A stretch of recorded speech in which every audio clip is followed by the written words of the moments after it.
This is Audible.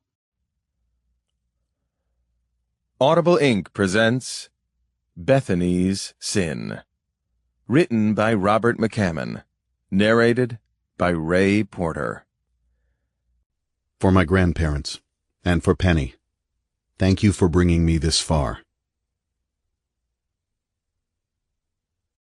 Time shall come when the female shall conquer the male, and shall chase him far away. Ancient Oracle. 1. Harbingers. 1. Near the Black Sea, 1965. The woman's shadow, falling across the diagram spread out on a folding metal table, made the men look up. In the air were the thick smells of heat and dust, sweat, sweet Turkish tobacco. The sun baked the droppings of the stray, slat-ribbed dogs that occasionally yapped around the timber-enforced excavation, and dark circles of flies danced above the men's heads, nipping at unprotected ears and cheeks. Had it not been for the large timber stilt-supported roof of corrugated tin over the excavation, the sun would have driven the men insane weeks before. From the main excavation, a rectangle that sloped from 6 feet to over 20 trenches snaked out in all directions, angling around huge boulders and mounds of broken stone. There were the noises of digging, picks striking rock, shovels pushing aside coarse, stubborn earth. Occasionally the wind brought the sharp salt tang of the Black Sea rolling across the pit like a breath from another world. It was hot July, and the sun was the blazing eye of a cyclops in a face of azure. "Good morning," Dr. Vodantis greeted the woman, nodding his head slightly. Sweat had collected in the pockets beneath his dark-rimmed eyes. He had been at the site since 6:30, and while the Hotel Imperial in the 4-mile distant village of Karaminja was hot, it was nothing like the heavy heat out here in the hill country. He felt scorched and covered with dust, though his khaki suit was relatively clean compared to those worn by the others. The woman returned the nod. She was tall and large-boned, with a deeply tanned face, framed by a well-groomed mane of loosely curled hair the color of midnight shadows. She wore old faded denims and brown work boots, a cotton blouse, and a simple gold chain around her throat. An olive-green backpack was strapped around her shoulders. "Here. This is what I wanted you to see. Excuse, please."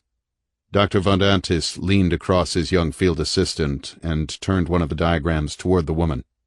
There were distinct lines to indicate the trenches and the central pit, and broken lines in circular and rectangular and oblong shapes. He traced a finger along one of the trenches. "Here," he said. The finger angled to the left and tapped at a broken-lined square with a question mark at the center of it. "It's perhaps, 100 yards from this amphitheater. One of the Turkish workers found it yesterday morning." The other men watched her.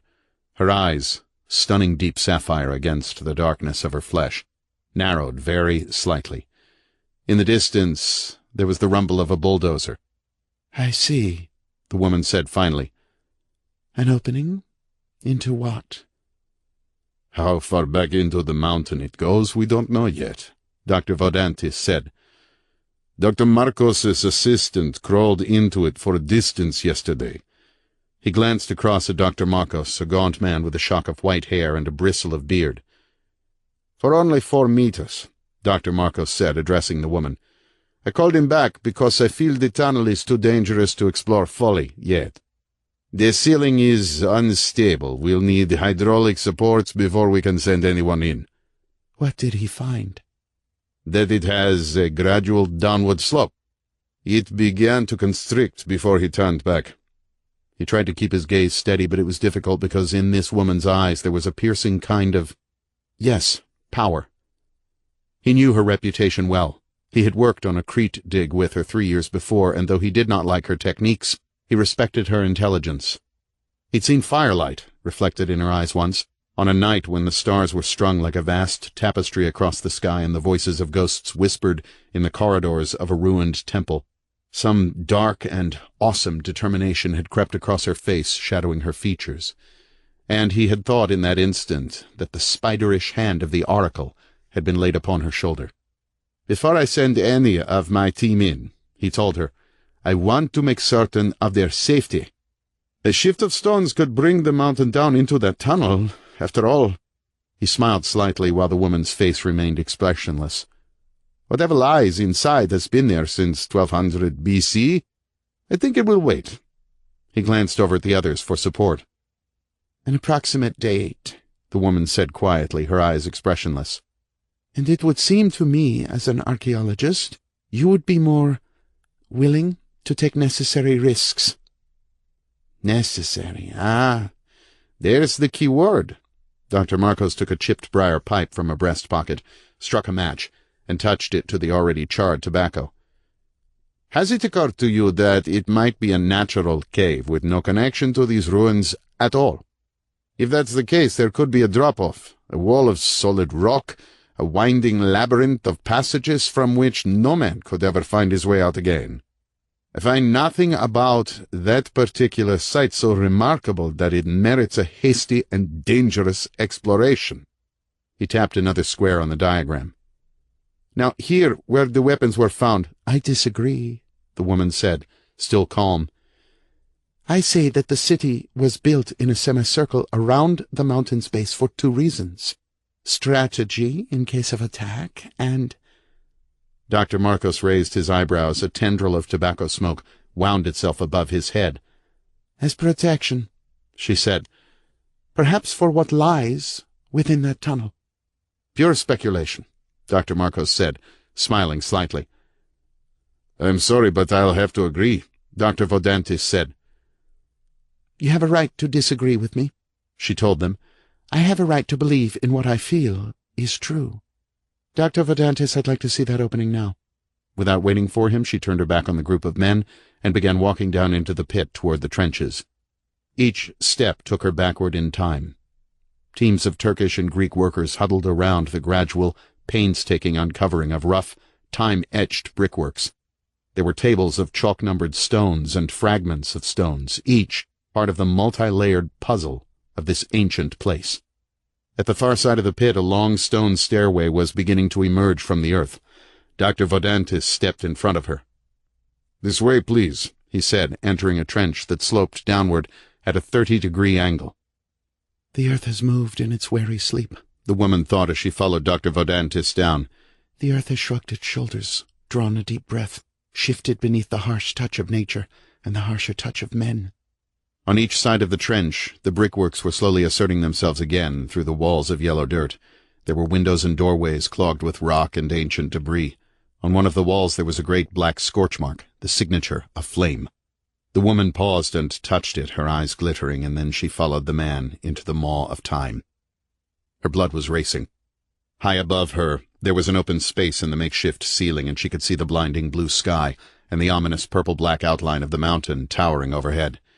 Something dark sailed across her field of vision toward the rim of the nearest cliff, an eagle flying to its eyrie overlooking the emerald plain of the sea.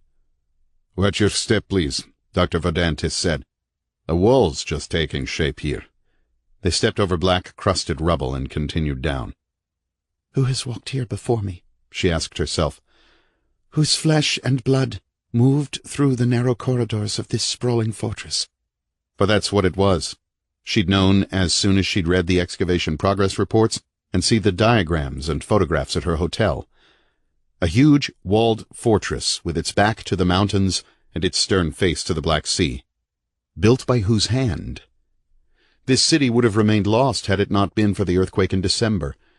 A tremor that had jarred most of Karaminja into rubble and killed more than 30 people. Now, the streets of Karaminja looked haunted and silent, just like this centuries-older place. A split in the earth had uncovered a single wall of ancient bricks blackened by flame, but with a soul-jarring story to tell. For the woman already knew. Not just hoped, no, because hope had an element of fear in it as well, and she was not a person to feel fear. She knew. She had the sudden feeling that the mountain was looming before her like a huge house of solid rock, a house waiting to welcome her home. A cloud of flies hovered greedily above her head as if their collective genetic memory recalled a heap of rotting, sun-baked, sword-hacked corpses lying in these pathways.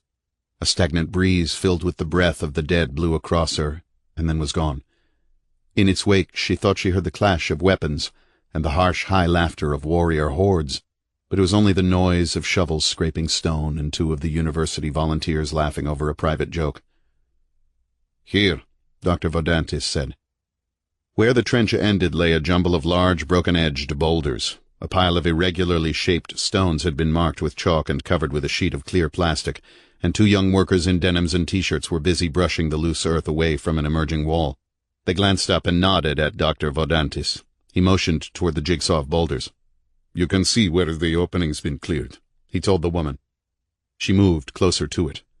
There was a dark, triangular hole between 2 of the largest stones. She knelt before it and reached in with one arm, feeling the jagged rocks wedged together at the ceiling. She shrugged off her backpack, unstrapped a compartment, and withdrew a plastic flashlight. Switching on the light, she peered into the tunnel. It continued far beyond the light's range, like an empty eye socket leading into the black recesses of a time-ravaged skull. Jagged teeth of stone glittered, and she saw that the tunnel was perhaps 2 feet high and barely the width of her shoulders. "I'm going inside," she said after another moment. "Please," the man said, stepping toward her. "I can't allow that.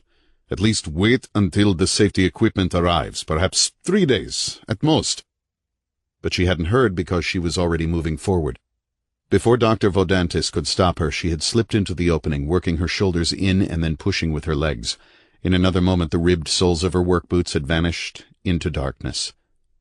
"God in heaven," Dr. Vodantis muttered, shaking his head from side to side. He felt the eyes of the student volunteers on him, and he turned toward them and threw up his hands in frustration. Within the cramped tunnel, the woman crawled behind the thin beam of light. Dr. Vodantis was a fool, she thought. Worse, he was as much a coward as Marcos. Archaeologists all, and on the verge of a discovery that might very well rock the world. It was foolish not to take necessary risks to uncover the truth. If it was the truth these men were seeking. She worked her way deeper. The walls and ceiling were ragged rims of rock. Something caught at her sleeve, and with her next movement she heard the cloth rip. Farther ahead the tunnel turned to the right, and she was aware of descending, a degree every few feet. Poised above her, like a waiting juggernaut, was the mountain, all the many thousand tons of it, and she could smell the cold, iron-dry smell of the rock itself. The tunnel began to constrict gradually. Rock scraped her shoulders with every movement, until her raw flesh screamed. In the distance she heard a voice, and she stopped, letting the echoes wash over her like ocean waves. It was Dr. Vodantis calling her name from the tunnel's entrance. She hunched her shoulders together and continued on, for ahead of her, buried in tons of stone, buried by the deceptions and lies and crooked paths of time, lay the past, and today she would uncover the truth. She stopped after a few meters because her shoulder had scraped something strange. She shone the light on the wall to her left, ran a hand across it. Smooth stone, cold to the touch, a wall fashioned by human hands. Before thousands of years of rock slides and earthquakes, this had been a passageway into the heart of the mountain. The hand of mystery was on this place, and as she crawled forward, she thought she could hear the powerful voice of a Jason shouting orders to his Argonauts, the thundering gait of a Heracles striding a battlefield, the rumble and clash of a storm of armored warriors fighting face to face in a sea of carnage. Her blood was singing ancient songs. A cold chill grasped her spine and slowly worked its way through her. For ahead, outlined in the cold touch of the light, was another hole. The breath hissed through her teeth. Shoulders scraped and bleeding, she pushed herself toward the tunnel's end. There was another jam of rocks, and the hole was so small she couldn't look into it and probe with the light at the same time. A musty, dry reek of age hung within that hole, beckoning her with a skeletal finger. She realized she was having trouble breathing because of the denseness of the air, and she was going to have to work fast. She placed the palm of her hand against one of the smaller stones bordering the hole and pushed against it. It wouldn't budge. She tried another. There had to be a keystone here, a rock that would slide off balance and loosen the others so she could move through into... what? Her heart hammered. She put her shoulder against stone and pushed, the effort raising beads of sweat across her face. Harder. Harder. It was solid. There was no way. Her shoulder and spine ached, and she planted her feet against the tunnel walls for more strength. Something shifted. She gasped, held her breath, pushed again. There was the noise of rock, grinding over rock. And when it gave way, abruptly as if something on the other side had suddenly ripped the stones away in an effortless grip, she fell forward, unable to keep her balance within the tunnel. Rocks, both large and small, crashed down around her in a thunderous cacophony, and curtains of crushed rock dust descended on her in yellowish folds. She dropped the light, opened her mouth to cry out. A rock struck her elbow, numbing her arm. Her chin hit stone, clicking her teeth together and opening a small gash in her upper lip. She had fallen onto a smooth surface, and for a long while she lay and let the echoes of the rockfall thunder around her like marching armies. Dust whitened her hair and flesh, and to her it smelled like sweat and blood. Before her the flashlight's beam was splayed across an unbroken stone floor. When she was ready to move again, she crawled to the flashlight, gripped it in a white-knuckled hand, and rose to her feet. Slowly, she shone the light in all directions. Her eyes glittered above it. A long, smooth-walled chamber, swirls of dust around shadowy forms. She had left the outside world, that place of automobiles and towering skyscrapers and huge ocean liners, and stepped into the world of the ancients. So different and stunning it made the blood icy in her veins. And so silent. So very, very silent. She moved into the chamber, and before her the waves of dust undulated. There were figures on either side of her. Life-size statues frozen in poses of combat, bearing spears and swords. Impassive, blank-eyed faces stared back at the light.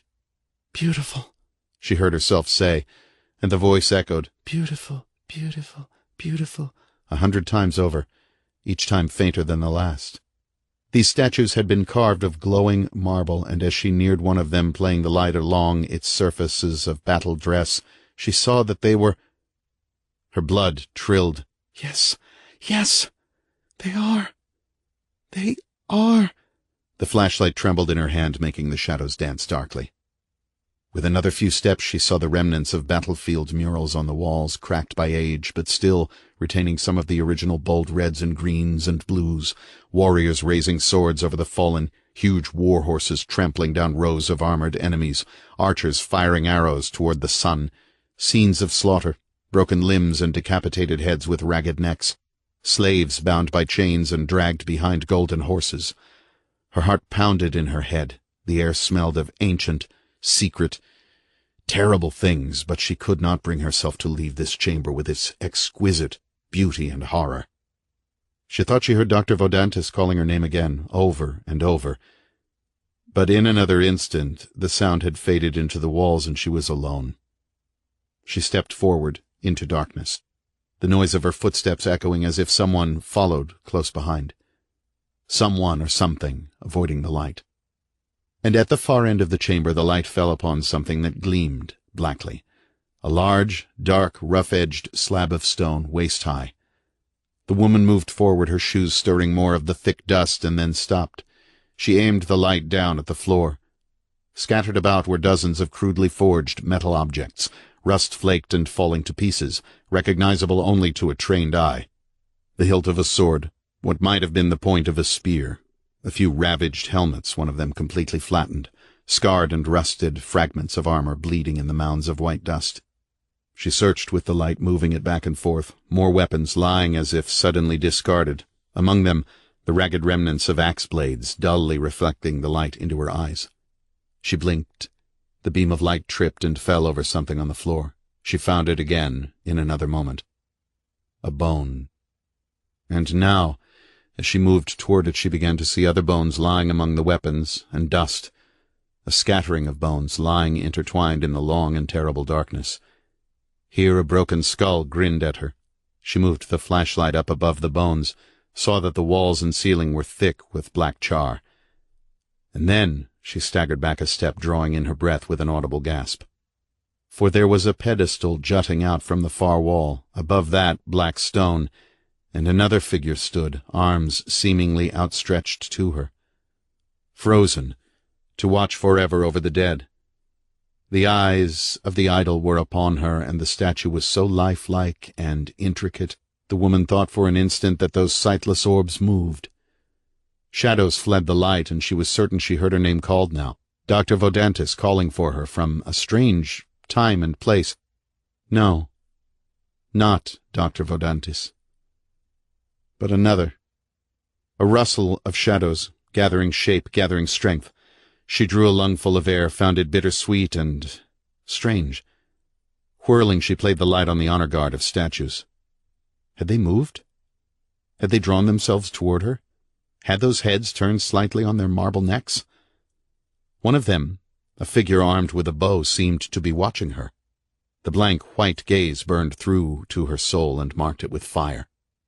A whisper, her name spoken from vast distances.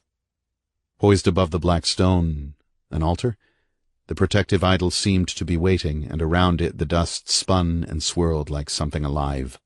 A voice, clearer now, borne to her by a cold wind that stirred dust into patterns that merged and broke, and re-emerged kaleidoscopically, scrawling strange shadows before the path of the flashlight. The language was unfamiliar. No, it was some kind of garbled Greek. A crude, ancient Greek, a dialect filled with a rising urgency and raw brute strength. She dare not let the light fall to the floor, but it seemed a tremendous effort to hold on to it. She could understand only fragments of the message, above the pounding noise in her head that sounded like the beat of an army's war drums. Backing away from the black stone, from the idol poised overhead, she swung the light from side to side. The voice was stronger now, imploring, becoming many voices, powerful and inescapable, echoing from all sides. She cast the light upon those haunted faces, and when the voice came to her again, it carried a power that made her stumble, fall onto her knees in supplication to the idol. In that instant, she thought she saw the idol's head turn slightly, very slightly, and she thought she saw blue flames flicker across those marble sockets, there and then gone in the briefest of seconds.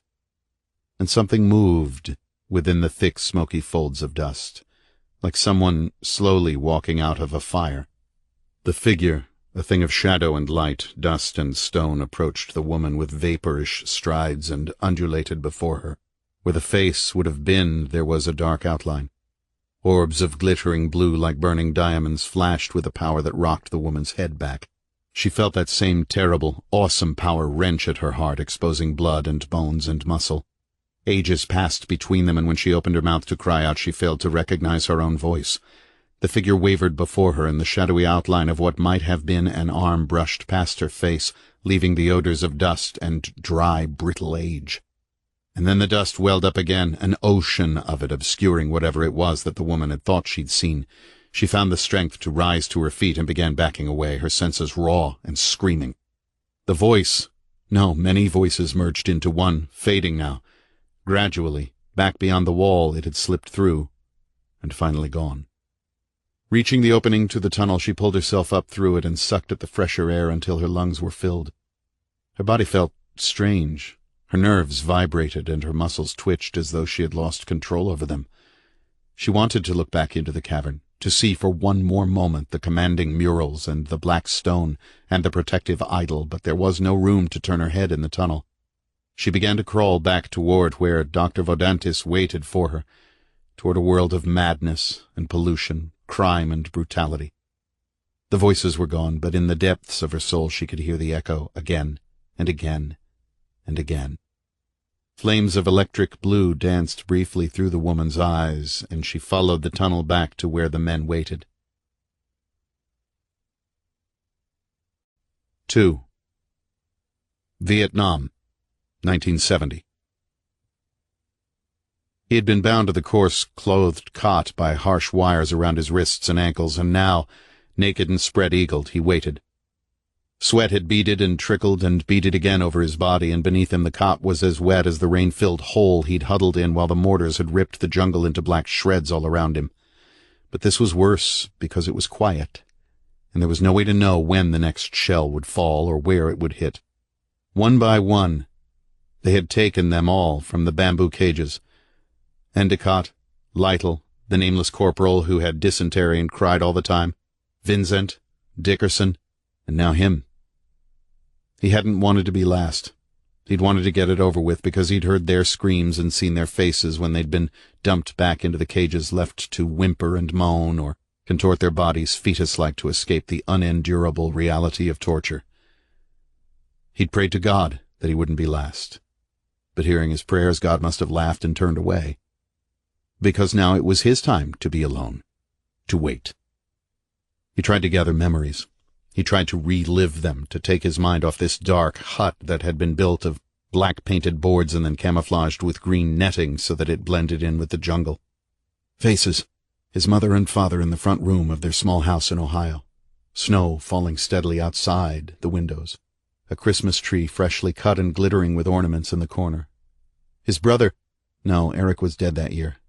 But bring him into the memory anyway. Make everything right, as it should have been. How do they torture you? Beatings? Bring Eric into the room. Let him sit down in front of the fire the way he liked to. Let the flakes of snow clinging to his hair and jacket slowly melt away. Let the fire touch his face, and mother's and father's faces too. No, not beatings. The others hadn't been beaten. Had they? At least not where the wounds and bruises showed. The recollection of the Christmas pine stirred younger, fresher memories. His mother knitting that forest green sweater she'd given him that year. Even though he'd known what his present was, she'd wrapped it in a box with golden cornets on the paper. Now count all the cornets. 1, 2, 3. But if they didn't beat you, then how was it done? He hadn't seen the others' fingers. Had they driven the bamboo spikes under the nails, or was that only done in black and white war movies? 4, 5, 6, 7, 8 cornets. Firelight licking the walls. Hadn't Eric gone too? Had helped his father cut wood out in the deep forest for the fire that morning. And his father had knelt down in the snow and showed him the path a deer had taken as it made its way toward the protection of the hills. Progress making 'em run, Father had said. They know the towns are eating up the forest land, and it's not right. How do they do it, then? Why had they taken off his clothes like this? Why did they make him wait? And in the light of the fire, Eric, dead Eric, turns his head very slowly. His eyes are white and filled with fluid like the liquid eyes of a doe father had shot once by mistake in the fiery days of autumn. His eyes are unseeing, yet they pierce through souls like shrapnel, and they uncover the secrets lying there. "You did this," Eric says in a whisper. The fire snaps behind him like the closing of a steel trap or the sound a tripwire makes when you trigger it, and you know, holy Christ, my number's up. "You killed me because you knew. You killed me, and I'm never going to let you forget it." That dead, familiar yet horrible face grins. The teeth are flecked with grave dirt. "Now, Eric," Mother says quietly, absorbed in her knitting, "stop that kind of talk. Let's have a nice Christmas." The man on the cot trembled, squeezing his eyes tightly shut because his efforts to avoid torture had turned into a deeper, more terrifying ordeal than they could ever dream up.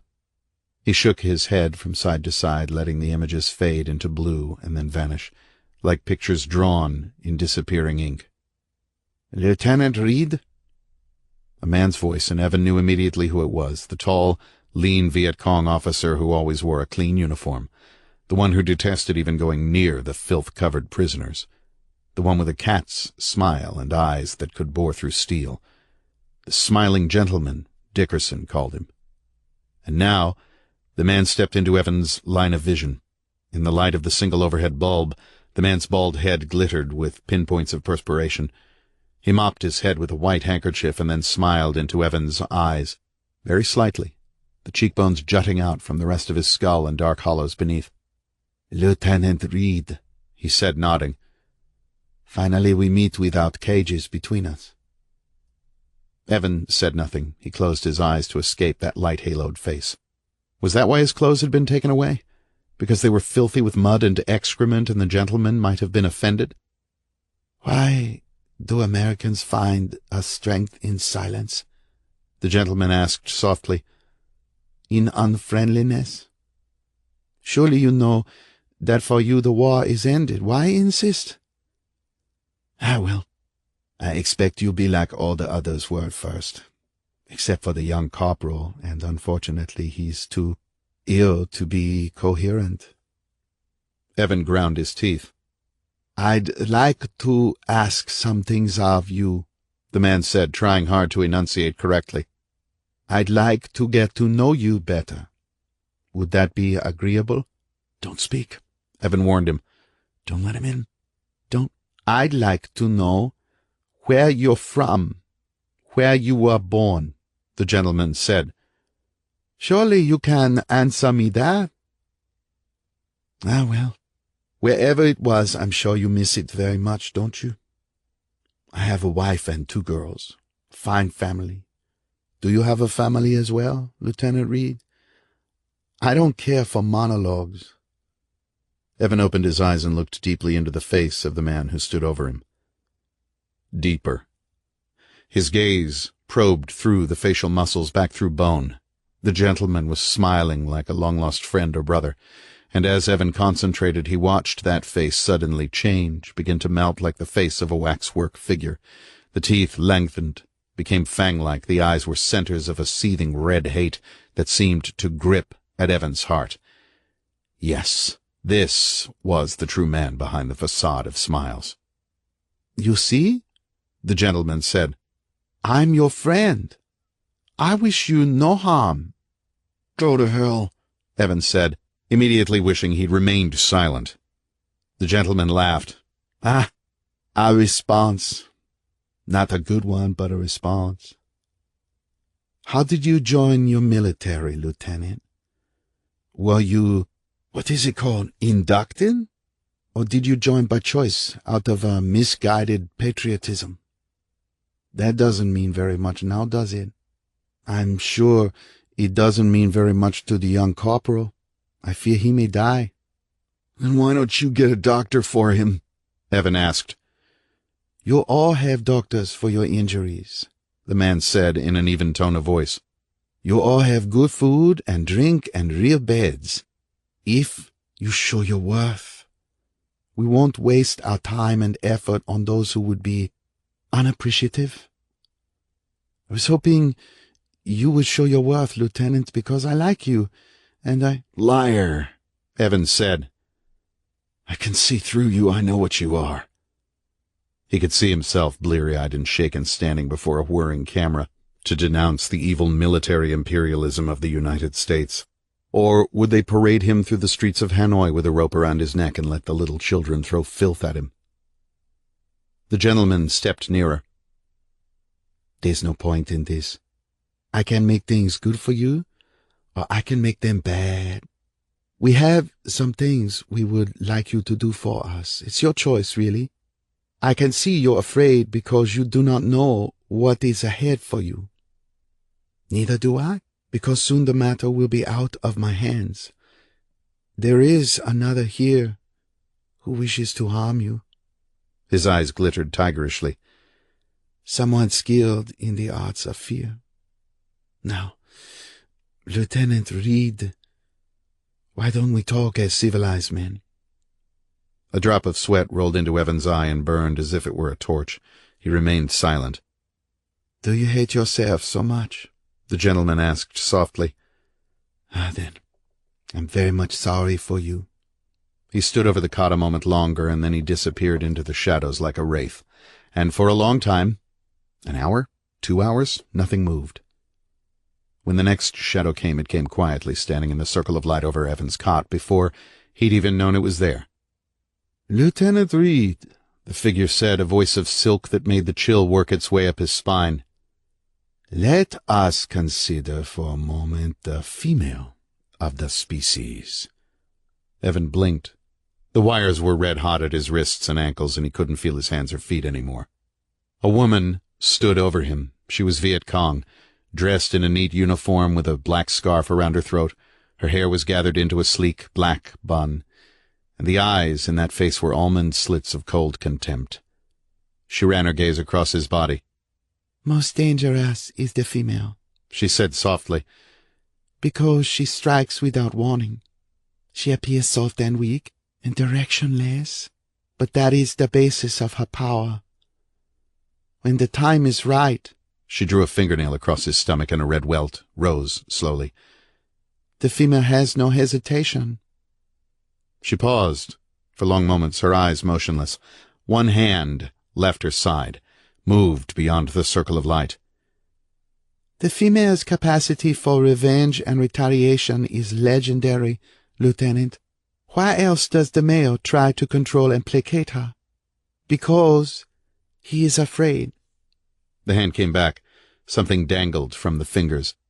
The bite of the female can be excruciating, and deadly as well. For instance, this. The woman held a small bamboo cage in her hand, dangling it over Evan's stomach.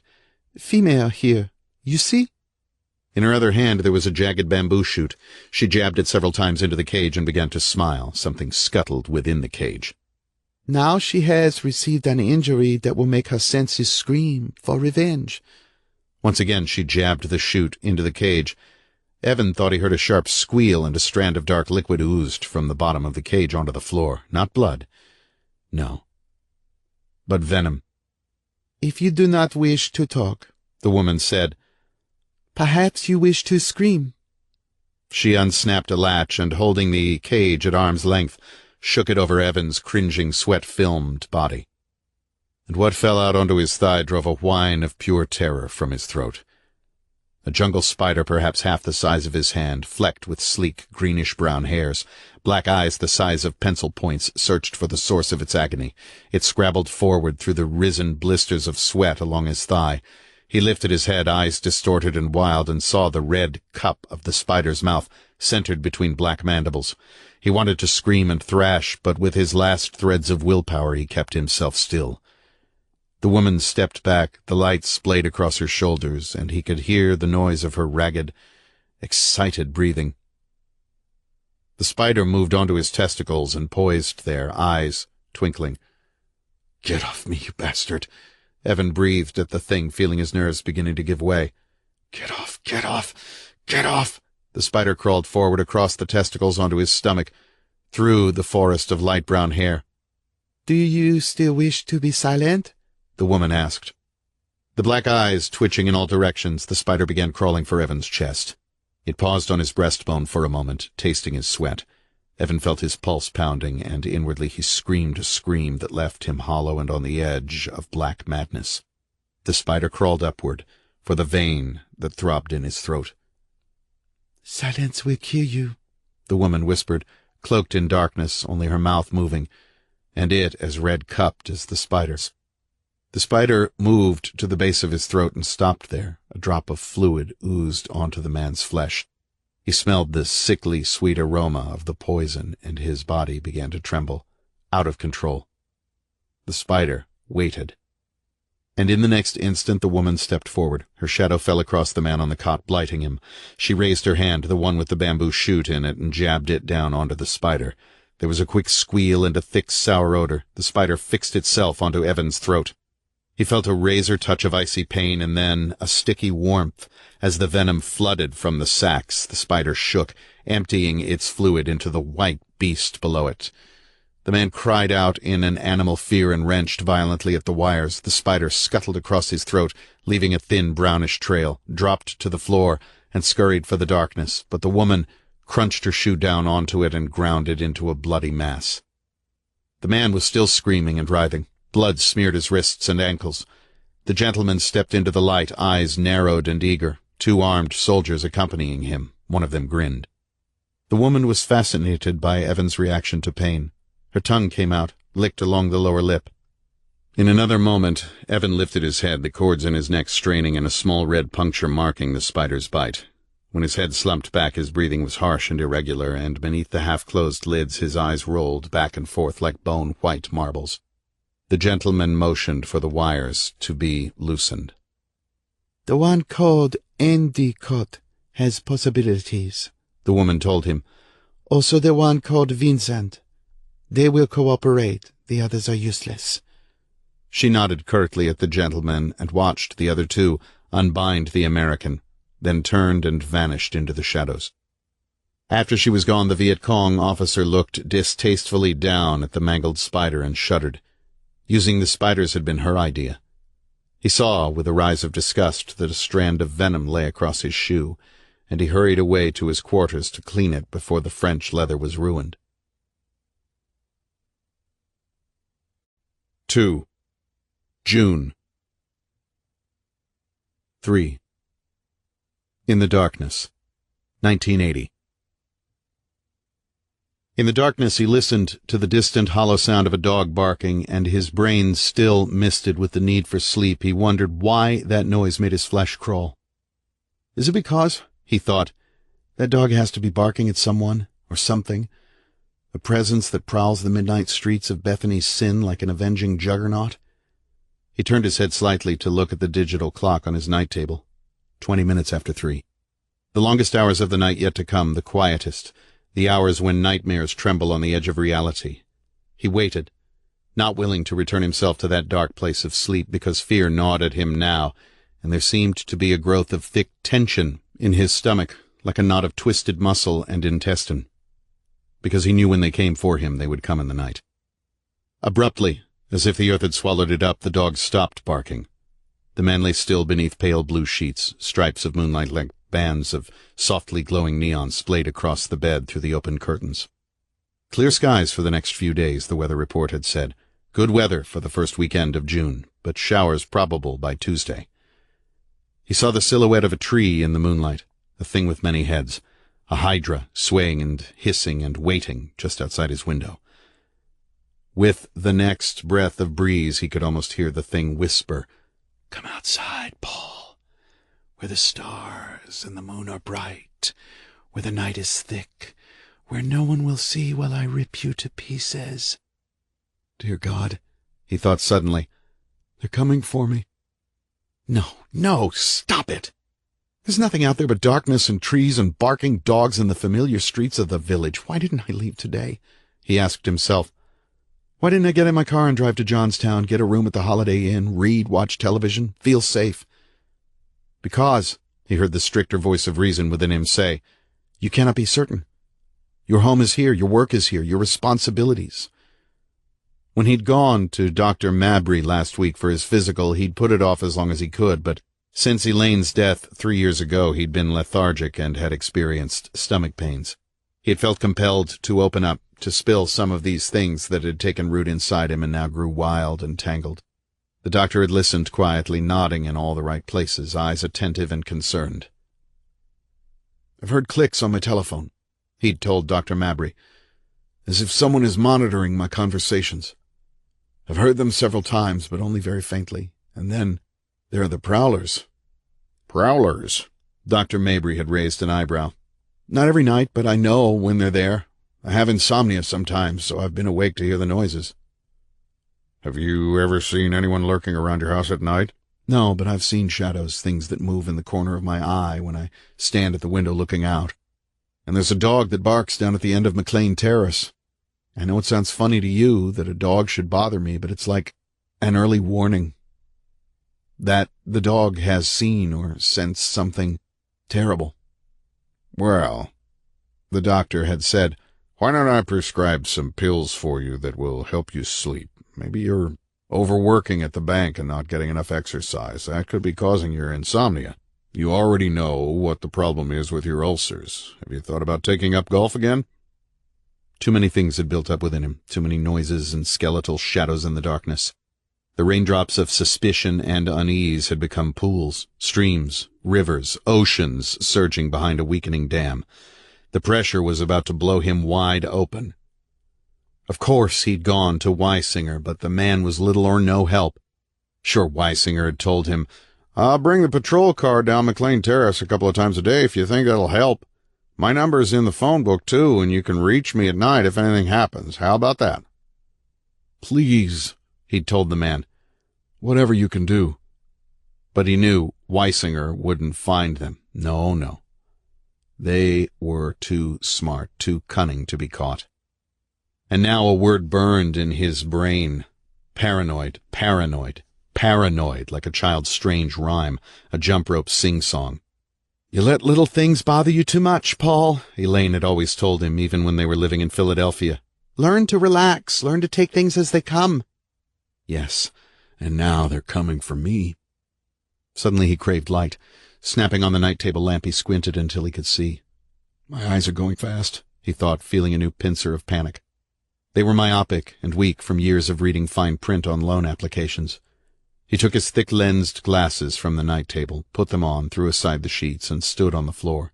He crossed the room and looked out the window to where the rectangle of yellow light from his own bedroom lay on the green lawn. Craning his neck, he looked right and left along McLean Terrace. Dark, empty, silent as the grave. Darkest before the dawn, he thought. glancing back to the digital clock. Returning his gaze to the window, he thought he saw the glimmer of a light in a house far up the street. But instead of being comforted by that light, he felt a new seed of fear burst into raw bloom. But it wasn't a light after all, he realized in another moment. It was the shimmering white reflection of the moon on window glass. Everyone was sleeping. Except him. And whatever had disturbed the dog at the end of the street. "Stop it," he told himself. "You're wrong. Am I losing my mind, going crazy in middle age?" Paranoid, paranoid, paranoid. That was a word used for nuts, wasn't it? He went out into the hallway, turning on the overhead light, walking barefoot to the staircase and descending, then through the downstairs den, pausing to snap on the color television. Of course there was nothing on the screen but a blizzard of multicolored snowflakes, but somehow the noise of it reassured him, just as when he'd been a child left alone in his parents' house, watched over by the flickering black-and-white guardian. He walked into the kitchen. Bathed in the stark white light of the refrigerator, he rummaged through leftovers. That was the only part of living alone that still gave him trouble. Cooking, making use of what was at hand. The refrigerator was full of little Tupperware bowls holding leftovers, cans of beer, a pitcher of 2-day-old iced tea, a blue platter with slices of roast beef wrapped in aluminum foil. He smeared mustard on 2 pieces of bread for a roast beef sandwich. He'd taken one bite of the sandwich when the lights flickered, fading to brown, as if the darkness outside were finally and inevitably slithering in through door and window chinks.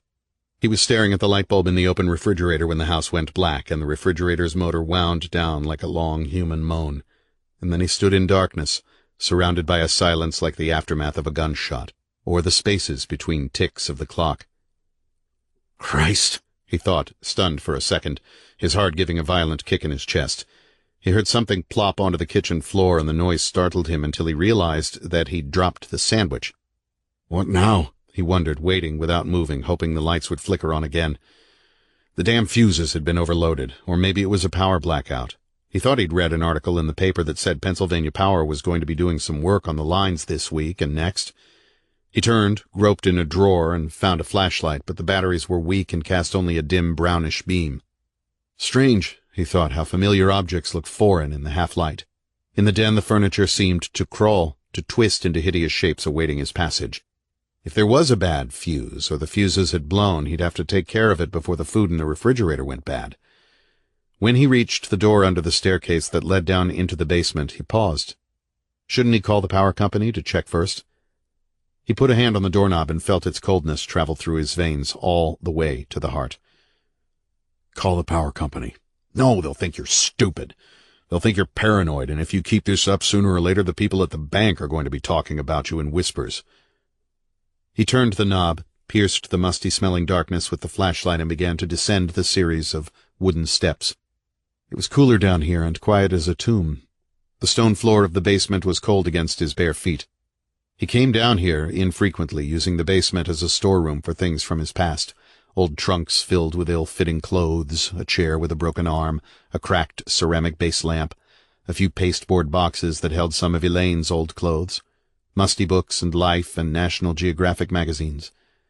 He'd paneled 2 walls in pine, the other 2 were bare brick, and there were circular concrete columns as supports for a ceiling crisscrossed by pipes and copper tubing. On the far side was a door with 4 glass panes, and on either side of it windows looked out onto a small backyard. The dark mass of the furniture stood silent. Metal reflected the light into his eyes. He swung the flashlight beam around toward the fuse box, mounted on a wall just beyond the staircase. The light brushed past the doorway of a utility room filled with paint cans and dirty tarpaulins. He glimpsed a naked light bulb dangling from its cord like a severed head. The fuse box was stubborn. Rusted hinges squealed. On both sides of the flashlight beam the darkness had begun to creep in like slow waves of a black ocean. He wrenched at the box, shaking off a cold hand that seemed to be poised over the back of his neck. The fuse box came open. He fumbled with the light, shone it inside. And it was then that he saw the fuses had been ripped away. He sensed, rather than heard, the movement behind him, and as he whirled around to see his arm coming up defensively with the flashlight, He heard something shrieking at him from the darkness, from the doorway of the utility room. He had a split-second glimpse of something glowing a hard electric blue, turning over and over as it cleaved the air, but he had no time to step back, nor to breathe, nor to scream. For in the next instant, a shimmering, neon-blue, double-bladed axe struck him directly between the eyes. Shattered from the inhuman force of the blow, his eyeglasses parted over the bridge of his nose and fell away on each side of the head, while the axe blade tore through flesh and bone and brain. His body was slammed against the wall, the head snapping back so fast there was a sharp crack as the neck broke, blood streaming through the nostrils and the widened, horror-struck eye sockets. The corpse sagged down onto the floor like a mass of gore-splattered rags. It twitched spasmodically, the death dance of the muscles and nerves, and through the severed tongue teeth clicked like bones thrown by ancient oracles. And then the corpse lay still, in pooling red, the flashlight still gripped in a slowly whitening hand. But before dawn the batteries would be drained as well. And through the basement, making glass rattle in the windows, echoing through the house and off along McLean Terrace, rose the savage shriek of a blood-hungry victorious eagle.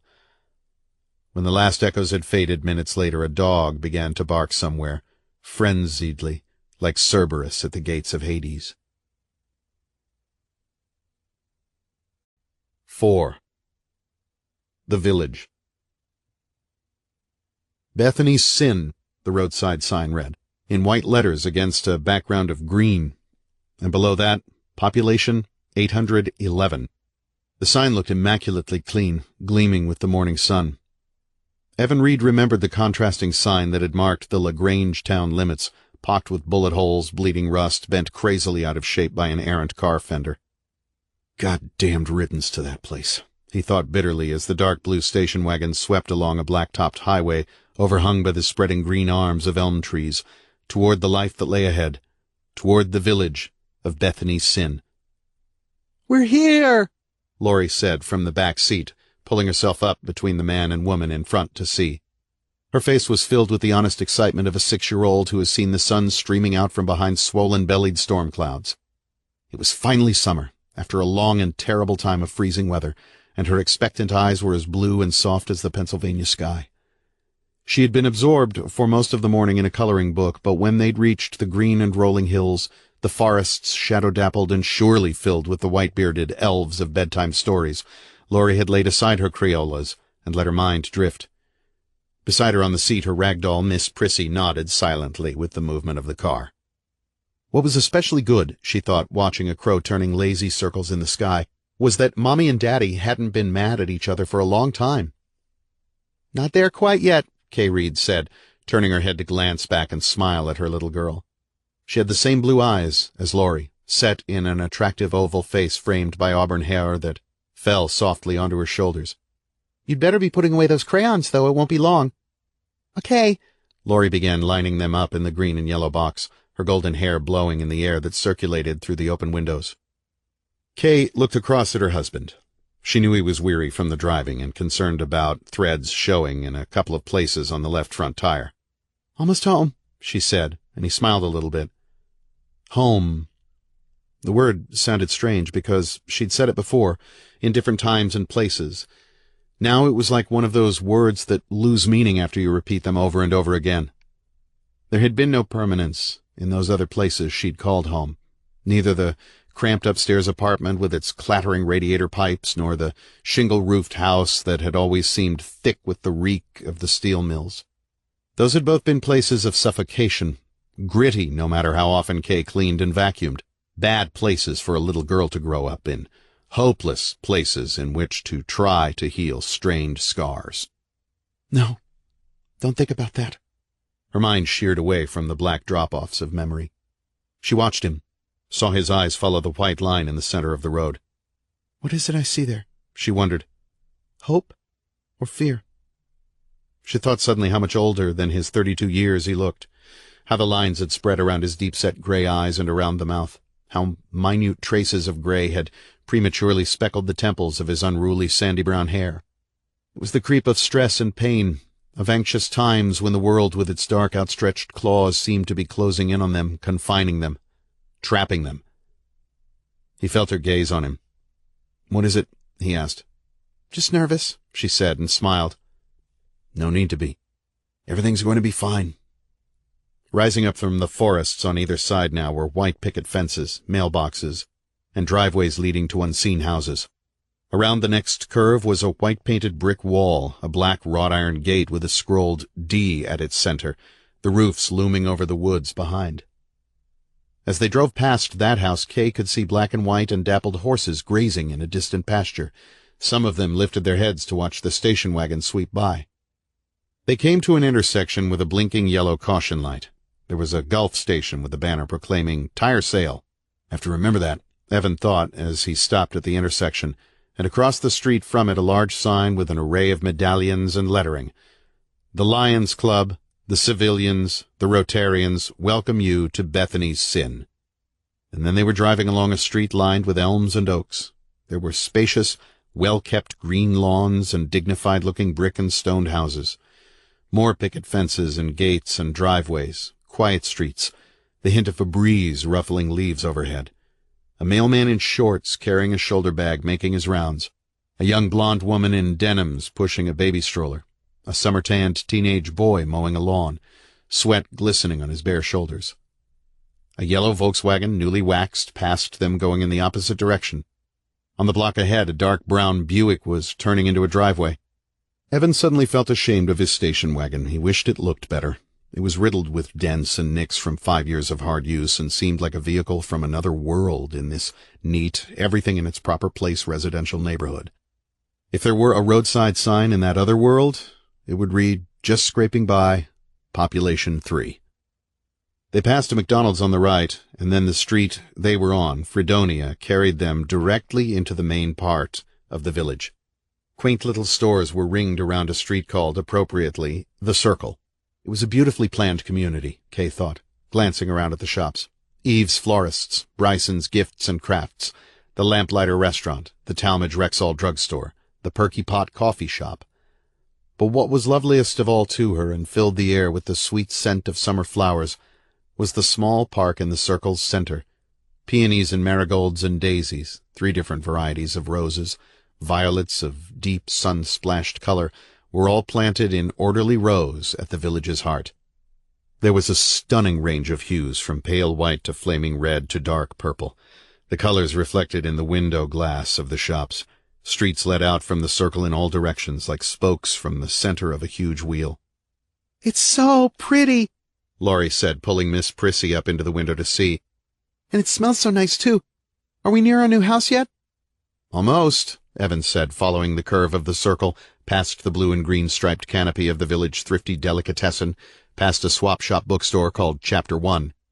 He turned onto Paragon Street and drove away from the center of the village, passing the sheriff's office, a red brick building with white-trimmed windows and door, and the modernistic glass and marble Wallace Perkins Public Library. Evan and Kay had visited Bethany's Sin 3 times, the first in April when she'd gotten the job at George Ross Junior College, the second in May to hunt for an affordable house, the third during the first week of June to make final arrangements. Though it was smaller by far than the surrounding villages on Highway 219, Spangler, Barnesboro, St. Benedict, and Carrolltown, Bethany's Sin had a refreshing character that both Evan and Kay found appealing. The lawns were as green as emeralds, the streets free of litter, the houses cozy and inviting. Fringes of woodland were allowed to grow wild within the village limits, so that there would be a block of homes right on the edge of the forest, or a veil of pine and wild honeysuckle separating one street from the next. And lining the streets, like summer sentinels, were the trees, looming high over the Bethany's Sin rooftops to throw kaleidoscopic patterns of shade. As he drove, Evan checked a map Marcia Giles had made for him on their last visit. Bethany's Sin stretched barely 2 miles from north to south, but there were many turn-offs and narrow, meandering streets that Evan hadn't yet learned to navigate. They passed the old flagstone Douglas Elementary School on Knollwood Street, turned right on Blair Lane. He looked down at the map again. Blair connected with Cowlington Street, then a left on Deer Cross Lane, and up a small hill onto McLean Terrace. It would gradually become familiar to him, but now it was a maze of houses and greenery. Off beyond Deer Cross Lane, Kay saw a couple of shaded tennis courts and a covered-over barbecue pit. There was a concrete jogging track on which a solitary figure in red running shorts was loping around the far turn. They reached McLean Terrace, as immaculate and fresh-looking as all the rest of the village. Perhaps the houses were a little newer and smaller, but Kay didn't mind. They were going to live in one of them, and that made all the difference. She mentally checked off the names on the mailboxes: Haversham, Kincaid, Rice, DeMargin. And then there was one with no name on it yet. Evan swung into the driveway. "Here we are, troops," he said. The house was two-storied, white with dark green trim and a dark green front door. Elms grew in the front yard, and there was a walkway to the door lined with monkey grass. Though the backyard was invisible from the street, Evan knew it sloped gently downward to where a chain-link fence ended the property. Beyond the fence there was a concrete drainage ditch, and then the wild green tangle of the forest, unbroken until almost Marsteller, the nearest town, over 2 miles west. As Evan stopped the car, he was thinking about what Mrs. Giles had told him. "It's a very quiet neighborhood, Mr. Reid, and in your line of work I know how highly you must value peace and quiet. In this day and age, it's a vanishing commodity." He cut the engine, took the keys out of the ignition. The keychain had been made heavier by 2 after he'd come to terms with Mrs. Giles, over in her real estate office on Kinderdine Street. "Are there deers around here?" Laurie asked him as he lugged 2 heavy suitcases out of the back of the station wagon. "Mrs. Giles says they've been seen a couple of times," Kay told her. "Here, why don't you put Miss Prissy in this box and carry it in for me, okay? Be careful now, there's glass in it." She took the cardboard box. "How about wolves, any of them?" "I doubt it," Evan said. "We're not far enough north."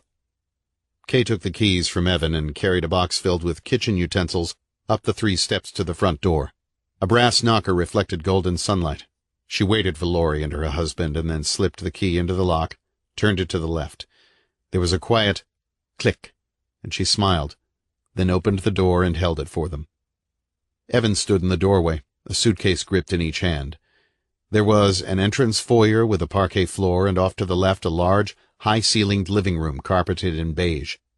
It still looked bare, even with the new sofa and the coffee table and chairs they'd brought over from LaGrange in a U-Haul. Pictures were needed on the walls, knickknacks on the table, but that would all be done in time, he told himself. Right now, it looked as good as anything in the home decorating magazines Kay had begun buying as she feverishly counted off the days until they were to move in. God, he realized suddenly. This entrance foyer and the living room combined are probably about the same size as that entire house in LaGrange, under the towering smokestacks where the siding was the color of rust and the rain on the roof sounded like gunshots. "Well," Evan said, his voice giving life to the room as it floated up the white banistered staircase and echoed back down again. "I think we're home." He turned, gave Kay and Laurie a half-smile because smiles still did not come easy, and then carried the suitcases across the threshold.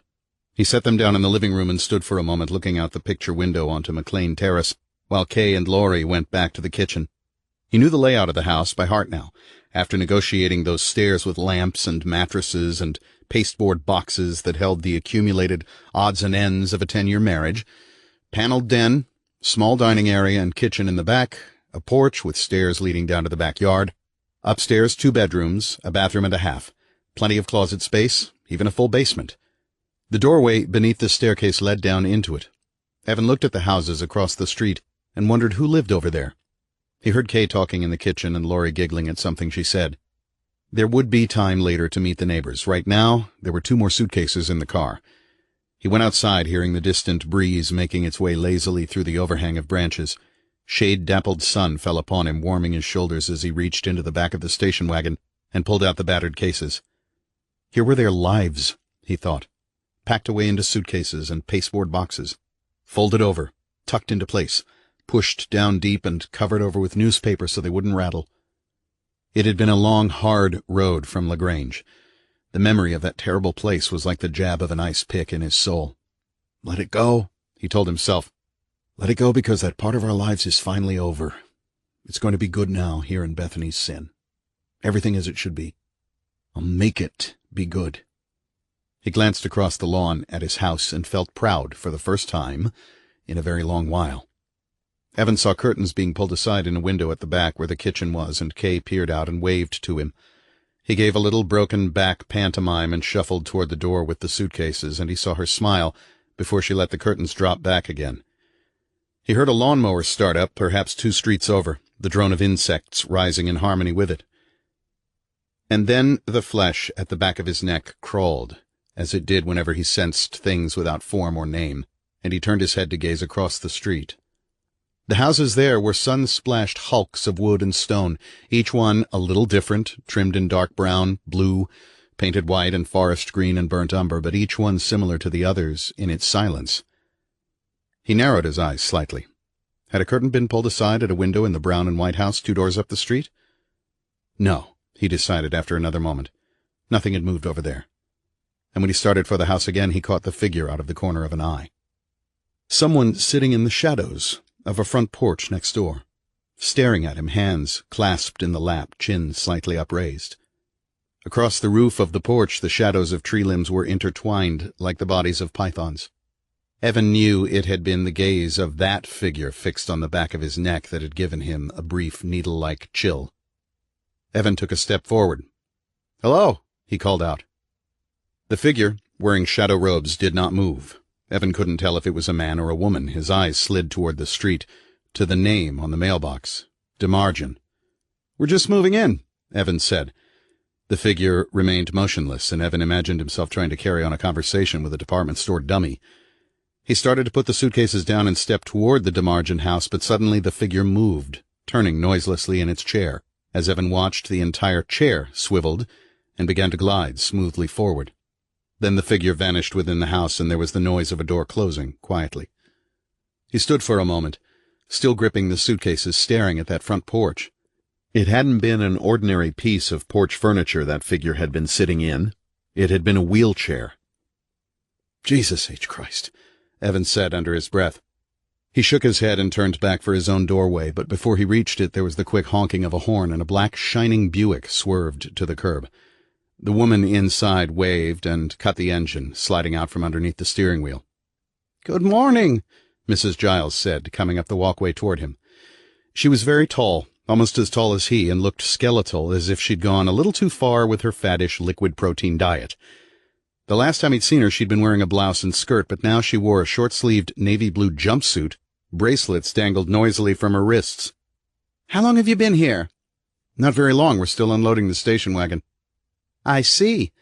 She had darting dark eyes that reminded Evan of some kind of insect, a high forehead crowned with light brown hair that held ribbons of gray.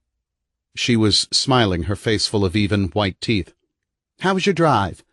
"Fine. Please come inside. Kay and Laurie are in there exploring." He followed her through the doorway and set the suitcases down near the stairs. "Kay," he called, "Mrs. Giles is here." "Okay, be right down." Kay's voice floated from the master bedroom.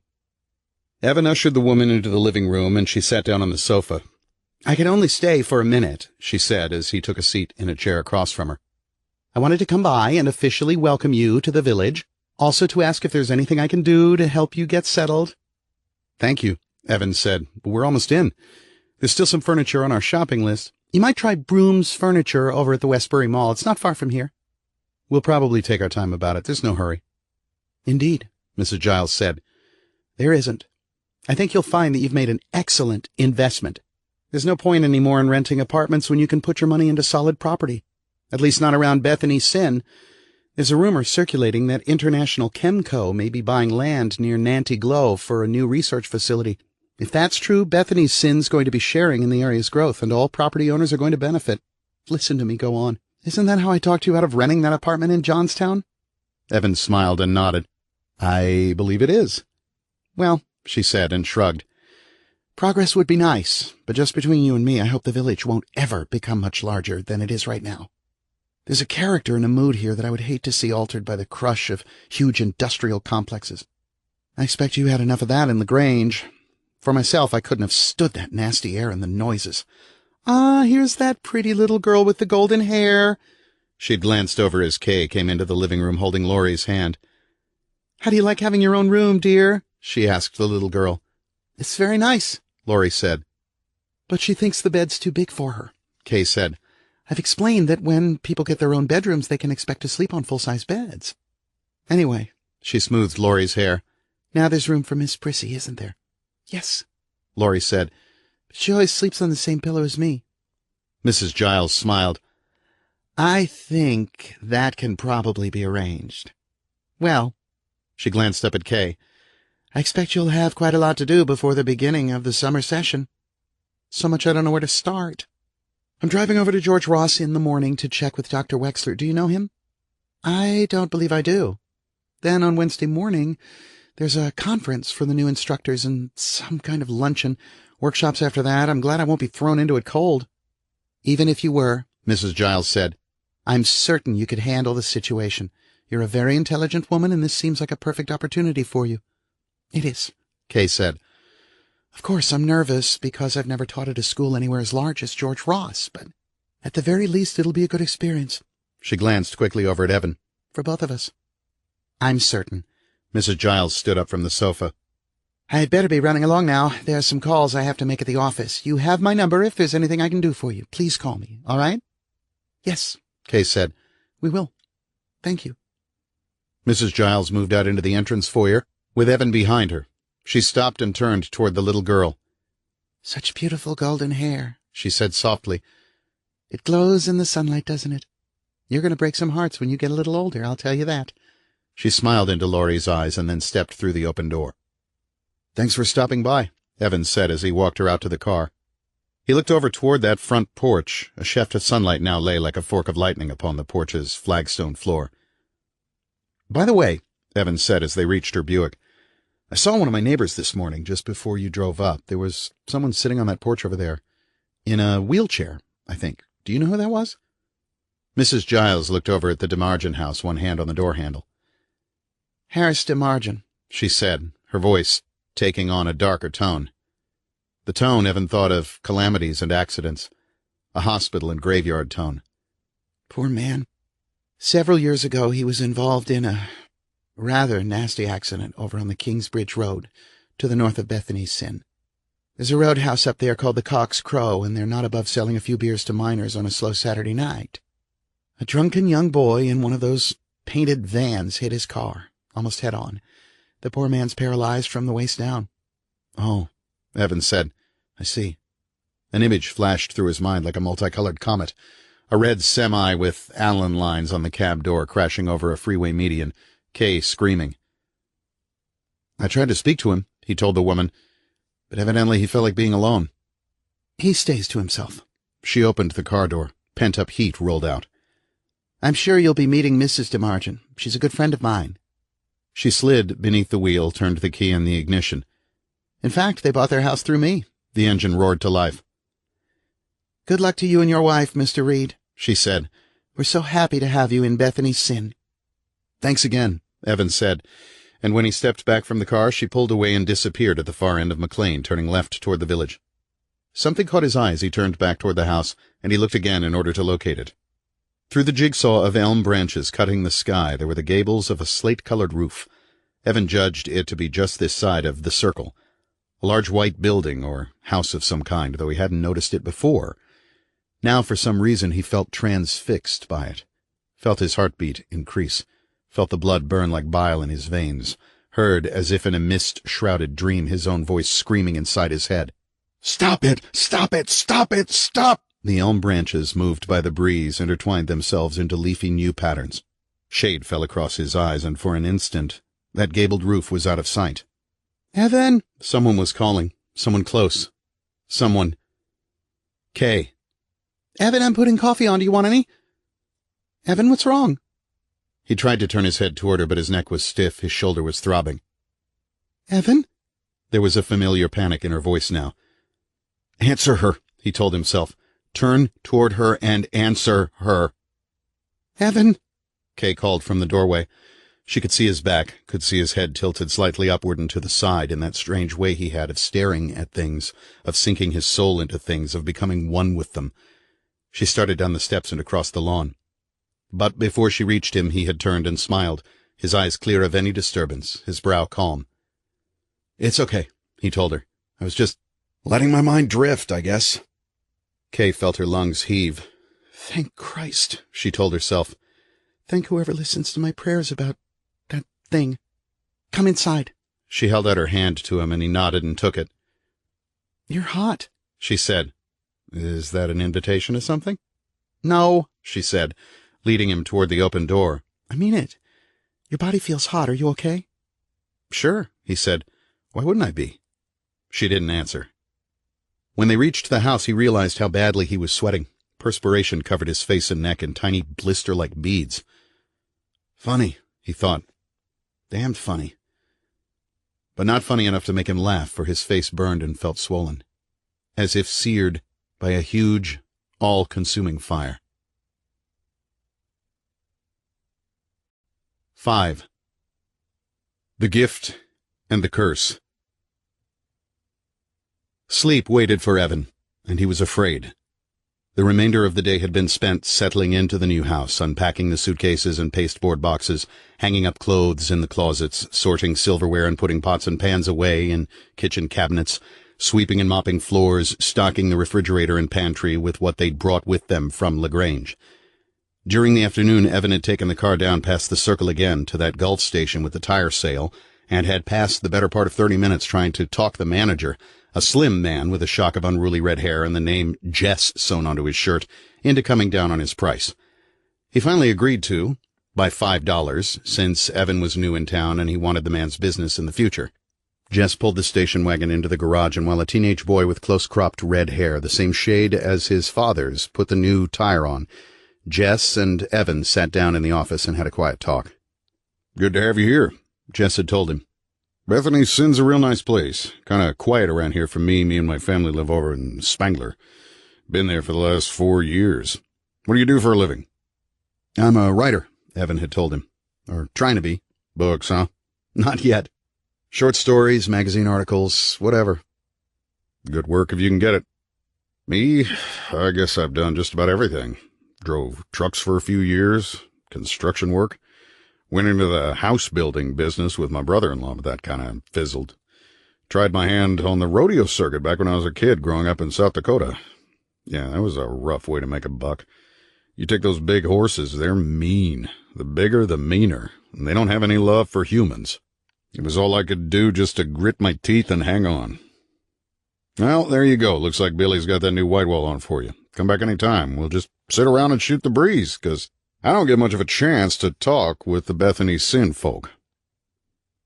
Driving back home, Evan made a wrong turn and found himself on Ashaway Road, a street that circled back into Highway 219 and northward. At the northern limit of the village stood a grassy knoll studded with elm and oak trees, also gravestones. It was the Shady Grove Hill Cemetery, bordered along Ashaway Road by a low rock wall. Evan turned the car around in a driveway before he reached the junction of 219 and wound his way, still uncertainly, toward McLean. At the corner of Blair and Stevenson, he happened to turn his head slightly to the right to look for oncoming traffic, of which there always seemed to be miraculously little, and that was when he saw it framed by the backdrop of a white glowing cloud. The gabled roof he'd seen that morning, now only a single street over. What street? He wondered. Cowlington? He could see windows just beneath the roof, glazed with reflections of other roofs and windows, of streets and houses, and perhaps even the circle itself, like eyes that saw everything, set in a face of dark, weathered stone. Behind him, the driver of a white Ford honked. Evan blinked, snapping his gaze away from that house, and turned toward home. And now he lay in the bed beside Kay, she with her eyes closed and her warm body pressed against him, he feeling a heavy weariness but unwilling yet to let go. Distrustful of that time of rest, because for him it was often not rest, but like sitting in the front row of a movie theater in the dark, waiting for the show to begin and dreading it. He remembered as a child in New Concord, Ohio, going to the Lyric Theater on Hanover Street on Saturday afternoons. Eric with him, hand digging into a red and white striped bag of popcorn. Around him the chatter of children cut loose from the real world for a couple of hours, free to lose themselves in the shadows that would soon crawl or creep or slither across the time-worn screen.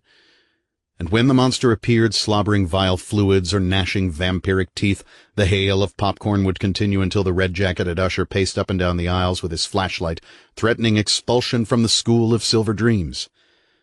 Some of those monsters were fake and funny, men in rubber suits zapping fleeing earthlings with bizarre ray guns, Japanese centipedes crawling through underground tunnels, hunchbacks with popping eyes that looked oddly like sunny-side-up eggs. You could laugh at those, and trust that all would be okay when you got up out of your seat and turned your back on them in favor of some Red Hots or chocolate soldiers. But there was one Evan still remembered, still feared. It had been one of those old, flickering black and white serials, the chapters ending terrifyingly at a moment of excruciating danger. It had drawn him back to that theater again and again to see each episode because no sane person would have dared to turn away from the thing that crawled across that screen. Each Saturday you had to reassure yourself that it would still be there, that it wasn't gone, hadn't broken free from that movie to slither like the cold fall of night through New Concord. The hand of evil. Something never quite seen and always felt too late. Something that could have been man or woman, or not even human, but the frozen coagulated breath of a demon. Something that struck without warning, and what it was no man knew or dared to guess, but some ventured that in its passing it scuttled like a spider. And you never, never, never turned your back on it or let it get behind you, because when you did, it would either consume you or, if unable yet to sink its fangs into your throat, would devour whoever was at hand and bide its time. At the end of the serial, the hand of evil escaped, oozing through a box the hero, John Hall, Richard Arlen, had captured it in and thrown into the river. Such was the stuff of nightmares, of things that would resurface later in life and grip at throats and spines. Because even as a child in that theater, Evan Reid had known there really was such a thing as the hand of evil. Not called that, no, because that was just a story, but darkness and evil and terror in some black, hideous, lunatic form that stalked its victims in absolute silence.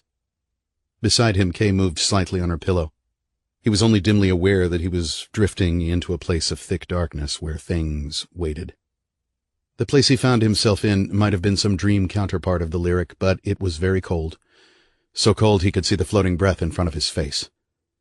There was absolute ear-cracking silence, and his first thought was, "Where are the other children? It's Saturday afternoon, isn't it? The show's about to start. Where are they?" At first he thought he was alone, but very slowly something was taking shape just beside him, a form of many shadows and colors merging into the illusion of solidity. Cold. Very, very cold. In the briefest of instants, Eric's features slid across the face of the form, then were gone.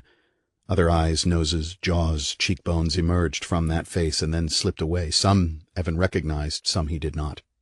It was like watching photographs of the dead being flipped by at high speed. Some of those eyes and mouths gaped in ragged terror. Perhaps shadowy ushers had torn tickets for this theater. Perhaps it was wholly within Evan Reid's mind, or perhaps it actually stood somewhere along the line of demarcation between reality and dreams, between facts and premonitions. Wherever it existed, he now waited for the beginning, because he knew there was something they wanted him to see. It began within him, a tremble of red across his mind that began to grow, to stretch out feelers that touched nerves here and here and here. It grew into a spiderish form that gnawed at his brain with a red, cupped mouth, and he was unable to scream or draw away. The thing crawled over him, inflicting pinpricks of pain with its furred claws. In a whirl of color, the pictures loomed out at him, blinding him momentarily with a burst of white light. A barren, weed-choked woodland field and the sudden terrifying noise of cracking wood. A flight of crows taking to the blue sky like a black pentagram. A sharp scream, abruptly ending. Then rising again, a demonic shriek that made him want to cry out in pure terror. Earth exploding, spewing geysers of dirt and jungle vines and tree branches, mortar shells. Faces shadowed by the bars of bamboo cages watching him struggle with two black-garbed guards. An American face over him peering down, saying, "Take it easy, you're okay, you're okay, you're okay now." A brief glimpse of Kay and Laurie, both younger, Laurie as a baby in her mother's arms. Steampipe rattles, angry voices and someone crying, crumpled wads of paper being thrown into a wastebasket and a searing pool of yellow light. And then finally, and most disturbingly, a roadside sign that read, "Bethany's Sin," followed by utter darkness. He shook his head, wanting to escape, to scream himself out of this place, but he realized after another moment that they weren't finished with him. No, not quite yet. Because, after all, he had been brought to see the next episode. The darkness whitened very gradually until it was the color of sunlight and there were the streets and houses of the village laid out in an orderly and pleasing pattern. He could see the colors of the flowers in the circle and all the shops ringing it, but it seemed that the streets were deserted and the houses empty because nothing moved. He walked alone, following his beckoning shadow, surrounded by silence. And he stood before that large, dark-stoned, gabled house. Moving through a wrought iron fence topped with spear points, walking along a concrete pathway toward an imposing door of solid oak, he could taste a dry fear in his throat, but there was no turning back, no running. Not here in this place. His hand slowly reached out, gripped the brass knob, and pushed. The door opened noiselessly, and he stood on the threshold. Darkness within. Cold. The smell of ages passed and bones dissolved into ashes. The sun burned on his back, the shadows ahead froze his face, and as he watched, unable to move, dust boiled in a long corridor that seemed to stretch into eternity before him. It finally came together like a curtain, and it was through this curtain that Evan saw a shadowy figure moving, slowly and steadily, formless, ancient, terrible, striding closer, closer, and closer. One arm coming up, fingers piercing that maelstrom of dust, clawing it away as if it were the sheerest fabric or the thick webs of a huge and lurking spider. The fingers stretched out toward him, and Evan threw up his arms before his face, but he could not step away, could not find the strength to move, could not slam that massive door upon whatever evil thing it was that neared him in that corridor. The hand began to come through the dust for him, and the faceless shape of a head, cloaked in darkness. He thrust his arms out against it to hold it back, his mouth coming open in a cry of terror. He gripped something, pushed at it, hands on his wrists, someone shaking him, the lights coming on, stinging his eyes, someone saying, "Evan!" Kay, shaking him. His fingers clamped around her wrists and her hands on his shoulders. "Evan, come on, wake up! Wake up! What's wrong with you?" Her eyes were sleep-puffed and wild, and she shook him harder to make him see her. He wiped away the webs of sleep and sat up on the pillow. Beads of sweat clung to his cheeks and forehead, drying now. He blinked, trying to remember where he was. That house. No. Our house. Kay beside me, outside the sleeping village. All is well in the world. That other place where they showed him the things had faded and was gone. He waited a moment, trying to regain his equilibrium. His breathing was ragged. "I'm okay," Evan said finally. "I'm okay." He looked into Kay's eyes, and she nodded. "Was it a bad one?" she asked him. From the bedroom across the hall, Laurie's frightened voice. "Mommy? Daddy?" "It's nothing," Evan called to her. "Just a bad dream. Go back to sleep." Silence.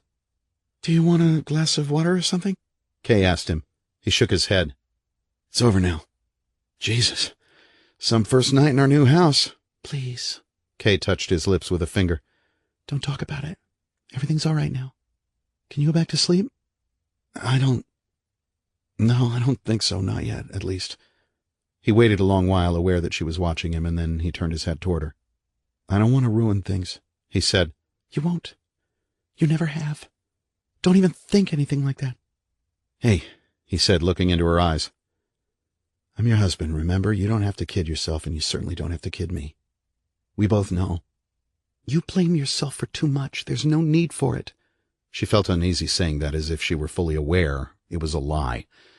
She could see that his eyes looked distant and haunted, as if he'd seen something terrible that he'd failed to fully recognize. "I want things to be good," Evan said. "I want them to work out." "They will," she said. "Please." "But they haven't before, have they?" he asked her, and her silence stung him. "Always these dreams. I can't get away from them. I can't make them stop. Jesus, when are they going to stop? Now they've caught up with me, and I'm having nightmares about Bethany's sin." "Bethany's sin?" Kay's eyes iced and narrowed. "What about it?" "I can't make any sense out of it. I never can, but this seemed worse than any I've ever had before." Kay stared at him without speaking, because she didn't know what to say, because there was nothing to say. His eyes said everything. Torment, pain, guilt. She had the sudden sure feeling that in the other bedroom Laurie wasn't asleep at all, but was listening, perhaps fearfully. Laurie had heard her father cry out in the night too many times not to be afraid. Evan was making an effort to control his breathing. The details of the nightmare were fading rapidly. Just the cold terror remained lodged like a thorn down around his stomach. "I can't deal with this," he said finally. "I've never been able to. All my life I've cried out in my sleep. I've gone through insomnia and sleeping pills and stay-awake pills, but I just can't shake the damn dreams." He threw aside the sheets and sat up on the edge of the bed. Kay found herself staring at a small, semicircular scar on the muscular curve of his lower back where his pajama top had bunched up. Shrapnel from a world away. That was what had brought him home from the war, Purple Heart and all. She touched it very slightly, as if afraid it might burst open again and spill bright red blood across the blue sheets. It seemed foreign to her, as many things still did, even after all this time. "I don't even know what the hell they mean," he said. "When I try to examine them as bits and pieces, my brain turns to slush. The fragments escape me just as I try to grab at them, and this time they were about Bethany's sin. God knows why, but they were." "They're only dreams," Kay said, trying to keep her voice calm. How many times had she said that exact same thing to him in the middle of the night? "Only dreams, not real. They can't hurt." "There's nothing to them. I can't understand why you let them worry you so much." Careful, careful, she thought. "This is tricky. Have to choose the right words, like picking flowers in a bed of nettles." She stared at the back of his head, the unruly hair standing out from the top and sides. He ran one hand through it, and she saw his shoulders sag forward a fraction. "They don't mean anything, Evan," she said quietly and calmly. "Just maybe that you put too much mustard and a pickle too many on your meatloaf sandwich. Come on, lie back down. What time is it, anyway?" She turned her head to look at the night table clock. "My God," she said. "Almost 5. She yawned, still squinting from the lamp's whitish glare. "They mean something," he said in a dull, empty voice. "The one about the truck meant something, didn't it? And the ones before that?" "Evan," Kay said. "Please." She heard herself, weary, irritated. Perhaps more than a little frightened as well. "Yes, admit it," she told herself. Through the cold layers of skepticism she had slowly troweled down over the years as a protection against things she failed to comprehend, that twinge of unease, of unreasoning fear had often penetrated. But only for a moment, because then she'd been able to gain control again, to say, "No, no, it's only coincidence. There's no such thing as—" "I'm sorry if I frightened you," Evan said. "Jesus, I'm going to have to start sleeping with a strip of tape over my mouth so you and Laurie can get some decent rest for a change."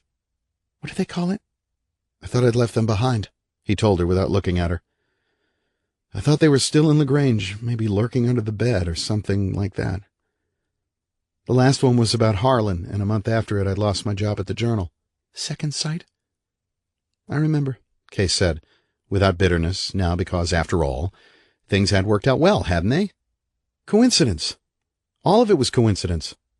"I want to turn out the light," she said. "Okay?" "Okay," he told her. "Sure." She reached over, switched it off. Darkness reclaimed the room except for a single shaft of clear moonlight that filtered through the curtains. She lay on her back, her eyelids weighted by weariness, but did not immediately return to sleep. Instead, she listened to his breathing. It reminded her oddly of a frightened animal she had watched in a cage at the zoo when she was a little girl. She lifted her hand and touched his shoulder. "Aren't you going to try to sleep?" "In a few minutes," Evan replied. He wasn't ready yet. The old fears had resurfaced, laced like scars across white flesh. The whole thing was unreal, like Poe's dream within the dream. "Why won't they leave me alone?" he asked himself. "This is a new start. I want everything to be right. I don't want the dreams anymore." From the distance of time, Jernigan's voice came to him. "Old Reid can see. Bastard can fucking see. Said he saw that tripwire stretched across the trail in a dream, saw it glowing blue like it was on fire or something, and Bookman on point found that goddamn thing stretched tight, smeared with mud, just waiting for us, because old Reid told him to watch for it. So Bookman traces it up into the trees, and there's his fucking claymore, and after everybody's got his ass hid, we yank that wire, and there she goes like a Roman candle. Boom! When the Kong came in to loot Dead Man, they caught some lead between their teeth." "Sure." Evan stared at the blank wall, feeling the darkness and silence of the house like an alien marrow in his bones. This dream he'd had tonight was very different from any he'd ever had. Shifting shapes, formless things lurking in a dark maelstrom. What were they? What did it mean? Or did it mean anything at all? Like everyone else, he had dreams that were only insensible fragments, sometimes comedic, sometimes chilling. Dreams that were, as Kay had pointed out, brought on by too much mustard or spicy chili or things remembered from midnight television flicks. But through experience, Evan had learned to tell the difference. If they, the formless escort things that brought him to the movie in his mind, wanted him to see, then there was a purpose to it. A deadly serious purpose. And he had learned not to dismiss lightly the images they allowed him to see. That sight had saved their lives before, more than once. Of course he knew that Kay turned her back on it. She dismissed those happenings as coincidence because she couldn't understand. And she feared it as well. He hadn't told her about it before they were married because in those days he was still trying to come to grips with it himself, to understand why he was burdened with a strange half-enlightenment, half-affliction. His mother's voice, a gift. His father's harder voice, a curse. Yes, both of those. He decided he did want a glass of cold water, so he rose up from the bed, switched on the light in the blue-tiled bathroom, and drew tap water into a plastic cup. In the bathroom mirror his face looked haunted by the things that lived behind it. Dark circles beneath the grayish-green eyes, lines deepening on his forehead and around his mouth, premature flecks of gray glinting at his temples. On his left cheek, just above the line of the cheekbone, was a small, crooked scar. There was another over his left eyebrow. He had ignored a dream once in the fatigue of jungle fighting and the day-to-day hell of survival. In that dream they had shown him a red sky filled with flaming wasps. When the mortar shells had come that morning, he was out in the open and the shrapnel had pierced his left side, one piece embedding itself dangerously close to his heart. Remembering that was difficult. It was a jumble of noise and faces and blood smells and hospital smells. How the medic, a young man named Dawes, had kept him from bleeding to death, he never knew. He remembered, dimly, whirling copter blades and men shouting. Then there was blackness until a glaring white light shone over his face at a field hospital. He heard someone moaning and, weeks later, realized that it must have been himself. Now, standing before the mirror, he knew that the fine lines of the scars across his chest and ribs would look somewhat like a road map underneath his pajama top. Before the war, he had slept with Kay in the nude. Now, he didn't, though Kay said she didn't mind, and he thought she meant it, but that field of crisscrossed flesh made the images well up in his mind like burning drops of blood. 4 years before, when he was still inside the barbed wire cocoon of cold terror the war had closed around him, he had tried to grow a beard. He wanted to hide. He didn't particularly like Evan Reid anymore. He didn't know the man, wouldn't have known him if he'd met Evan Reid on the streets of LaGrange. In the war, he had killed human beings, at first with sick horror and revulsion, later with an empty feeling, as if he were the M16 itself, hot and smoking. And at the end, after what had been done to him in a Kong prisoner of war holding camp, he even found himself hunting them, every impulse and nerve vibrating with the killer instinct. The hardened men, the one whose eyes looked funny, slitted, and who never liked people to stand behind them, said that after you got the killer instinct, you never lost it. He had prayed to God that he would, and perhaps that was why he chose to ignore the dream and freeze in his tracks when he heard the mortar shells screaming in, because it was time to stop. Or be stopped. The beard was gone, a week after it was begun, because the hair grew ragged around the scar on his jaw, branding him with memories. Another reminder of what he had been and what he had done. He drank down the water, drew another half glass, and drank that as well. In the mirror, his eyes stared back at him over the rim of the glass. Then he turned off the light and walked into the bedroom where Kay's sleeping form lay motionless in the sheets. As he crossed the room, the beam of moonlight fell upon him. Abruptly, in the distance, a dog began to bark. Perhaps Evan thought from a backyard at the far end of McLean Terrace. He paused, stepped toward the window, and drew aside the curtains with one hand. Evan peered through the glass. Leafy elm branches cut the moon's pearly luminescence into jagged shards of ice. The dog began to bay. Something moved past the window, the flash of a phantom wraith there and then gone along the street. Evan, craning his neck but unable to see because of the trees, had the split-second impression of something black and huge. For an instant his flesh had crawled and the hair at the back of his neck had risen. Now he could hear his heart hammering in his chest, and he strained to see through the night, his senses questing for the slightest movement. But there was nothing. if there had been anything at all. Shadows? He glanced quickly up at the sky. A cloud passing briefly over the face of the moon? Possibly. But if not that, then what? All along McLean the houses were dark. Nothing moved. No light shone. Nothing. He felt bitterly cold, and he shivered suddenly, and drew away from the window, letting the curtains fall back. He slipped beneath the sheets, and Kay murmured, moving closer to him. For a long time he could feel his heartbeat as it seemed to strum his body like an off-key guitar. What had that been? He asked himself on the borderline of sleep. What was out there on the night-lit Bethany's Sin streets? And why was he certain he would not have gone outside to see it for any price on earth? Falling into the black crater of sleep, he heard that dog bark again. Again.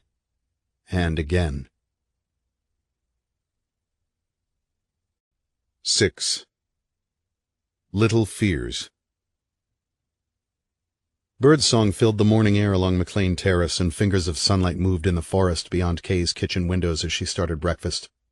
Laurie wasn't yet awake, but that was okay, because starting next week she'd have to be getting up around 7:30 to go to the daycare center while Kay drove on to George Ross Junior College, a few miles north of Ebensburg. Evan was showering upstairs, and as Kay put the water on to boil for coffee, she heard the noise of the shower cease. When she was getting the cups, white with a dark blue band around the rim, out of the cupboard, her hands suddenly trembled, and she dropped one of them onto the linoleum-tiled floor. It cracked, teeth like chips flying out in all directions, and she called herself a stupid ass and put the broken cup into the trash can. But the truth was that a spring had begun winding itself tight within her. She envisioned the inside of a pocket watch her grandfather Emery had once shown her.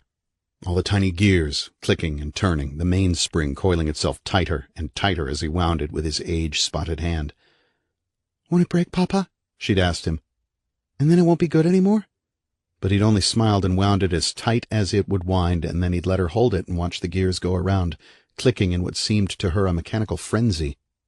Perhaps now, she thought, the main spring that controlled her nerves and heartbeat and even the workings of her mind was being wound by an invisible hand, an invisible papa, wound and wound and wound until she could feel the first threatening throb of pain erupt at her temples. She opened a drawer, searched through it for the bottle of bufferin she'd placed there the day before. She took two with a glass of water. That helped a little bit. But they were tension headaches, stubborn and painful, and very often so bad the bufferin did nothing against them. She shrugged her shoulders to ease the tight band across her back. The water began to boil on the stove. To her the kettle's whistle sounded like a shriek. She reached for the pot, feeling the heat on her hand, and lifted it off the glowing eye. At the same time she concentrated on dismissing the nagging fears that seemed to have crept up around her, vaporish things that might have stepped through the woodwork, things that had followed them from LaGrange and now sat watching her, grinning and chuckling, from perches atop the counter or the cupboards. In the war of nerves, they always won. In another few minutes she heard Evan coming down the stairs. He came into the kitchen wearing a pale blue short-sleeved shirt and gray slacks, and kissed her on the cheek as she fried bacon. He smelled of soap, and his hair was still damp. "Good morning," he said. "Morning." She swept a metal hand across the kitchen, and those little fears scuttled away into nooks and crevices, to wait. She smiled and returned his kiss. "Breakfast is almost ready." "Great," he said, and looked out the windows across the sun and shadow-dappled woodland.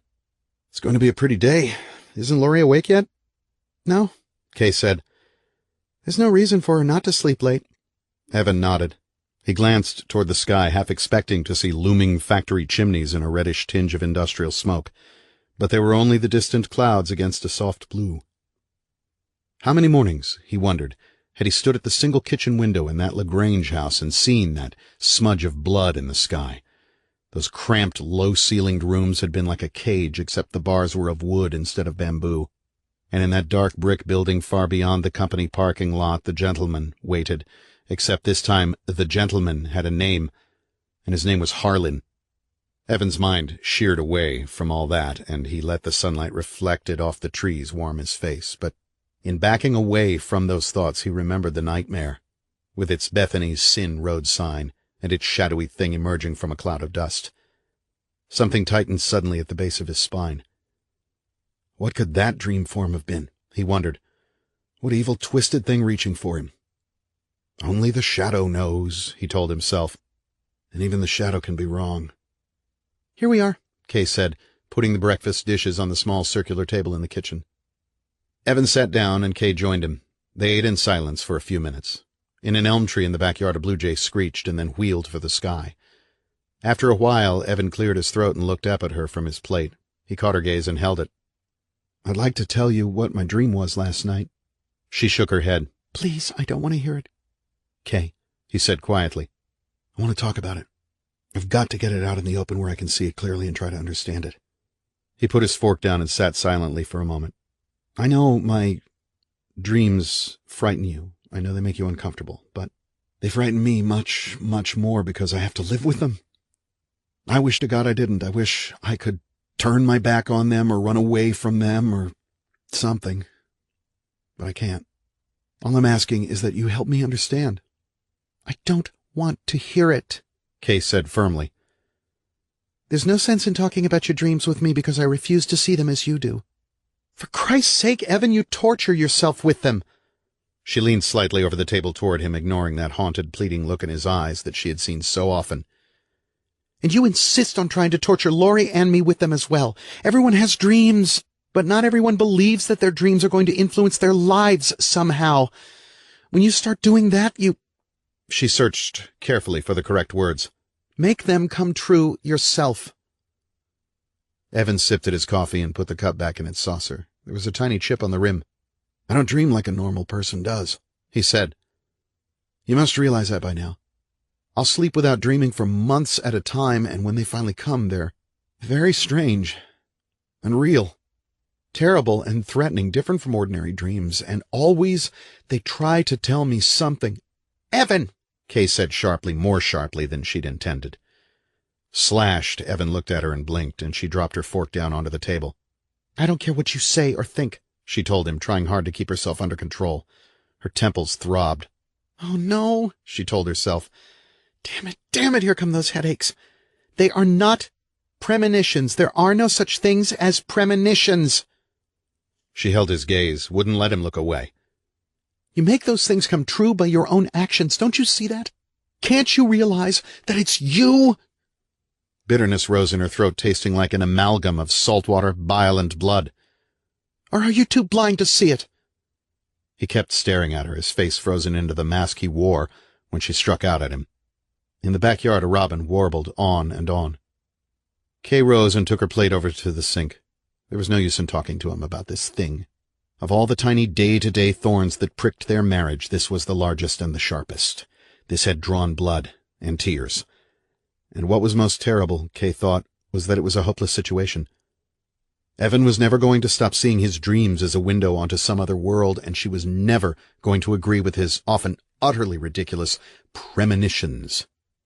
Those things that had come true in the past had come about due only to him, not to anything supernatural, not to destiny, nor to evil, but only to Evan Reid. And the simple truth of the matter was, for her, the most painful. He had allowed those dreams to shape his own life, and worse, their life together. Middle-class gypsies, she told herself almost humorously. Carrying our crystal ball with us, living in fear when the dreams told Evan there was going to be a fire in the apartment building. He'd left the electric heater on one morning. A frayed wire had shot sparks, a lot of smoke, but not much damage. His fault again. Living in fear under Eddie Harlan. Don't think about that. And so many other times. And now it's begun again, she told herself. Only one day here where there are so many opportunities for all of us, and it's already started. And why? Yes, because he's afraid. Isn't that what the Veterans Administration psychologist Dr. Gellert had said years ago? Evan has a problem trusting people, the doctor had told her in one of those terrible sessions. There's a great deal of stress within Evan, Mrs. Reid. It's a result of the war, his feelings about himself, his idea that he's personally responsible for many of the things that happened. It seems to be a complex problem. It goes back to his relationship with his parents and especially his older brother, Eric. Evan finished his coffee and brought the plates over to the sink. Okay, he said. I know they disturb you. I know they frighten you, so we won't talk about them anymore. He waited for her response, and finally she turned toward him. They do scare me, Kay said. And you scare me when you believe in them so much. I'm sorry I get upset, Evan. I'm sorry I don't understand, but We've both got to put those bad things behind us. She paused for a moment, watching his eyes. All right? Yes, Evan said, nodding. All right. Kay reached out and took his hand, drawing him toward the windows. Look at that, she said. A whole forest for us to wake up to in the mornings. And that clear, blue sky. Did you ever make cloud pictures when you were a child? What does that large one over there look like to you? Evan looked at it. I don't know, he said. What do you think? A face, Kay said. Someone smiling. See the eyes and the mouth? To Evan it looked like an archer, but he didn't say anything. I wonder what the rain looks like through these windows. Or the snow. Evan smiled and put his arm around her. I doubt if we'll see very much snow this summer. It must be entirely white, Kay said. And the branches thick with icicles. And in the spring and the fall it'll be different again. She turned toward him and looked into his eyes. He'd pushed away the haunted darkness, for a little while at least, and for this she was grateful. She put her arms around him. It's going to be good, she said. Just like we've always wanted everything to be. I've got my teaching position, you'll be writing. Laurie's going to be meeting new friends and having a real home. That's very important to her right now. Yes, I know it is. He held on to her and looked out across the forest. It would be beautiful under a cover of snow. And then in the spring, as the first green buds appeared on the thousands of bare brown limbs, there would be nothing in sight but fresh green and the slow and sure growth of new thicket. And in the autumn, as the weather cooled day by day, the trees would take on the appearance of fire, the leaves scorched with gold and red and yellow, slowly turning brown and curling, dropping to the earth. Beyond those windows, nature would be constantly changing her colors, like a beautiful woman with many dresses. It pleased Evan that there was so much beauty to look forward to, for in the past few years there had been achingly little. There was a sudden bing-bong from the entrance foyer. The doorbell, Evan realized. I'll see who it is, Kay said. She squeezed her husband's hand briefly and then turned away from the kitchen windows, going out through the den and a connecting corridor to the entrance foyer. Through the panes of frosted glass set into the door, she saw the head of the person on the other side. She unlocked and opened the door. It was a woman, perhaps in her late 30s, wearing a canary yellow tennis outfit. A locket, initialed with the letters J and D, hung around her neck. Her flesh sun-tanned but amazingly unlined, she looked as if she practically lived outdoors. And in her rather square-jawed but attractive face her gaze was steady and calm. She held a basket of tomatoes. Mrs. Reid? She said. Yes, that's right. It's so good to meet you. I'm Janet DeMargin. The woman motioned with a tilt of her head. Your next-door neighbor. Oh, yes, Kay said. Of course. Please come in, won't you? She stepped back and the woman came into the entrance foyer. The aroma of freshly mown grass wafted in through the open door, reminding Kay of wide, luxuriously green pastures. I see you're all moved in, Mrs. DeMargin said, swinging her gaze in toward the living room. How pretty. Not quite, Kay told her. There's still some furniture to buy. Well, it's coming along nicely. The woman smiled again and offered her the basket. From my garden. I thought you might like some fresh tomatoes this morning. Oh, they're beautiful, Kay said as she took them. They were, too, large and red and unblemished. Mrs. DeMargin walked past her into the living room and looked around. Just a hobby, she said. Everyone should have a hobby, and gardening's mine. Kay motioned for her to sit down, and she did, in a chair near the picture window. It's so nice and cool in here, Mrs. DeMargin said, fanning her face with a red-nailed hand. My air conditioning has been breaking down since the 1st of June. It's a real problem getting the Sears serviceman over from the mall. Can I get you something? A cup of coffee? I'd love some iced tea, with plenty of ice. Evan, hearing the voices, came through the foyer into the living room. Kay introduced them and showed him the tomatoes. Evan took the woman's outstretched hand and shook it, finding it as hard and dry as a man's. Her eyes were very attractive, though, green-veined with hazel, and her dark brown hair was swept back from her face. Glints of blonde showed in it. Kay took the tomatoes back to the kitchen and left them alone. Where are you and your wife from, Mr. Reid? Mrs. DeMargin asked him when he'd settled himself on the sofa. We've been living in LaGrange. It's a small mill town near Bethlehem. Mrs. DeMargin nodded. I've heard of it. Were you with the mill? In a way. I was a writer and copy editor for Iron Man, the mill's public relations journal. Mostly I wrote headlines. A writer? She raised her eyebrows.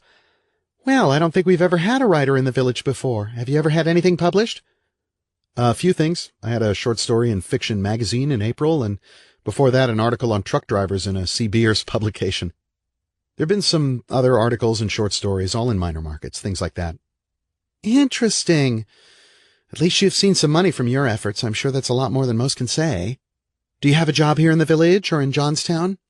Evan shook his head. I'm looking.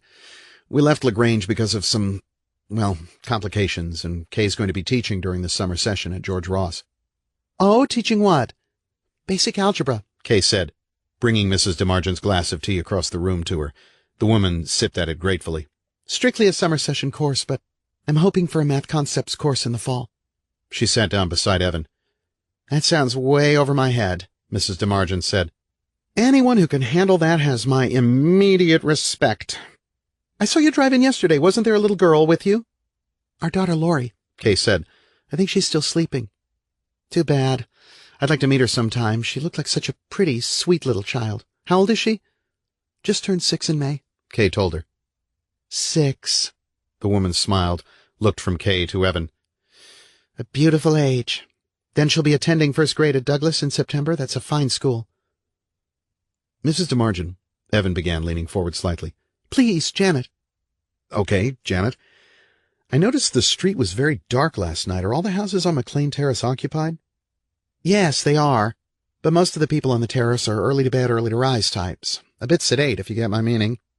Also, I believe the Rices are on vacation this month. They drive up into the Allegheny Forest to do some camping every summer. What about the house directly across the street from us? Evan asked her. I didn't see any lights at all over there last night.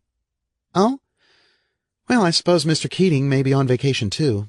As a matter of fact, I haven't seen his car there for a few days. He's a widower, but I believe he has relatives living in New York. He may be visiting them. He's a very nice man. I'm sure you'll like him. She smiled and sipped at her tea. Oh, how cooling that is. Of course, June isn't really our hot month in Bethany's sin. It's August you have to watch out for. That's the killer month. Everything wilts. And dry. My God, is it dry. She swung her gaze over toward Kay. So, have you met many of the villagers yet? You're the first neighbor we've met, Kay said. Of course we know Mrs. Giles, but that's about it. It takes time, I'm sure. I wouldn't worry. They're friendly people. She shifted her eyes to Evan. Most of them are, at least. Some of them, the ones who live in those large houses down near the Circle, stay to themselves. Their families have lived in the village for a few generations, and Jesus Christ, they're more family-conscious than the DAR. Kay smiled. She felt relaxed with this woman and glad that she'd come over to make them feel welcome. It was, after all, an indication that they were being accepted into the village, if only by one neighbor, and acceptance was always a good feeling. The Circle's very beautiful, Evan was saying. Someone's gone to a lot of trouble and expense to keep those flowers looking nice. The beautification committee does it. Let's see. Mr. and Mrs. Holland, Mrs. O'Marion, Mr. and Mrs. Brecker, Mr. Quarles, a few others. They take turns planting and watering and weeding and such as that. They wanted me on the committee last year, but I had to turn it down. That garden of mine keeps me close enough to the earth. I'm sure it does, Evan said. I was wondering, what's that large house over on Cowlington? I can see its roof from my front yard. Mrs. DeMargin paused for a moment. Large house? Let's see. Oh, right, that's the museum. Museum? She nodded. Built by the Historical Society. What kinds of things are in there? Kay asked her. Mrs. DeMargin smiled wryly. Junk, dear. Just junk. Those society ladies think junk and dust make history. Don't even waste your time going over there, because usually the place is locked up tighter than a drum. Do you play tennis, Mrs. Reid? Please call me Kay. Oh, I used to play a little bit, but I haven't in quite some time. Great. This place could use another tennis player. At least we do. I'm in a tennis club, the Dynamos, and we play every Tuesday morning at 10 over on the courts just down the hill. There are 5 of us, Linda Paulson, Ann Grantham, Lee Hunt, Jean Quarles, and me. Maybe you'd like to play some Tuesday. Maybe, Kay said. It depends on my classes. Of course. The woman finished her tea and put the empty glass on a table beside her. The ice cubes clicked together. She rose, and Evan and Kay did the same. I'd better be getting on, Mrs. DeMargin said, moving toward the front door. Stopping to look back, she asked, Are you 2 bridge players? Afraid not, Evan said. How about canasta? Poker? It doesn't matter. I want both of you over at my house on Friday night. Can you do that? Kay glanced at Evan. He nodded. Yes, she said. Of course. Perfect. She looked down at her wristwatch and made an irritated face. Oops, I'm running late. Lee's waiting for me over at Westbury. Kay, I'll call you later on in the week and we'll set up things for Friday, all right? She opened the front door, moved out onto the steps. Well, have a good day, and I hope you enjoy the tomatoes. She waved a hand, gave them one last smile, and then walked off along the pathway to the sidewalk. Kay watched her for a moment and then closed the door. She put her arm around Evan. She's very nice. I'll take something over there on Friday. How about potato salad? He nodded. Okay. There was a noise on the stairs, and Laurie came down, still in her pea-green pajamas, rubbing sleep from her eyes. Hi, honey, Kay said. Do you want some breakfast? She yawned. Cheerios. Cheerios it is. How about some banana slices on top? Kay took the little girl's hand and moved toward the den. Mrs. DeMargent didn't say anything about her husband, Evan said, and Kay looked back at him quizzically. Her husband? What about him? He shrugged. Nothing, really. I saw him on their front porch yesterday, and Mrs. Giles told me he'd been in an accident several years ago. He's paralyzed and in a wheelchair. Mrs. DeMargent is probably sensitive about his condition, Kay said. What kind of accident was it? Car crash. God, Kay said softly.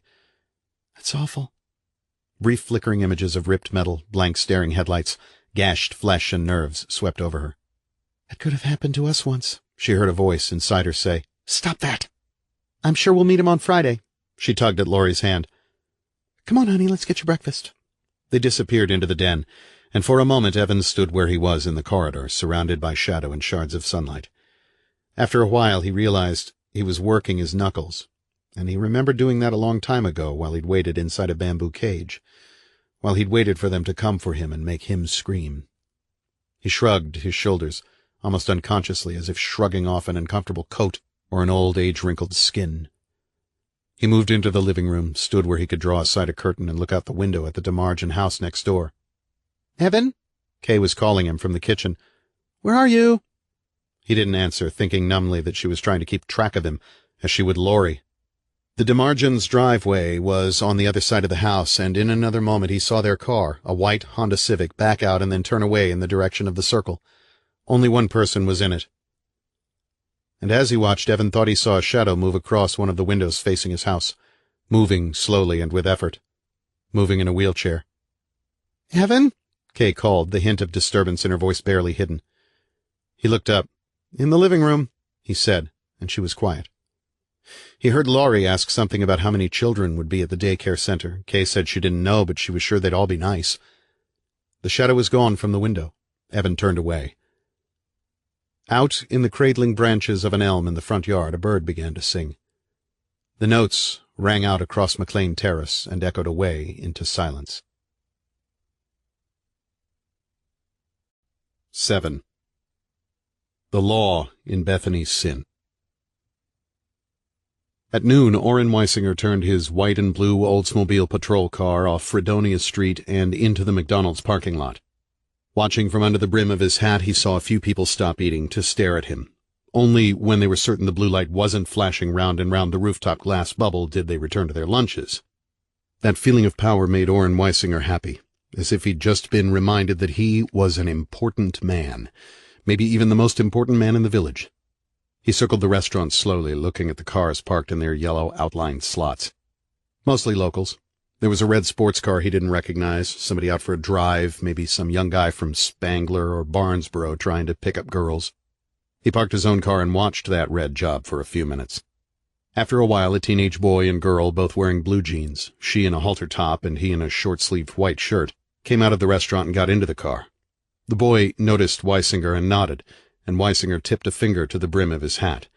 The sports car pulled out of the parking lot slowly, but Weisinger had the distinct feeling that boy would get out on Highway 219 and drive like a devil with a pitchfork up his ass. Orrin Weisinger was 46 years old. He had the face of a man toughened by the weather, squint lines around eyes so deeply brown they were almost black, creases and cracks and gullies in the flesh that looked like dried-up riverbeds. Gray sideburns, close-cropped, came down from underneath the hat, and below it the hair looked like so much salt and pepper sprinkled across pale skin. His hooked nose was made even more hooked by a large bump of bone on the bridge, where he'd been caught by a beer bottle during a fight 3 years ago at the Cock's Crow. He looked wary and cautious and dangerous, distrustful of strangers and fiercely protective of Bethany's sin, because that was his job as sheriff. On both seamed hands, the fingernails were bitten to the quick. Weisinger stretched, his 6'3" bulk completely filling the driver's side of the front seat, and his ornate belt buckles scraping up against the steering wheel. He was hungry as all hell. He'd had scrambled eggs and ham at 5:30 this morning in his small brick house on Deercross Lane, and during his morning rounds he'd chewed on Fig Newtons and Cracker Jacks and drunk a couple of pints of milk. The wrappers and containers lay on the rear floorboard. He got out of the car, walked across the lot into the restaurant. He knew the counter girls because he was a man of strict habits. They were cute little high schoolers, two from Barnesboro and the other, the prettiest one, whose name was Kim, from Elmora. Kim had his lunch waiting for him, 3 hamburgers, French fries, and a large Coke. She smiled and asked him how he was doing, and he lied and told her he'd run down a speeder over on Cowlington just an hour before. He took his food, nodded or spoke to a few of the people at the tables, and then went back outside to his car. He switched on his radio and listened to the troopers while he ate. One of them was asking about a registration on a pickup truck. Codes were talked back and forth, static, different voices, during one transmission the unmistakable scream of a siren.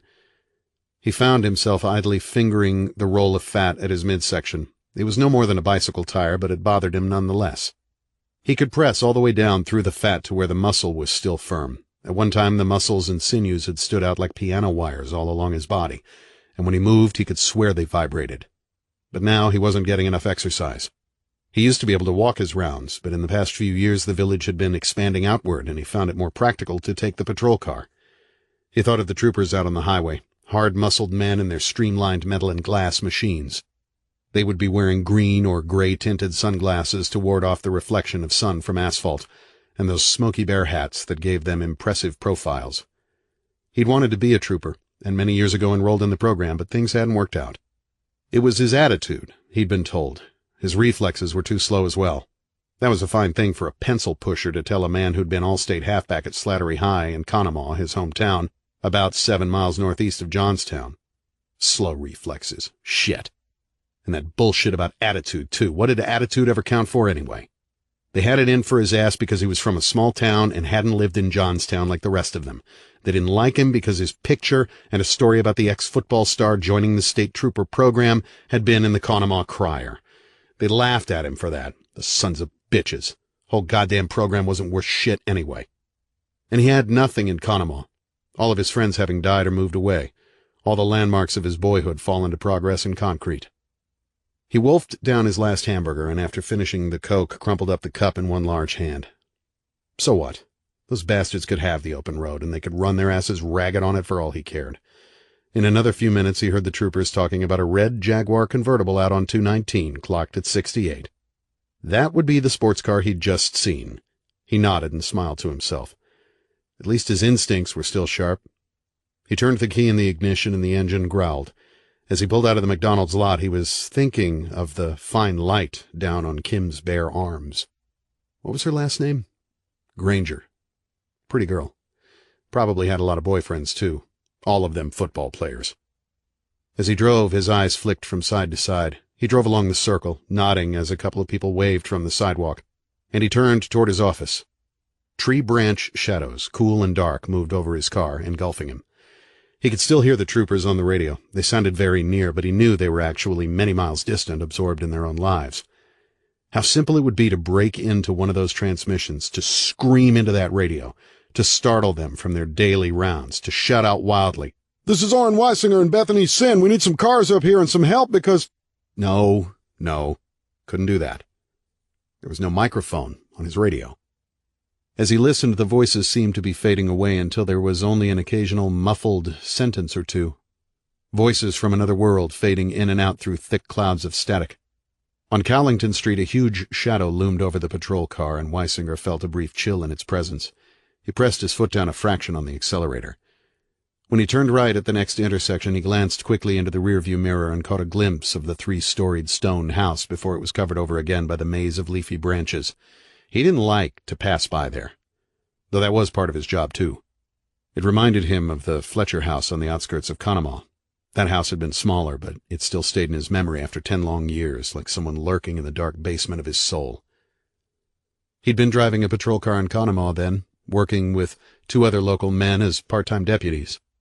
And it had been a cold morning in February when he'd gone to that house on the hill, summoned there by Mrs. Kahane, a teacher at Slattery, who told him something was wrong. Tim and Ray, Cyrus Fletcher's boys, had been absent for 3 days, and no one answered the telephone or the door. He tried the front door and found it locked. All the windows were closed and curtained, and he couldn't see in. But the back door swung open at his touch, and when he stepped in, he smelled something high and sweetish, not unlike the odor dead dogs gave off when he pulled their car-flattened, brain-crushed carcasses off the highway. It was cold in the house, though, and it wasn't a rotten meat smell or a blood smell, but the scarlet smell of death. He found everything in order in the kitchen.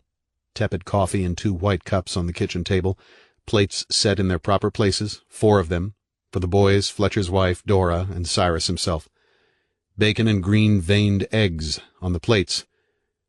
He called out for Cyrus and Dora, but no one answered, and after a long time he climbed the oak banistered staircase to the 2nd floor, where the bedrooms were. Somewhere a clock ticked in that house. He remembered that very distinctly, even now, long afterward. Somebody must be here, he'd thought. Somebody had to wind that clock. He found the boys in their beds, with quilts and a blanket still over them. They had no faces anymore. Their features had been hacked away. One of them, Tim, had his mouth open, and Weisinger could see the glittering teeth were streaked with thick, dried blood. Their throats had been slashed, too. In the other, larger bedroom, it was worse.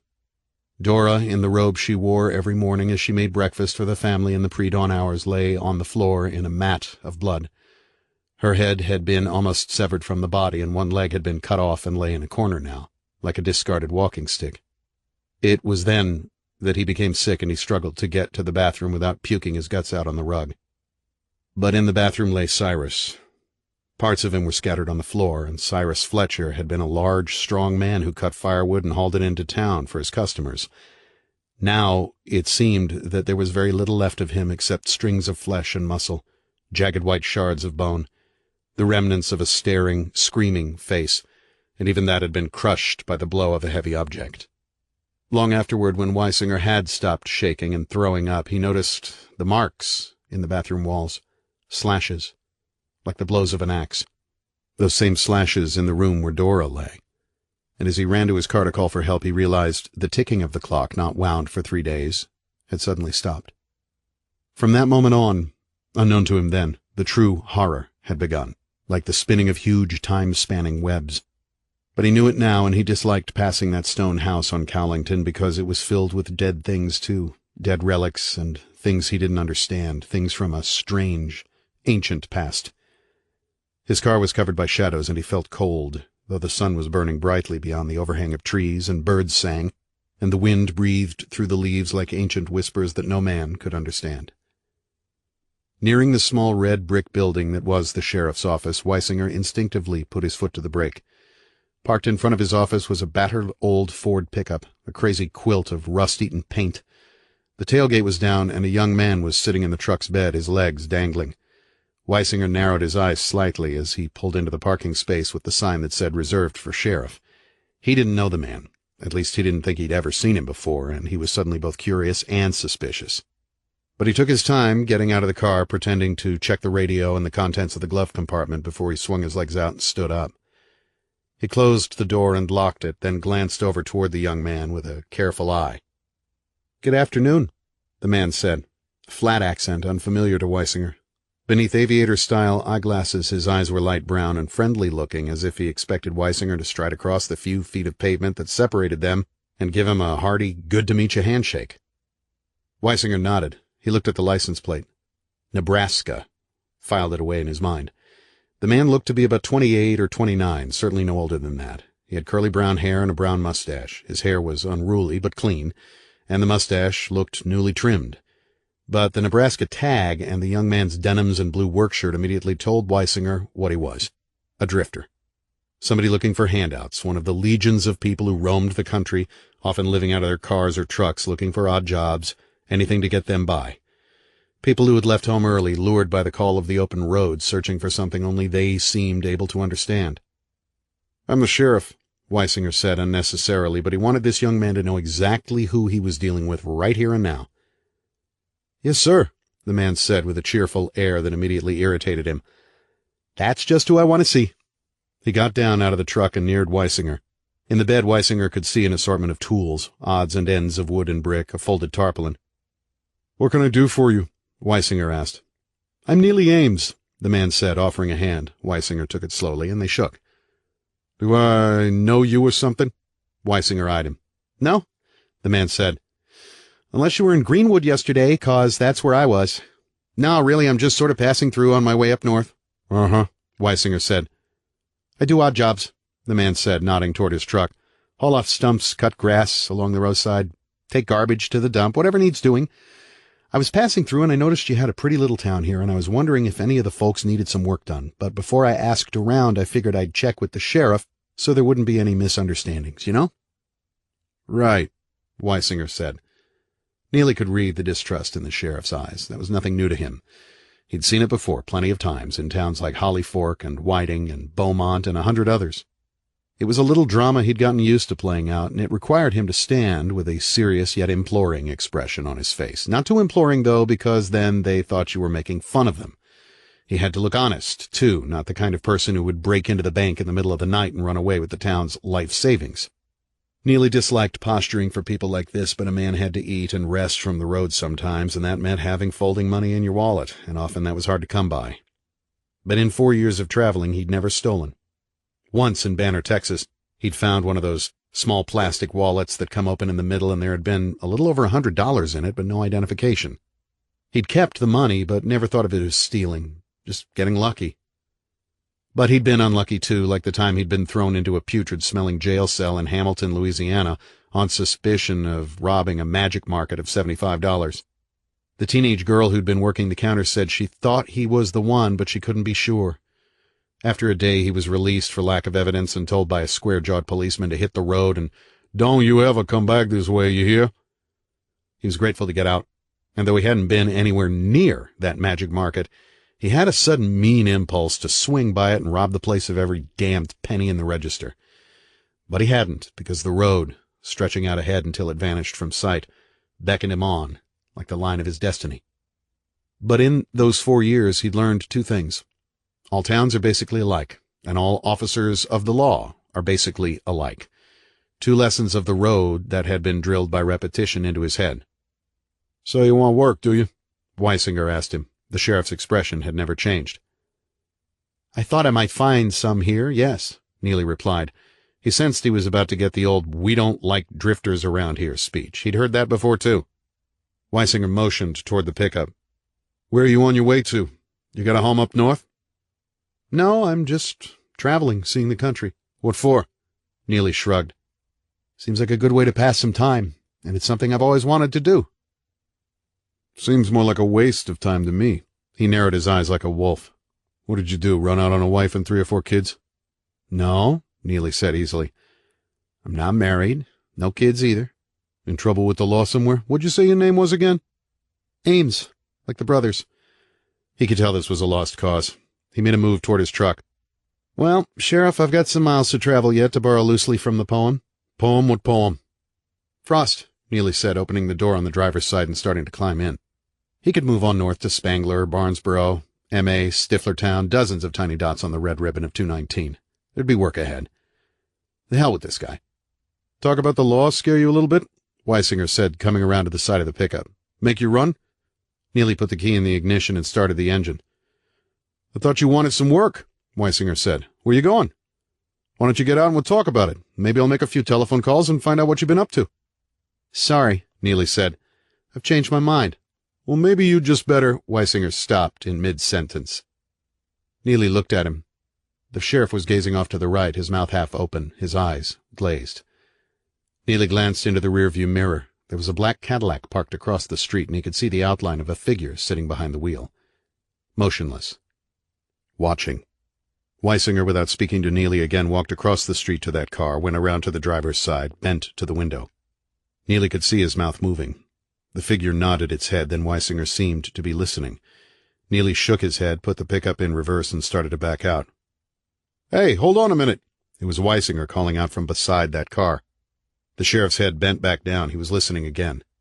In another minute, the black Cadillac pulled smoothly away from the curb and vanished down the street, and the sheriff unhurriedly walked back across the street to where Neely waited. Weisinger ran a hand across his mouth, and his eyes were dark and uneasy.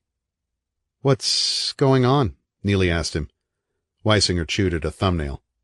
"Seems you got yourself a friend in this village, Ames. Somebody wants you to go to work." "Who?" "The mayor," Weisinger said. "If you want to work, you'll be put on the village payroll. There won't be much, though, I can tell you that from experience, and you'll be working long hours, too." "Just what is it I'm supposed to be doing?" "Anything and everything. Hauling trash, cutting down weeds, keeping grass mowed, picking up litter on 219, such like as that. The pay's $100 a week. You'll be on call from me whenever there's something needs doing." He glanced up in the direction the Cadillac had gone. "What do you think?" Neely shrugged. The money sounded pretty good, and he was in no hurry to get anywhere. Bethany's Sin was a pretty little village, inviting and clean. No sense in not trying to make a couple of $100 before he headed up into the New England states. "Why not?" he said. "Sounds okay to me." Weisinger nodded. His eyes were like black mirrors, and Neely thought he could see himself reflected in those orbs. "There's a boarding house on the corner of Kittredge and Grant, one street behind the Circle. Lady by the name of Bartlett runs it. It's clean and not too expensive. Why don't you drive on over there and tell her I sent you? Tell her you're working for the village now, and she'll give you a nice room." His eyes were strange and motionless. Dead, Neely thought suddenly. His eyes looked dead.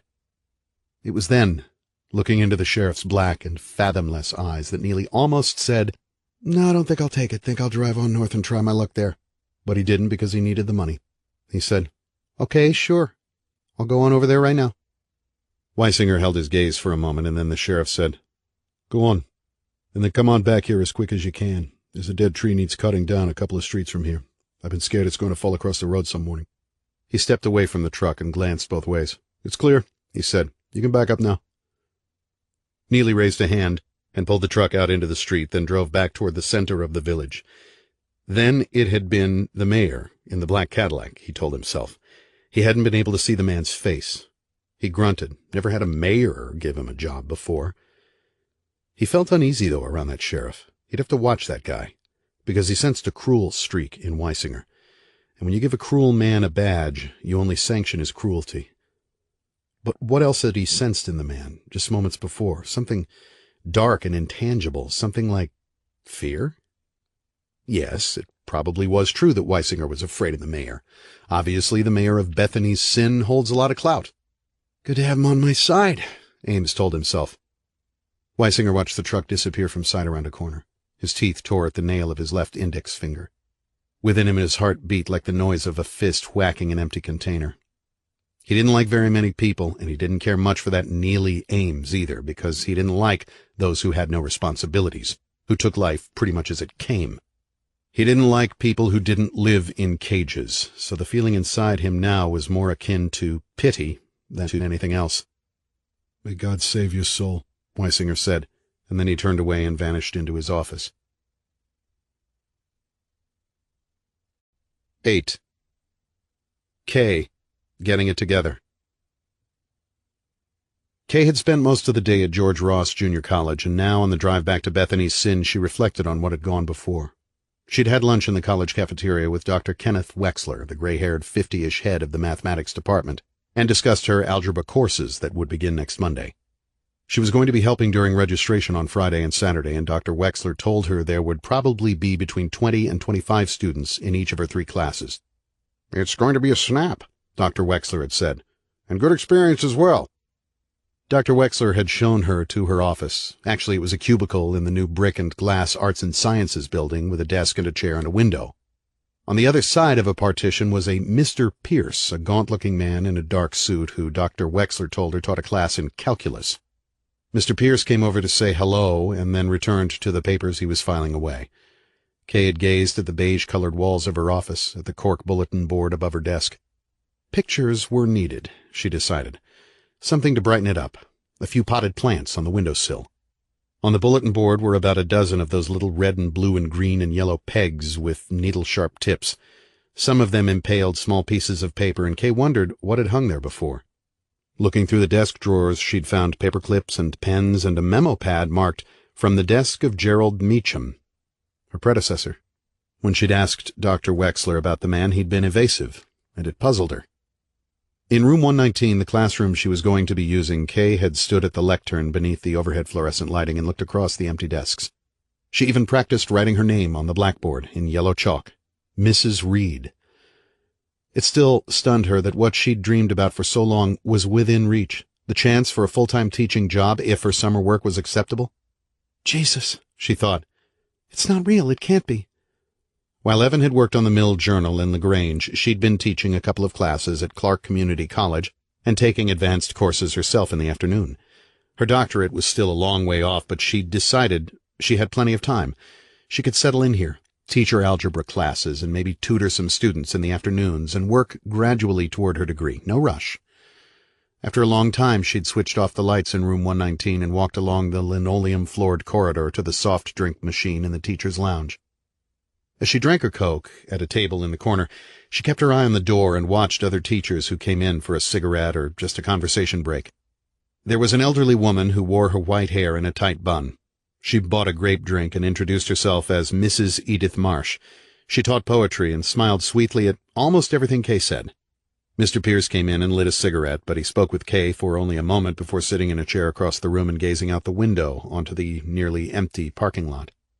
A man in his 30s wearing blue jeans and a dark blue sport coat came in and lost a quarter to the soft drink machine. Kay gave him change for $1, and the man puffed on a battered pipe and told her he was a professor in the classics department when she told him it would be her first semester. He wished her good luck and lost another quarter in the machine, and after that threw up his hands in mock rage and stalked out of the room, leaving a trail of smoke. She'd returned to her office one last time to try to figure out what sort of pictures to bring, still lifes, abstract posters, pastoral scenes, and then had left the building. And now, reaching the limits of Bethany's sin and winding her way toward the Sunshine School nursery and kindergarten where she'd left Laurie for a few hours, she wondered who Gerald Meacham had been. A mathematics instructor, of course. A very fine, intelligent man, Dr. Wexler had said. Mr. Meacham had lived in Spangler. He'd either been fired or had left of his own accord, but there had been a strange look in Dr. Wexler's eyes when she'd asked which. He seemed not to want to talk about the man. But why not? A scandal or something? Had Mr. Meacham been grading his tests with an eye glued to his female students' skirts? Anyway, Kay thought, thank God for what had happened to Gerald Meacham. If she hadn't gotten this teaching job, the family would be on the rocks by now. The Sunshine School was a yellow and white house on Blair Street. There was a fenced-in backyard, and as Kay got out of the car and walked up the pathway to the front door, she saw a few children swinging on jungle bars. She could hear their laughter like the noise of brook water running across flat stones in cool forests. There had been a brook near her house when she was growing up, and she had called it her secret brook and gone there every day one summer to watch that water run. She had thrown rocks into it and made wishes. 1 for a happy life, 2 for a handsome prince, 3 for a beautiful castle to live in. The next winter the construction men came and began clearing for a new highway, and they swept away the pine and oak trees with machines that got hungry at 6 o'clock every morning. When she had gone back with the first touch of spring to make more wishes, concrete had been poured over her secret brook. And staring at the smooth concrete, she had the distinct and lasting thought that, at that precise moment, someone she didn't know and would never know had laughed. Because that someone had stolen something that had belonged, at least for the fleeting days of a 7-year-old's summer, to her. And perhaps even then she had become a little bitter. And a little afraid. She rang the doorbell. Through the panes of clear glass in the door she could see some of the rooms within, walls covered with children's drawings of horses, scarecrows, stick people, buildings, and cars, a small table ringed by 6 small chairs, a bookcase filled with golden books and Dr. Seuss Cat-in-the-Hat stories, an aquarium with guppies. 2 little girls, one dark-haired and the other with long, beautiful red hair, sat reading at the table, and now they were looking up at Kay. Through the hallway came a slender woman wearing a white uniform-like pantsuit. She smiled at Kay and opened the door. Kay had met Mrs. O'Marion, who operated the Sunshine School, on their last trip to Bethany's Sin, before they'd left LaGrange for good. Mrs. O'Marion, whose first name was Monica, looked to Kay to be about 30. The woman had a friendly, attractive face framed by a full mane of dark hair, and she carried herself calmly, as if running a daycare center was indeed child's play. When the door came open, Kay felt the cool touch of the air conditioning. It was very quiet inside the Sunshine School, as if all the children were napping somewhere. "Hi there," Mrs. O'Marion said. "How was your morning at school?" "Fine, better than I expected." "Were you nervous?" Kay smiled. "Very much so, I'm afraid." "I guess that's to be expected." Mrs. O'Marion said. She opened the door wider, and Kay stepped into the house. The two children at the table went back to their reading. I taught for a few semesters at George Ross myself, she told Kay. Oh, what department? Psychology, under Dr. Anderson. It was just an introductory course in child psychology, nothing very challenging, but fun anyway. She gave a quick shrug. That was about 4 years ago, and I miss the academic life sometimes, the teachers' conferences, luncheons, and all that. She gazed at Kay without speaking for a few seconds. I really envy you. I don't see why. I'd say you have your hands full right here, Kay said, and you seem to be doing a good business. I am. There are more working mothers in Bethany's Sin than you'd think. Just a minute, I'll get Laurie. She's in the back playing. Mrs. O'Marion turned away from Kay and moved through a corridor to the back door. After another moment, Kay felt a tingling sensation at the back of her neck, and she looked behind her. The little girl with red hair was staring at her. The other child was reading Black Beauty. The red-haired girl said, Are you Laurie Reid's mother? Yes, I am. I'm Amy Grantham. It's good to meet you, Amy, Kay said. The child was silent for a few seconds, but her eyes never left Kay's. Is Laurie new here? She asked. That's right, we just moved to the village yesterday. It's nice here, Amy said. Her eyes were blue like deep tunnels to the soul. They were unblinking. My mommy says it's the best place in the world. Kay smiled. She heard footsteps in the corridor. Mrs. O'Marion was holding Laurie's hand. Hi, honey, Kay said, smoothing her little girl's hair and giving her a kiss on the forehead. Did you have a good time today? Laurie nodded. We had fun. We played on the swings and we played with some dolls and saw cartoons. Cartoons? Kay said. There's a projector in the back, Mrs. O'Marion explained. What did we see today, Laurie? Roadrunner and Chipmunks and Daffy Duck. Mrs. O'Marion smiled and winked at Kay over Laurie's head. That's right. Well, Kay took Laurie's hand. We've got to be going. Tell Mrs. O'Marion we'll see her again on Friday morning, all right? They moved toward the front door. Bye, Laurie, Amy Grantham said. The other little girl looked up and said goodbye, too. Bye, Laurie said. See you Friday. At the front door, Mrs. O'Marion said, That's a beautifully behaved little girl you have there. If the others were as good as she is, I could watch shows like Ryan's Hope and One Life to Live all day. They said goodbye to Mrs. O'Marion, and in another few minutes Kay was driving again toward McLean Terrace, while Laurie talked about the other children she'd met. She seemed to have had a good time, and that pleased Kay because Laurie would be spending most of the summer there. Kay wished Laurie could have stayed at home with Evan, but she knew Evan was going to be putting together an office down in the basement, and he'd want as much time as possible to work. So it was best that Laurie stayed at the Sunshine School. On the way home, they passed a modernistic-looking brick building with a glass front, on a corner lot where the overhanging trees cast black shadow shapes. A simple white-on-black sign outside read, Mabry Clinic. Kay knew it was what served as the hospital in Bethany's Sin, but she'd never been inside, and had never met any of the doctors. She'd been concerned about the quality of healthcare in the village when they'd first been thinking of moving, but Mrs. Giles has assured both her and Evan that the clinic was fully staffed and well-equipped, and that Dr. Mabry, the director of the clinic, was the type of physician who insisted on house calls in emergency cases. Coming through the front door of their house, Kay heard the muffled machine-gun chatter of Evan's battered black typewriter from the basement. Laurie went up to her room to play, and Kay opened the basement door and descended the staircase. Evan sat at the roll-top desk they'd bought at a garage sale several years before. It was nicked and scarred in places, and Evan had replaced 3 of the 4 legs, but he'd hand-sanded some of the worst spots and refinished it until it was a beautiful dark oak color that glowed beneath a couple of coats of varnish. He'd positioned the desk on the far side of the basement near a screened window that he could pull up so he could both look out across the backyard and enjoy the fresh air. Boxes of books were piled up alongside him, awaiting the shelves he'd planned to build since the first day he'd stepped down into the basement and seen its possibilities. He'd brought down 2 framed posters, one a replica of a Graf Zeppelin travel poster from the 30s, and the other an authentic Harry Blackstone magic show ad, also a garage sale find, and hung them on either side of the window. A metallic desk lamp cast a pool of light over his right shoulder onto the paper in the typewriter, and beside him there was a pad of clean paper and several sheets of what he'd written that day. On the floor beside the desk was a wicker trash basket, and near that a couple of pieces of crumpled paper. Kay stood behind him for a moment, watching him work. He would type a few lines and then stop, staring at the paper without moving. Then type a few more. Then, with a burst of speed, a dozen or more lines, followed by silence. After a few minutes, Evan suddenly straightened up in his chair. He seemed to be listening for something. And then he looked around at her, his eyes wide, and his sudden movement frightened her. "What is it?" Kay asked, taking a step backward. Evan's eyes cleared at once. "Sorry. I didn't mean to scare you, but the truth is, you scared the hell out of me.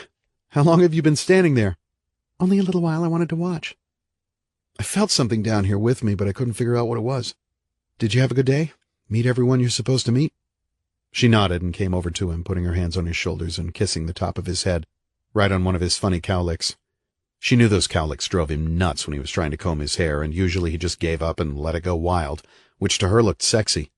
"I checked in with Dr. Wexler," she said, "and I've even got my own office, too." "Great," he said, and motioned toward his desk. "Is it as plush as mine?" "What yours lacks in comfort, it makes up for in charm," she said, and kissed him again. "I had a very good day, Evan. I felt like I really belonged there." "And you do," he told her. "I'm very glad for you, and I'm proud of you." She glanced over his shoulder at the paper in the typewriter. "What are you doing?" "Nothing, really, just some writer's doodling. I've been getting down on paper my first impressions of the village, colors, sounds, smells, that sort of thing." "Interesting." She looked over the paper, saw it was an impression of the ring of flowers in the circle. "That's very nice. What are you doing it for?" "I'm playing with an idea," Evan said. "There's a small magazine in Philadelphia called Pennsylvania Progress, and from time to time it runs stories about the smaller towns in the state. History, type of people, businesses, outlook for the future. I was wondering if they'd consider something on Bethany's sin." Kay grunted. "I think they probably would," she said. "But you're a newcomer here. How are you going to get your story together?" "Old-fashioned research," Evan said, "and legwork. I'm sure there's historical information at the library, and certainly a lot of the older people living here know something of the village's beginnings." He shrugged. "I don't know. Maybe it won't go anywhere, maybe Progress won't buy it, but I think it's worth working on." "Then do it," Kay said. He paused for a moment, looking at the paper and the typewriter. "Besides," he said, looking back at her, "wouldn't you be interested in finding out what the sin was?" "The sin? What sin?" "Whatever Bethany's sin was. You'll have to admit it's an unusual and intriguing name for a village. I'd like to find the meaning behind it." She smiled. "Maybe it has no meaning. Why should it?" "Why shouldn't it? Most towns and cities are named after something specific, an event, a person, a season, whatever. Take the name Bethany. A person's name? First name or last name? I'd like to find out." "Do you think the library would have that information?" "I don't know, but I suppose that's where I'll start looking." Kay fingered her husband's hair. "What would you like for dinner? I've got pork chops in the refrigerator." "Sounds like pork chops would be fine." "Okay, that's the menu for tonight then. And I'd better get started on it, too. I like your idea about the story, really I do." She moved toward the staircase. "Good, I'm glad." He turned back to his typewriter and sat in silence. She watched him for another moment, and when he began typing again, she went upstairs and through the den to the kitchen. After dinner, they drove over to Broom's Furniture in Westbury Mall, but most of that store's goods were a little too expensive for them. They walked through the mall for an hour or so, browsing in the shops, and Evan bought Kay and Laurie ice cream cones at the Baskin-Robbins. Then there was a stop at the supermarket to buy groceries for the rest of the week, and they were on their way back to Bethany's Sin on Highway 219, the headlights of the station wagon cutting yellow holes in the black curtain of night. Laurie said she could see stars, and Kay helped her count them. They passed a few cars and a large truck heading north, but as they neared the turnoff onto Ashaway and Bethany's Sin, Evan noticed that the traffic was sparse. It was very dark without the headlights of other cars to help light the way, and the trees and tangle of wild vegetation along the highway reminded Evan of impenetrable walls. The moon was white and full, like a luminous silver disk floating spirit-like above them. Laurie said it looked like the face of a princess who lived high among the stars and watched everything on earth. Kay smiled and stroked her hair, and Evan watched the road because something within him was drawing back. He tried to shrug it off as one would shrug off the tightening of a muscle across the shoulder blades. The wind shrilled through the open windows. The headlights picked out the crushed carcass of a large dog on the side of the road. Its teeth glittered briefly, and the eyes were rotting black sockets. Evan instinctively turned the wheel, and it was then that Kay asked him if he were all right. "Yes," he said, smiling. "I'm fine." But in another few seconds the smile had faded and was gone. He narrowed his eyes slightly, feeling rather than seeing the twisted trees that bordered the road. Ahead, finally, was a blinking yellow light that marked the turnoff onto Ashaway. Evan slowed the station wagon and swung off to the left, and then they were moving past the cemetery with its tiers of tombstones.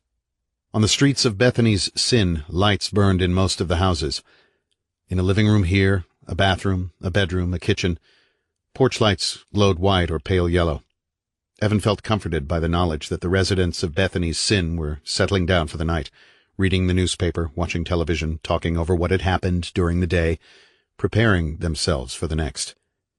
He thought for an instant that he could see through those walls and observe the many families of Bethany's Sin, all secure and comfortable in their attractive brick-and-wood homes, all going about the daily business of their lives. But something deeper within him nagged, and he couldn't figure out what it was. After another moment, when they were a couple of streets away from McLean, Kay sighed and said, "It's really quiet out tonight, isn't it?" And then he knew. He slowed the car gradually. Kay looked at him, first amused, then irritated, then concerned. He pulled the car to the curb in front of a white two-story house with a chimney. A light burned behind white curtains in a large picture window. The upstairs of the house was dark. Evan cut the engine and listened. "Daddy," Laurie said from the back seat. "why did you stop here?" "Shh," Evan whispered. Kay started to speak, but he shook his head. She watched his eyes, feeling a pincer of fear grab her guts. When she could no longer stand the silence, she said, "What are you doing?" "Listening," he said. "To what?" "What do you hear?" Evan asked her. "Nothing. There's nothing to listen to out here." "Right," he said, nodding. When he looked at her, he saw she didn't understand. "No noise," he told her. "No sound of cars, no radio or television noise, no conversation leaking through open windows and around us, no one humming or talking or arguing or—" "Evan," Kay said, in that voice she used when she thought he was acting childish. "what are you talking about?" "Listen," he said, trying to keep his voice low. "Just be quiet and listen." She did. From the woodland came the quiet drone of crickets. A nightbird chirped sharply from perhaps a street over, but that was all. "That's odd," she told herself. "Really odd." "No, I'm getting like Evan. It's not odd at all. It's simply a quiet village with quiet people at a quiet time of the night." She waited for a few more minutes without speaking, and then she thought of the frozen steaks they'd bought, now slowly thawing in the back of the car. "Let's go, Evan," she said. "Can we go home now, Daddy?" Laurie asked.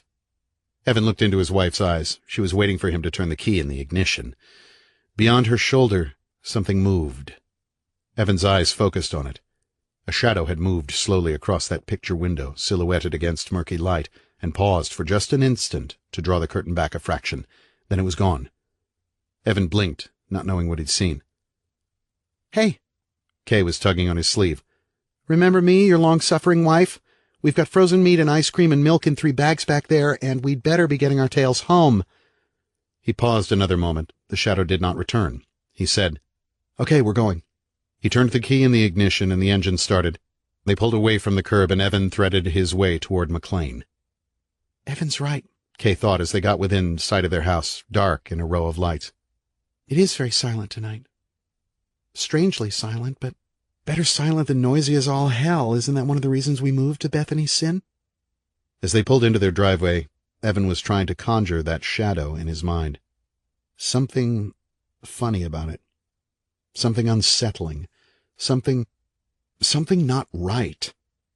"Here we are," Kay said, getting out of the car. "Who's going to be good and help with the groceries?" "I will," Laurie volunteered. "Okay, there's one good Samaritan," Kay said. "Evan, aren't you going to get out?" He sat motionless for another second, and then his head turned toward her. "Yes," he said. He went around to the back of the car to get a bag and suddenly shivered because he realized what had disturbed him about that shadow. When it had turned toward the window, with the light streaming from behind, Evan had seen that the figure was missing its left arm.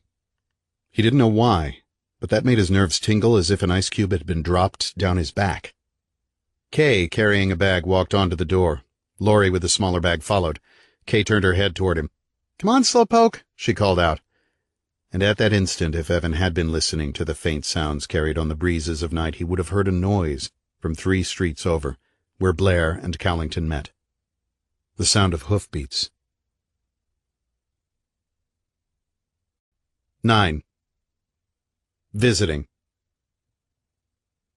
"And every Labor Day there's a village festival in the circle. Mrs. DeMargin was saying. The merchants close up their shops and all but a few streets are blocked off. There are picnic tables and a bandstand and prizes for the best cake and cookies and relishes. 2 years ago, my tomatoes won first prize in their category, but last Labor Day, Darcy McCullough got the blue ribbon. Oh well, we've all got to have some competition, I suppose. Keeps us alert. But autumn is a fine time of year in Bethany's Sin. By mid-September, the winds are cooling and the frosts come toward the 1st of October. All the trees are yellow and gold and deep red. It's truly beautiful. You'll see. She took a sip from her coffee cup with its monogram of J and D, and then glanced at Evan to make certain he was paying attention. He was. And then there's winter. The sky grays almost overnight, and the snows come around Christmas. But it's a powdery, sugar-white snow, not that wet, heavy mess they get up in New England. Bethany's Sin goes all out for Christmas. The clubs compete with each other in raising funds for the children's homes in Johnstown, and there's a contest with a $50 prize for best lawn and house decoration. We won that. She gave a quick glance at the man sitting on her left. Oh, 4 years ago? Yes, that's right, 4 years. We strung little blinking white lights through the trees, and it was really very pretty. It sounds beautiful, Kay said.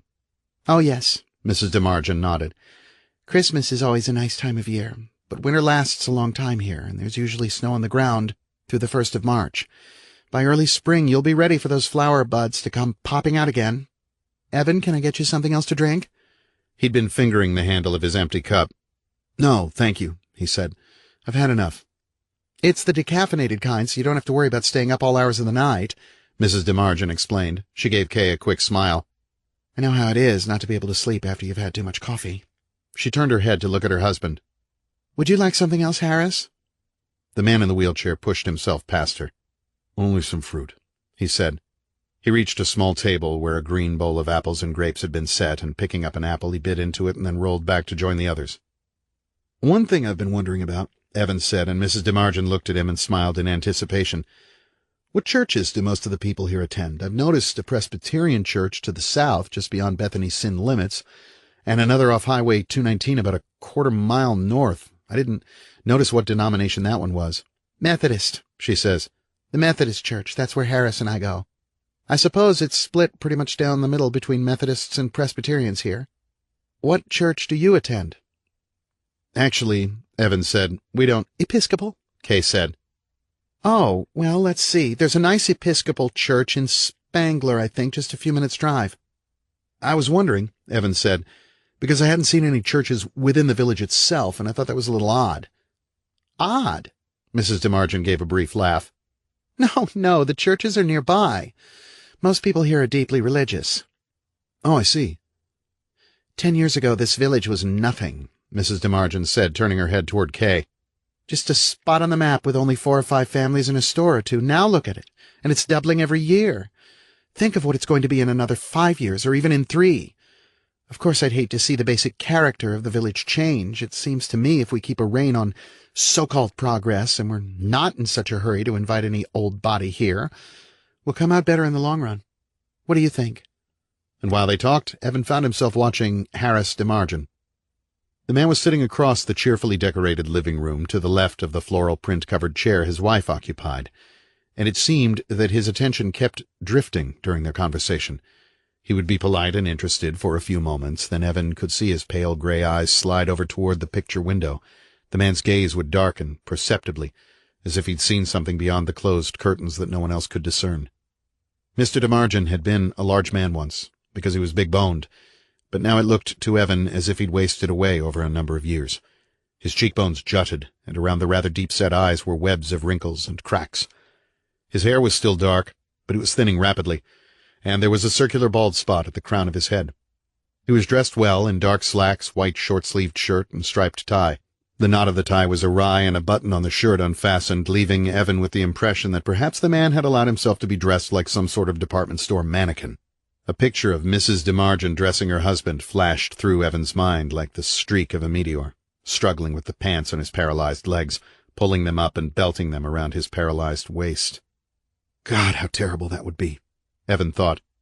For a brief instant he imagined Kay dressing him, and he in the place of Harris DeMargin, unable to walk or run, unable to do a multitude of things that Evan took for granted, unable to make love. Half a man, Mr. DeMargin glanced at him as if he could see through Evan's skull to his brain. His eyes lingered only a second and then moved away. Evan hadn't known what to say to the man. Mr. DeMargin was very quiet anyway, seemingly withdrawn in comparison to his wife's personality. He was friendly in a reserved way, though, and he'd answered Evan's questions about the other people on the street readily, but Evan sensed something in the man that he couldn't put his finger on. Hesitation? Aloofness? The man rarely smiled, but when he did, there were the clear indentations of laugh lines around his mouth, the traces of earlier, happier years. For some reason that disturbed Evan more than anything else. They'd eaten dinner with the DeMargins, and Kay had provided a bowl of potato salad and a pretty cherry gelatin dessert with chunks of apples and orange sections suspended in it. Mrs. DeMargin was a charming hostess and a good conversationalist, and she'd been openly admiring of both Kay's position at George Ross and the fact that Evan had sold several stories. With Laurie, she'd been adoring, and Laurie had basked in the attention for a while before going back to the DeMargins' den to watch television. Kay had looked in on her a few minutes earlier and found the child sleeping peacefully on the sofa, so she'd let her be. Kay had noticed that Mrs. DeMargin was a fastidious housekeeper. Everything looked clean and fresh. The silverware, glasses, and dishes sparkled, and the expensive-looking furniture in her house was tasteful and well-maintained. The house made her feel very comfortable indeed, and it made her want to get her own home into shape even more. Mrs. DeMargin had given a brief history of her life with her husband. They'd met and married in Philadelphia, where she was a legal secretary, and he was a consultant with a financial firm called Merrill O'Day. Her first marriage, his second. He'd branched off on his own a few years after they were married and had made quite a bit of money, but handling a large business was bothersome to him, and he wanted to step back and play the market. They'd decided to leave the city and had seen the listing for their present house in a real estate guide. After 2 visits to Bethany's Sin, they'd decided to buy in. Harris had thought it would be a good investment, and Mrs. DeMargin thought it would simply be a wonderful place to live. Now, she asked, how did you two meet? At Ohio Central University, Kay explained. Evan was there on a creative writing scholarship, and I was studying for my master's in math. Ours was kind of a storybook romance, I guess. We had to share a table in a crowded cafeteria, and as we talked, we found out we shared an elective course in early civilizations. And we were both from the New Concord area. So we started dating. I don't really see what he saw in me then. I was pretty much of a bookworm, and I was very shy. But anyway, one thing led to another. After Evan's graduation— here her face darkened slightly, but only Evan saw it— he had to go overseas for a couple of years. To fight. We were married when he got back, and Laurie was born about 4 years afterward. She touched Evan's hand and squeezed it. I guess you could say we've been through a lot together. Mrs. DeMargin smiled. Who hasn't? In this day and time, it's a miracle that young couples like you stay together at all. So many, many pressures. Money and all that. Lack of money, Evan put in good-naturedly. Everyone laughed. Then, watching Mr. DeMargin, that strange, cold, uneasy feeling began to creep over Evan again. Something lurking behind the man's face, behind those eyes, in that brain. Something was said. Mrs. DeMargin and Kay were looking at him. Evan said, I'm sorry, what did you say? What are your plans? Mrs. DeMargin asked.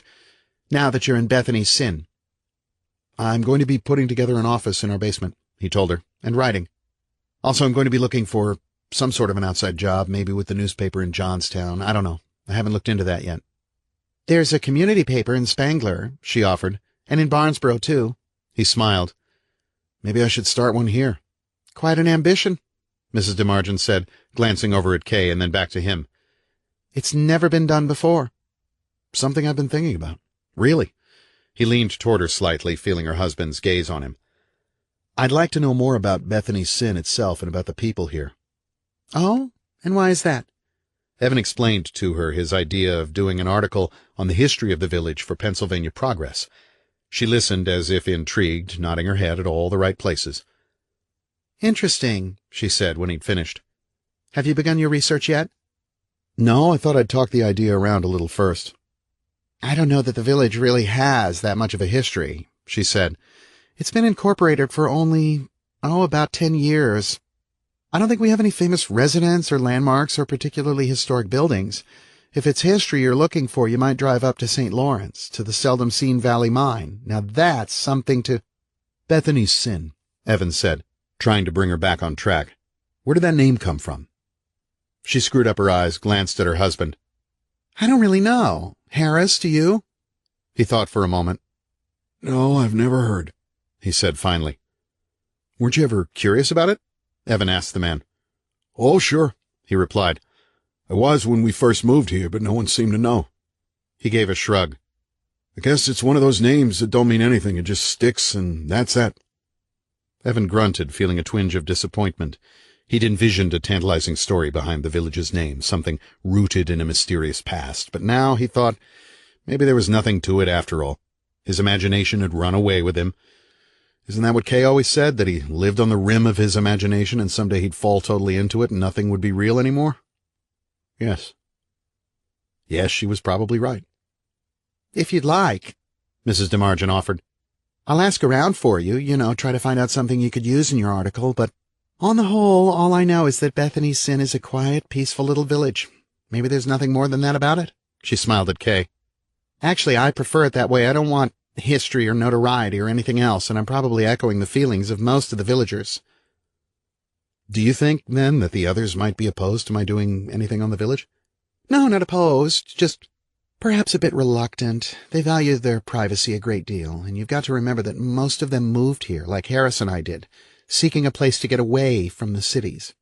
A restful place, you see, certainly not one thrust into the public eye." Evan paused for a moment, thinking over what the woman had said. Mrs. DeMargin finished her coffee and put aside the empty cup. He shrugged. "I don't think any article I would write could ever disrupt the village as much as all that. I even thought that maybe the people here would enjoy seeing something on Bethany's Sin in print." "Well," the woman said, "I'm not so sure about that. But I'm not saying it isn't a fine idea. On the contrary, I'm just telling you that you might run into some resistance." "I guess I'd better think it over some more then," Evan said. "Please don't listen to me," Mrs. DeMargin told him. "Do what you feel is best." Evan looked at his wristwatch and saw it was after 11. "Kay," he said, "I think we'd better get Laurie and head back home. It's getting late." "Nonsense," Mrs. DeMargin said. "It's early yet." "No, I'm afraid Evan's right," Kay said, rising from the sofa. "I'm a little tired from this morning. I never saw so many students in one building before in my life." They awakened Laurie, who sleepily followed them to the door as they said their goodbyes to the DeMargins. Kay took Laurie's hand and went out onto the porch. Mrs. DeMargin followed, telling Kay she could come over any time for conversation or fresh vegetables from her garden. And Evan was about to step across the threshold of the front door when he felt Harris DeMargin wheel up very close behind him, almost on his heels. Evan turned and looked down at the man. Harris was staring at him, his eyes pale pools that hid strange, freezing depths. Evan felt himself drawn into that stare, and inwardly he shivered. The man's mouth twitched, started to come open. "Harris," Mrs. DeMargin, smiling, peered into the doorway. "We'd better not keep them if they're tired." I'm very glad you came," he told Evan. "I enjoyed our conversation very much." "Thank you, so did I," Evan said. "We'll have to continue it sometime." Mrs. DeMargin took Evan's hand. Her flesh was cool, and there were calluses on her fingers. From gardening, Evan thought. He allowed her to pull him out onto the porch, and it was then, with an instant of pressure she applied to her grasp, that he realized how very strong she was. He felt as if he'd briefly put his hand into a vice, but there was no pain because it was over so fast. "Come back and see us again," Mrs. DeMargin said from her porch steps. Behind her, Harris was framed in the light streaming through the doorway. "Come see us real soon." "We will," Kay told her. "We really enjoyed it. Good night." "Good night," the woman said, and then disappeared into the doorway. The door closed, but the white light on the porch stayed on. They walked over to their house. Evan realized he was unconsciously massaging his hand. "It was a nice night," Kay said when they reached their door. "Yes," he said, "it was." He brought his keys out of his pocket and unlocked the door, and they stepped through into darkness. Kay turned on the entrance foyer and living room lights. Laurie could hardly keep her eyes open, so Evan picked her up in his arms and carried her up the stairs to her bedroom. Kay changed her into her nightclothes and tucked her in, while Evan went back downstairs to snap off the lights. He checked the front door to make sure it was locked, turned off the foyer light and then the light in the living room, and then, standing in the grip of darkness, he drew aside the curtains and gazed out at McLean Terrace. The DeMargins had turned out their porch light, and now the street was returned to silence and the night, except for the golden squares cast on the lawn from his and Kay's bedroom. He stood there for a long time, seeing nothing, until he gazed across at that dark shape on the other side of the street. Who had Mrs. de Margin said lived there? Yes, a widower named Keating. On vacation, she'd said. Where do widowers go on vacation? Evan wondered. Visiting places where better memories lay in wait like gentle traps? Places where he'd taken his wife? Evan was curious about the man and interested in meeting him. He wondered when he'd be back from his vacation. There was the glow of a white light from a window a few houses down. No, not a light, but that silver sphere of the moon gazing down with benevolent eyes onto the sleeping village, reflected off glass. He ran one hand over the knuckles of the other, unconsciously. Bethany's sin. The two words came to him without warning from the back of his brain as he stared into the cold eye of the moon. It had to have meaning. His curiosity insisted on it, but what was it? Something from 10 years ago when the village was incorporated? Or something further back, buried in the smoky folds of time? He decided he would have to find out. And as he went up to where Kay waited for him in the bedroom, he realized, suddenly and numbingly, that he was afraid to sleep, because he feared what his dreams might show him. 10. No way to die is any good. For Muscadine John, the night was a friend. Maybe the night was his only friend, now that old Mac Tucker and Salty Reese were dead. At least he thought Mac Tucker was dead. Tucker had missed their meeting at the campground under the railroad trestle 3 miles south of Latrobe, and asking around about the man, Muscadine John had learned from a sallow-looking beau named Winsel that Mac had fallen from a northbound freight only a week earlier, outside Charleston, West Virginia. Yeah, Winsel had said as he rolled a cigarette between browned fingers. I seen it happen. Frail old man he was. Couldn't have stood the road much longer, anyways. Light from the cooking fire touched his face. It looked like the leather pouch he carried his tobacco in.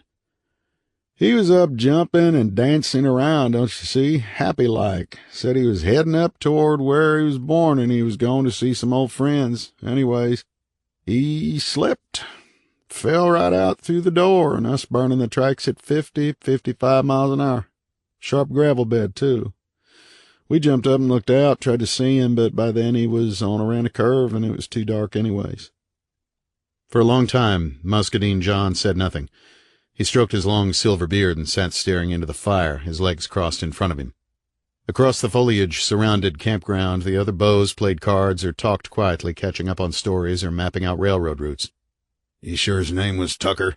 Muscadine John asked finally. "Tucker?"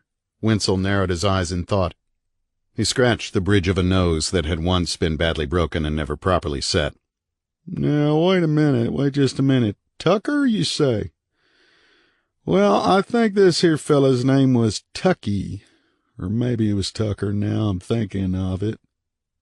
There was no use in trying to match a description, because Mac Tucker had looked different every time his and Muscadine John's paths had crossed.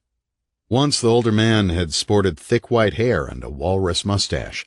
The next time John had seen him, Mac had shaved his head bald and had grown a stringy goatee. So there was no way to know the real fate, death on the tracks, small-town jail, vagrant's work farm, of old Mac Tucker. All Muscadine John knew was that the man had failed to show at that particular connection point for the first time in 7 years, which saddened him, because he knew that friends were few and hard to come by, and there would probably be no more real ones in his life. He talked of the road with the other beaus gathered around the fire.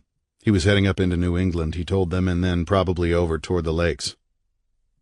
"You going northeast from here?" a lean, taut-jawed man named Dan asked. "That's right, up through Pennsylvania." "Uh-huh." Dan chewed on a weed and seemed to be examining him. He seemed intrigued by the battered olive-green army surplus knapsack John carried with him, and John made a mental note to sleep on the opposite side of the camp from this man. "You best watch yourself," Dan said quietly. "What's that supposed to mean?" "No offense, just thinking about something I heard once. You moving up into the state kind of reminds me of it." He glanced around the ring of hollow-eyed men. "Any of you know Mike Hooker? Tommy Jessup?" "Heard of Jessup," one of them said. "Four Fingers, they called him." "That's him," Dan said, nodding. "Crossed their paths right here 2-3 years ago. They were taking the route up to Maine, had big plans." Hooker was going into the lumbering business with his brother-in-law. I sat right here and talked to them and wished them good luck, and then they were gone. And by God, that's the last anybody ever heard of them. Law? Muscadine John asked. Dan shrugged. Nobody knows. I mean, hell, it was funny. Sooner or later, you hear tales on the road of just about everybody you know. You listen and you pass them on, but in all that time, nobody knows what happened to Hooker and Jessup. They're just gone.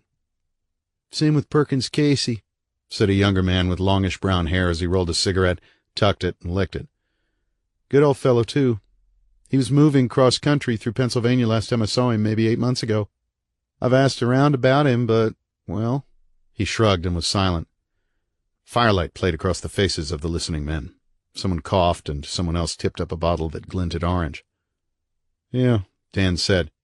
I'll tell you men what I hear, and I hear it from more men than one or two, men who ain't scared of the law either. Tough, smart men. There's a place up northeast to hear Swallow's Bow's hole. That's what they say. And you can laugh if you like, but I know what I hear. Little town by the name of, I don't know, Brittany or something like that. Swallows bows up. You go through there, you don't come out again. Ain't Brittany, another man said from where he sat on a stump. It's a funny name. Bostony. Bostony's sin. Sin? John raised furry eyebrows. Seems like I've heard of that place somewhere before. Well, listen to what you hear, Dan told him. If I were you going up that way, I'd stay plenty far from there. Got some badass troopers hang their hats around those parts, too. Hey, one of the others said. We got some hot cards over here getting cold. You men going to spin tall tales, or do you want in on a matchstick pot? All this Muscadine John remembered at the same time he remembered that the night was his friend. It protected and shielded him, and he preferred traveling when it was cooler, when the night birds were singing hobo lullabies.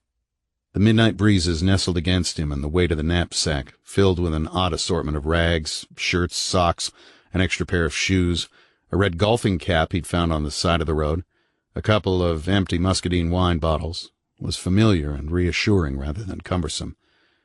He wore his road uniform, black threadbare trousers, sneakers with dirty laces, a Coors beer T-shirt, won in a beer-drinking contest in a California bar, and one of his proudest possessions. His silver hair was still luxuriant on the sides of his head, but had almost disappeared from the top.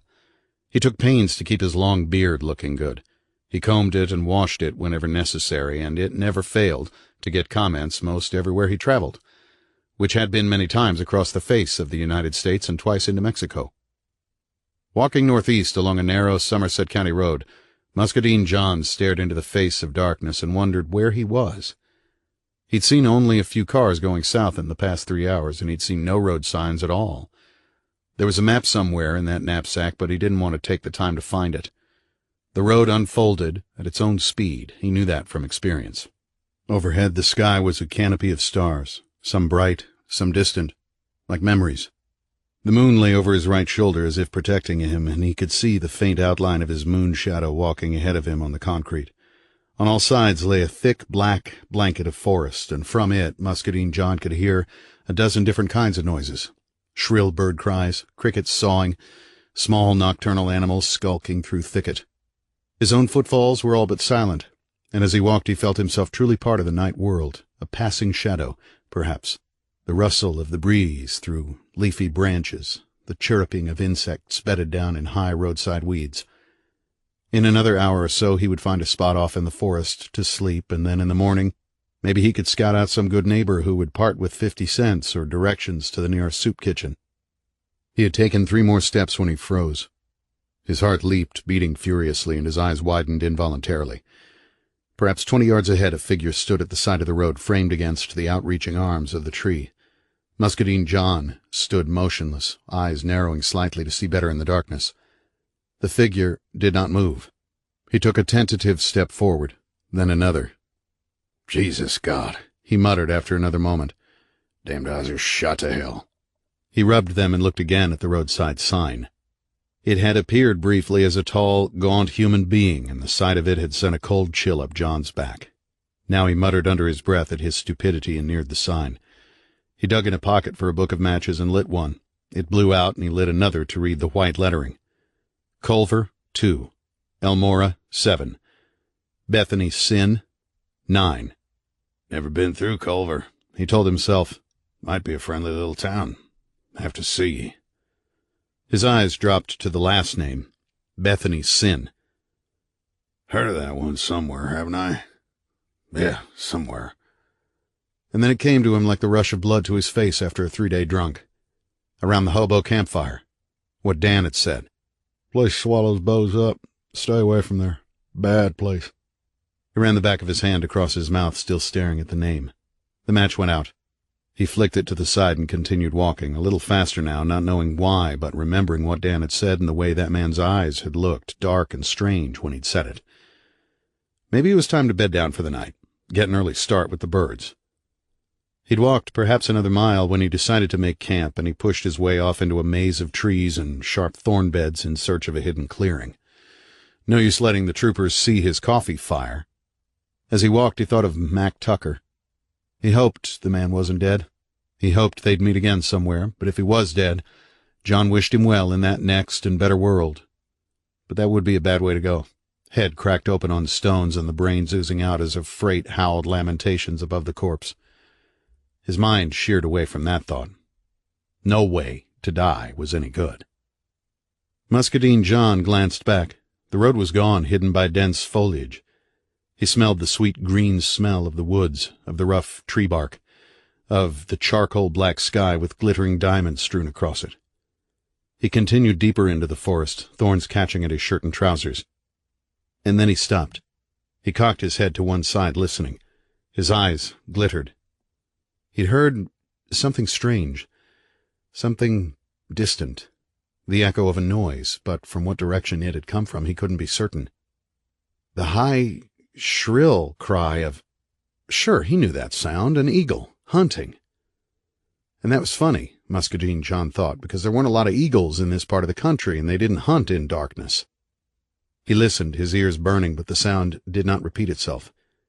He moved on, only dimly aware that the palms of his hands were wet. In a few more minutes he thought he heard it again, but he couldn't be sure if it was his imagination. Yet it sounded nearer, over to his right. He turned toward the left, pushing aside thicket. A thorn scraped across his forearm, drawing a thread of blood. "Shit," he said. Another eagle cry. Or was it? Damn it to hell, John thought. I can't tell. I can hear it, but I can't tell where it's coming from. He was facing into the moon now, and that white orb burned down on him as if he were struggling in the heat of a searchlight. He glanced up at it, realizing that tonight the man in the moon looked more like a woman. Too bad about old Mac. Too damned bad. Woods are plenty thick. Maybe I'd better get my ass back to the road. What do you say, old-timer? A cry catching in the night breezes, closer now, much closer, moving over his head and gone. His flesh crawled and he abruptly stopped pushing through the brush. Yeah, get back to the road, troopers or no. Go on, right now. He turned, fighting his shirt free of thorns, and struggled back the way he'd come. He thought he could feel the touch of the moon, soft and hot on the back of his neck. He shrugged it off. Damn these friggin' woods, he thought. I'll take my chances on the road. That fella Dan was probably crazy. Bethany's Sin, what kind of a name for a place was that? What the hell did that fella Dan know anyway? He craned his neck, looking for the familiar ribbon of concrete. A clump of high foliage stood before him, dark and shapeless. He stepped forward and realized too late. It was not foliage. No, not foliage, but... In the next instant, something roared a challenge that almost shattered his eardrums and made him stagger backward, his heart beating in cold, absolute terror. The thing leaped forward, rising on muscle-corded rear legs, its front legs pawing the sky. Moonlight glittered off piston-like hooves and from red, distended eyes on either side of a massive triangular head. Muscadine John's nerves screamed. A horse, a god-awful, huge, solid black horse, and something more terrible astride it. A human figure, one hand in the short-cropped mane, the eyes staring at him fixedly from a shadowy face. Eyes of burning electric blue that uncapped the terror boiling within John's throat and drove out the scream that ripped at his vocal cords. He spun around, his flesh tingling. Another dark shape. Another, and more, ringing him in. All of them with eyes like furnaces, burning now beyond blue to a hideous, terrible, white-hot hatred. Gossamer robes flowed about the bodies, colored silver by the moonlight, and in that instant John knew he had stepped into a place where time stood still, and if he could somehow break free of that ring and run for the road, it might not be there, nor would Culver or Elmora. There were human-seeming forms astride those huge black horses, but they were not human. No, not human any more, but things of nightmarish evil and hideous intent. John's foot caught in a tree root. He staggered and fell, pulled down finally by the weight of the knapsack. Empty bottles clinked together. He held out his arms for mercy, crouched on his knees, sweat rising in beads on his face, and all of them reflecting the moon as they rolled down and glistened in his beard. His heart hammered. Around him the riders were silent, but the horses rumbled like the thunder of storms worlds away. The eyes, unblinking, scorched his soul. He searched for his voice, found it in a deep cavern within himself. "Who are you?" he whispered. "Who are you?" They said nothing. He could hear them breathing. "Please," he said, his voice cracking now. "I'm just an old man. I don't want to hurt nobody." His outstretched arms were trembling. "I don't want no trouble," he said. And it was then that the figure behind Muscadine John leaned slightly forward. One arm flashed out, leaving a trail of bright and brittle blue, the color of raw, unchained power. John felt the hot sear of pain, and a tremor rocked his body. He gritted his teeth, and tears trickled from his eyes. He heard water running. "Peed myself," he thought. "Fucking peed myself." But no, it wasn't that. It was the blood running from the stump where his right hand had been. The full impact of the pain hadn't reached his brain yet. Another figure raised its axe. Moonlight burned on the killing edge. The blade fell with a hissing, metallic sound.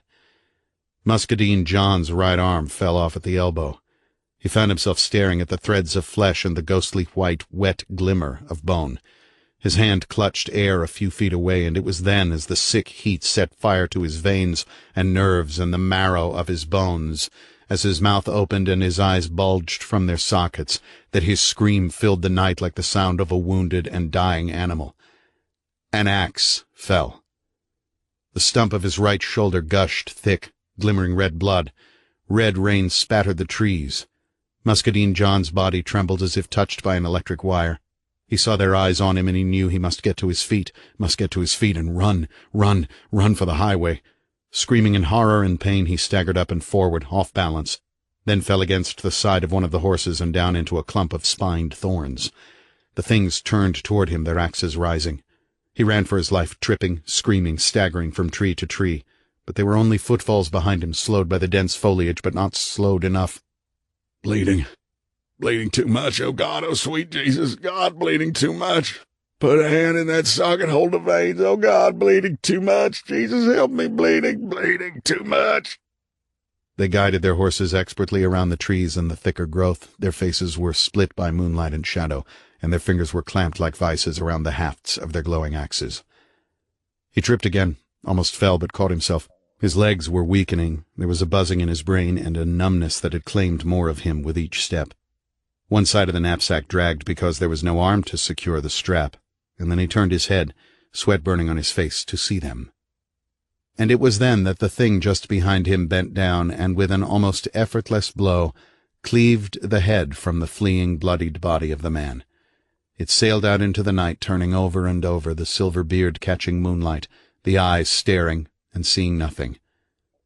The body staggered on, jerking crazily, and in another second crumpled down in a gore-splattered mass of rags. With eagle-like screeches of hatred and vengeance, the things urged their horses forward. Hooves pounded the body into a bone-crushed jelly.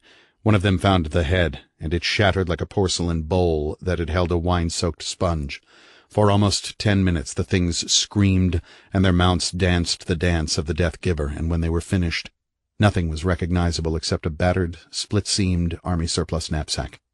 With one final chilling cry, they turned their horses northward and slipped into the forest like wraiths. For a long time after they had gone, no animal in the forest dared move, and even the insects sensed the quick, consuming presence of axe-wielding evil. In the sky the moon hung as mute witness. Very slowly it began to sink toward the horizon, as gray light crept over the rim of the world. A few trucks passed on the road, heading for distant cities to the north that might have been eons away from the forest surrounding Bethany's sin. And in the forest, the flies gathered for a feast. 11. The Outsider Looking In. Because the neighborhood had been so deathly quiet all morning, Evan distinctly heard the noise of a lawnmower. He was working on a short story in his basement office, now complete with mounted bookshelves packed with aged paperbacks, a few valuable first-edition Hemingways and Faulkners, and assorted odds and ends. He'd left the windows open to catch the morning breezes. The high whine of the lawnmower came from across the street, he realized after a moment of listening. Keating's house. Today, the last day of June, marked 2 weeks they'd lived in the house on McLean Terrace. Working on a regular schedule, he'd completed one short story and mailed it the day before to Harper's. But he'd had 2 rejection slips from them and was prepared for a third. No matter. He was certain his material was good, and it was just a matter of time. Kay seemed happy indeed now that the term at George Ross had begun. When Evan sensed in her an insecurity about her abilities as a teacher, he helped her talk those feelings away, and eventually her mood would lighten. He was glad to see that Laurie had adjusted very easily to their new home. She actually seemed to look forward to going to the Sunshine School every weekday. And in the evenings she bubbled over about the games she and the other children played. It pleased him to see both his wife and his daughter so happy, because they had come down a long, grinding road. And thank God all those bad times were in the past. They had bought some new furniture, drawing the money from the savings account Evan had built up while working in LaGrange, and Kay was making plans to repaint the living room in soft peach. It was only when he was alone and allowed his thoughts to drift that Evan felt the old clinging spider touches of doubt. They hadn't met that many of the families in Bethany's sin, and though they'd seen the DeMargins a total of 3 times, Evan was beginning to sense and fear a lack of acceptance. He tried to talk his feelings out to Kay, but she laughed and said getting to know new people in any town takes time. "There's no need to push it or to worry about it," she'd said. "It'll happen in time." He'd finally agreed she was probably right. The outsider, Evan thought. Always the outsider, looking in. Imagination, he tried to tell himself. Only the imagination and nothing more. But he was different from other people because there were things he sometimes saw that others could not. And perhaps they sensed that about him, and that was why he had trouble making friends or trusting people, because of the feelings he'd sensed. Evan had postponed his research on Bethany's sin. Mrs. DeMargin was so half-hearted in her encouragement that Evan was afraid to risk the disapproval of the other villagers. Afraid. That was the key word, the key emotion. Afraid of many things, some glittering in the light, some hidden in the dark. Afraid of failure, and hate, and violence, and, yes, even afraid of the sight that lay behind his eyes. He'd had no more dreams since that first night in Bethany's sin, but the lingering intensity of that one still nagged at him. In the eye of his mind he saw the letters across the road sign, Bethany's sin, and something approaching from a maelstrom of choking dust. He had no idea what it was, but the raw memory of it plucked painfully at his nerves. He tried to forget about it, telling himself that it was caused by anxiety or weariness or whatever, but instead of forgetting he had only dug a grave for the nightmare. Without warning it often came back, bringing with it the smell of death and dark, glittering terrors. But there were other things that disturbed him as well, not all of them confined to the sleeper's world. One day he'd left the house and walked the streets of the village for the sake of curiosity, admiring the flowers in the circle, watching the tennis players on the courts off Deer Cross Lane, listening to the soft voice of the breezes through the treetops. Winding his way deeper into the village, he'd found himself standing near the corner of Cowlington Street, frozen to the spot. Ahead of him a shadow stretched across the earth, a thing of sharp angles and massed blackness.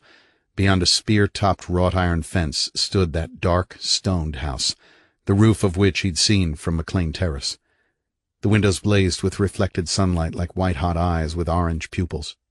From the street to the doorway was a concrete walk lined on either side by neatly trimmed hedges, but along the windows on the ground level the shrubs had been allowed to grow thick and wild.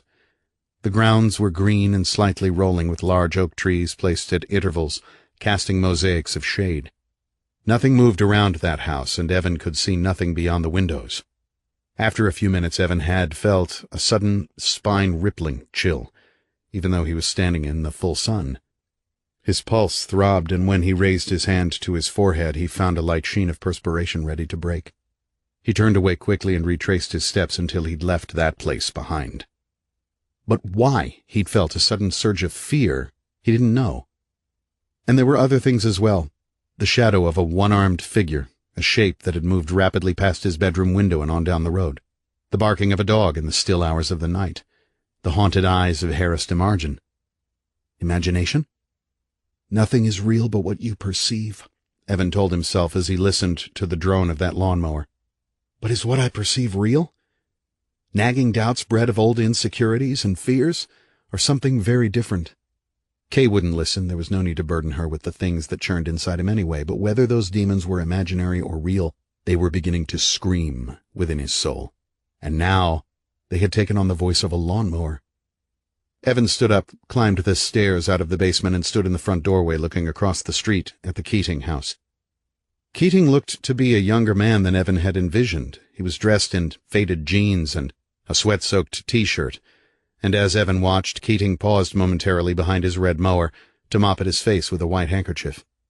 In the driveway there was a battered-looking, paint-smeared pickup truck with its tailgate down, not exactly the kind of vehicle he would have associated with the man. Evan closed his door and walked across the street. He stood on the sidewalk watching him work. Keating wore eyeglasses patched together with adhesive tape. The man glanced up, saw Evan, and nodded a greeting. "Hot day to have to do that," Evan called over the mower's noise. The man looked at him, squinted, and shook his head because he hadn't heard. He reached down and cut the engine, and as it died, the silence came slithering back. "What did you say?" he asked. "I said it's a hot day to have to cut grass." Keating wiped his face with a forearm. "Hotter than hell," he said. "In the shade it's not so bad, though." Evan stepped forward. "I'm Evan Reid," he said. "I live across the street there. Are you Mr. Keating?" "Keating?" The man paused a few seconds, glanced over at the mailbox. K-E-A, it read, the rest of the letters gone. "Oh, no, I'm not Keating. I'm Neely Ames." "Oh, I see," Evan said, but he didn't really. He looked toward the attractive split-level house, saw it was quiet and seemingly deserted. "I guess he's not back from his vacation yet, then." "Guess not," Neely said. He drew a package of cigarettes from a back pocket and lit one with a battered Zippo lighter. "Are you a relative or something, taking care of his house while he's gone?" "No, I work for the village. I do whatever they tell me to do, and so here I am." Evan smiled. "I noticed the grass over here was getting a little high, but I didn't think the village would send somebody out to cut it." "You'd be surprised," Neely said around his cigarette. "In the last couple of weeks, I've done just about everything. They're trying to break my ass around here." Evan was moving toward the house. He stepped up to the front door as the other man watched him and peered through a window. It was a typical living room with chairs, a brown sofa, lamps, a coffee table. Magazines lay on the table, Sports Afield, Time, Newsweek. Evan saw two flies spinning around near the ceiling. They dropped down onto the coffee table and crawled across the cover of the Sports Afield. "Nobody's home," Neely said. "Yes, I see. Too bad." He turned back toward the man, then froze. In the distant sky close to the horizon was a grayish layer of smoke. "Something's on fire out there," Evan said, pointing. Neely looked, shook his head after a few seconds. "That's the landfill, a couple of miles on the other side of the woods. Most of the villages around here use it as a garbage dump. Somebody's just burning trash." "Won't the fire spread?" "I doubt it. The landfill's as barren as the moon, but if it did spread, I can tell you who'd be fighting it. Me, either with a garden hose or my bare hands, because I'd have to be the whole damned fire department around here." Evan looked at him and smiled. "That bad, huh?" The other man nodded vigorously. "I've been looking forward to meeting the man who lives here," Evan said. "I kind of got the impression that whoever lived here has moved away." "Why?" "I went around to the back for a drink from the outside faucet. The basement door's open. And wide open, too. Like I say, nobody's home." "Shouldn't the sheriff know about that?" "I went inside," Neely continued. "On up to the hallway. There was a phone, and I called the sheriff because I thought somebody had broken in, maybe stolen something. Anyway, he told me not to worry about it. Said he'd have it taken care of, but he raised hell at me for going inside." Evan narrowed his eyes slightly, looked over his shoulder at the Keating house. "That's strange," he said quietly. "There's furniture inside," Neely told him, "but not much more. The closets are all open and empty. And another thing, there are no fuses in the fuse box." Evan looked at him. "No fuses?" he said, almost to himself. Neely shrugged. I don't know.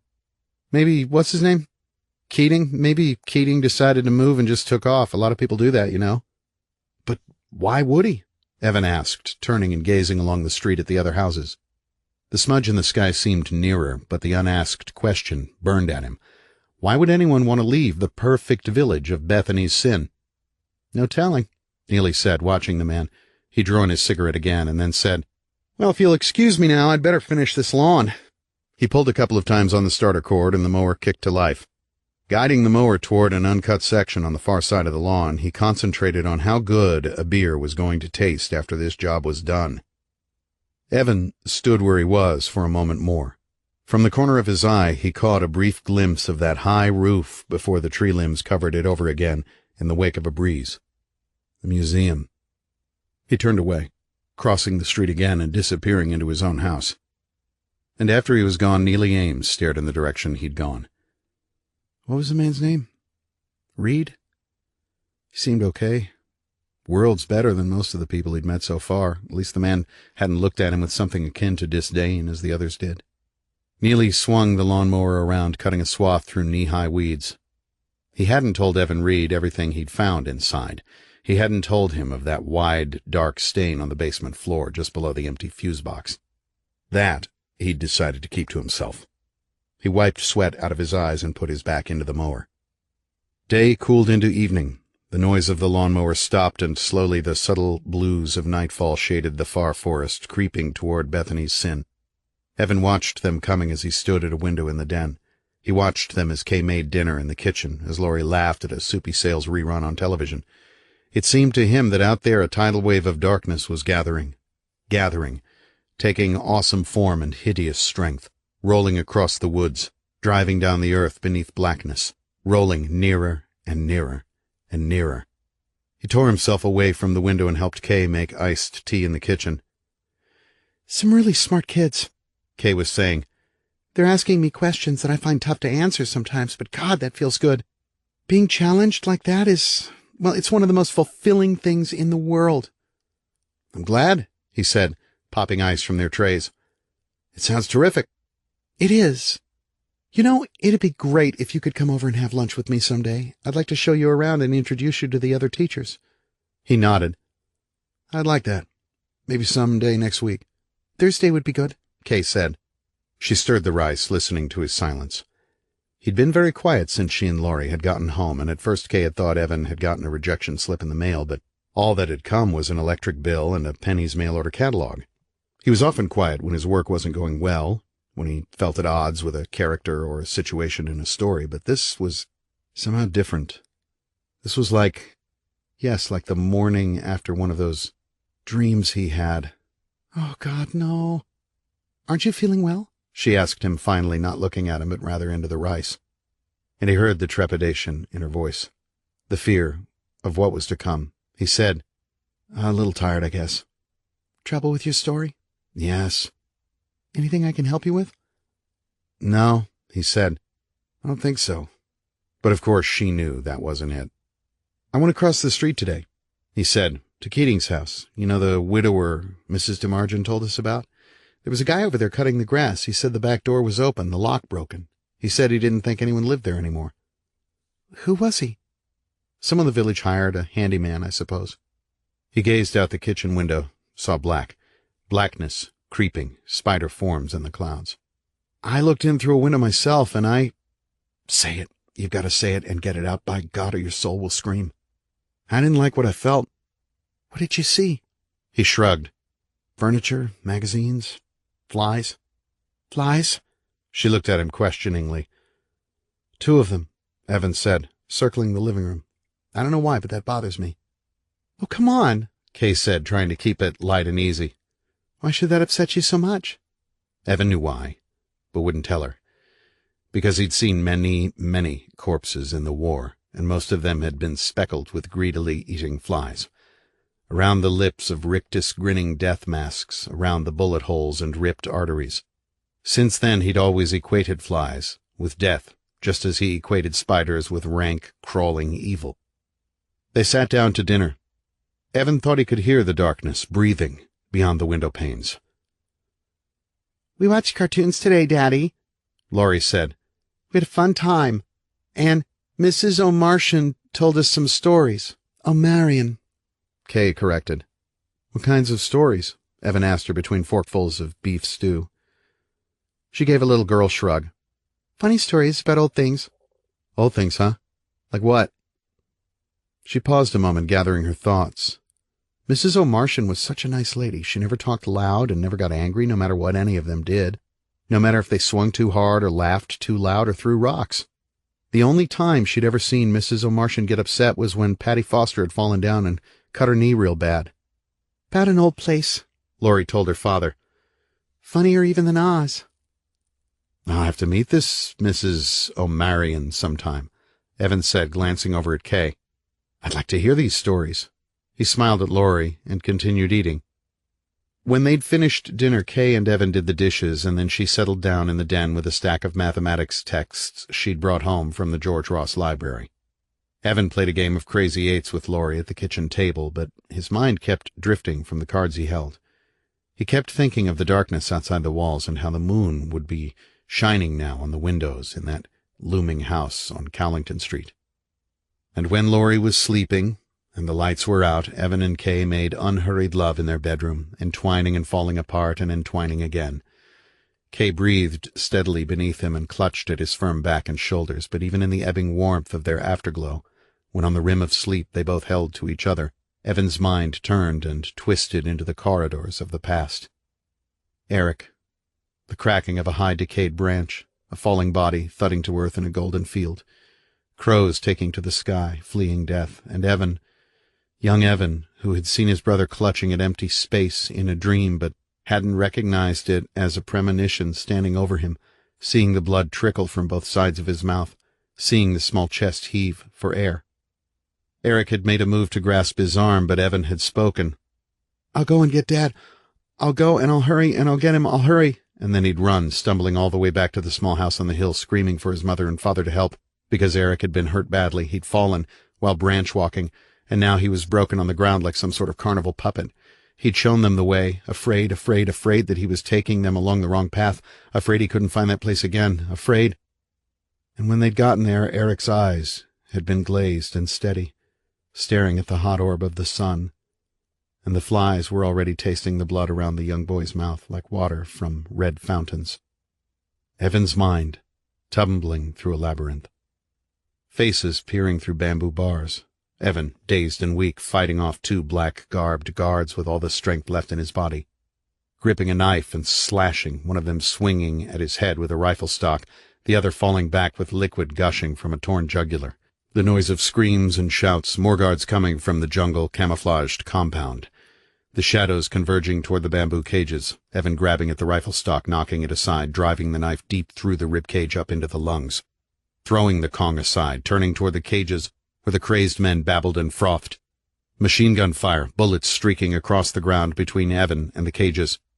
Searing flame across his left shoulder as a bullet whined past. And then he turned away from the cages and run for the jungle with the guards behind him, firing at his shadow. He'd dived into dense foliage and hidden there for what seemed like hours until the shouting had died away. And then he'd made his way back to where he knew his own camp lay, miles to the south.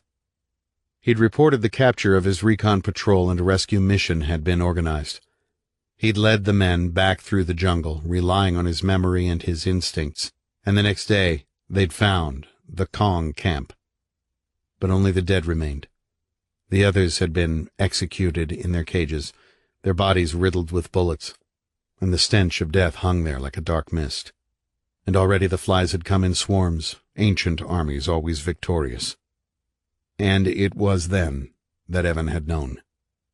Yes, there was something like the hand of evil that crawled over the world, spiderish and dripping with venom, seeking bodies and souls. Twice Evan had been in its presence and escaped, and twice that hideous thing had taken the lives of others instead of his. But whatever it was waited and watched and breathed the breath of night, because someday it would come for him again.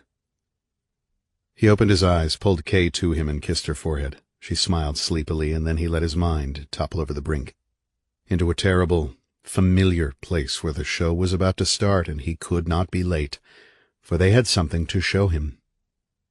A road sign, with light blazing behind it, Bethany's Sin.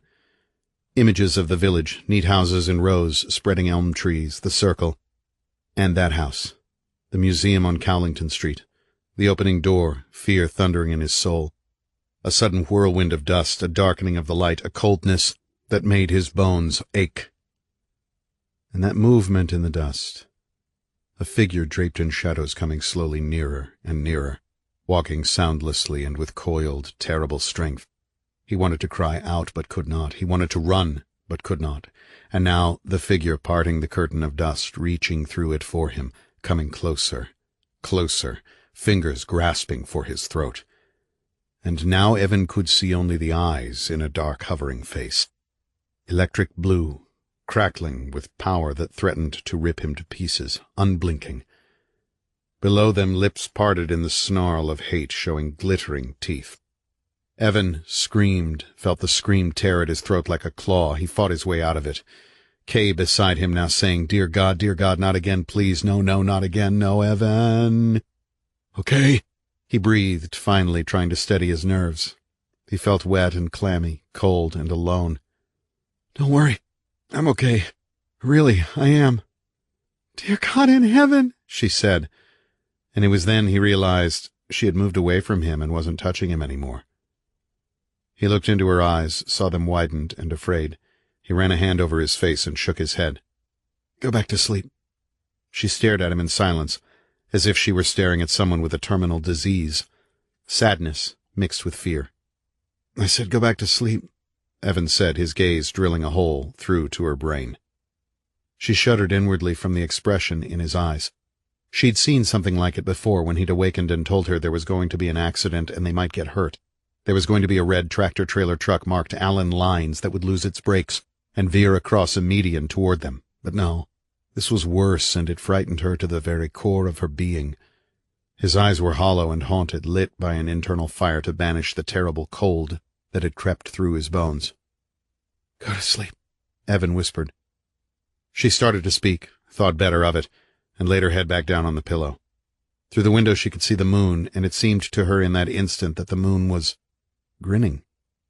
My God, Evan said softly. Oh, my God.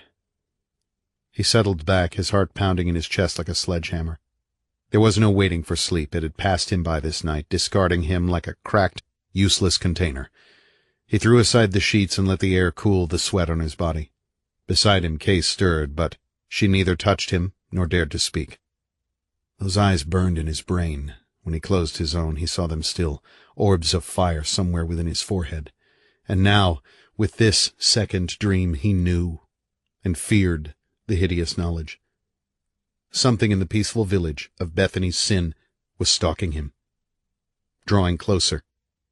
And as they lay like fearful strangers, June slipped into July. 3. July 12. Night on the Kingsbridge Road. We're closing up, hon, the woman with the bun of bleached blonde hair said. Neely Ames glanced up at her from behind his glasses and nodded, and she turned away, moving from his table back toward the bar. Light glinted off the amber glass of 4 empty beer bottles precariously stacked 2 on 2 before him.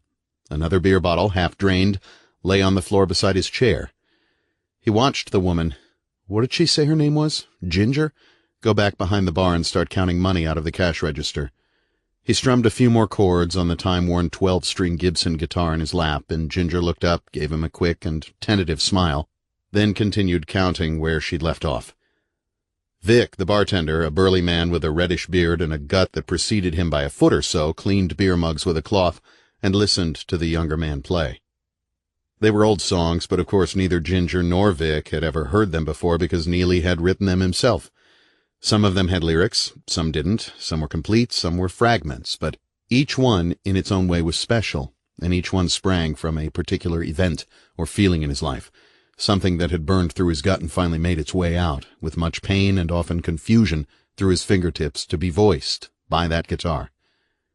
He was good at it, and he'd left home in Nebraska years ago to join a group of musicians called the Midnight Ramblers, but nothing had ever really broken for them, and eventually they'd gone their separate ways. For some time after that, he'd made a fair amount of money playing in clubs and roadhouses like this one, but he didn't really know a lot of the new, popular songs, and people seemed to want to drink rather than listen to music anyway. Most times he'd play a couple of his tunes for club managers, and they'd shrug and say, "Sorry, that kind of guitar music doesn't sell too good anymore." And of course that was true, but he'd decided a long time ago that he'd play his own music or nothing, and he'd paid for that rather brash vow by a succession of menial jobs like the ones he'd been doing in Bethany's Sin. It was money in the pocket, though, and there was no use complaining. From time to time, when he sat in a darkened bar with an ashtray full of stubs before him and empty bottles lined up like friends who've come and gone, something came to Neely. The memory of a voice, a sight, a taste, an aroma that made his mind slip back. Back through the years, back through lifetimes. He remembered his father, a strapping man with a crew cut and a preference for red cowboy shirts, playing guitar with a band called the True Tones on the country carnival circuit. Through him, Neely had learned about music and pain. Neely's father had been an alcoholic, a man who drank at night and screamed at the moon like a wounded dog. His mother, a graceful and intelligent woman who had been a minister's daughter, became, in time, both a borderline drinker and a tent revivalist who passed out pamphlets on the saving mercy of Christ. Neely remembered her praying beside her man as he hung his head down in a pool of vomit that smelled of moonshine. But his mother had slipped too, giving up the almost impossible task of trying to get him on the wagon in favor of crawling through the ruts at his side. Theirs had been a true love. And now, Neely sometimes found that drinking helped the creative juices flow. He wasn't an alcoholic, he wasn't bound to it, but by God, it eased some of those bad memories, and took him through lonely nights, and mostly just helped him forget the day his aunt and uncle had come for him and had his mother and father taken away to one of those white-walled hospitals where everyone's eyes looked like holes that had been drilled through to the brain. He'd grown up fast, taught and smart, with lessons no school could ever teach him. Sometimes when he drank raw whiskey, which wasn't often, he thought he could see the same vision his father must have seen. That real life started tomorrow, down the road, around the next bend. Real life was waiting ahead. After a few minutes more, Neely clutched his guitar by the neck and stood up. The beer bottles wavered, making the light dance a jig. Ginger smiled at him again, and Neely wondered what would happen if he asked her to go home with him. She was probably 10 years older than he, but what the hell? No, shouldn't do that. Maybe she was the bartender's wife. He'd seen Vic put his arm around her waist a couple of times that night. He watched her for a moment more and then moved toward the door. "Hey," Vic said. "You okay?" He nodded. "Yeah." "You got a long way to drive?" "Bethany's Sin," Neely said. "I work over there." His tongue felt a little swollen, but other than that, he felt fine. "Well," Vic said, "you take it easy on the way home." "Thanks, I will." "Good night," Ginger said. "I like the way you play that guitar." Neely smiled at her and then was through the door, walking in the glow of the red neon sign that said Cock's Crow. Above it was a rooster outlined in neon, crowing toward the sky. Only his truck and a Chevrolet station wagon remained in the red neon-licked gravel parking lot. He slipped into the truck, eased his guitar onto the seat next to him, started the engine, and turned toward Bethany's Sin. As he drove, he glanced at his wristwatch, saw it was only a few minutes before 2. Breathing the night air as it swept in through the truck's open windows, he was feeling pleasantly lightheaded. He didn't want to think about 6 o'clock, when Weisinger would probably be calling him with some work to do. The Kingsbridge Road stretched out before his headlights, a smooth asphalt ribbon that was one of the better-kept roads in the area surrounding the village. It led him past the darkened Westbury Mall and intersected with 219 for the last few miles into Bethany's Sin. At this time of the morning, there were no other cars, and the night ran before the truck's headlights. He found himself thinking about that yard he'd cut today. Whoever lived there was gone. There was no doubt about it, all the clothes gone from the closets, nothing left but the furniture. That bothered him. Why cut the lawn of an abandoned house? In the last couple of weeks, he'd seen 2 other houses like that one, both dark and silent, one over on Blair Street and the other on Ashaway. Of course, it was summer, vacation time for those who could afford it. After all, there'd still been names on the mailboxes. The locals were fanatics for keeping their village looking immaculate, and of course there was nothing wrong with that, but Neely wondered if a great deal of it wasn't just to impress those who happened to drive through the village. or maybe to entice more families into Bethany's sin. Whatever, it wasn't his concern anyway. His ears were filled with the insect songs of the forest. There was a bend in the road coming up ahead, and Neely decreased his speed. No need to run off into a gully and get in trouble with the troopers. They'd sure as hell smell the beer on him because he could smell it himself. Hell, I'm okay, he told himself. I'm doing damned fine. And as if to emphasize that point, he hit the accelerator a fraction as he rounded the wooded bend. Too late he realized that something was in the road. The glare of headlights off something dark and moving. Several figures. Black things. Animals. He heard a low-pitched rumble and realized only then that they were horses. They scattered before the truck, hooves flashing, and then he was through them and around another bend. He glanced quickly into the rearview mirror, tapping the brakes. Horses? What the hell were horses doing out here in the middle of the night? He hadn't been able to take a good look at the riders because he'd gone through them so fast, but he'd had the split-second impression of torsos and heads turning swiftly toward him. The headlights had gleamed sharply off eyes that had been widened and unblinking, and, yes, by God, as blue as raw electricity passing through power cables. He shivered suddenly, staring into the mirror, the truck slowing, stopping. Nightbirds cried off to the left. Crickets shrilled with their buzzsaw voices and then died away. Beyond the range of his headlights, the road was so dark as to be non-existent. He watched the rearview mirror, saw the splay of red from the truck's taillights. And that was when he saw them coming. Shadows approaching through the red. Sweat glistened off the flanks of those huge, muscle-corded horses. The riders bent forward slightly, cleaving the wind, something catching moonlight, gleaming. Something metallic. His hands tightened involuntarily around the wheel. He plunged his foot down on the accelerator. The truck coughed, backfired, began to pick up speed. Now he couldn't see them following, but he knew they were there. And though he didn't know how many or what they were, he had no thought now but to get back to Bethany's sin. The truck's aged engine rattled and groaned like an old, rheumatic man. The wind roared in through the windows, tangling his hair. In another moment he thought he could hear the wild, hoarse breathing of those horses bearing down behind him. He glanced in the rearview mirror, saw nothing, looked over his shoulder, saw nothing. But they were there, he knew it, coming closer and closer. The engine racketed, and he gritted his teeth and mentally urged it on. With one hand on the wheel, he leaned over, rolled up the far window, then the window beside him. He could smell his own sweat. Something screamed just behind him, a wild, high cry that made his heart thunder with fear, and in that second he knew that something out on this shadowed road was alive and dripping with a terrible, vibrating hate. He could feel the tendrils of it reaching for him like so many black fingers gripping at his throat. On both sides of the road, the tangled silhouette of the forest swept past, dark against dark. The speedometer needle quivered between 45 and 50, and again Neely heard that cry, apparently from just behind his head. He flinched from the eerie, piercing whine of it. The noise seemed to be driven through him like icy steel. A hand clutched at his stomach, and he hovered on the brink of nausea. He felt like screaming and laughing at the same time, laughing wildly and hysterically until his voice cracked, because he knew this had to be the DTs or beard jitters or something like that. It couldn't be real. No, it couldn't actually be happening. He'd scared a group of deer crossing the road, that was it, and then his imagination had taken over.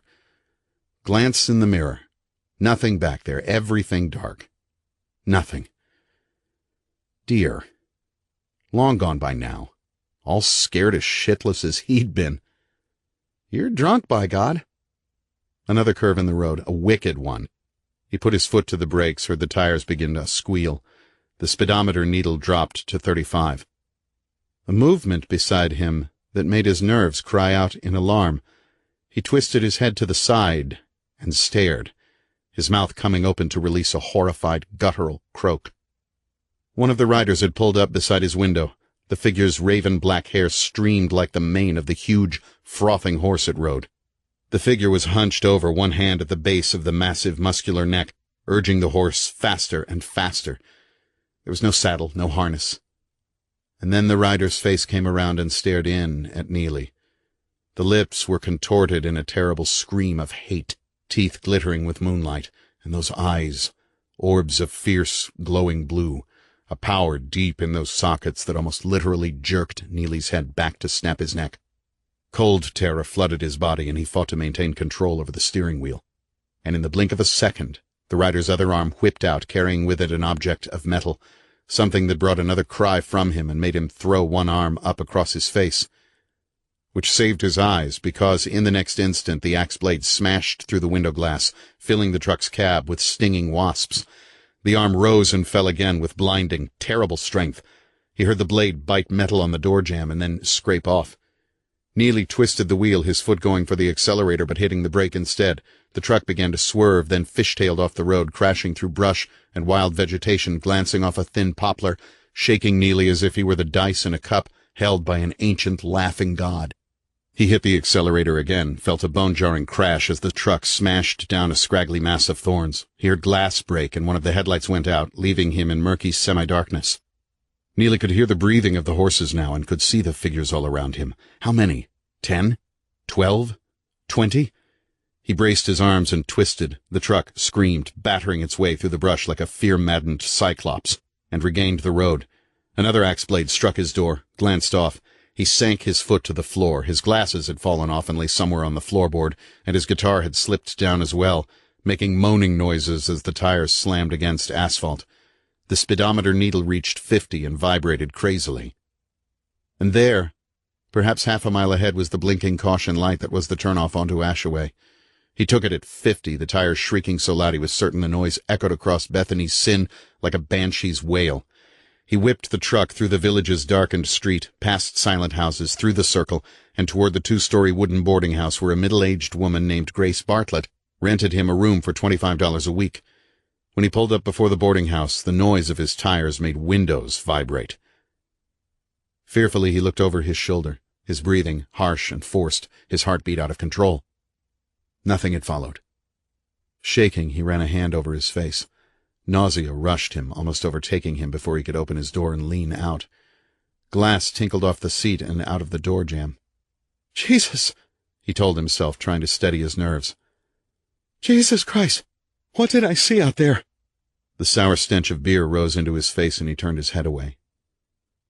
Noises seemed to be gathering over him like dust stirring in heavy folds.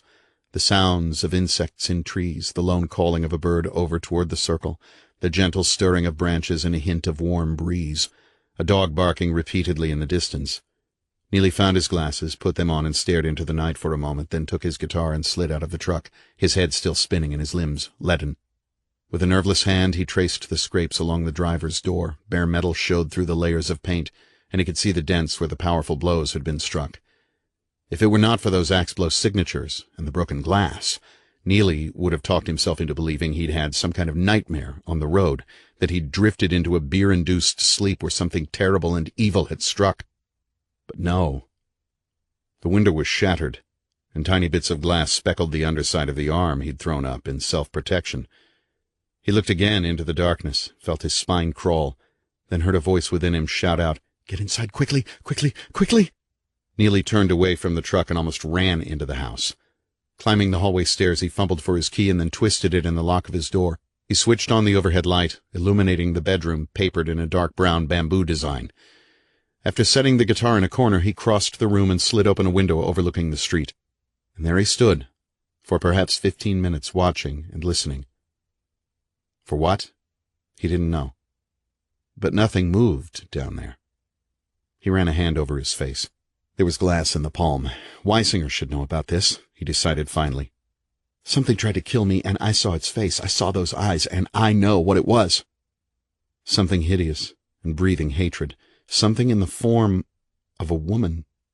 But no, not human. Not really human at all. After a while he shut the window, picked the glass from his arm and hand with a pair of tweezers, and finally tried to sleep.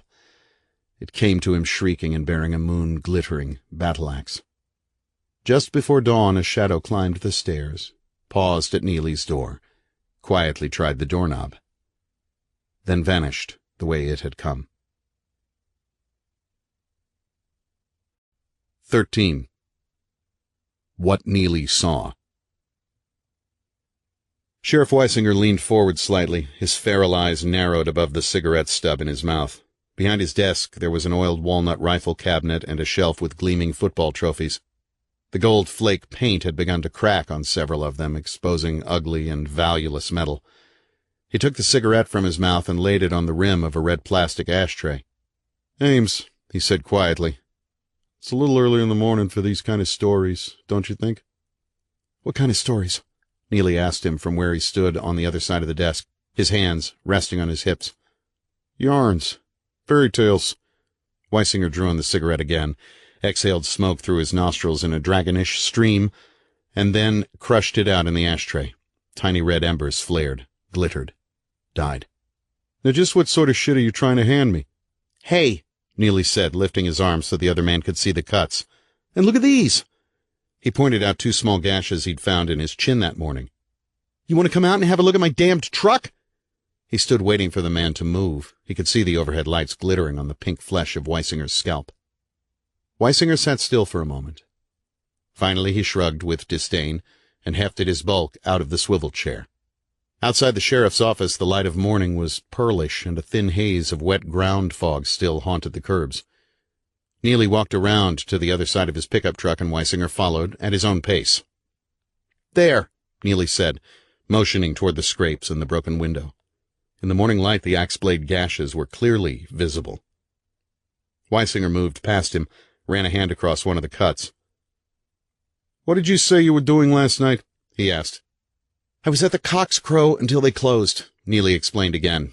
"On the way back to the village, I drove through a group of horses and riders crossing the road, I guess. I slowed to see who they were, and then they came after me. You can see for yourself what they did." "Yeah, I see. What time did you say this happened?" Around 2. 2? Weisinger grunted. "Awful late for people to be riding their horses on a country road. How many were there?" "I don't know. Jesus, I was just trying to get my ass out of there." "Uh-huh." He stepped over to the window, examined the jagged edge. "What'd you say they were using? Hammers?" "No, axes. One of them was, at least." "Axes?" Weisinger turned from the window and looked into Neely's face. "You know that sounds wilder than hell, don't you?" Neely stepped toward him, his jaw grim. "Now listen to me," he said, not caring about Weisinger's position in the village anymore, not caring about the damned job he held, not caring about anything but making this ox of a man believe. "I know what I saw last night. Riders chasing me down, and by God, one of them smashed my window with an axe, tried to fucking run me off the road." "Watch your language," Weisinger said quietly as a car drove past. "They were trying to kill me," Neely said, louder than he'd wanted to. He could hear his voice echo off the side of the truck. "I don't see that you understand that yet." "I understand it. I just don't understand who they were or why they should try to hurt you. You hit one of their horses? That's why your headlight's broken and the grill's all smashed to hell and back?" "No," Neely said, shaking his head. "I didn't hit any of them. That happened when I went off the road." Weisinger smiled slightly, sensing that he had Neely where he wanted him. "Well, now," he said, watching the other man. "Maybe all of it happened when you went off the road, huh? Maybe you had a bit too much to drink last night and you slammed your heap into a gully, broke that window, and beat up the driver's door? So to keep me from finding out you were drunk driving and had a wreck, this morning you made up a cock-and-bull story in your sleep and ran over here to—" "No," Neely said, his voice firm and cold as steel, his gaze matching the flint of Weisinger's. "That's not how it happened at all. You sticking to this shit about horses in the middle of the road? Jesus!" Weisinger snorted. He turned away from Neely and moved toward the door. His lungs ached for the second cigarette of the morning. "Wait a minute, wait!" Neely stepped forward, put his hand on Weisinger's shoulder, and twisted the man around. Weisinger's eyes blazed briefly, and Neely dropped his hand away. "I haven't told you everything yet. I saw one of the riders. I looked into her face." "Her? What the hell do you mean, her?" "It was a woman, but I've never seen a woman who looked like that before. It was like looking into a blast furnace or a volcano. I could feel the heat from those eyes like they were burning holes through me. I've never seen anything like that in my life, and Jesus Christ, I hope I never see it again." Weisinger waited for a moment, his gaze probing. When he spoke, his voice was hard and emotionless. "Okay," he said. "You want me to take a drive up 219 to have a look? I will, but I'll tell you one thing. I don't like you. I don't like fucking drifters on the make with their hands out for money, and worst of all, I don't like drifters who drink in the middle of the night and then lie like rugs to stay out of trouble. I don't believe a word of this shit you've been spreading, and nobody else will either. If I could prove you were hauling ass down 219 last night with a belly full of beer, I'd either throw you in jail or kick your ass out of this place." Fleshy lids shawled his eyes. "Now get on over to the tool shed and get the mower. Cemetery's weeded up." Without waiting for Neely to speak again, Weisinger turned his back, strode toward the door, and disappeared into his office. "Son of a bitch," Neely growled under his breath, but he'd known even before he'd left Mrs. Bartlett's that his story was strange and unbelievable, and that Weisinger would probably laugh in his face.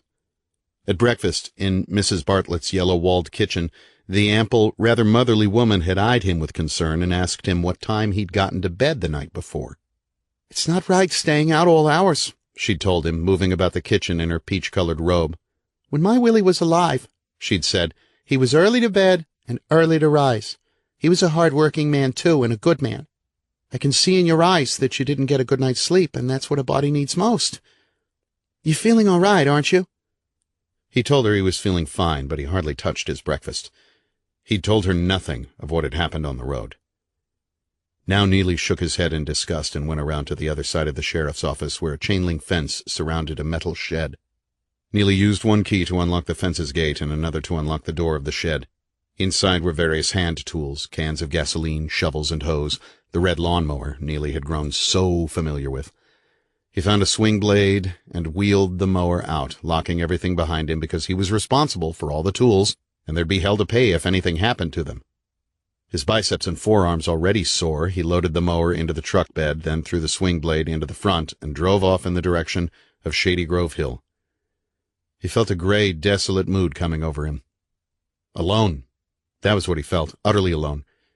So perhaps it was fitting in his desolation that he spent the hottest part of the day in the cemetery. As Neely drove away, Orrin Weisinger let the blinds fall back across the window. He turned the lock on the door, crossed behind his desk, and took a key from the middle drawer. Then he walked to the file cabinet on the other side of the office and knelt down to unlock the lowest drawer. At the back of it, buried beneath blank sheets of typewriter paper, was a dark brown book about the size of a photo album. Weisinger took the book out, laid it on his desk, and snapped on the gooseneck desk lamp. Sitting down, he drew on his cigarette and let the smoke dribble, liquid-like, from one side of his mouth. Then he opened the book. Taped across the first page was a yellowed newspaper clipping with the headline, "Conemaugh Family Slain." There was a picture of the Fletcher house. He turned the page. Another newspaper clipping. "Spangler resident killed." A mugshot of a smiling middle-aged man wearing a tie. The name Ronald Biggs beneath it. On the next page, two smaller items, "Widower slain" and "Barnesboro man killed." The book was filled with grim reminders of murder, photographs of houses where bodies had been found, of cars that had been discovered on the sides of country roads, of blankets covering what could only be horribly mutilated corpses.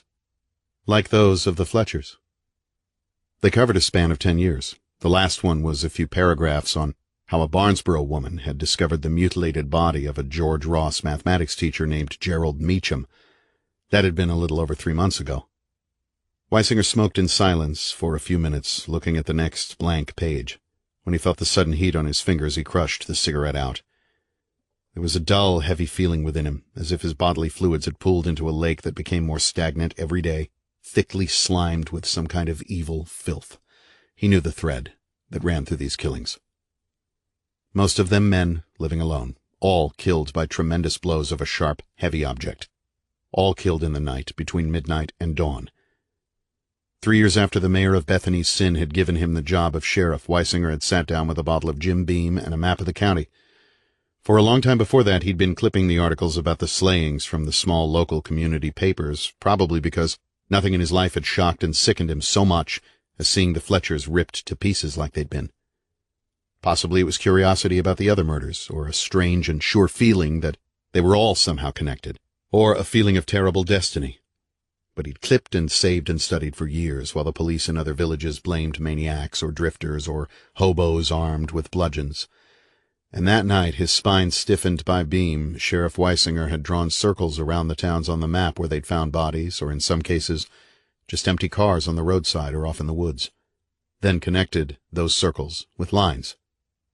And it was then he saw that Bethany's sin lay in the center, like a spider hanging in the midst of a web.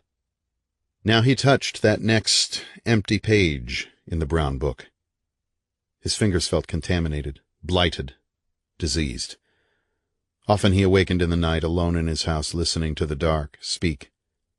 The disease had crept into the marrow of his bones and festered there. Sometimes the sores boiled over, and he wanted to scream, but he never did, because he was too afraid.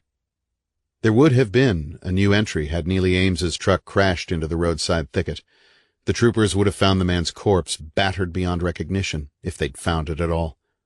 Christ, he thought. Too close to Bethany's sin, too damned close. Investigations, troopers probing around, people asking questions.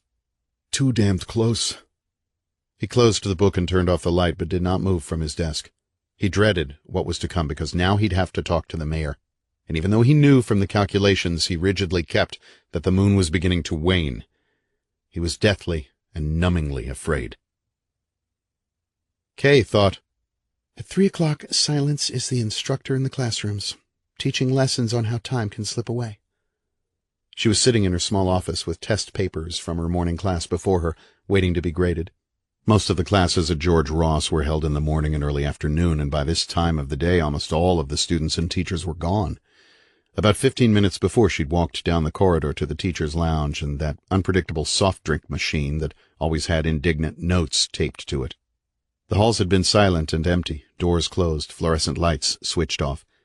She'd brought her Coke back to her office and continued working, because to her there was something strange and slightly, yes, forbidding, about a large building when all the noise had seeped out of it, when all the people had gone away. Silly, she told herself. That's silly. I can work better when it's quiet. I can get these papers finished and then pick up Laurie at the Sunshine School and go home to Evan. She was glad Pierce had gone home early. That man made her nervous. Kay turned to the next paper. Roy Sanderson's. Nice, bright young man. He did well on the pop tests Kay sometimes threw at them. She checked through the first few problems, found an error in the fourth one, and circled it with her red pen. She reached across the desk to her right for the half-drained Coke can. At first, Kay saw it from the corner of her eye and wasn't certain what it was. When she turned her head to look, she shivered and gasped in amazement. There was a human figure standing on the other side of the pebbled glass door to her office. It stood motionless, and how long it had been there Kay had no way of knowing. She expected the doorknob to turn and the door to come open, but for frozen seconds she was certain a pair of eyes watched her own form there at the desk. "Who's there?" Kay asked, realizing her voice sounded strained. In the blink of an eye, the figure had slipped away. Kay put aside her pen, opened the door, and looked out. The corridor was empty. Off to the right, where another hallway angled out, she thought she could hear footsteps drawing away. "Who's there?" she called out again. The footsteps stopped. When Kay, her own footsteps echoing, moved forward to see around the corner, she heard whoever it was ahead begin walking again. Kay turned the corner into a corridor that would have been completely dark, but for sunlight streaming through the slats of a drawn window blind. Ahead she saw a door just swinging shut. Kay stopped, the heat of the bands of sunlight on her like fiery fingers, and stared at that door. Who had it been? She wondered, her eyes narrowing slightly. One of the other teachers? A student, perhaps? She started to step forward and then paused. A sudden chill had passed through her. Go back to your office, she told herself. You've got a lot of work to do yet. Go back, go back, go back. You're being damned ridiculous, she heard another voice within her say. Are you getting scared of shadows now, like Evan? No, I'm not. She moved forward and quietly pushed the door open into another corridor. The dim glow of fluorescence, closed doors with numbers, silence. No, not silence, Kay realized after another moment. She could faintly hear the noise of metal clattering, then a rhythmic slapping sound. A wet sound. Kay let the door swing closed behind her, and then, trying to walk as swiftly as possible, she followed those noises. Windows with drawn blinds, a series of frosted glass doors like hers with names on them. Dr. Clifford, Dr. Hearn, Dr. Perry, others.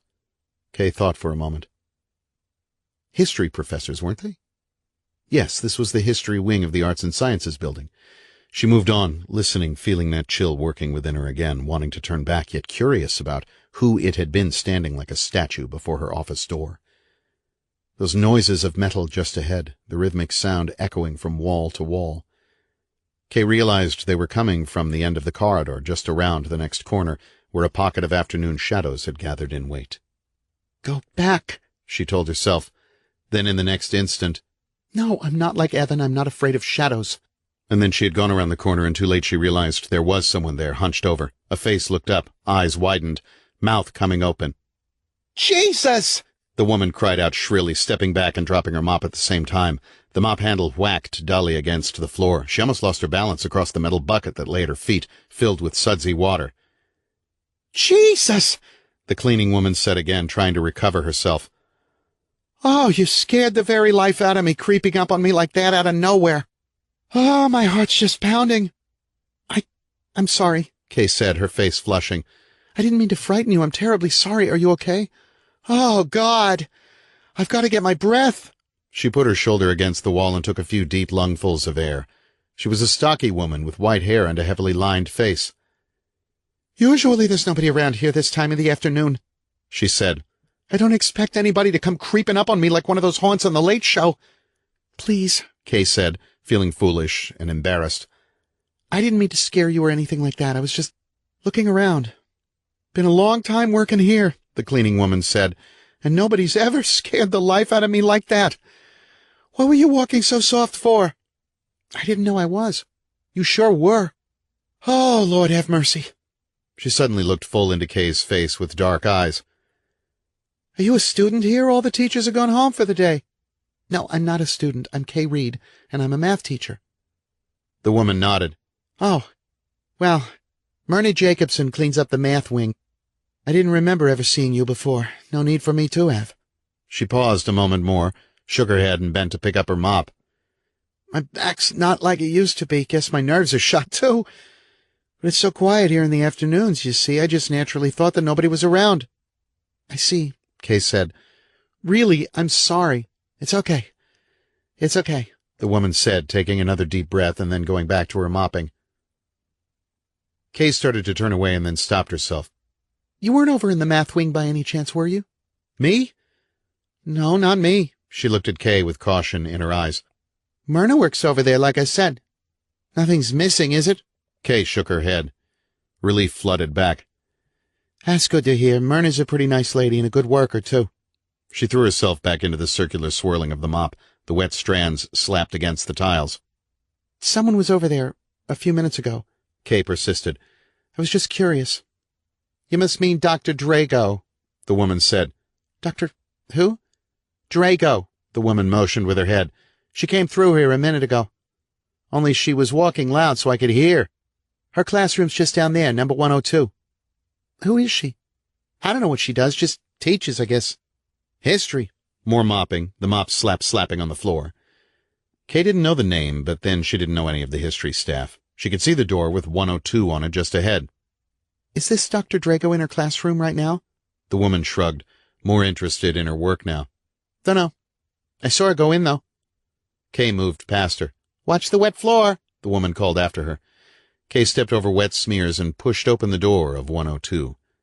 What she saw stunned her for a moment. It was a large amphitheater-type class with seats in a semicircle around a lectern. Long windows were now curtained, and glass spheres suspended from the ceiling glowed with pale white light. Kay stood at the top of the amphitheater for a few seconds, looking around, and then slowly walked down the carpet-covered steps toward the lectern. This classroom made her own look minuscule, and the temptation to stand at that lectern, gazing out across the seats, was too strong. She stepped up onto the speaker's platform and ran her hand along the face of the wooden lectern. Then she stood as a teacher would, hands gripping the lectern's side, looking out upon the empty amphitheater. How many students would sit in this classroom? Over 100, certainly. She gazed across the room. There was no one here at all. If Dr. Drago had come into the room, she'd left before Kay had entered. On the far side of the dais where the lectern stood, there was another door, and above it a green glowing exit sign, probably leading out into the parking lot. And Kay was about to step down from the platform when a cool, unhurried voice said, No. Stay there.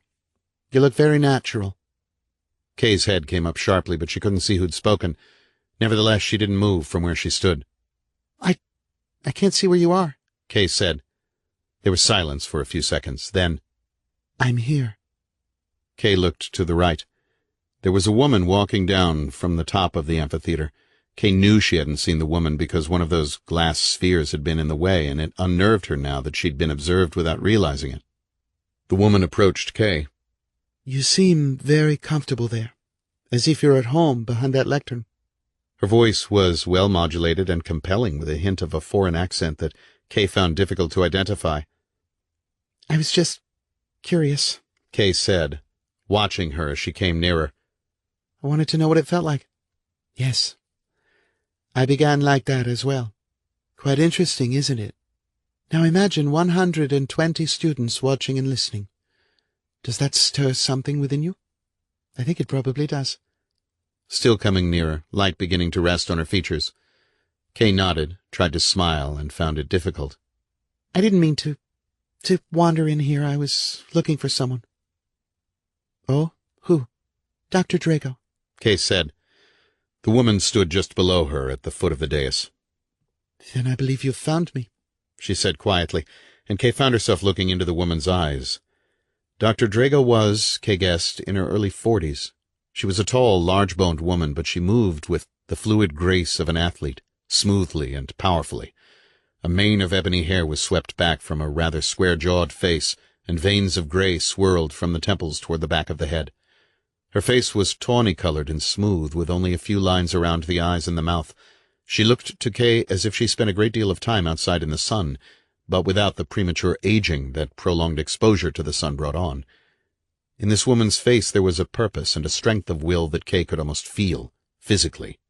But it was Dr. Drago's eyes that oddly both disturbed and compelled her. They were deep-set and clear, an aquamarine color like the depths of distant oceans. Kay's own gaze seemed locked with this woman's, and she felt her heartbeat suddenly increase. Though Dr. Drago was dressed simply in pressed denims and a powder-blue blouse, she wore the ornaments of the wealthy, glittering gold bracelets on both arms, a couple of gold chains about her throat, a dazzling sapphire ring on her right hand. No wedding ring. Catherine Drago, the woman said. She smiled and offered her hand. Bracelets clinked together. And please call me Catherine. Kay took the woman's hand, found it rough-fleshed and cold. I'm Kay Reid, the woman said. You live in Bethany Sin, don't you? Yes, that's right, on McLean Terrace. How did you know? I live there too, and I'm always interested in the newcomers to our village. You're married, aren't you? And your husband's name is— She waited for the answer. Evan. Kay picked up the cue, trying to look away from Dr. Drago's gaze and finding it all but impossible. Evan, she repeated, letting the name rest on her tongue as if it were food to savor. A nice name. Do you have children? A little girl, Kay told her. Laurie. She thought Dr. Drago's eyes widened very slightly, but she couldn't be certain. We've only been in the village for about a month. Those eyes riveted her. She couldn't blink, and she felt her own eyes going dry. Oh? And how do you find life in the village? Quiet, restful, very nice. Dr. Drago nodded. Good. That's good to hear. Many families come to Bethany Sin and yearn for the cities again. That I've never been able to understand. No, Kay said. I wouldn't understand that either. Bethany Sin seems perfect. What was it about this woman that made her heart beat so hard, hammering in her chest? What was it that made her blood thick and sluggish? She started to step down. Please, the woman said. Stay there, won't you? Imagine yourself here, with all those seats filled. Imagine them waiting for you to speak. Imagine them wanting a part of your knowledge for themselves. Kay blinked. Dr. Drago was smiling slightly, a friendly smile, but those eyes above her mouth were strange and cold, burning through her now. Strange. Very strange. I'm not like Evan. No, I'm not afraid of shadows. Who is this woman? Why does she look at me like that? This is my classroom, Dr. Drago said matter-of-factly. I'm the head of the history department here. Kay nodded, impressed. That must be a big responsibility. Eyes burning. What was it? Yes, it is. But a great deal of reward as well. I find a great pleasure in exploring the mysteries of the past and passing those mysteries along to my students. Kay's heart was beating fast and her face felt hot. Isn't it air-conditioned in here? She asked, or thought she asked, because Dr. Drago didn't answer, only continued smiling at her. What's your field? She asked Kay after another moment. Math, Kay said. Or thought she said. She put a hand to her cheek. Her flesh wasn't hot, as she expected, but cool. I'm teaching an algebra class. I see. You shouldn't have much difficulty with that. The summer semester's very quiet. Very quiet. Very quiet. Very quiet. The words seemed to be ringing within Kay's head. Damn it, she thought suddenly. I'm coming down with something. A cold? Dr. Drago's eyes gleamed like beacons. I live outside the village, the woman said. One of the first houses you pass on the way in. Which house? You can see it from the road. There's a pasture with horses, Kay said. Yes, I see it every day. It's beautiful. I don't think I've ever seen a horse quite like that one before. Thank you. The woman paused for a few seconds, examining Kay. She touched Kay's hand again with her own. Aren't you feeling well? I'm fine. Kay lied. She felt chilled and hot at the same time, and unable still to look away from the woman who stood before her. Her heart beat fast like a captured bird's. I seem to be a little dizzy, that's all. She patted Kay's hand in a sisterly fashion. I'm sure it's nothing to be concerned about, she said, and then she blinked, and the link between them was broken. Kay felt as if a burden had been taken off her shoulders. She felt weary, though, and still strangely cold. She looked away quickly from the woman's face and stepped off the speaker's platform. You're all right now? Dr. Drago asked, softly. Yes, I am. But I've got test papers to grade back in my office. I'd better be going. It was very good to meet you, and I hope I'll see you again. She wanted to hurry out of there, hurry out of the history wing. She wasn't going to grade any more papers. She was going to get to her car and drive home and lie down. Her blood seemed to be cold, and there was some kind of strange, tingling sensation at the base of her neck, as if Dr. Drago's rough fingers caressed her there. Kay began walking up the stairs, and the woman followed her. I hope you continue to find the village to your liking, she said when they reached the top. Where did you and your husband move here from? LaGrange, Kay told her. It's a mill town. They walked together out into the hallway. Dr. Drago loomed over her, her face now daubed with shadows around the eyes and in the hollows of the cheeks. I've heard of it, she replied, and smiled again. A smudge pot, isn't it? An accurate description. Kay almost caught those eyes again and instinctively looked away. I'm not afraid. What's wrong with you? She thought she was getting one of her headaches again, but it was just that tingling at her neck. Fading now. Fading. Thank God. I thought I was going to be sick there for a minute. I'd better get back to work now. Of course, Dr. Drago said. Kay turned away and began walking back toward the math wing, but suddenly the other woman said, Mrs. Reid, Kay, I'd like to ask something of you. Kay turned. Shadows had gathered across the woman's face, obscuring those eyes. Strange, very strange. Yes? I was wondering, well, I'm having a few faculty members over on Saturday evening. If you could, I'd very much like to have you and your husband over. A party? I don't know, not really a party, just a little informal gathering. Conversation and coffee. She paused for a few seconds. It would give you a chance to meet some of the others. It sounds nice, but I'll have to talk to Evan about it. I could let you know. My number's in the book. I'd love to have both of you over. Kay hesitated. She was feeling okay now, the tingling and the chills subsiding, her heartbeat slowing to normal. You were nervous, she rationalized to herself. Nervous as hell. Thank you, she said finally. I'll call you. Please do, Dr. Drago said. She stood without moving for a moment. Behind the veils of shadow, those strange aquamarine eyes were glittering, and without speaking again, Dr. Drago turned away and disappeared toward the other end of the corridor. For a long time, Kay didn't move. She was staring fixedly in the direction the woman had gone. I want to go to that party, she told herself. I want to meet the others. She was certain Evan would say it was okay, but even if he didn't, she would still go, alone if she had to. Because in the last few minutes, Catherine Drago had made Kay feel that she belonged in Bethany's sin, perhaps more than she'd belonged anywhere else. Ever. 14. Tales spoken in a whisper. Bethany's sin? Jess screwed his diamond blue eyes up in thought and grunted. No, I don't guess I've ever really sat down and done much thinking about it. Just seems like a name to me. Sure, Evan said and leaned forward slightly in his chair. But what's behind the name? What does it mean? Jess was silent for a moment, rolling a cigarette from a pouch of tobacco. They were sitting together in the office of the Gulf Service Station on Fredonia, drinking cokes from the machine out front. In the garage, Jess's son was muttering over a red Volkswagen, every once in a while circling it as if sizing up an opponent before attacking it again with his wrenches. Only a few cars had come in while Jess and Evan talked. A family had driven in for directions, and Evan had seen in the eyes of the man's wife that same expression he'd seen in Kay's the first day they'd driven through the village. Of course, Evan knew why. It was a beautiful place, and its beauty would naturally appeal to women. Evan had gotten some important mail that morning. Fiction magazine had accepted his short story about two former lovers, elderly now, meeting by chance on a train, and as they talked, reliving old memories, the train began to stop at stations farther and farther back in time until at last, when they realized their love was still strong, the train stopped at Niven Crossing, their old hometown, back in the year they'd first fallen in love under summer stars on the shore of Bowman's Lake. Evan's other mail wasn't good, a rejection from Esquire.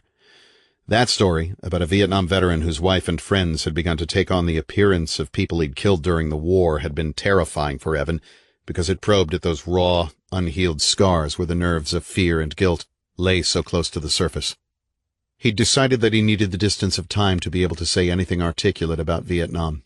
Everything he'd written so far had emerged as disorganized, ragged screams of pain. Perhaps he would always carry that scream within him.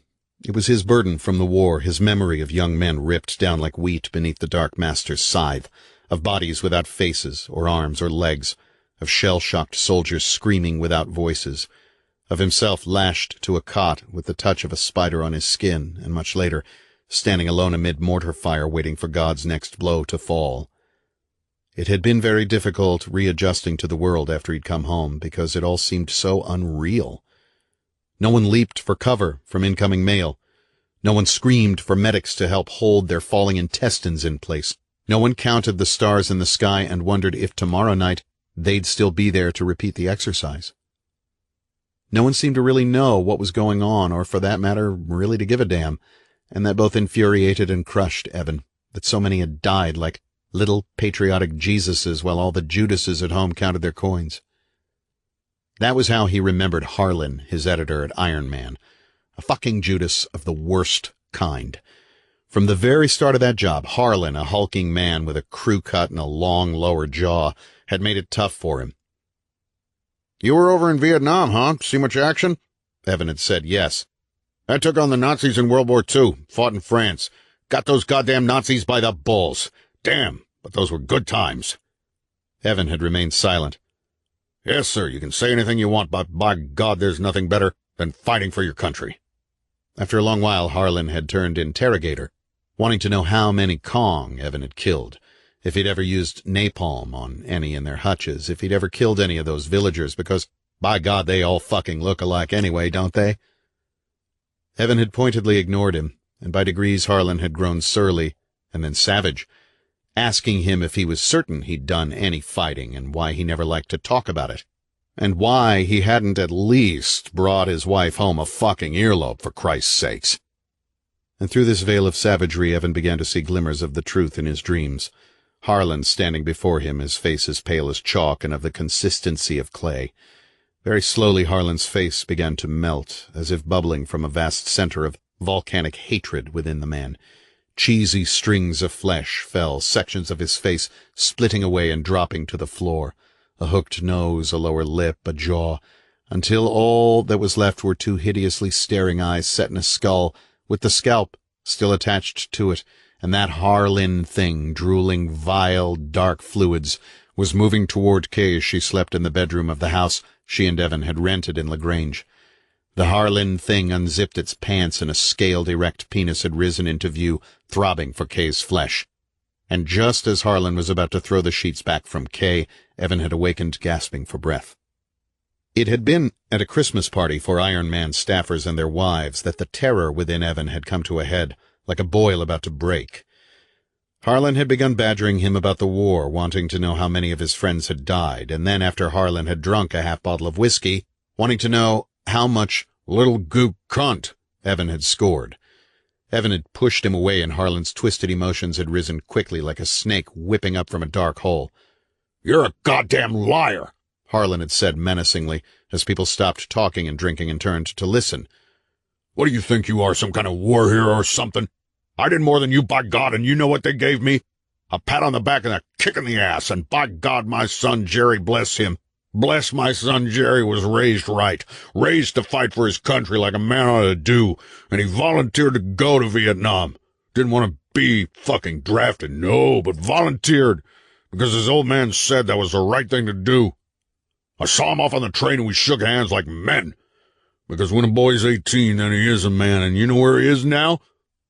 Harlan's eyes had glistened for an instant, just an instant, then had burned into Evan's brain with renewed fire.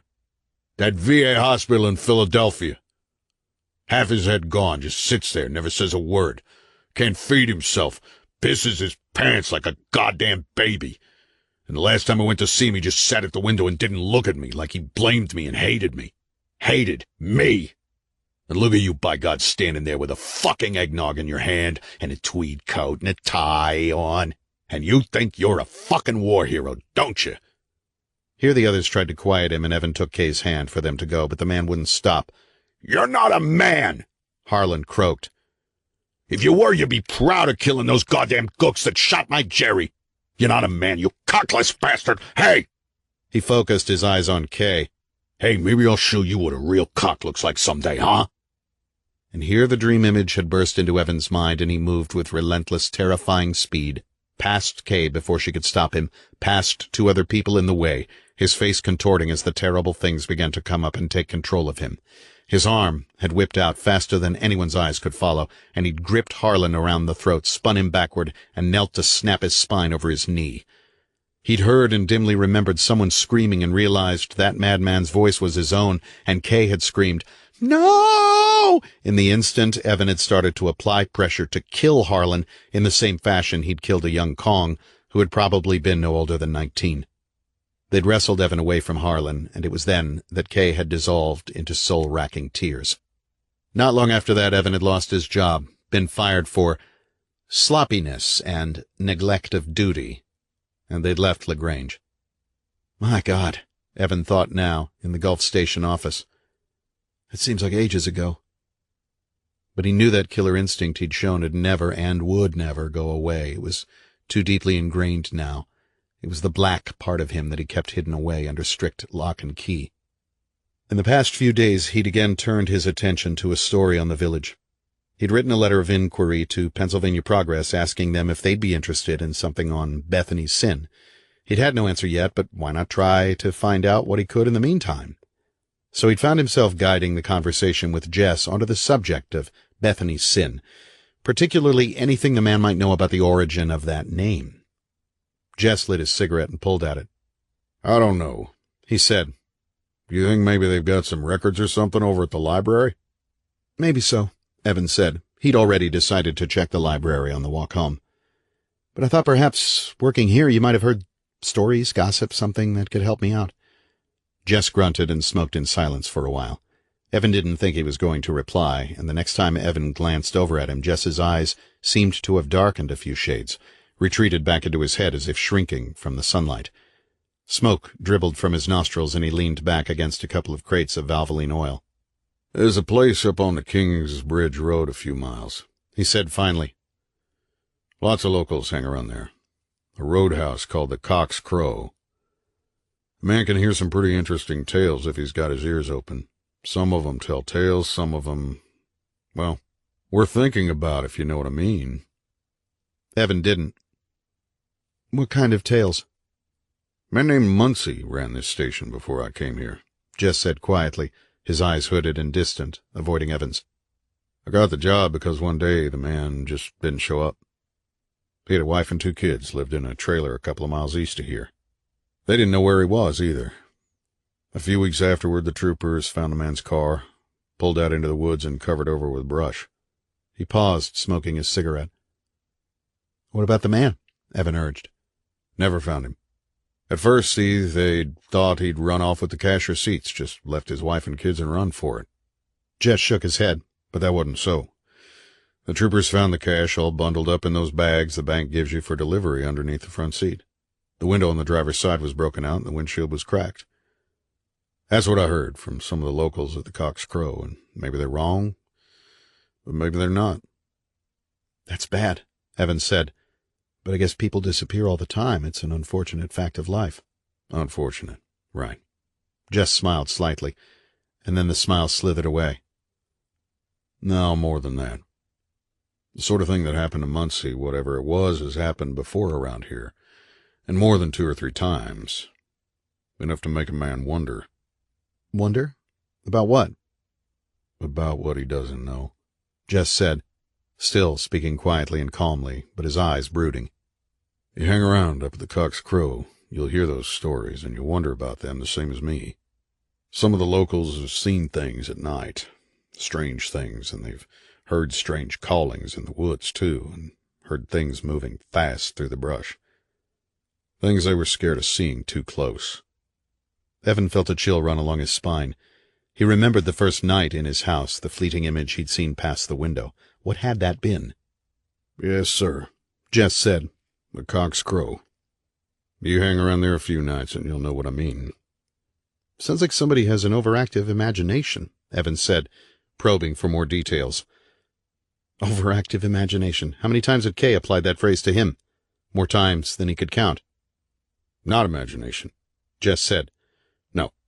Me, I've never seen any of these things they tell me about. A couple of times on the drive home, my boy and me thought we'd heard peculiar cries out in the woods, but we passed it off as birds or some kind of animal. But you get too close to somebody who's had a brush with the things, and you look deep into their eyes, and then you come back and talk about imagination. No. What you'll see there is fear, pure and simple. Now, I'm not saying that Bethany Sin isn't a nice and pretty little place, but I've been working here for a while, and I've gotten a feeling about it. A feeling I don't like.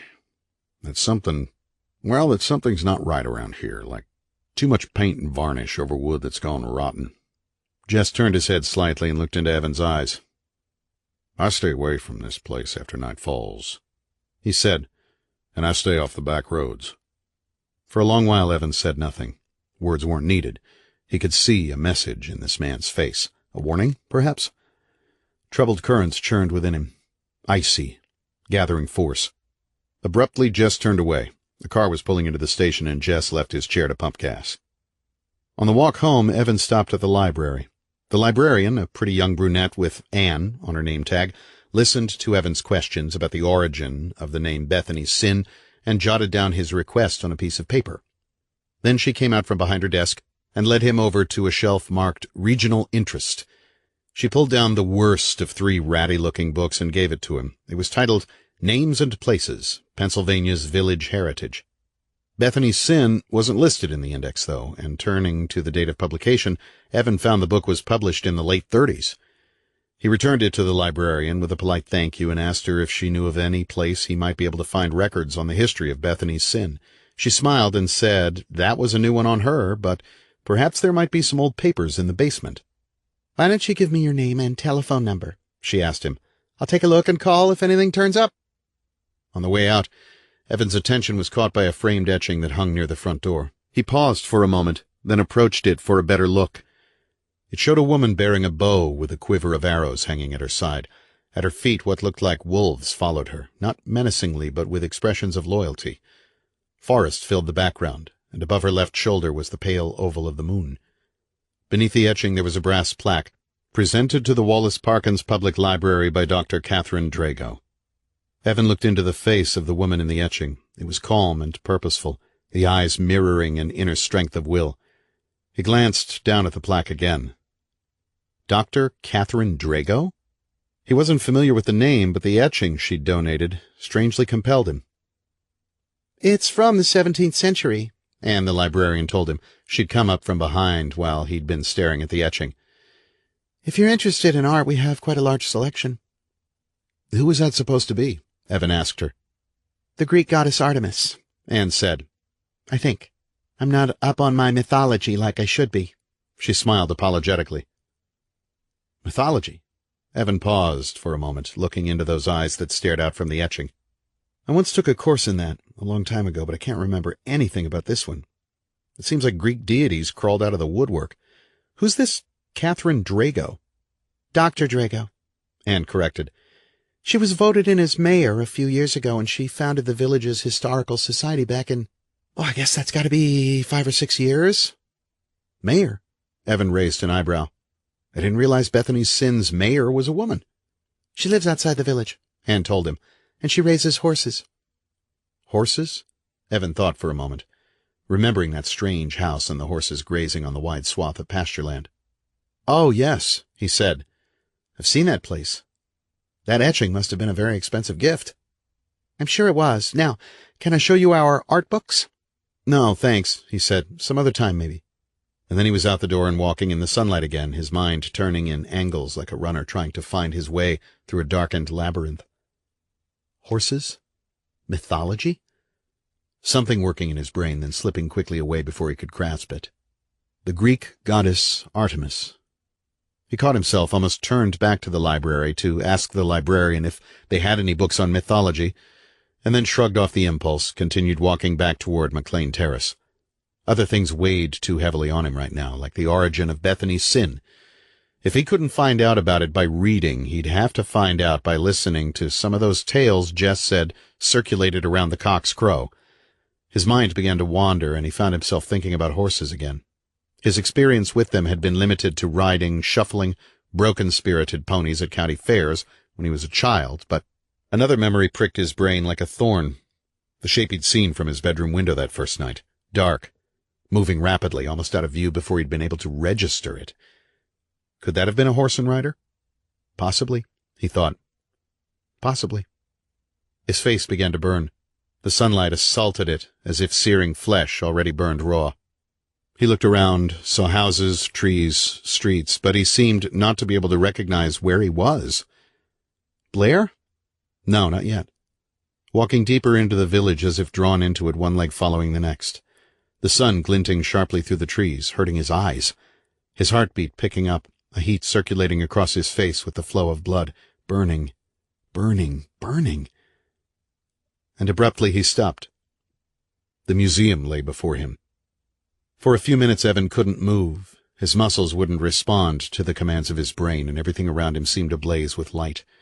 He remembered his dreams, and a finger of ice slipped through the curtain of heat to touch his throat very gently. Coming true like they all did, eventually, in one way or another. The house waited for his approach in dark, grave silence. He wanted to turn away, to retrace his steps, to start again somehow from the library, but his path had been predetermined, and his steps had led him here, to this waiting, beckoning house. He was afraid of it, and the fear writhed inside him, a dark, formless shape gone out of control. In the next moment he started to cross Cowlington toward the museum, and a car honked and veered away from him. Evan walked slowly and laboriously, his breath coming raggedly. He stopped for a moment at the gate, and then pushed it open. As he stepped through, he felt the heat on his face even more intensely. His movements seemed heavy and dreamlike. His eyes were focused on the doorway, centered beneath a columned arch, and though a voice in his soul screamed for him to turn back, he knew he must follow the directions of his dream. He must reach that door and, yes, open it, to see what lay within. He stood before the door, his senses vibrating, his face pinpointed with sweat. Above him loomed the museum, casting a spiderish shadow on the impeccable green lawn. Very slowly he lifted his arm, his eyes widening because he knew what lay inside, a thing with gleaming, hate-filled eyes that would reach out to him with a claw-like hand. He put his hand against the door, feeling his nerves shriek, and he pushed. But the door wouldn't open. It was locked from within. He pushed again, harder, then took his fist and struck the wood. He could hear the sound of the blow echoing inside, echoing through long corridors filled with what? Junk, Mrs. DeMargin had said. Just old junk. Evan struck the door again, and again. No, this wasn't in the dream. Something was wrong. This wasn't the way it was supposed to be. Open and let me see you. Open! Open, damn you, open! Hey, someone called out. What are you doing there? Evan turned toward the voice, blinking his eyes into focus. There was a police car pulling up to the curb in front of the house. A man in uniform got out and began to stride hurriedly toward him. "What are you doing there?" the man asked again. "I'm—" "Nothing," Evan said, his voice sounding strained and distant. "Nothing?" "Yeah, well, what are you doing here then?" The man wore a sheriff's uniform, and in his broad face, hard eyes caught Evan's and held them. "I was just going inside," Evan said. "Inside?" Orrin Weisinger's eyes narrowed. "They're closed for the day. They're not open on a regular schedule anyway." He paused for a moment, looking into the man's eyes and seeing something there that disturbed him, as if a pool of water had begun rippling suddenly and there was no way of knowing what had moved beneath the surface. "Who are you?" Weisinger asked quietly. "Reid. Evan Reid. I live over on McLean Terrace." "Reid? The new family just moved in?" "That's right." "Oh." Weisinger dropped his gaze away from Evans. "Sorry I was so abrupt, Mr. Reid, but not many people come here, and when I saw you hammering at the door, I didn't know what was going on." "It's okay." Evan ran a hand over his face, feeling the heat in his flesh dying away now, degree by degree.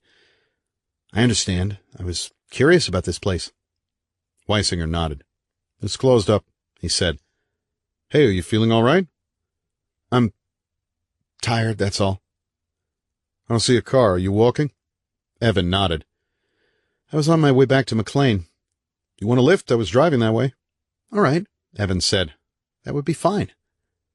They walked back across to the police car. Evan turned and stared at the museum for a moment, then tore his gaze away and closed the car door behind him. Weisinger started the engine and drove toward McLean. "I'm Orrin Weisinger," he said, offering Evan one large, rough-seamed hand. "I'm sheriff in the village. Sorry I didn't recognize you back there. Guess I'm just distrustful by nature." "You were doing your job." "Well, yeah," Weisinger said, "but sometimes I suppose I can get carried away. You feeling any better now?" "Yes, thanks. I don't know what was wrong with me. I was very tired, and Anyway, I'm okay now." "Good." Weisinger turned his head slightly, glanced at the man's profile, and then back at the street. "The museum opens at 9 on Mondays, Wednesdays, and Fridays. Sometimes on Tuesdays, too. It just depends on a lot of things. The weather, how many people are working on the staff that particular day, things like that." "You sure seemed in a hurry to get in there." "I didn't know it was locked," Evan said. He could feel Weisinger's eyes on him, then the man looked away again. "I'd like to see what's inside," he said. "It's pretty interesting if you like that kind of thing," Weisinger told him. "Statues and stuff. I find it on the dry side myself." "What kind of statues?" Weisinger shrugged. "To me, a statue's a statue. There are other things too, old stuff." "Tell me something," Evan said. "Bethany Sin is such a small village. I find it strange that there should be such a large museum, or a museum at all for that matter. Who built it?" "The house itself's been here for a long time," Weisinger said. "The Historical Society went in and remodeled it, tore out a lot of the smaller rooms and widened the hallways. Added another floor, too." He turned on to McLean. "It's the White House with the green, isn't it?" "That's right. So where did the Historical Society get those things to display inside?" "I don't really know, Mr. Reid. To tell you the truth, I don't turn in the same circles with those ladies in the society. I'm kind of out of touch, I guess you could say." He slowed the car and turned toward the curb. "Are they local relics?" Evan persisted. "Indian artifacts?" Weisinger smiled slightly.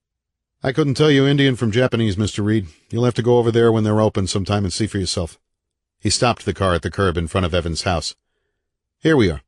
Nice house you got yourself there." Evan climbed out and closed the door, and Weisinger leaned over to roll down the window. "Sorry I haven't been by to welcome you to the village. My work keeps me pretty well wrapped up, though. I'll look forward to meeting your wife and kids sometime." "Just one," Evan said. "A little girl."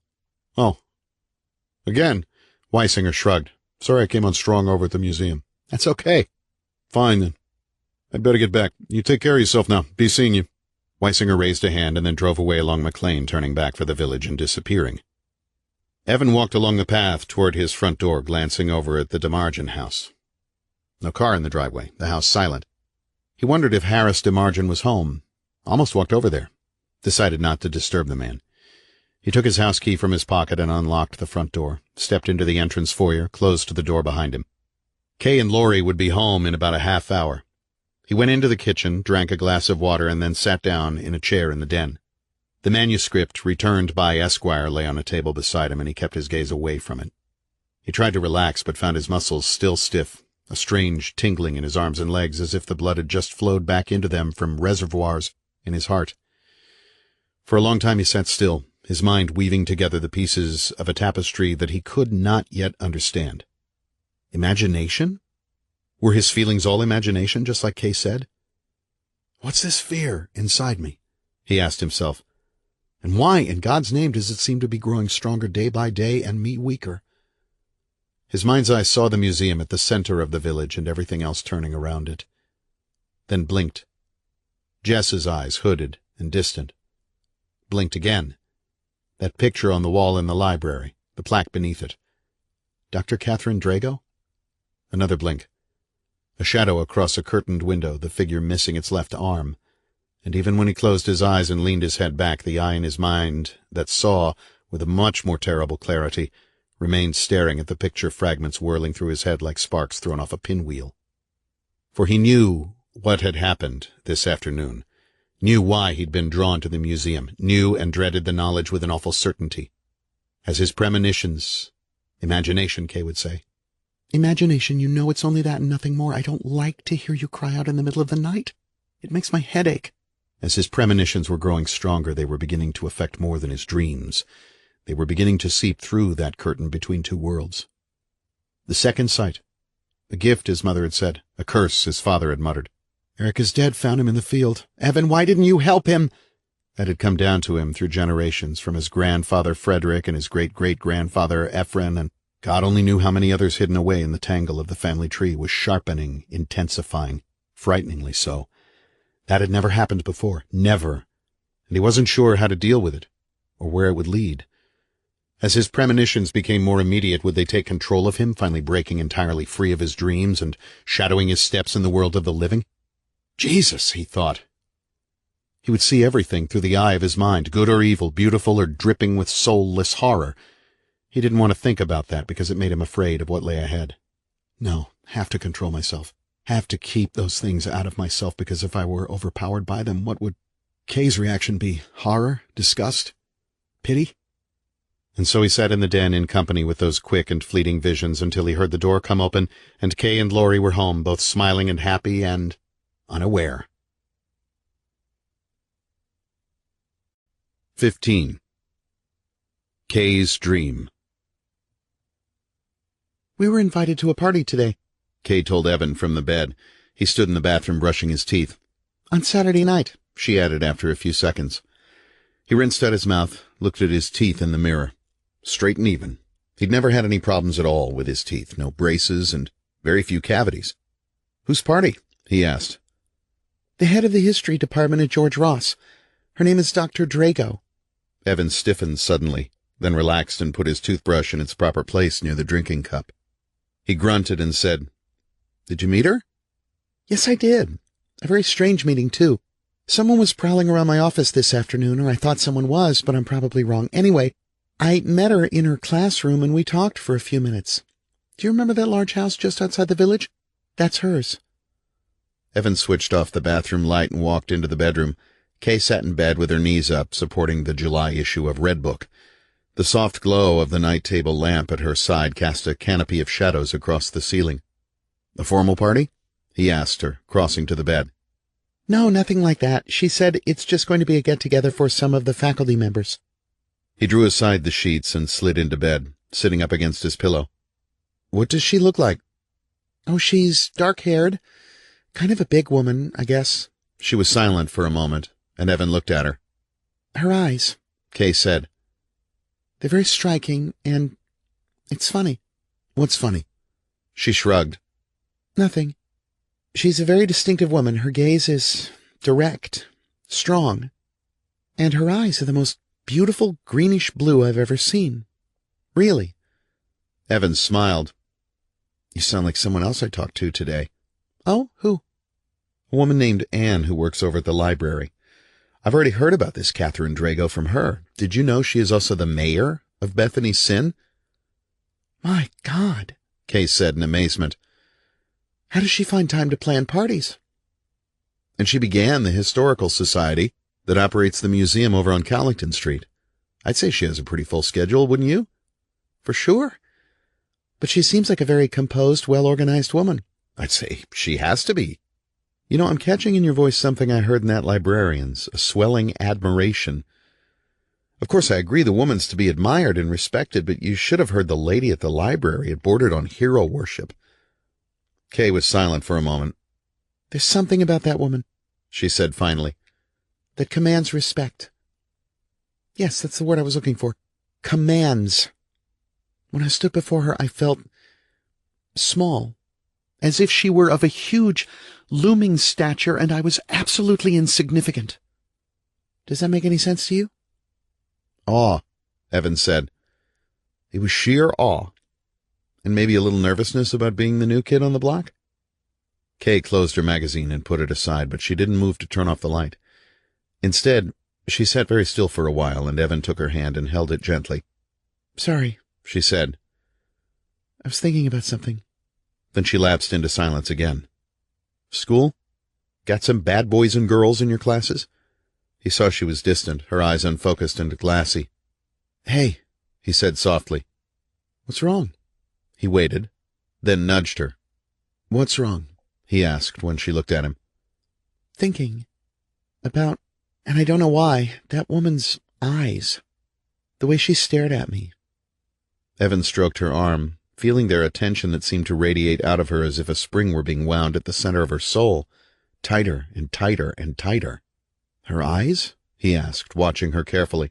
What is it I'm feeling? He asked himself. Something's wrong. Yes. When she stared at me, I couldn't move. I really couldn't. Those eyes were so incredibly beautiful and so incredibly strong. I felt very strange on the drive home, as if even my bones were trembling. But by the time I picked up Laurie and got home, the feeling had gone, and instead everything seemed especially right, as if everything's moving as it's supposed to. Everything is, Evan said, and kissed her cheek. Her flesh was tight and cool. Do you want to go to Dr. Drago's party? Kay paused. Yes, she said finally. I do. Okay, we'll go. I'd like to see what this superwoman looks like anyway. Why don't you turn off the light now? She nodded and reached over, switched it off. Darkness eagerly filled the room. Evan moved beneath the sheets for Kay, kissing her cheek again and then her lips, very lightly and gently at first in the way he knew she liked, melding his body against hers, holding her tight and soothingly. He kissed her lips and waited for her to respond. But she didn't. She drew the sheet up around her and without saying a word to him moved very slightly away. He was stung and confused. He wondered if he'd done something wrong, hurt her feelings, inadvertently forgotten something. He started to ask her what was wrong when he realized her flesh was cooling. It startled him at first, but he lay motionless beside her with a hand on her bare shoulder and thought he could actually feel the warmth being drawn from her flesh. She was silent and breathing regularly, but because he couldn't see her face, he didn't know if her eyes were open or closed. Kay? He said softly. No answer. Kay? Silence. She didn't move. Evan lay awake beside her for a long time. Her flesh felt strange, cool and clammy, like the wrinkled flesh of a person who has sat for hours in a tub of tepid water, or like the cooling flesh of a corpse. Still, her breathing was normal, shallowing now as she slept. Evan leaned over, gently moved Kay's hair away from her face and looked down at her features. She was a beautiful woman, sensitive, highly intelligent, tender and caring. He knew that he loved her, had always loved her. And he knew also how much he'd hurt her in the last few years and despised himself for it. She sought, above all, permanence and security, and Evan realized he'd broken her dreams again and again because of his own insecurities and the raging inner fears that threatened sometimes to leap from his throat. He'd led both Kay and Laurie down one terrible cul-de-sac after another, and the bitter realization of how much he'd shaken both their lives cut to the marrow of his bones. They deserved better than what he'd been able to give them. Sometimes he wondered if they might be in better shape without him, but he'd never voiced those thoughts, he'd only considered them. He looked at Kay a while longer, then lay back and closed his eyes. As he drifted toward sleep, he thought he felt Kay move suddenly beside him, as if something had disturbed her. But in another moment he decided it must have been his imagination. As the darkness took him, he suddenly envisioned that etching of Artemis in the library. saw the staring eyes, thought of Kay's reaction to Catherine Drago. Drago. Drago. The name thundered hollowly within him. And then, finally, he slept without dreaming. But Kay did not. She had found herself in a strange and foreign place where the sun burned red and high and vultures spun in dark circles above a death-littered plain. Bodies were strewn in bloody heaps, and the trash of battle lay scattered about her feet, but the implements were different. Swords and spears, crushed helmets, battered shields, breastplates, and other things. Dead and dying horses, human arms and legs ripped from their sockets, decapitated trunks of bodies. Here a black, bearded warrior begging for mercy, the blood oozing from a gash in his belly, and Kay found herself approaching the man, and as her shadow lengthened and fell across him, he looked at her with blind terror in his eyes, and held up his hands before his face. She stood over him, watching, and knew that she wanted to destroy him, to reach inside and wrench out his dripping intestines, to grind him beneath her boot. He spoke in a dialect Kay didn't understand at first, but then the words seemed to take meaning inside her head. "Spare my life. In the name of the gods, spare my life." Kay knew the others were watching. She felt the hate rise within her like bitter bile. "Here is my mercy," she said, her voice sounding low and guttural and not like her own at all. And in the next instant her arm had come down, the weapon grasped in her hand, cleaving the air with an eerie whistling noise. The axe blade bit into the warrior's throat, bit deeper, deeper, as a spray of blood arced into the air, and the man's mouth came open in a silent scream. Deeper, deeper, the blade singing in her grip. Deeper. The head toppled into the bloody sand, mouth still open, rolled a few feet, then lay still. At her feet the body began a death dance, trembling, the neck stump still pumping blood, until slowly the heart ceased beating. Kay stepped across the corpse, picked up the head by the hair, and lifted it high above her. Blood dripped down onto her shoulder, making an old spear scar appear fresh again. She held the head up before the others and opened her mouth, and from her mouth there came a scream that both terrified and thrilled her. A long, wild, piercing scream that echoed off across the plain.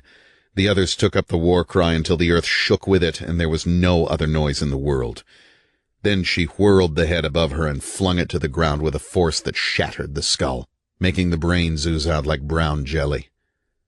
Her horse, huge and lean-flanked, was waiting for her. She reached it in a few strides, swung onto it, and slipped the axe into a lion's skin pouch that hung across her mount's shoulder. Ahead there was a pall of dust against the horizon.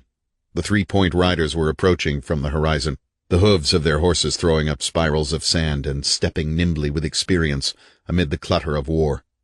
The riders drew up their mounts, their eyes glittering with excitement and bloodlust, and one of them, Demandai the Dark, pointed to the west and said the last of the enemy were crawling on their bellies in the heat now, gnawing sand between their teeth and crying for the touch of death. "We can give them death in a single shadow of the sun," Demandai said, her face still splattered with gore from the axe blow that had cleaved an enemy warrior to the spine. Under her the black gleaming horse moved excitedly, senses still keened by the clash and bellow of battle. They began to track the enemy into the west, their approach frightening the vultures which immediately took to the sky, wheeling about the half-eaten corpses of men and beasts. Kay felt the singing blood and knew it was not her blood that sang. Through eyes slitted against the harsh rays of the sun, she looked disdainfully down upon shattered bodies, and knew it was not her eyes that saw. A long jagged scar ran down her left thigh to the knee, the mark of earlier battle, but she knew it was not her flesh that bore the scar. No, the blood and eyes and flesh of another.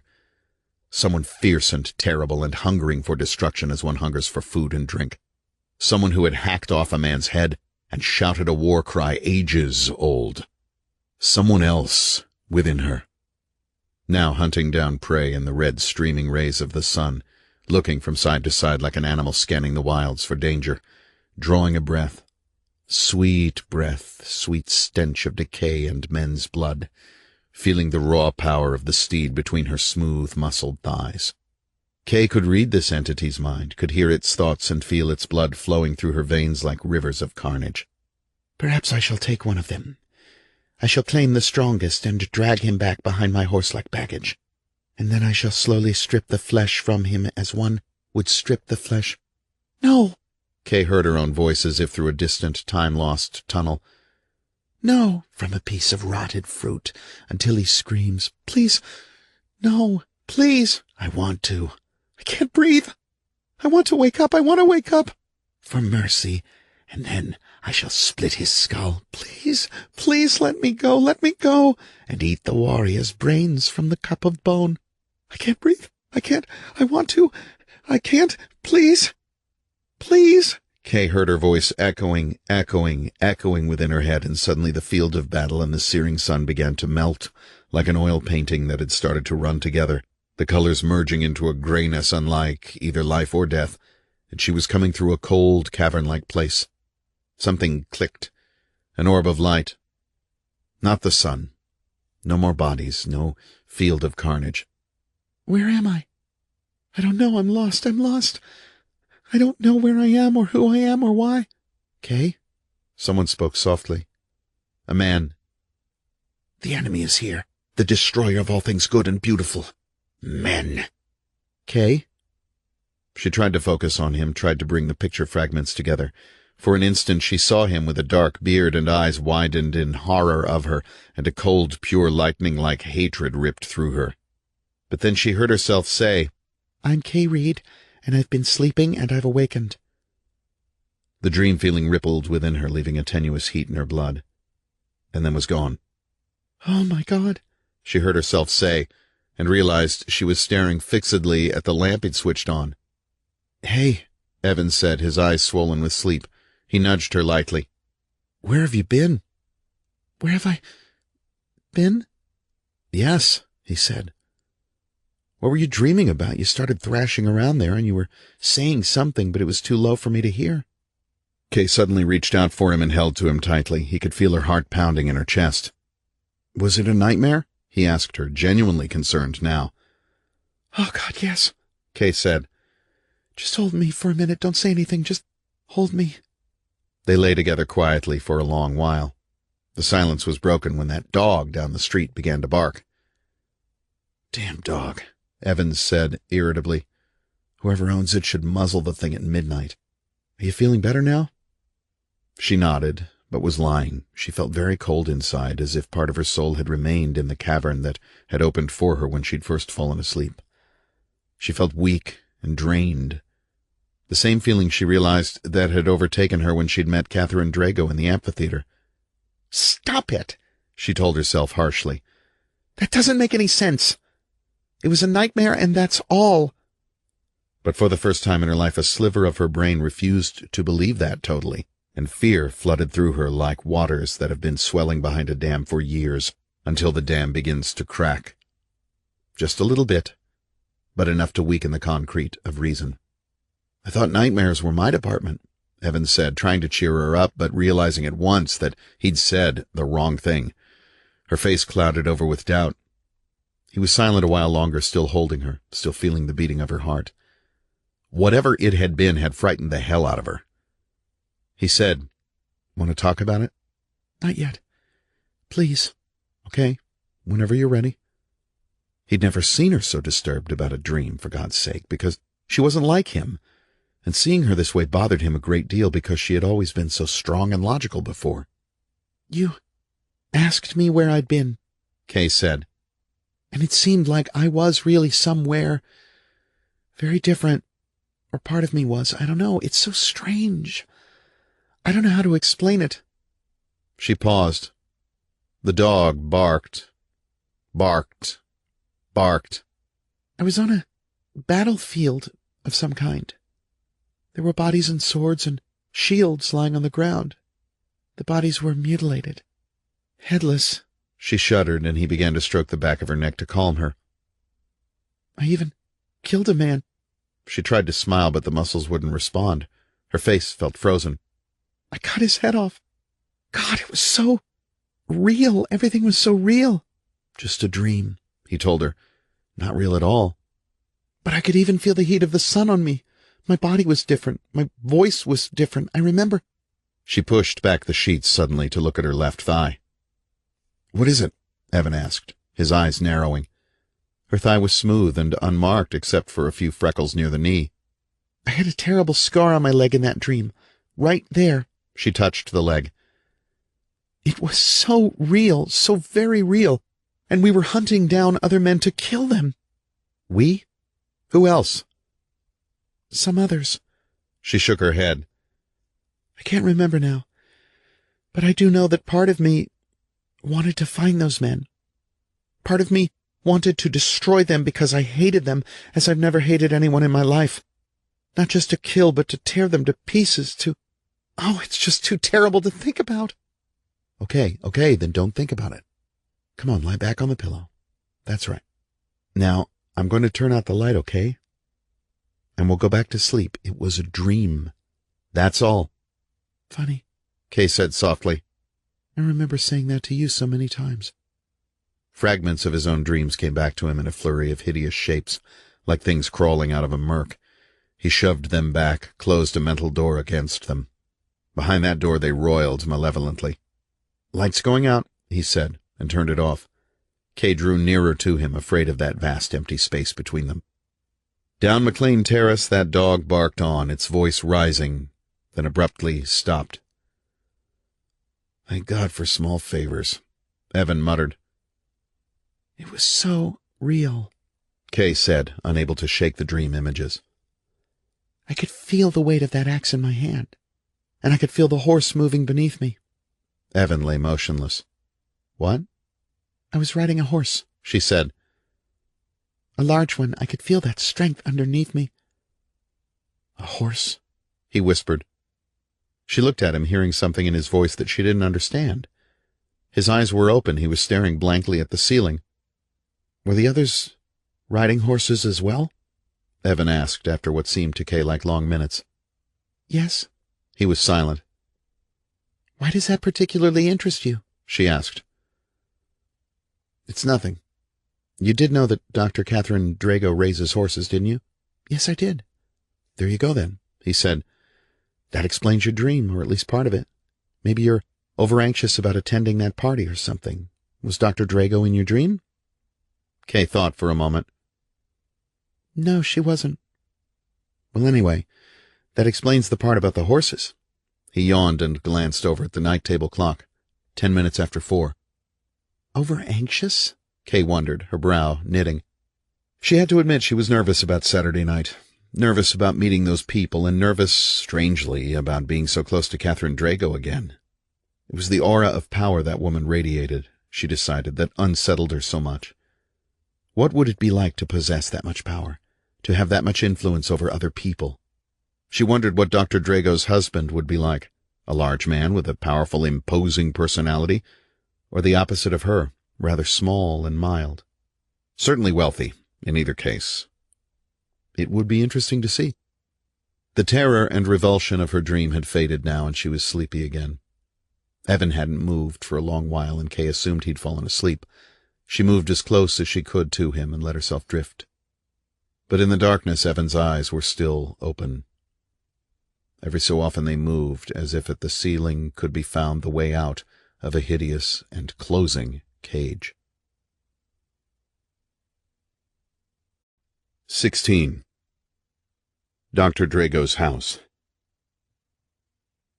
Long before they reached the wall between the Drago property and the highway, Kay and Evan could see the reflection of lights in the night sky. The wrought iron gate with the scroll D stood open, and Evan turned into the private drive that led through the woods to the house. Ahead, rainbow-colored lanterns were strung through the lower branches of the trees, sparkling like fireflies. And then, where the drive curved slightly, the house came into full view. The size of it stunned them. They'd only seen the roof that first day on the road, and the view had been misleading. The stone-columned house reminded Evan of some kind of sprawling Greek or Roman fortress, with 4 two-story towers at each corner. He'd never seen anything as large before. His first thought was how much money had been put into it.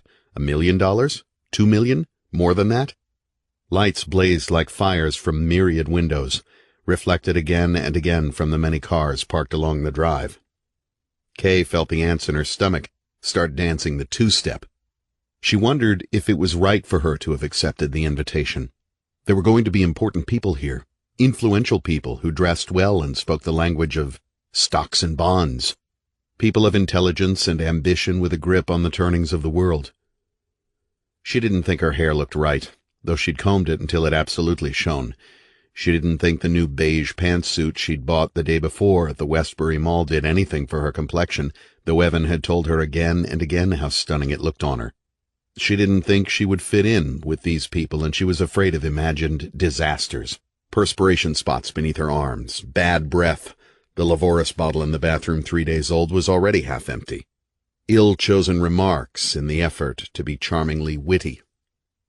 Evan had told her to relax, that these people wouldn't be any different from them, but she refused to believe it. Evan had bought a new tie to go with his navy blue blazer, gray slacks, and light blue shirt.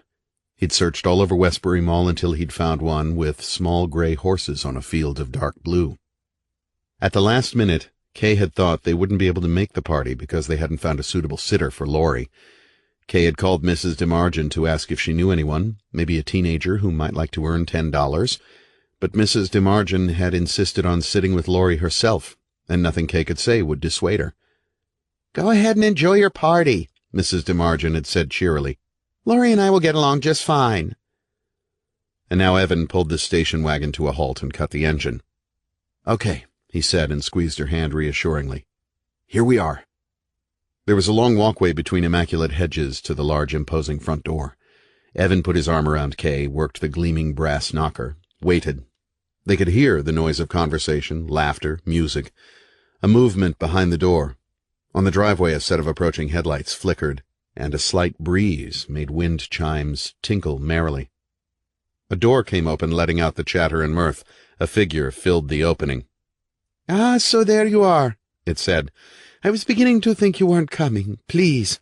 The door opened wider. The figure motioned them in. Kay and Evan stepped past the woman into a large, high-ceilinged foyer with a beautiful green and blue tiled floor.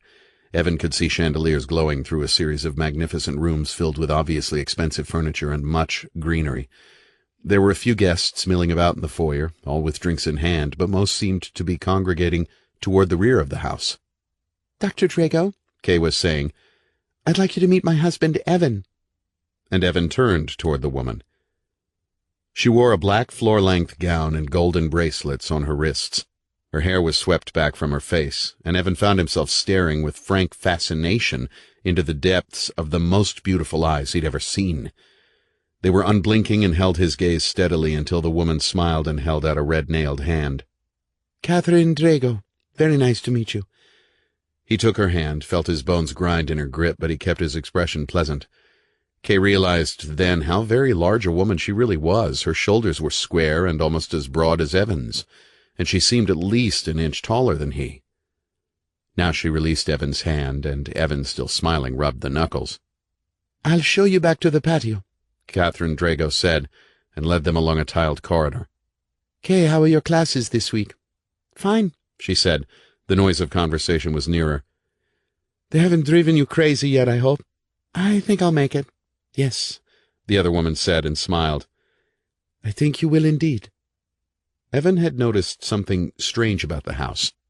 There were no framed pictures on the walls. Instead, the walls, and most of the high ceilings, were covered with brightly colored murals depicting pastoral scenes, ruins that might have been ancient Greek temples, sleek-flanked horses running in herds. He'd seen Drago's eyes flicker down briefly to his tie, narrow just a fraction, then move back to his face, and though the woman had been smiling pleasantly enough, Evan imagined he'd caught just a glimmer of something counter to her smile. Something cold and foreign. He watched her as she moved gracefully ahead of him. She was a beautiful woman, there was no doubt about that, but it was more than her beauty that Evan found attractive. From the first, he'd sensed a raw sensuality underlying her cool composure. It was something he could almost reach out and touch, and he thought for a moment that he could smell a sexual musk enveloping him there in the mural-walled corridor. He realized suddenly that he was aroused, his senses sharp and alert. "It's a beautiful house," Kay told the other woman. "Did your husband buy it or have it built?" Drago laughed huskily. "Husband? No, I'm not married. I had this house built myself." They came into a wide stone-floored room with marble columns. There was a bar, behind which a professional-looking bartender in a white jacket was mixing a drink in an electric blender. A few well-dressed couples stood talking around the bar like satellites around a planet, hardly noticing Kay or Evan as they came out of the corridor. But Evan noticed all eyes flickered respectfully toward Dr. Drago. Over in a corner, near a huge fireplace with insets of carved human figures, a trio of musicians, mandolin, guitar, flute, played a foreign-sounding melody, perhaps Spanish or Greek, Evan decided. The music seemed to give life to the forest murals that adorned the walls. Glass doors opened out onto a flagstone patio where Evan could see 40 or 50 other guests. Around the perimeter of the patio, torches flickered in the wake of a sudden breeze, their light adding to the ethereal glow of the tree-strung lanterns. Drago guided them over to the bar. "A drink?" she asked. Evan shook his head no. Kay asked for a gin and tonic. The other woman gazed across the room for a few seconds, and then her eyes met Evan's. "What's your occupation, Mr. Reid?" "I'm a writer," he told her. "He's had quite a few stories published," Kay said, taking her gin and tonic as the bartender offered it. "I see." Again Dr. Drago's eyes moved very quickly to Evan's tie, then back to his face. She was smiling, but Evan could sense a very definite power behind her eyes. Now he knew what Kay had been talking about. It seemed that this woman was trying to pick his brain with her gaze, and nearly succeeding because Evan felt this sudden urge to tell her about his Bethany sin project. But he resisted, and imagined for an instant that he saw something flicker in Dr. Drago's gaze, something very brief and sharp, like the dancing of deep blue flames across a gas stove. Evan blinked in spite of himself, and then that strange illusion vanished. The noise of the music seemed louder, more irritating to his senses. "I didn't realize until recently that you're the mayor of Bethany's Sin," Kay said. "How in the world can you handle that in your duties at George Ross, too?" "Not without much effort, I promise you," she said, looking at Kay now. "But I suppose that, in all honesty, there's not that much difficulty in managing the affairs of a village the size of this one. And the villagers are also willing to help as well." She smiled. "I delegate 99% of the work to others." "What about the Historical Society?" Evan asked. "That has to take up a lot of time, too, doesn't it?" She slowly turned her head toward him. Her eyes suddenly seemed heavy-lidded, as if she were regarding him with disdain. She was still smiling, but the smile now appeared cold and calculated. "Ah," she said quietly. "You know more about me than I thought." Evan shrugged. "Just information I've picked up here and there." She nodded. "Yes, that's part of your profession, isn't it? Digging, I mean. The Historical Society takes care of itself." "I went to the museum a few days ago," Evan continued, watching for this woman's reactions. "But it was locked. Neither Kay nor I have had a chance to tour it. I'm very interested in historical artifacts." "Are you? That's wonderful. History's a fascinating subject. My life, as a matter of fact. After all, what would the present and the future be without the foundation of the past?" "I agree, but exactly what kind of relics are inside there? From what period of history?" She gazed into his eyes for no more than a few seconds, but to Evan it seemed like an eternity. Again, he thought he saw that electric flame dance, and mental fingers seemed to be clawing at his skull. The scorching intensity of this woman's gaze caused a pain behind his own eyes. "Very old and valuable artifacts. From an archaeological excavation I supervised in 1965 on the southern shore of the Black Sea. They're on extended loan from the Turkish government." "Archaeology? I understood you were a professor of history." "Quite so. But archaeology was my first love. When I left field work, I drifted more into the study of history." She looked over at Kay for a moment. "Kay, wouldn't you like another drink?" Kay paused for a few seconds, blinked, then said, "Yes, I would." She gave her glass, still half filled, to Dr. Drago, who turned away from them to the bar. "Mr. and Mrs. Reid," someone said behind them. "How nice to see you." They turned to face Mrs. Giles, wearing a flowing gown with golden threads running through it. Behind her there was a dark-haired man of medium height in a light brown suit. "This is my husband, David," Mrs. Giles said, making introductions all around. Evan reached out to shake the man's right hand, and David Giles offered his left, turning it around to clasp Evan's hand firmly. It was then that Evan realized, with an icy rush through his veins, that the sleeve of David Giles's right arm was pinned up just below the elbow. He stared at that sleeve for a few seconds dumbly, hearing his heart beat within him like a distant pagan drum of warning. "Your gin and tonic," Dr. Drago said, giving the glass back to Kay. "Hello, Marcia. David," she said, nodding to them. "I suppose you know the Reids?" "Yes," Mrs. Giles said. "We do." "Help yourself to whatever you want at the bar," Drago told them. "If you'll excuse me, I'd better make the rounds of my guests. Enjoy yourselves." And then she had gone out onto the patio, leaving that lingering odor of musk around Evan like an invisible, sweet-scented noose. Kay and Marcia Giles made small talk about the village for a few minutes while Evan studied David Giles. The man seemed ill at ease, his shoulders hunched up as if he were expecting a blow across the back of his neck. He looked to be in his late 40s, with dark brown eyes and cheeks that were almost gaunt. He never allowed his gaze to be held by Evan's. Always he evaded Evan's eyes, as if fearful of looking at the other man, but it was that pinned right sleeve that disturbed Evan. He remembered the armless figure he'd seen silhouetted against window curtains, and he felt a cold finger, like the touch of steel, along his spine. "What do you do for a living?" Evan asked the man. Giles looked up at him as if he hadn't heard. "Pardon me?" "Your work. What do you do?" "I sell insurance for Pennsylvania State Equity. We're the company with the big umbrella that covers everything." "Right," Evan said and smiled. "I've seen the television commercials. Do you have an office in the village?" "No, I work out of my home." He paused for a moment, looking around the room. "Marcia's told me about you and your wife. You moved into a house on McLean Terrace." "That's right." "A fine neighborhood," he said. Another pause. "I hope you've found the village to your liking." "It's an interesting place," Evan said.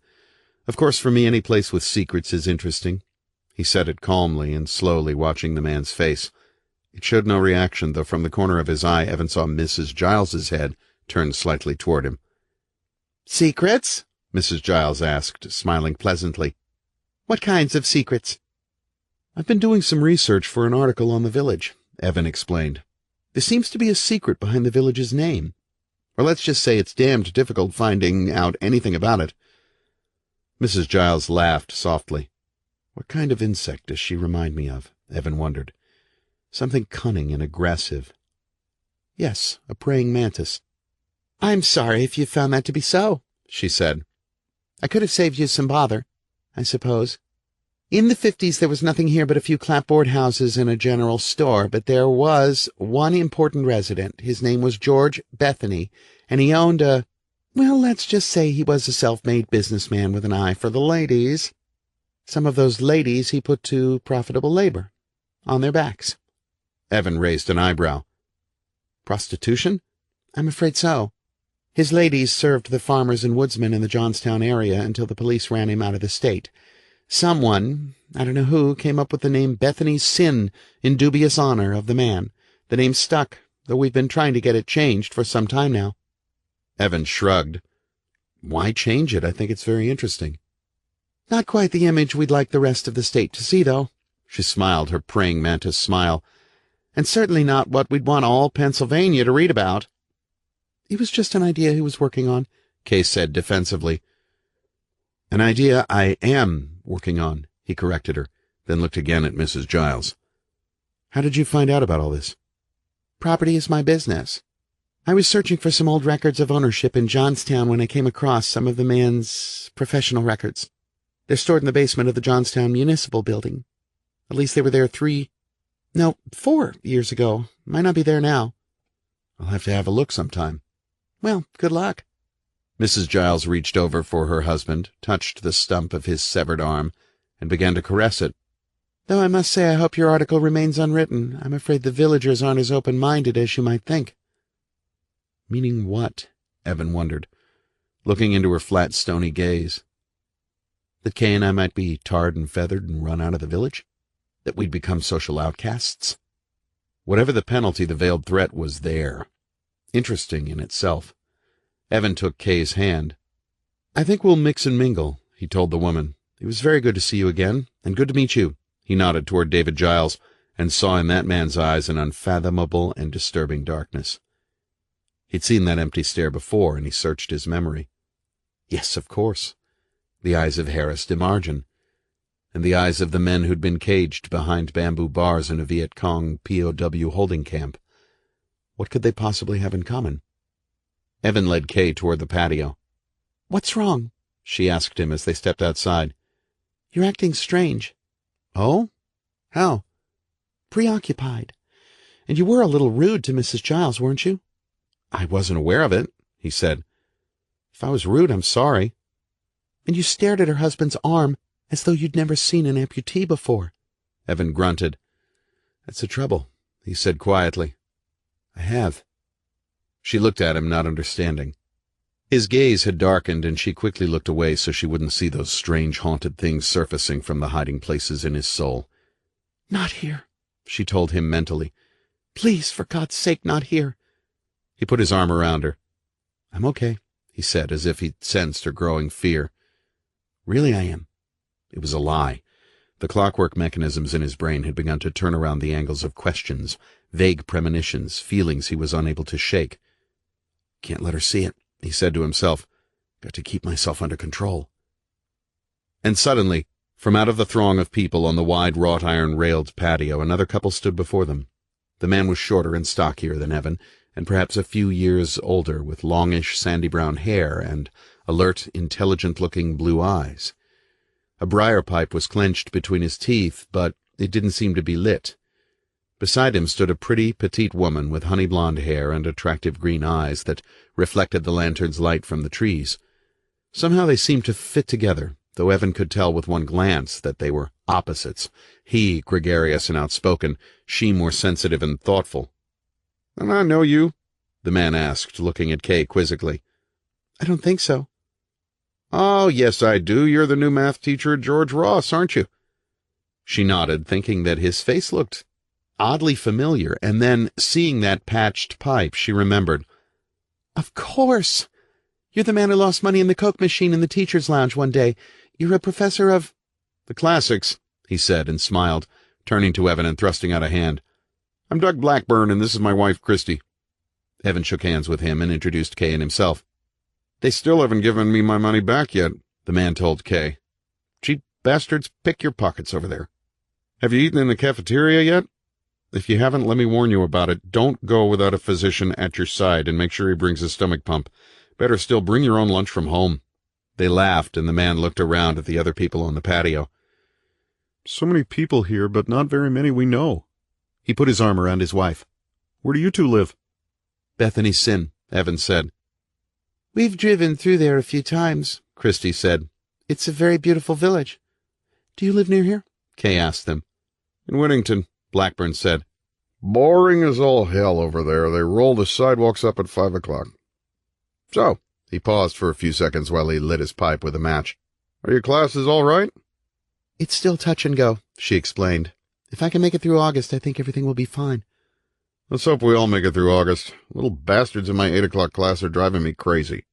Never do their outside reading, never answer questions in class.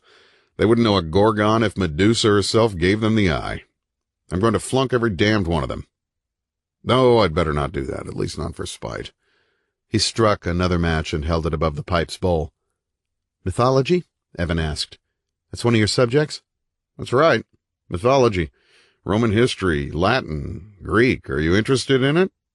"In a manner of speaking, yes. I saw an etching over at the library in Bethany Sin. It shows a woman with a bow and arrow in a forest setting. She's some sort of Greek deity, and I was wondering—" "Artemis," Blackburn said. "But she's recognized by other names as well. Diana, Cybele, Demeter." "Oh, what's she the goddess of?" Blackburn smiled and shrugged. "A little of everything. Those Greeks had a tendency to complicate things, including the powers of their deities, you know. Artemis was the goddess and protector of women, overseer of the harvest, and goddess of the moon, but she's most commonly known as the Huntress." "The Huntress?" Evan asked quietly. Kay took his arm. "What's all this about?" she asked. "I didn't know you were so interested in mythology." "I wasn't until just recently."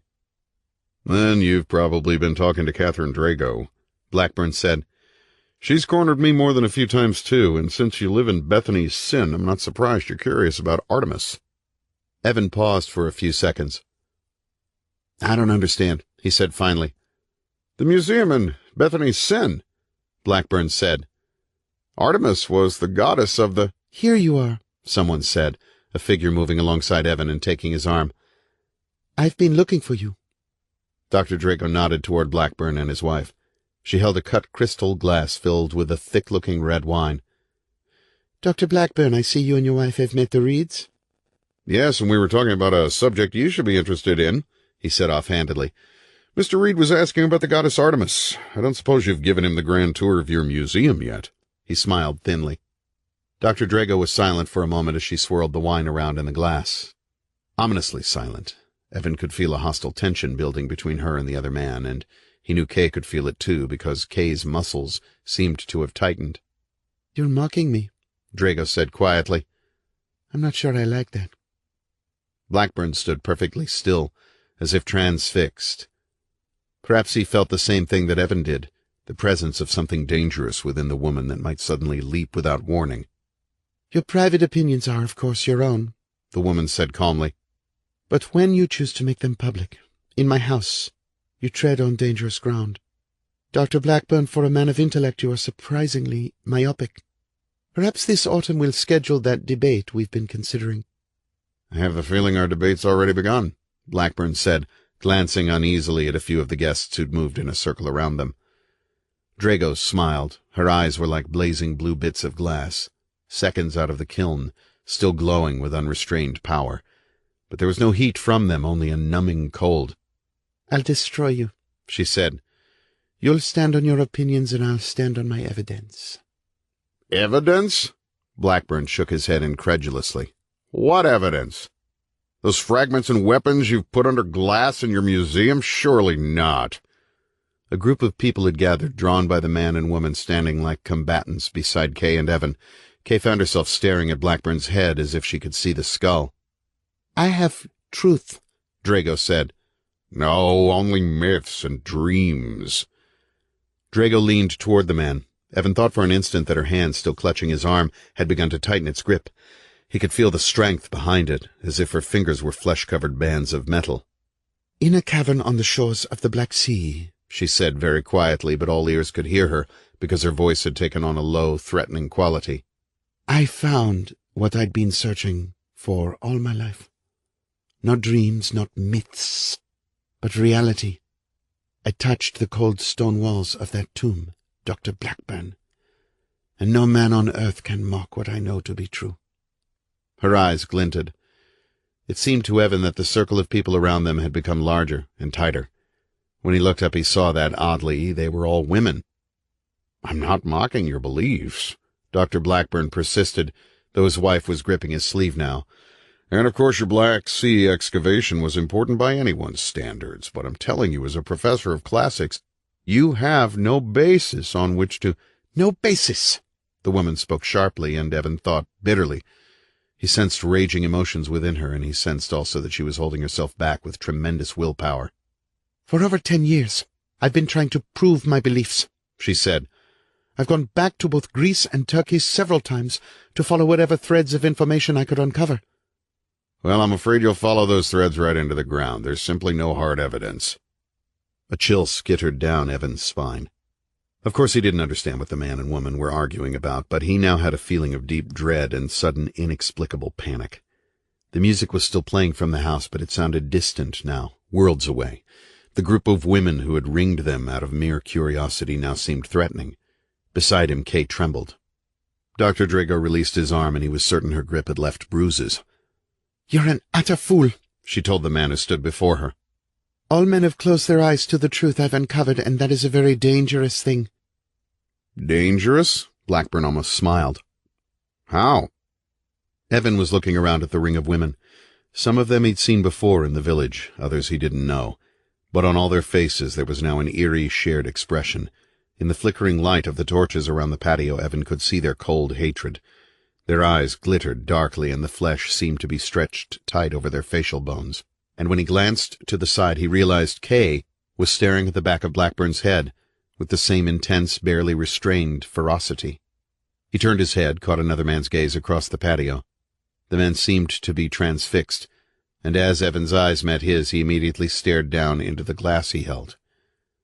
Evan felt the hate rising from these women, streaming from their eyes, from the pores of their flesh, quickly, directed toward Dr. Blackburn. Suddenly he was afraid to move, as if he were standing amid a pack of savage animals. A freezing wave had washed over Kay, numbing her brain and her reactions. She wanted to call out to Evan, but found her voice paralyzed. Fear welled up in her when she realized she was no longer in control of her own body. She couldn't move, couldn't breathe, couldn't grasp Evan's arm and say, "Let's go home, something's wrong, something's terribly wrong." It was as if someone else, someone strange and terrible, had slid into her skin and even now clutched at her soul with ancient hands. She wanted to scream. Couldn't. Her eyes, were they her eyes now or someone else's, measured the size of Dr. Blackburn's skull, the width of the neck, and in the next moment she'd realized she, or the thing inside her wearing her flesh like robes, was thinking of murder. Her right hand came up slowly, reached out slowly. Evan stared at her, opening his mouth to speak, and suddenly Dr. Drago was reaching out toward Blackburn as well, and firelight flamed in the crystal glass she held. Her long-fingered hand seemed to tense, and then there was a sharp crack that made Blackburn blink and jerk his head back. "Jesus!" he said, startled. Kay's hand was still raised just behind his neck. She had felt the hate within her rage out of control, throwing sparks like a live electric cable blown in a wind. In the image that had seated itself in her brain and grown to bitter fruition, she was cupping her extended hand around the base of his head and squeezing until there was the brittle cracking of bone and the brains slithered out onto the ground. But now, with Drago's movement, the power that had thrashed within her seemed to be ebbing, leaving a cold emptiness behind, as if it had torn away a section of her soul in greedy, dripping claws. Suddenly she remembered where she was, Dr. Drago's party, and who she was. "Kay Reid, I'm Kay Reid," and that the man who stood beside her was watching her with sharp, probing eyes. She slowly brought her hand down and stared into the palm at the crisscrossed lines dotted with pinpricks of perspiration. Dr. Drago opened her hand and let the glass clink down onto the stones. Wine had sprayed her dress and dripped down her chest into the cleavage between her breasts like thick blood droplets. Liquid dripped from the tips of her fingers to the ground, and Evan could see several cuts in her palm, slivered with glass.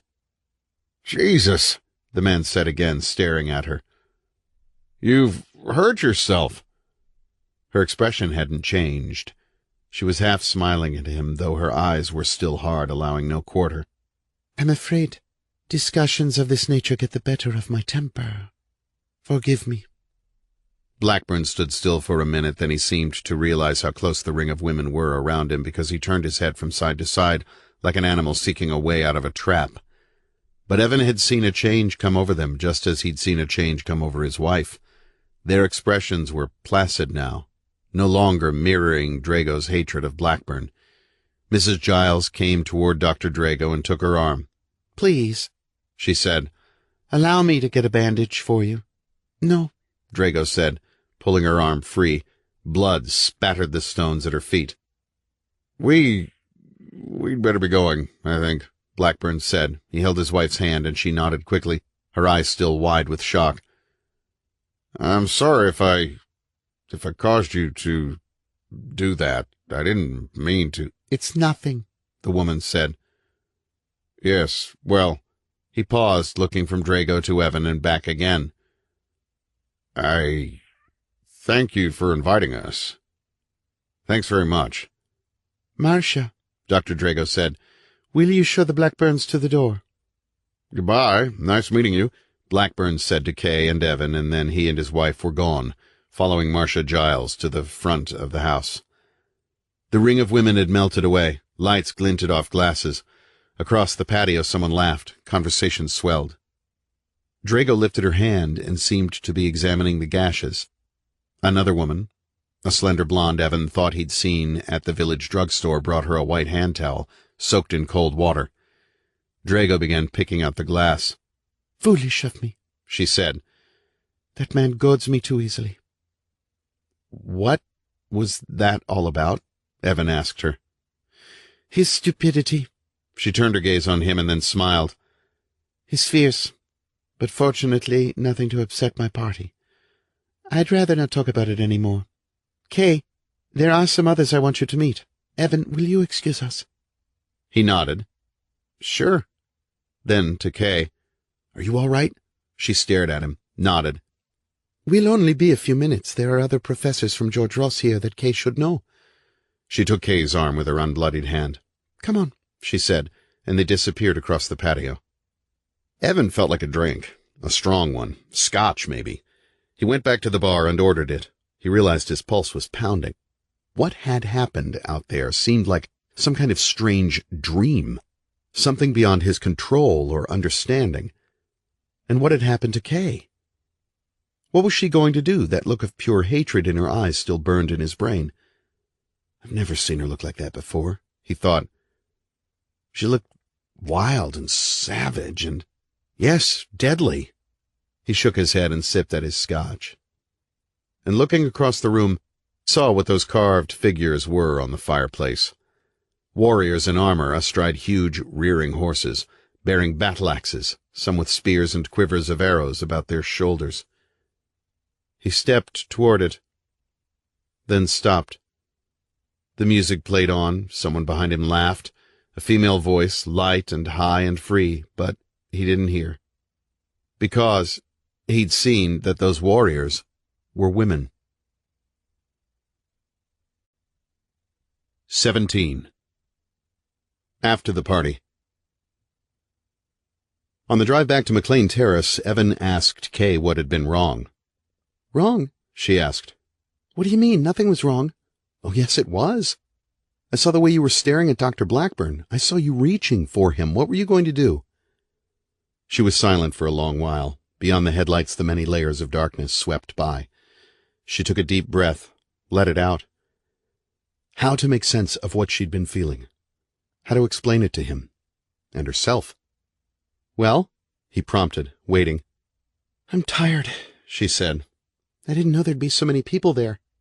"Kay," Evan said quietly, "you're keeping your feelings from me. I want to know because it's important." She glanced at him quickly, then averted her eyes. "Important? How?" "You recently told me about a nightmare. Something about killing a man. Do you remember? You said you were on a battlefield and you were riding a horse and you carried a battle-axe." "I remember," she said dully. "Since then, I've heard you whimper in your sleep more than once. You never awakened, and I never talked to you about it, but I want to know now. Have you had any more of the same kind of nightmare?" "I don't know," she said, realizing immediately she'd said it too quickly. "Liar, liar, liar." There had been other nightmares, but she could recall only disjointed fragments. The last one had been particularly bad. She'd been fighting with spear and battle-axe against hordes of dark-bearded, armored warriors. There had been others of her own kind all around her, and as they struck left and right with their axes, chopping flesh, splintering bone, crushing skulls, she'd heard the war cry rising, rising, the most terrible and powerful sound she'd ever heard. The warriors had fallen back for a while, heaps of mutilated bodies everywhere, but then they'd flooded forward against swords flashing red in the harsh sun, screams and shouts and wild cries of pain echoing off into the mountains to startle the wary eagles from their cliff-top nests. At that moment she'd wanted to wake up, to fight her way out of this nightmare, but she seemed trapped in it, forced to finish this frenzied, blood-soaked battle as if it were truly a part of her own memory. Fragments of faces, battle blows, ringing weapons swept past her. She remembered lifting her gore-slick axe and screaming in rage and hate she'd brought the weapon whistling down to cleave the shoulder of a warrior. Then darkness. Darkness. The noise and clamor of the battle fading, darkness claiming all, and she'd known she'd gotten away from that terrible place once again, and dear God, she didn't want to have to return there when sleep overcame her once more. "Have you?" Evan asked her. They were driving through the village nearing Blair Street. "Yes," she said finally. "A couple of times." He was quiet for a while. They turned on to McLean. Lights were on in their house and in the DeMargin house. "Do you know what Dr. Drago and Blackburn were arguing about tonight?" he asked her. "No." "Neither do I, but I'm going to find out. I'm going to call Blackburn tomorrow." "Why?" Kay asked. I don't see that it's any of our business. Maybe not, but there's something going on around here that I can't figure out, and it has to do with— Evan, please, Kay began. He turned the car into the driveway, cut the engine, and switched off the headlights. It has to do with that damned museum, he continued, and with Bethany's sin itself. Evan. He looked at her full in the face. Listen to me, he said, more harshly than he'd intended. At the party tonight, when those women began to surround Blackburn like wolves gathering around a sheep, I saw a glimmer of hatred in their eyes unlike anything I've ever seen before. As if they wanted to protect Catherine Drago, and if they could have torn that man limb from limb, I believe they would have. You don't know what you're saying, Evan. You're not making any sense. I could feel the hate in them, Evan told her, trying to grasp the emotions that now writhed wildly within him. And for a moment I felt the hate in you. She looked at him open-mouthed. Hate, she said. I don't hate anyone. But you wanted to hurt him, didn't you? Because you reached out for his throat, and God knows what you were trying to do, or what you were thinking of, but I saw in your face the same thing I saw in the others. Oh, Christ, Kay said. Anger had flamed within her, and she knew she was purposely trying to cover over that seed of violence in her that Evan had seen taking root. She reached for the door handle, opened the door. I don't want to listen to any more of these dreams of yours. He got out of the car and followed her toward the house. My dreams are one thing. What I see is something else, and I see something happening here that I can't understand. It's your imagination, she said, turning toward him when they reached the door. It's not my goddamned imagination! Evan's voice was raw and shaken. Keep your voice down. Mrs. DeMargin is— I don't care. They stared at each other apprehensively for a moment. Evan ran a hand across his face. That Drago woman's gaze haunted his brain, making it feverish and setting his senses on the knife edge of frenzy. God, he said after he'd regained control. God, I'm sorry. I didn't mean to shout at you. But what I'm feeling now, what I'm seeing, is not my imagination. I know it's not. When he looked back into her face, her eyes were glazed and distant, and he knew she'd blocked him out again. She waited for him to open the door. He fumbled with the keys. He was about to slip the key into the lock when the door came open. Mrs. DeMargin stood there, her eyes slightly puffed, looking as though she'd just awakened. Oh, she said. You're home. I thought I heard someone out here. She put a hand to her mouth to stifle a yawn. How's the party? Fine, Kay said, moving past her into the house. Evan followed and closed the door. In the den there was an indentation on the sofa where Mrs. DeMargin had sat, and a stack of red books and House Beautifuls on the coffee table. A half-cup of coffee, an open potato-chip bag, a few of Laurie's books and toys lay around the room. Oh, me, Mrs. DeMargin said, rubbing her eyes. I fell asleep, and when I sleep I'm like a dead woman. Is Laurie upstairs? Kay asked. Yes, I put her to bed around 8:30. I hope she wasn't any trouble. No trouble at all. She's such a sweet child. We had quite a good time just reading and watching television. She turned her head and looked at Evan. I hope your evening went well. It was a crowded party, he said, running a hand through his hair. Most of the people were teachers over at George Ross. Christ, I'm tired. Can I make you a sandwich? Kay asked Mrs. DeMargin. Something to drink? Oh, God, no. I drank enough coffee to float a battleship. She glanced at her wristwatch. I'd better be getting home. While Kay talked with Mrs. DeMargin, Evan climbed the stairs wearily and took off his coat and tie in the master bedroom. He could hear the women's muffled voices from downstairs. It was going to be a bad night. He could feel it. The bed waited for him, a place where horrific dreams and twisted memories would scuttle spider-like through his mind. And also through Kay's? He wondered. Weeks ago, he'd felt certain that some terrible force in Bethany's sin, a presence beyond his understanding, was slowly stalking him. Now that force seemed nearer. Much, much nearer. And nearer to Kay as well? He asked himself. Manifesting itself in her dreams just as it did in his own? He started to unbutton his shirt. Voices through the wall. Kay speaking, then Mrs. DeMargin. He took his shirt off and then decided to look in on Laurie. A sliver of light from the hallway fell upon the little girl as she lay snuggled in the covers of her bed. Evan stood looking down at her, saw her fine golden hair spread out on the pillow like a beautiful oriental fan. He sat on the side of the bed very carefully so as not to disturb her and softly touched her cheek. She stirred very slightly and smiled. He felt a warm glow begin to spread through him, chasing away the fears of the night. "My princess," he whispered, and stroked her cheek with the back of his hand. But there was something lying on the bed beside her. It took him a moment to realize what it was, but when he did, he picked up the object and rose to his feet as slowly as a man trapped in the terrifying half-speed of a still unfolding nightmare. A toy. That's all. Just a toy, a little bright blue bow strung with a white cord. Something bought at a dime store. Plastic. His heart thumped. On the night table below a Snoopy lamp, smaller objects. 3 little arrows with those harmless suction cup tips.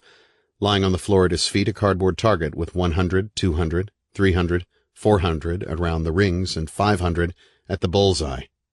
He gripped the bow in his hand, tightly turned away from the bed, and found himself walking back downstairs, toward the sound of Mrs. DeMargin's voice. "Just any time," Mrs. DeMargin was saying, yawning again as she stood with Kay at the front door. "Really, I enjoy being with children, and Laurie's not one bit of trouble. So the next time you—" She stopped speaking suddenly because she'd seen the shirtless man coming up behind Kay. Her eyes widened slightly, and Kay whirled around. "Evan?" Kay said softly, her eyes moving from that terrible plain of scars to his hollowed-out, haunted gaze and back again. Evan held out the bow. "What is this?" he asked. "Where did it come from?"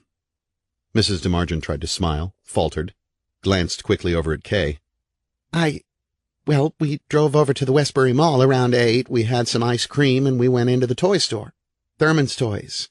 She saw that little bow and arrow set, and she said she liked it, so you bought it for her," he said quietly. "Yes, I did. It's nothing, really. Only cost a couple of dollars." She dropped her eyes to his chest, to the scars that ran like a ragged tapestry across the flesh. Evan saw her eyes glisten. Her tongue darted out, licked her lower lip, then disappeared. "I don't want it in this house," he told her, trying to keep his voice steady. "I don't want anything like it in my house." "Evan!" Kay's voice. "It was a gift for Laurie." He shook his head. "I don't care. Here, take this thing back." "Really?" Mrs. DeMargin said, backing away a step, her gaze still fixed on his scars, as if she were transfixed by them. "I meant no harm. It's just a toy. Just a toy." "It's a toy, for God's sake!" Kay echoed. "No, it's more than that. Please, Mrs. DeMargin, take it back." "I don't see what you're so upset about, Mr. Reid." "Take it back, I said." He thrust it out at her, and Kay grasped his wrist. Her eyes shone with anger. Mrs. DeMargin didn't take it. She said, "I meant no harm. It's just a toy." And she began backing away, still tracing those scars with her eyes as if physically caressing them. "Keep it for her, please," she said, her voice lower, something harsher in it, strained. "Keep it. I've got to go. I've got to—" And then she'd quickly turned away and was hurrying toward her own house, and they both stood where they were until they heard Mrs. DeMargin close her door in the night's stillness. "Evan," Kay said sharply. "What's wrong with—" She stopped, stared. He had begun to twist the bow in his hands. The plastic whitened, cracked, the bow snapped into 2 pieces, and Evan flung the broken toy out into the street. Then he looked at her with a wild, hot gaze. "I don't want that thing in my house," he told her, as if daring her to contradict him. Abruptly, her face flushing, she turned her back on him and went up the stairs. The bedroom door closed. Hard. He slammed his hand against the wall. "Damn it to hell," he breathed, and shook his head from side to side. "What's happening to me? Am I losing my mind?" He could see the pieces of the plastic bow still connected by the cord. He closed the front door and turned the lock, his nerves tingling. A child's toy, that's all it was. Just a toy. No. No. A toy. No. Because nothing was simple in Bethany's sin. Everything was complicated and secretive and connected by a darkness that seemed to be grinning just beyond the windows. Coincidence? Imagination?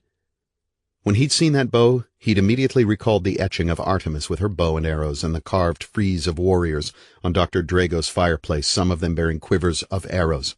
Coincidence? Or something strange and savage and merciless reaching from the core of Bethany's sin toward him and Kay and even Laurie? "By God, I'm going to get into that museum and see for myself," he said, his hands clenched into helpless fists at his sides. "But not tonight. Tonight I've got to rest and to think." After a while, Evan climbed the stairs to the master bedroom, where Kay was dreaming fitfully of blood-dripping slaughter. 18. Behind the museum's door. On Sunday, Laurie cried when Kay told her that her father had accidentally broken her new toy. "Don't worry," Kay said. "We'll get you another one." Evan found Doug Blackburn's number through Whittington Information and made his call. No answer. He spent the rest of the day in the basement trying to work on a new story and crumpling page after page into the wastebasket. Kay slept badly again that night. Evan lay beside her and heard her whimper, and when he took her hand, he found the flesh corpse cold. Just past midnight he tried to wake her up because she'd cried out sharply, but he couldn't rouse her by shaking her, or calling out her name, or even by putting a cold face-cloth against her temples. Beads of sweat had broken out on her forehead. Finally, she was quiet, and Evan settled back on his pillow. And at 9 o'clock on Monday morning he stood across Cowlington Street from the museum. It was a hot, oppressive day, and sweat had already risen across his back. He stood looking at the forbidding house for a minute, and then, steeling himself, he crossed the street, moved through the gate and up the walkway. His pulse pounded, and as he reached that large oak doorway, his blood felt like liquid fire. He tried the door. Locked. He hammered on it, hearing the echoes within the house like a hoarse, bellowing voice. A trickle of sweat ran down his face, and he wiped it away with the back of his hand. Movements behind the door. Tentative footsteps. A pause. Then the noise of a bolt sliding back. The door slowly came open. "Good morning," a gray-haired woman with sharp features said cheerily. She was dressed well in a navy blue pantsuit, and she looked fresh and alert. She opened the door wide to admit him. "Please, come in." He entered. There was a corridor with glass display cases, a desk with a guest book. The floor was of blue tile, and the walls were cream-colored. Similar to that corridor he'd seen in his dreams, yes, but different, too. There were rooms branching off from the corridor, and at the corridor's end, a wide staircase with polished banisters leading to the second floor. Behind him, the gray-haired woman closed the door. He felt air conditioning begin to loosen the shirt from his back. "I'm Lee Hunt," the woman said, smiling, extending a hand, a firm, cool grip. "Will you sign our book over here?"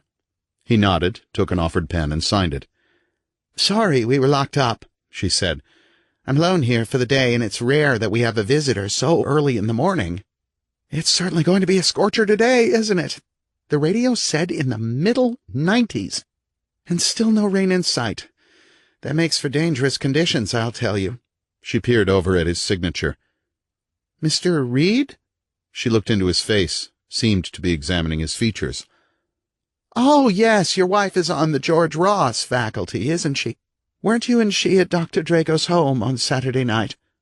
"Yes, we were." "I thought I'd seen you before. My husband and I were there, but we didn't have an opportunity to meet you. Are you interested in our historical society?" "Curious," he said. She smiled. "I see. Well, we're glad to have you. I'm surprised you and your wife haven't come to see us sooner." "We've both been busy, settling into the village and all that." "Of course. Can I get you a cup of coffee?" He shook his head. "Well then, let me give you a brief explanation of what these artifacts are. They were unearthed in 1965 and 1966 in an archaeological dig Dr. Drago supervised on the southeastern shore of the Black Sea in Turkey. The fragments of statues, of pottery, coins, and the weapons you'll see in the display cases date from approximately 1192 BC, around the era of the Trojan War. This particular region of Turkey is now geologically unstable. There have been several killer earthquakes there in the last century, and the most recent one, in 1964, exposed a wall of earth and uniformly cut stones. Archaeologists began digging in early 1965. She began walking along the corridor, her footsteps echoing from wall to wall. Evan followed, at a distance.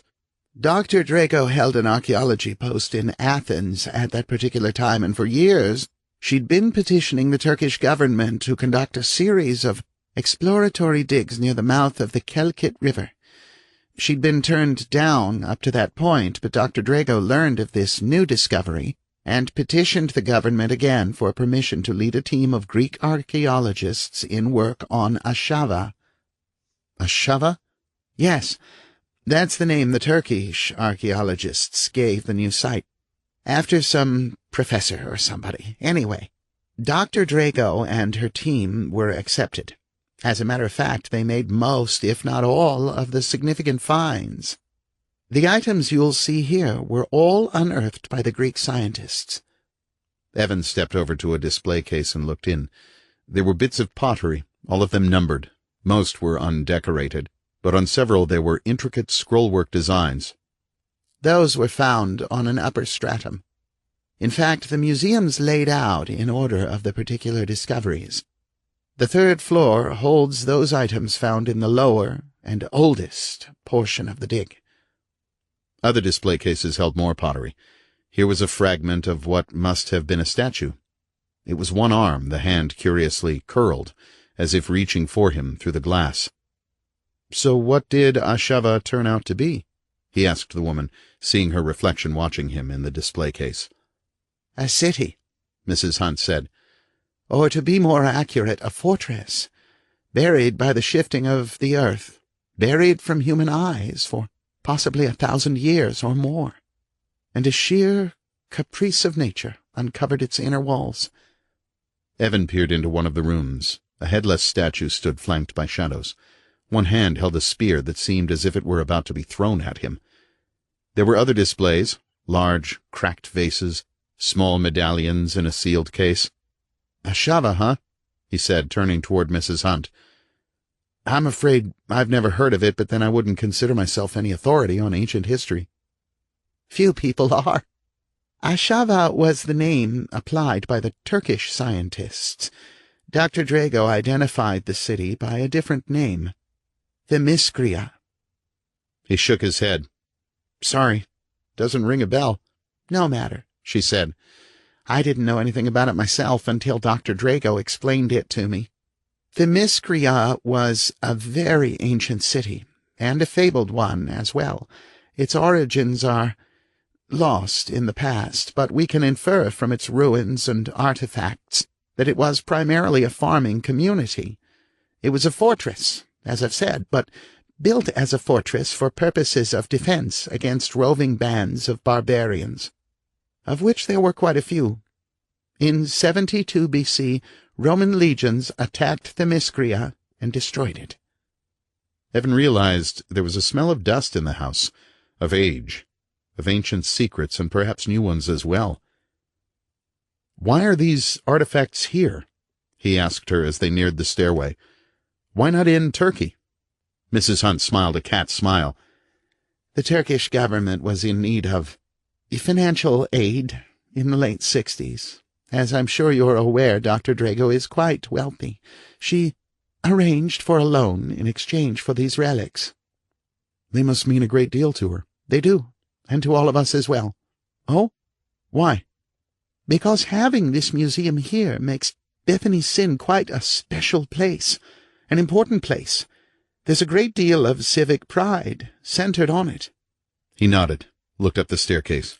He could see the battered torso of another statue, lights arranged around it to cast long shadows on the wall behind. "How did Dr. Drago make her money?" he asked, looking into Mrs. Hunt's face.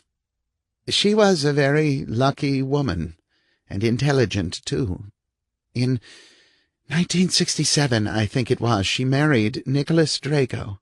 She was his third wife." "I'm not familiar with the name." "The Greek financier," she explained. "The one with the shipping line and the chain of hotels. Unfortunately, Mr. Drago died in a fall barely a year after they were married. They were living in a villa on one of those volcanic Greek islands. I don't know all the details, but apparently it was a pretty grim accident." She shook her head. "Poor woman. She was supposed to have been the love of his life. He left her most of his holdings, and for a while she managed his businesses herself before she came back to America." "Back to America?" "Oh, yes. She was born in this country." She glanced up the stairs. "Are you going to see the rest of the museum?" He nodded. "Good. I'll let you go ahead then. I've got some correspondence to answer. If you have any questions, Any at all, please ask them, all right? Yes, I will. He started up the staircase and heard her footsteps retreating toward the other end of the corridor. For more than half an hour, he prowled the upper floors of the museum. There were more display cases, more fragments of statues. On the third floor, there were two things of interest: bronze discs pierced with holes, which Evan thought might have been used as currency, and a display case containing a few stone spearheads, a metallic shield shaped like a crescent moon with an angered face embossed upon it, and a battered helmet with a half-deteriorated nose guard. Evan stared at that shield and helmet for a long while, intrigued by them, and then continued through the third-floor rooms. More urns decorated with fighting figures, a pottery fragment with a hand holding a sword, a large stone slab with part of a mural on it. He could see the outline of a man's bearded face, the eyes wide and staring and, yes, terrified. Those eyes seemed to be seeking his own. The expression chilled him. Strange, he thought. Mrs. Hunt had said Themyscira was a farming community, but where were the farming implements? It seemed a community more attuned to war than anything else. He continued through another room, taking his time, and then found his progress stopped by a large, slab-like black door. He put his hand on the gleaming brass knob. It wouldn't turn. Behind it lay probably more than half of the third floor, he guessed. Storage space? No. Wouldn't the storage area be in the basement? Possibly, possibly not. He paused for a moment and then retraced his way back downstairs. Mrs. Hunt, pen in hand, looked up from her desk. Everything all right? Yes, very interesting. But I was wondering about something. What's that? On the third floor. There seems to be a locked door up there. What's behind it? Everybody asks that question, she said, and smiled cheerily again. It's a special exhibit we're in the process of setting up. A panoramic reconstruction of Themyscira. There'll be spotlights and a slideshow, that sort of thing. Good. When's it going to be finished? She thought for a moment. Sometime in November, we hope. He stood before her desk for a while longer, and she finally said, I hope you've enjoyed your visit, Mr. Reid. Maybe you'll bring your wife and little girl next time. Certainly, he said, and started for the front door. Thank you. Have a good day. Same to you. I hope you can find some shade out there. Evan left the museum. Reaching the street and turning toward home, he felt the harsh touch of the sun on his face. In his chest his heart beat steadily and slowly, but he felt a tension begin to radiate and spread through him from the back of his neck. He turned, looked back at the museum. So, that's all there was to it. The last vestiges of a farming community that had existed over 3,000 years ago on the southeastern shore of the Black Sea. He remembered the argument between Dr. Drago and Doug Blackburn. Of course they'd been arguing about the items in the museum, but why? And what did mythology have to do with it? He made a mental note to call Blackburn's house again. But what about the dreams? He asked himself, staring at the windows of the museum. What had they been trying to tell him? That there was danger here, something reaching for him from a swirl of dust? If so, he hadn't seen it, hadn't felt it at all. Paranoia? Maybe. God, what if all these premonitions and feelings were only his imagination after all? What if there were nothing whatsoever to fear in Bethany's sin, and he'd been slowly unraveling because it was his nature to be afraid, to question, to probe? He began walking toward McLean Terrace again. He wanted to check the mail and get started on the bones of a new story. And then he had a curious sudden thought. How had Leigh Hunt known he had a little girl? He'd never met the woman before, and she'd never been introduced to Kay either. Possibly someone had told her. Yes, that was it. There were no secrets in Bethany's sin. Kay had determined to put Sunday night's eerie dreams in the back of her mind and was in a better mood when she got home. Laurie seemed to have forgotten about losing her toy. Evan felt ridiculous about that incident now and ashamed, knowing he'd embarrassed Kay in front of Mrs. DeMargin. Over dinner he told them he'd visited the museum, and Kay listened with interest while he described the artifacts inside. He almost didn't call Doug Blackburn. Wasn't Kay right, he reasoned, in saying that it was none of his business? Wasn't it interfering where he didn't belong? But he did make the call, at 10:30, and Blackburn answered, sounding sleepy. "Sure, I know who this is. Blackburn said. Mr. Reid, isn't it? That's right. Sorry if I awakened you, but I wanted to ask something. Would it be possible for us to get together and talk sometime this week? What's on your mind? I'd like to talk to you about Dr. Drago. Silence. Then, well, I'm giving midterms this week, and I'm going to be very busy. Wait a minute. How about a week from Thursday? Come on over to the house and bring your wife. We'll make an evening of it. No, I'd better come alone. There was a pause, and then Blackburn's voice took on a more serious note. Hey, what's all this about? It concerns Dr. Drago's museum and her archaeological dig, but I'd rather talk face to face. Okay, then. Whatever. How about making it around 7 or so on Thursday? That's fine. All right. See you then. Goodbye, and thanks. Returning to the den, Evan kissed Laurie good night before Kay put her to bed, then sat down on the sofa to watch the nightly newscast from Johnstown.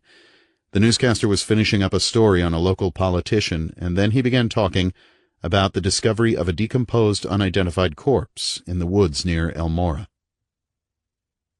And across the village, in Mrs. Bartlett's boarding house, Neely Ames heard a knock at his door over the rock music on his transistor radio. He said, "Just a minute," turned off the radio, grabbed his blue jeans from the chair where he'd thrown them, and put them on.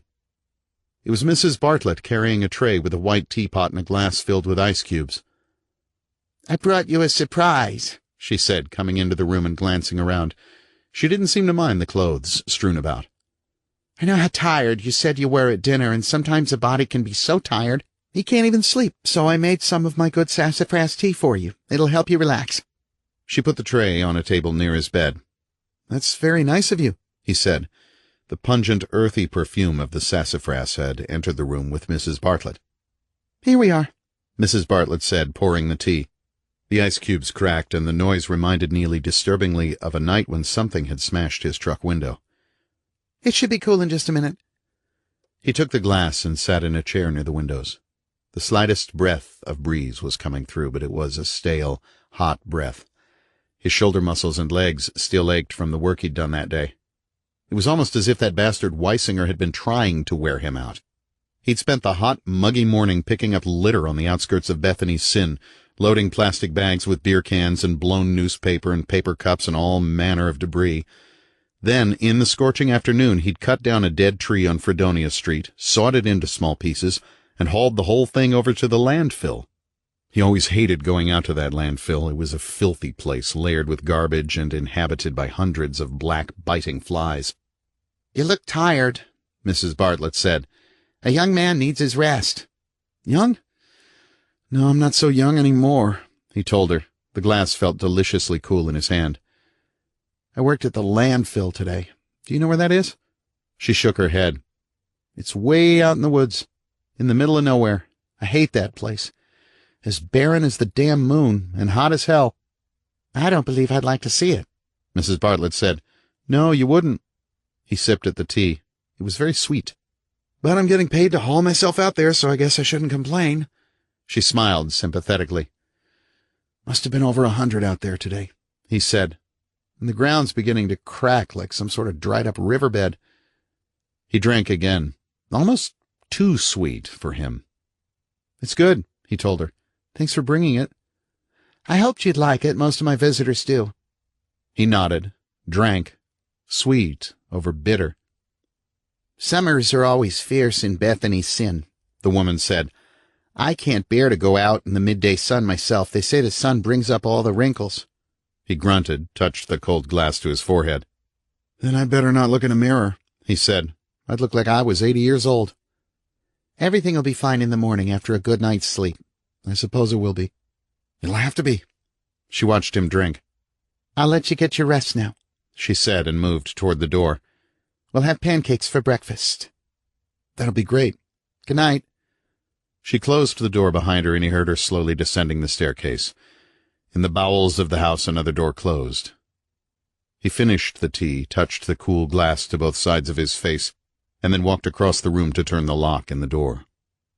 When he'd switched off the ceiling light and taken off his jeans again, he lay down on the bed and tried to sleep. It was too hot, and he kicked away the sheet. The faint stirrings of breeze played across him like supple, mercurial fingers. There was a bitterish aftertaste in his mouth, and he swallowed a couple of times to get rid of it. What kind of tea had that been? Sassafras. He could still smell it in the room. His mind began to drift. Sleep seemed closer, like a beautiful woman in night-black robes. When he closed his eyes, he had the sensation of slowly tumbling head over heels down a chill passageway, a sensation he realized not unlike being drunk. But different, too. Jesus, he told himself. I'm tired. Need to sleep. Need to rest. Just let every damn thing go. Forget about that damned hot sun. Forget about the landfill. Forget about Weisinger's belly-aching voice. That's right. Yes, forget. Let sleep come. He waited for what seemed like a long time, but still he clung to that nebulous ledge between sleep and awakening. From some distant place he heard the first few lines of a song he'd been working on for several weeks. I'll fade away into the night. I'll be long gone before twilight. And I won't hear if you call my name. There's nothing but the road to blame. So much for that. Through the curtains of his eyelids, Neely saw what looked like figures standing amid the darkness of his room, standing in silence, watching, waiting. They had burning blue eyes like the eyes of that thing he'd seen on the highway, and he wanted his mind to sheer away from those terrible thoughts, but his brain refused to obey his commands. The things with burning eyes stepped nearer his bed, then began to fade very slowly until they had disappeared again into blackness. The memory of that night on the highway set in motion the churning wheels of fear in his stomach. He'd had the truck window replaced, but every morning those long rents in the metal greeted him like the nagging remnants of nightmares. If it weren't for those marks, he would have shrugged off that incident as a prime example of the DTs. But he couldn't, and though he'd driven back along the Kingsbridge Road to the Cock's Crow a few times since then, he'd never talked about that night, and he always took care to leave when someone else was driving toward Bethany's Sin. Now he was falling into a corridor at the far end of which was a black abyss. Falling rapidly, tumbling head over heels, brackish, bitterish taste in his mouth. Sassafras tea? Or something else? Was Mrs. Bartlett, dear old Mrs. Bartlett, so much like his own mother before she'd started drinking so bad, spiking the tea, trying to get him drunk, preying on his weakness? Have to scold her about that. No fair. The sudden, sharp sound of metal against metal came to him, and he knew he was still awake. It was difficult to open his eyes. He finally opened them to slits, and he could feel the light sheen of sweat covering his body from the heat that seemed to have filled the room like a living thing. What moved? He wondered. What moved? That noise again. A quiet noise, barely audible. The lock. He turned his head with an effort and stared through the darkness at the door. Though he couldn't see it, he realized the lock was turning. Someone on the other side had a key. Neely tried to lift himself up on his elbows, but only half succeeded. His head seemed heavy, his neck barely able to hold its weight. He stared at that door, his mouth slack and hanging open. There was a quiet click, and he knew the lock had been turned. He tried to call out and couldn't find his voice. Drugged, he realized. Mrs. Bartlett's drugged me with something. The door began to come open. A sliver of white light from the hallway entered first, growing larger and longer and brighter, falling across the bed and blinding Neely where he lay, until, when the door was finally open, the light stung his eyes with pure pain. And 3 figures were silhouetted there, 2 standing in front, 1 behind. He's ready, someone said. Neely heard 2 voices at the same time, one overlapping the other, one in English, Mrs. Bartlett's voice, and one in a hoarse, guttural language he had never heard before. That second voice, the more powerful, filled him with a dread that ate at the linings of his guts. The figures slipped through the doorway and neared him, stood over his bed, silent. But now he could see their eyes in the dark blanks of their faces. 3 pairs of eyes, all unblinking, all shimmering with electric blue flame that seemed to blaze out for him. He tried to crawl away, couldn't make his muscles respond. The windows were open. He could scream and someone would hear. When he tried to scream, he heard himself whine instead. Those eyes moved, examining his naked body. A hand reached down. Evan saw a bracelet of animal claws on the wrist.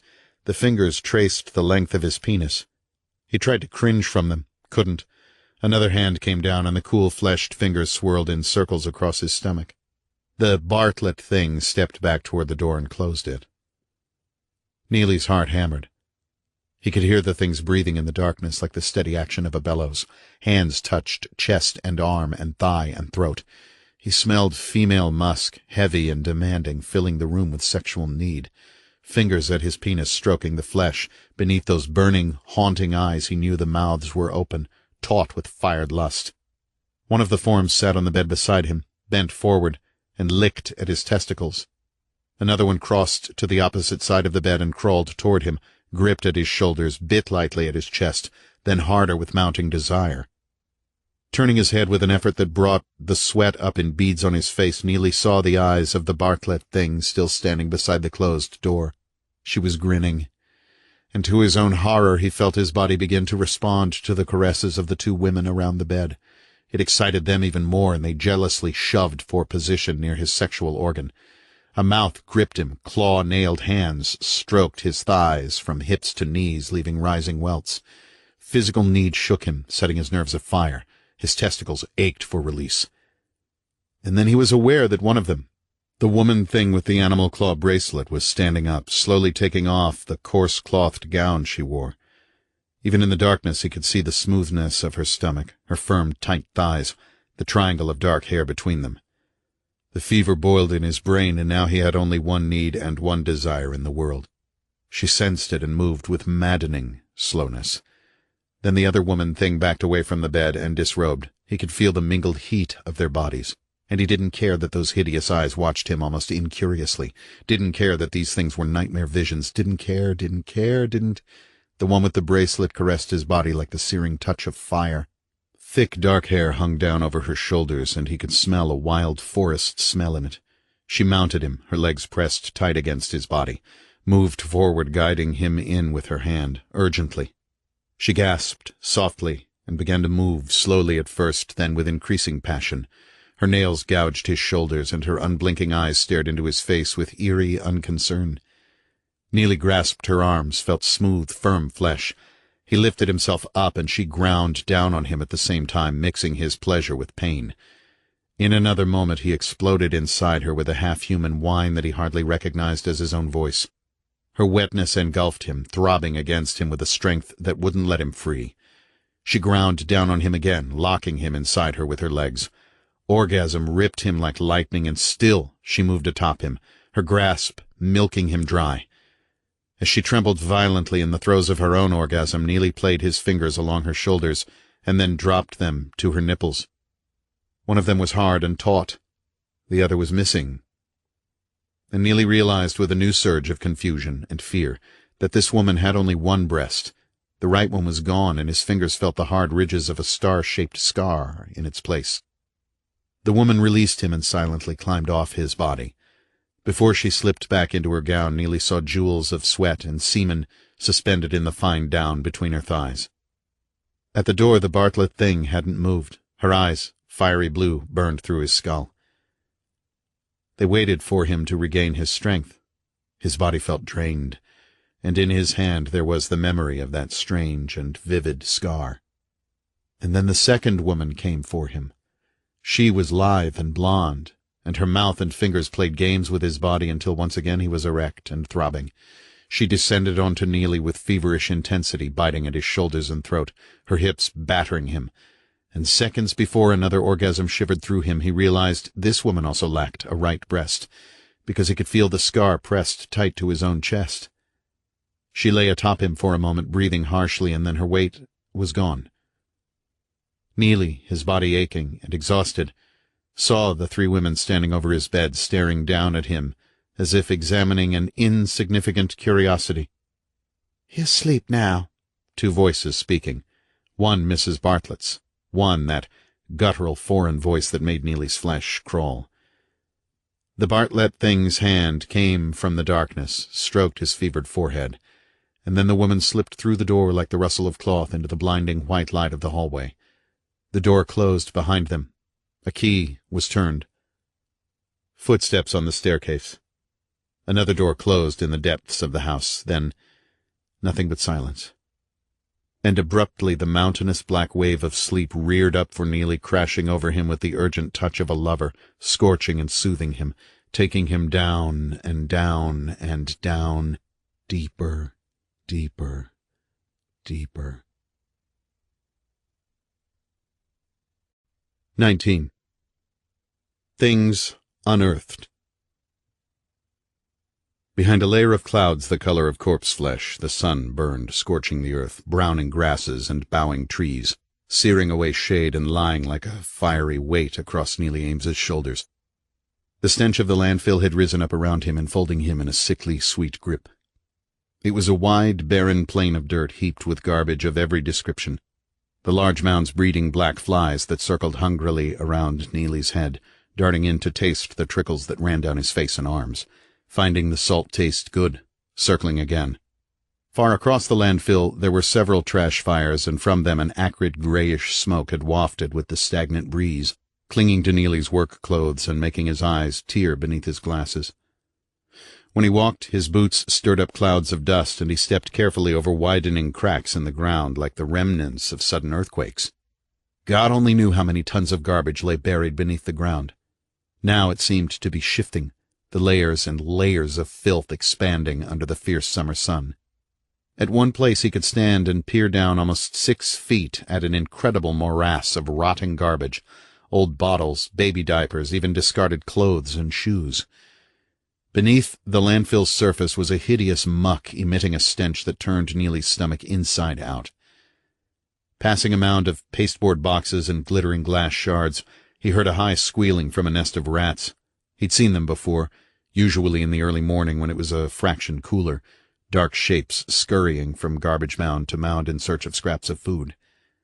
He hated this place because it was as filthy and vile as Bethany's sin was beautiful and spotless.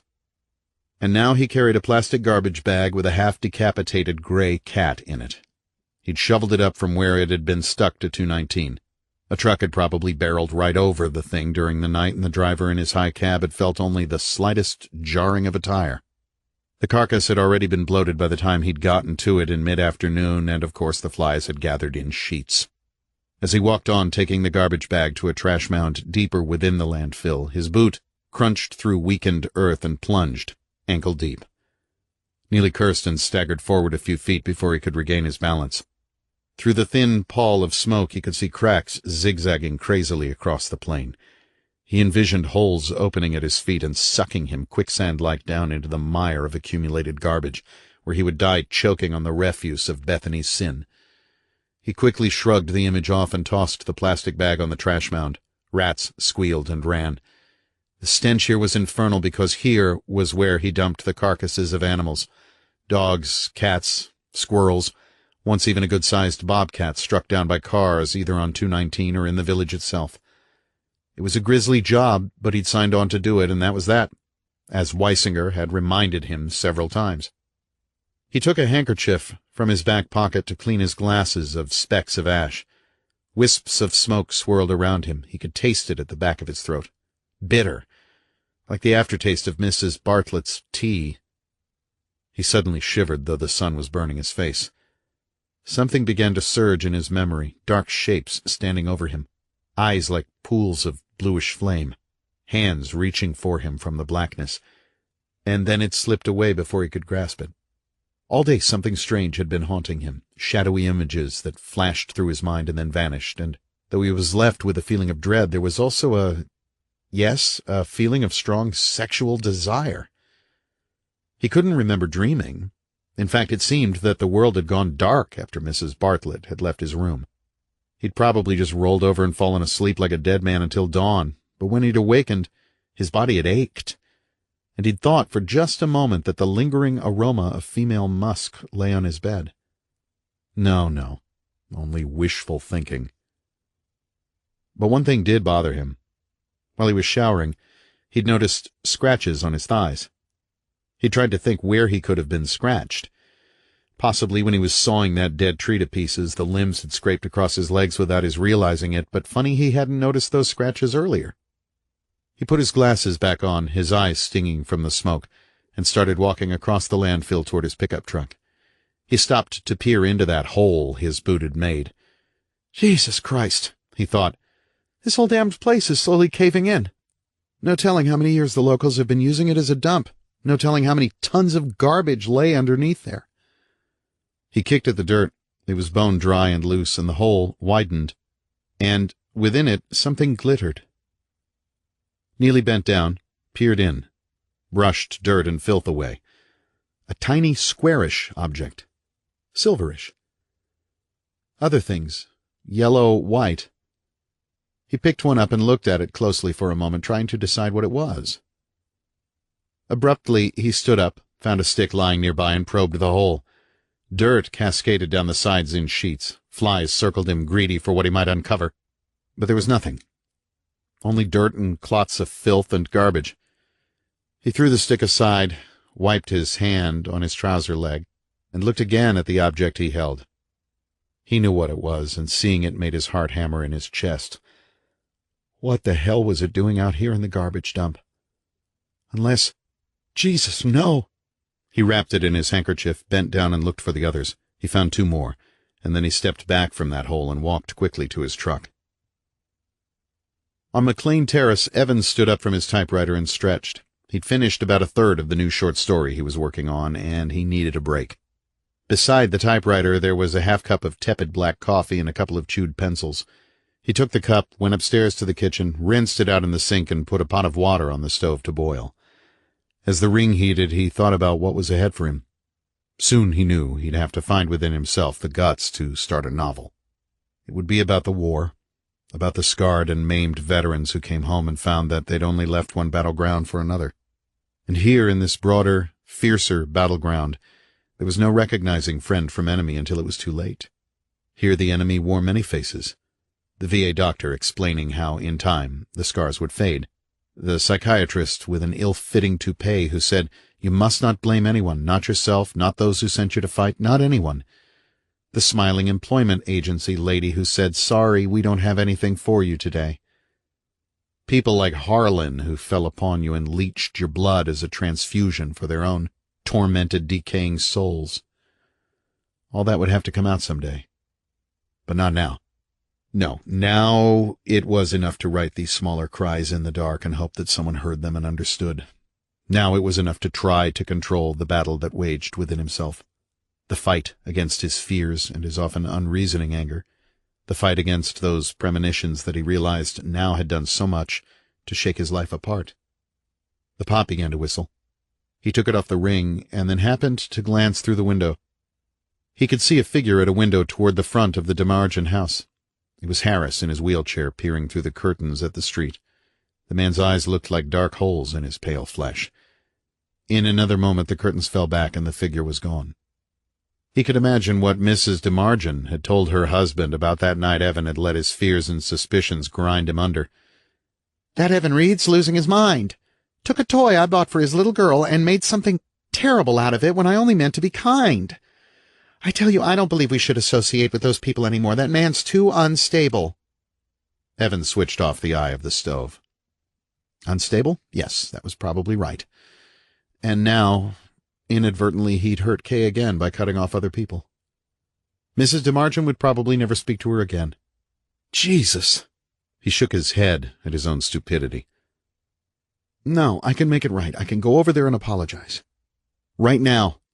He hesitated for just a moment, and then he was going out the front and along the sidewalk to the DeMargin house.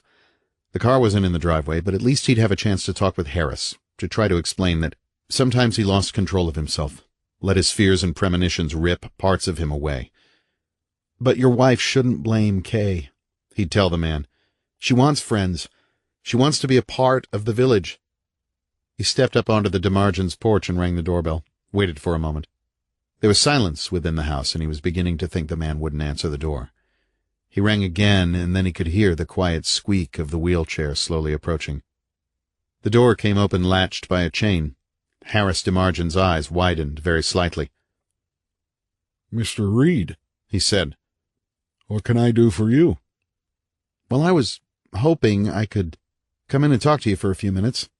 The other man didn't move. He said, "My wife's away."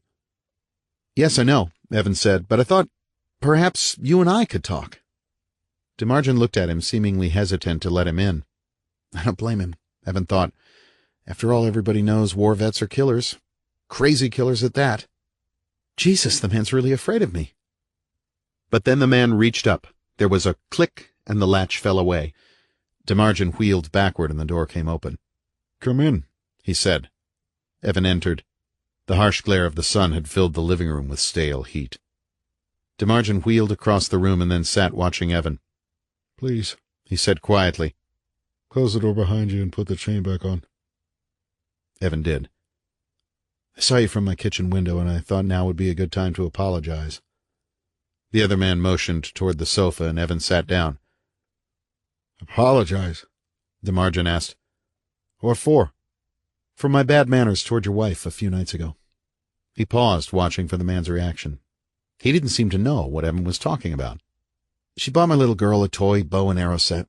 He shrugged. "I don't know, I was rattled. I associated that toy with some things that had been bothering me, and I'm afraid I lost my temper." As he talked, he studied Mr. DeMargin.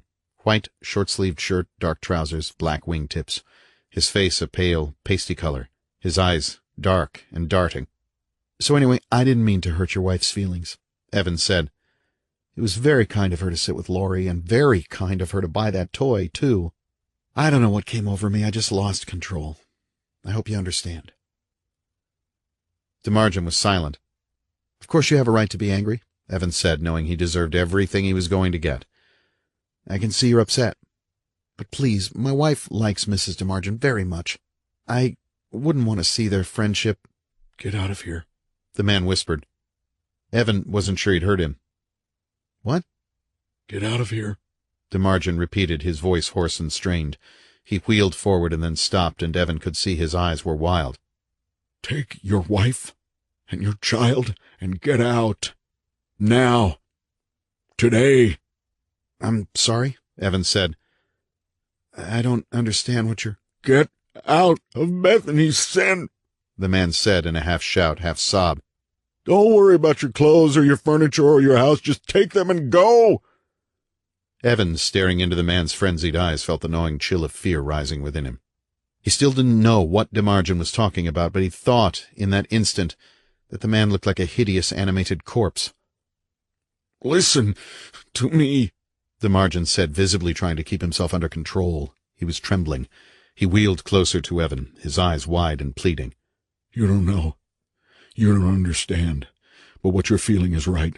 You don't see that yet, but it is. Now, for Christ's sake, and all that's holy, you've got to save your wife and child and yourself." "Wait a minute," Evan said. "What the hell are you—" DeMargin looked sharply to the door as if he'd heard something, his face set into a rigid mask. He swallowed, and then looked back to Evan. "They know you think something's wrong," he said. "They're watching you, and they're waiting, and when they come for you, they'll come in the night, and then it'll be too late." "Who?" Evan said. "Who'll come?" "Them," DeMargin said, his hands trembling on the chair's gray armrests. "By God, haven't you seen that no man walks the streets of Bethany Sin after nightfall? Haven't you seen—" "No, They killed Paul Keating in the night," DeMargin said hurriedly. "And they took his body where they take all the bodies. I heard the war cry after they killed him. I heard it, and I tried to cut my throat with a kitchen knife, but she wouldn't let me. She said, no, I wasn't going to get away from them like that. No, God, her eyes, oh, Jesus, God, her eyes burned me." "He's crazy," Evan realized, "or been driven crazy. And what was all this about Keating? What was this man talking about?" "They'll come for you. Oh, yes, they'll come for you, just like they came for me." A thread of saliva had broken from the man's lip, and now it hung down over his chin, onto his shirt. "In the night. They'll come in the night when the moon's strong and full, and they'll take you to that place. God, that awful place!" Evan shook his head, started to rise from the sofa to move toward the door. "You don't believe me," DeMargin said. "You don't understand." Something dark and hideous flashed through his eyes. I'll show you what they'll do." And then he was rolling up one leg of his trousers, tugging at the cloth. His breathing was harsh and ragged, his muttering too jumbled for Evan to understand. His trouser leg ripped. Then his fingers fumbled, pulling at the knee. Evan could see sunlight glinting off plastic. DeMargin's fingers worked at a strap, Then, the exertion showing on the man's face, he kicked out with one knee. The leg slithered out and lay on the floor beside the wheelchair, and then DeMargin was ripping the cloth away from his right leg, his teeth gritted, a sheen of sweat on his forehead, another strap. He kicked out, breathing hard. The right leg fell to the other side of the chair, and the empty, tattered trouser legs dangled from DeMargin's mutilated torso.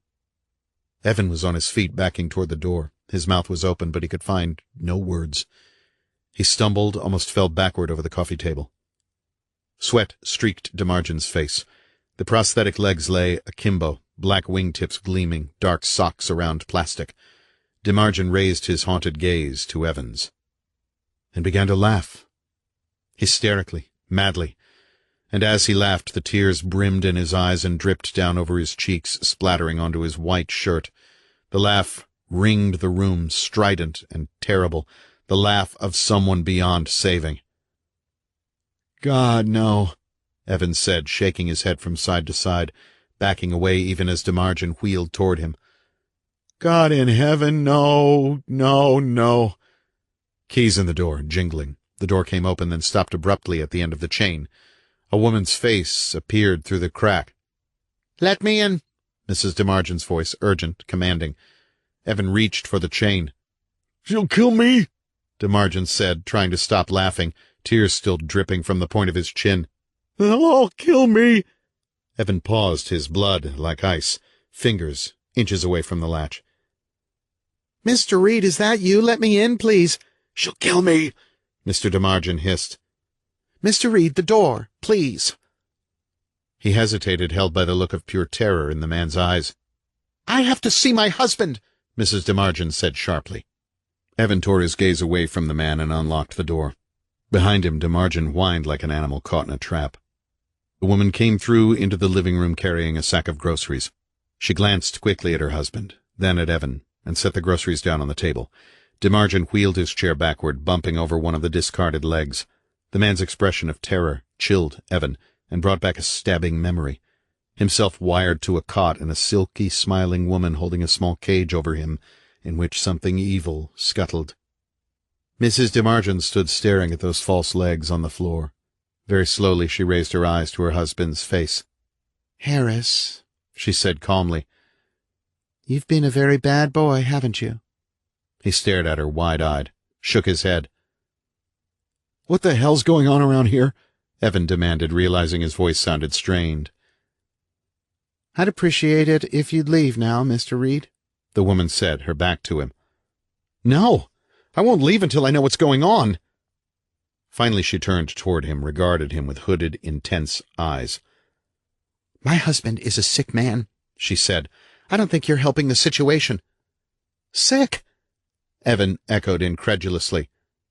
He's mutilated. His legs are missing at the knees. Mr. Reid, Mrs. DeMargin said, her eyes flaming. Beyond her, Harris DeMargin was trembling, his mouth moving but making no noise. She paused a moment, put a hand to her forehead, and closed her eyes. God, she said quietly. Mr. Reid, you don't understand the situation. You're damn right I don't understand it. I was told by Mrs. Giles that your husband was paralyzed, not carved up like a slab of meat. She looked at him with a flat, stony gaze that made his flesh crawl. All right, she said. All right. Come out to the porch with me. As they left the living room, he heard the man begin to sob openly. My husband was hurt very badly in a car crash on the Kings Bridge Road, Mrs. DeMargin said on the front porch. Only he wasn't paralyzed. His legs were destroyed. She frowned and shook her head. Ever since that accident, Harris has been slipping away. A gradual and terrible process, and very painful to have to watch, but what can I do? She looked up at Evan. I couldn't have him put in a hospital. I couldn't have him locked away. He acts more afraid than insane, Evan said. Sometimes it's worse than others, but I don't like to leave him alone, you see. When he's alone, he acts like what you saw in there. Bullshit, Evan thought. Total goddamned bullshit. Mrs. Giles told me he was paralyzed from the waist down.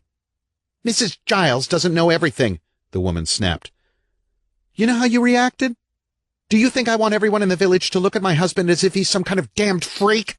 Well, do you? Jesus Christ, I've gone through enough agony. She paused for a moment, getting herself under control again. After the accident, he was taken to a hospital in Johnstown. He stayed there for months. And when he came home, I decided it was best not to talk to anyone else about his injuries. She looked into Evan's eyes. I hope you'll respect my feelings. You're a liar, he thought. But why? He nodded. Of course. Good. I'm sorry I lost my temper, but the shock of seeing that. I know I should be used to Harris's moods by now, but it's still difficult. She moved toward the door. I'd better take care of him now. Goodbye. And the door closed. He heard the chain being fastened, heard her voice, muffled, the squeaking of the chair's wheels. He left the porch, his head pounding in dread like a sickness deep in his stomach, and walked quickly back to his house. And all the time something that frightened, half-crazed man had said echoed in his brain like an oracle's warning. They'll come for you in the night. 20. The Cock's Crow. At dinner, sitting with Kay and Laurie around the kitchen table, Evan realized the hand holding his fork was trembling. Darkness was streaming down the windows, blacking over the woodland, reducing the houses of Bethany's sin to malevolent shapes, in which lights gleamed like cunning eyes. Evan could see the white sickle of the rising moon. He thought of that half-moon-shaped metal shield on the third floor of the museum, the enraged face embossed upon it, thought of those wide, staring eyes on the fragment of pottery, and he realized now that their expression of terror was similar to what he'd seen in the eyes of Harris DeMargin. "Are your pork chops all right?" Kay asked him, seeing he hadn't eaten very much. "What?" He looked over at her. "You're not eating." "Oh." He took a bite of creamed potatoes. "I'm thinking, that's all." "About what? Something that happened today?" He wavered, about to tell her everything, about to tell her he thought Mrs. DeMargin had lied to him purposely, about to tell her there was a clenching fear within him now that he couldn't begin to describe. But he already knew what she'd say. "You're going to have to see a doctor about these irrational fears. You're wrecking our lives with these premonitions, or whatever the hell they are. Oh, God, my head aches." "No," Evan said, averting his gaze. "I'm worried about a story I'm working on." "I'd like to hear it." He smiled, a thin, transparent smile. "You know I can't talk about them until I've finished." She watched him for a moment, thinking how he looked so... what was it, weary? Afraid? Burdened down? She touched his hand, could almost feel the throbbing of his pulse through the flesh. "You know," he said, putting down his fork and looking at her, then at Laurie, where she sat picking at her peas and carrots. "I've been thinking about something for a few days. It's been so hot here for the past week, and so dry. I was wondering if maybe we should all get in the car and drive over to the Jersey coast next weekend. How about that?" Laurie's eyes brightened. "The ocean," she said. "Right, the ocean. Remember the summer we went to Beach Haven?"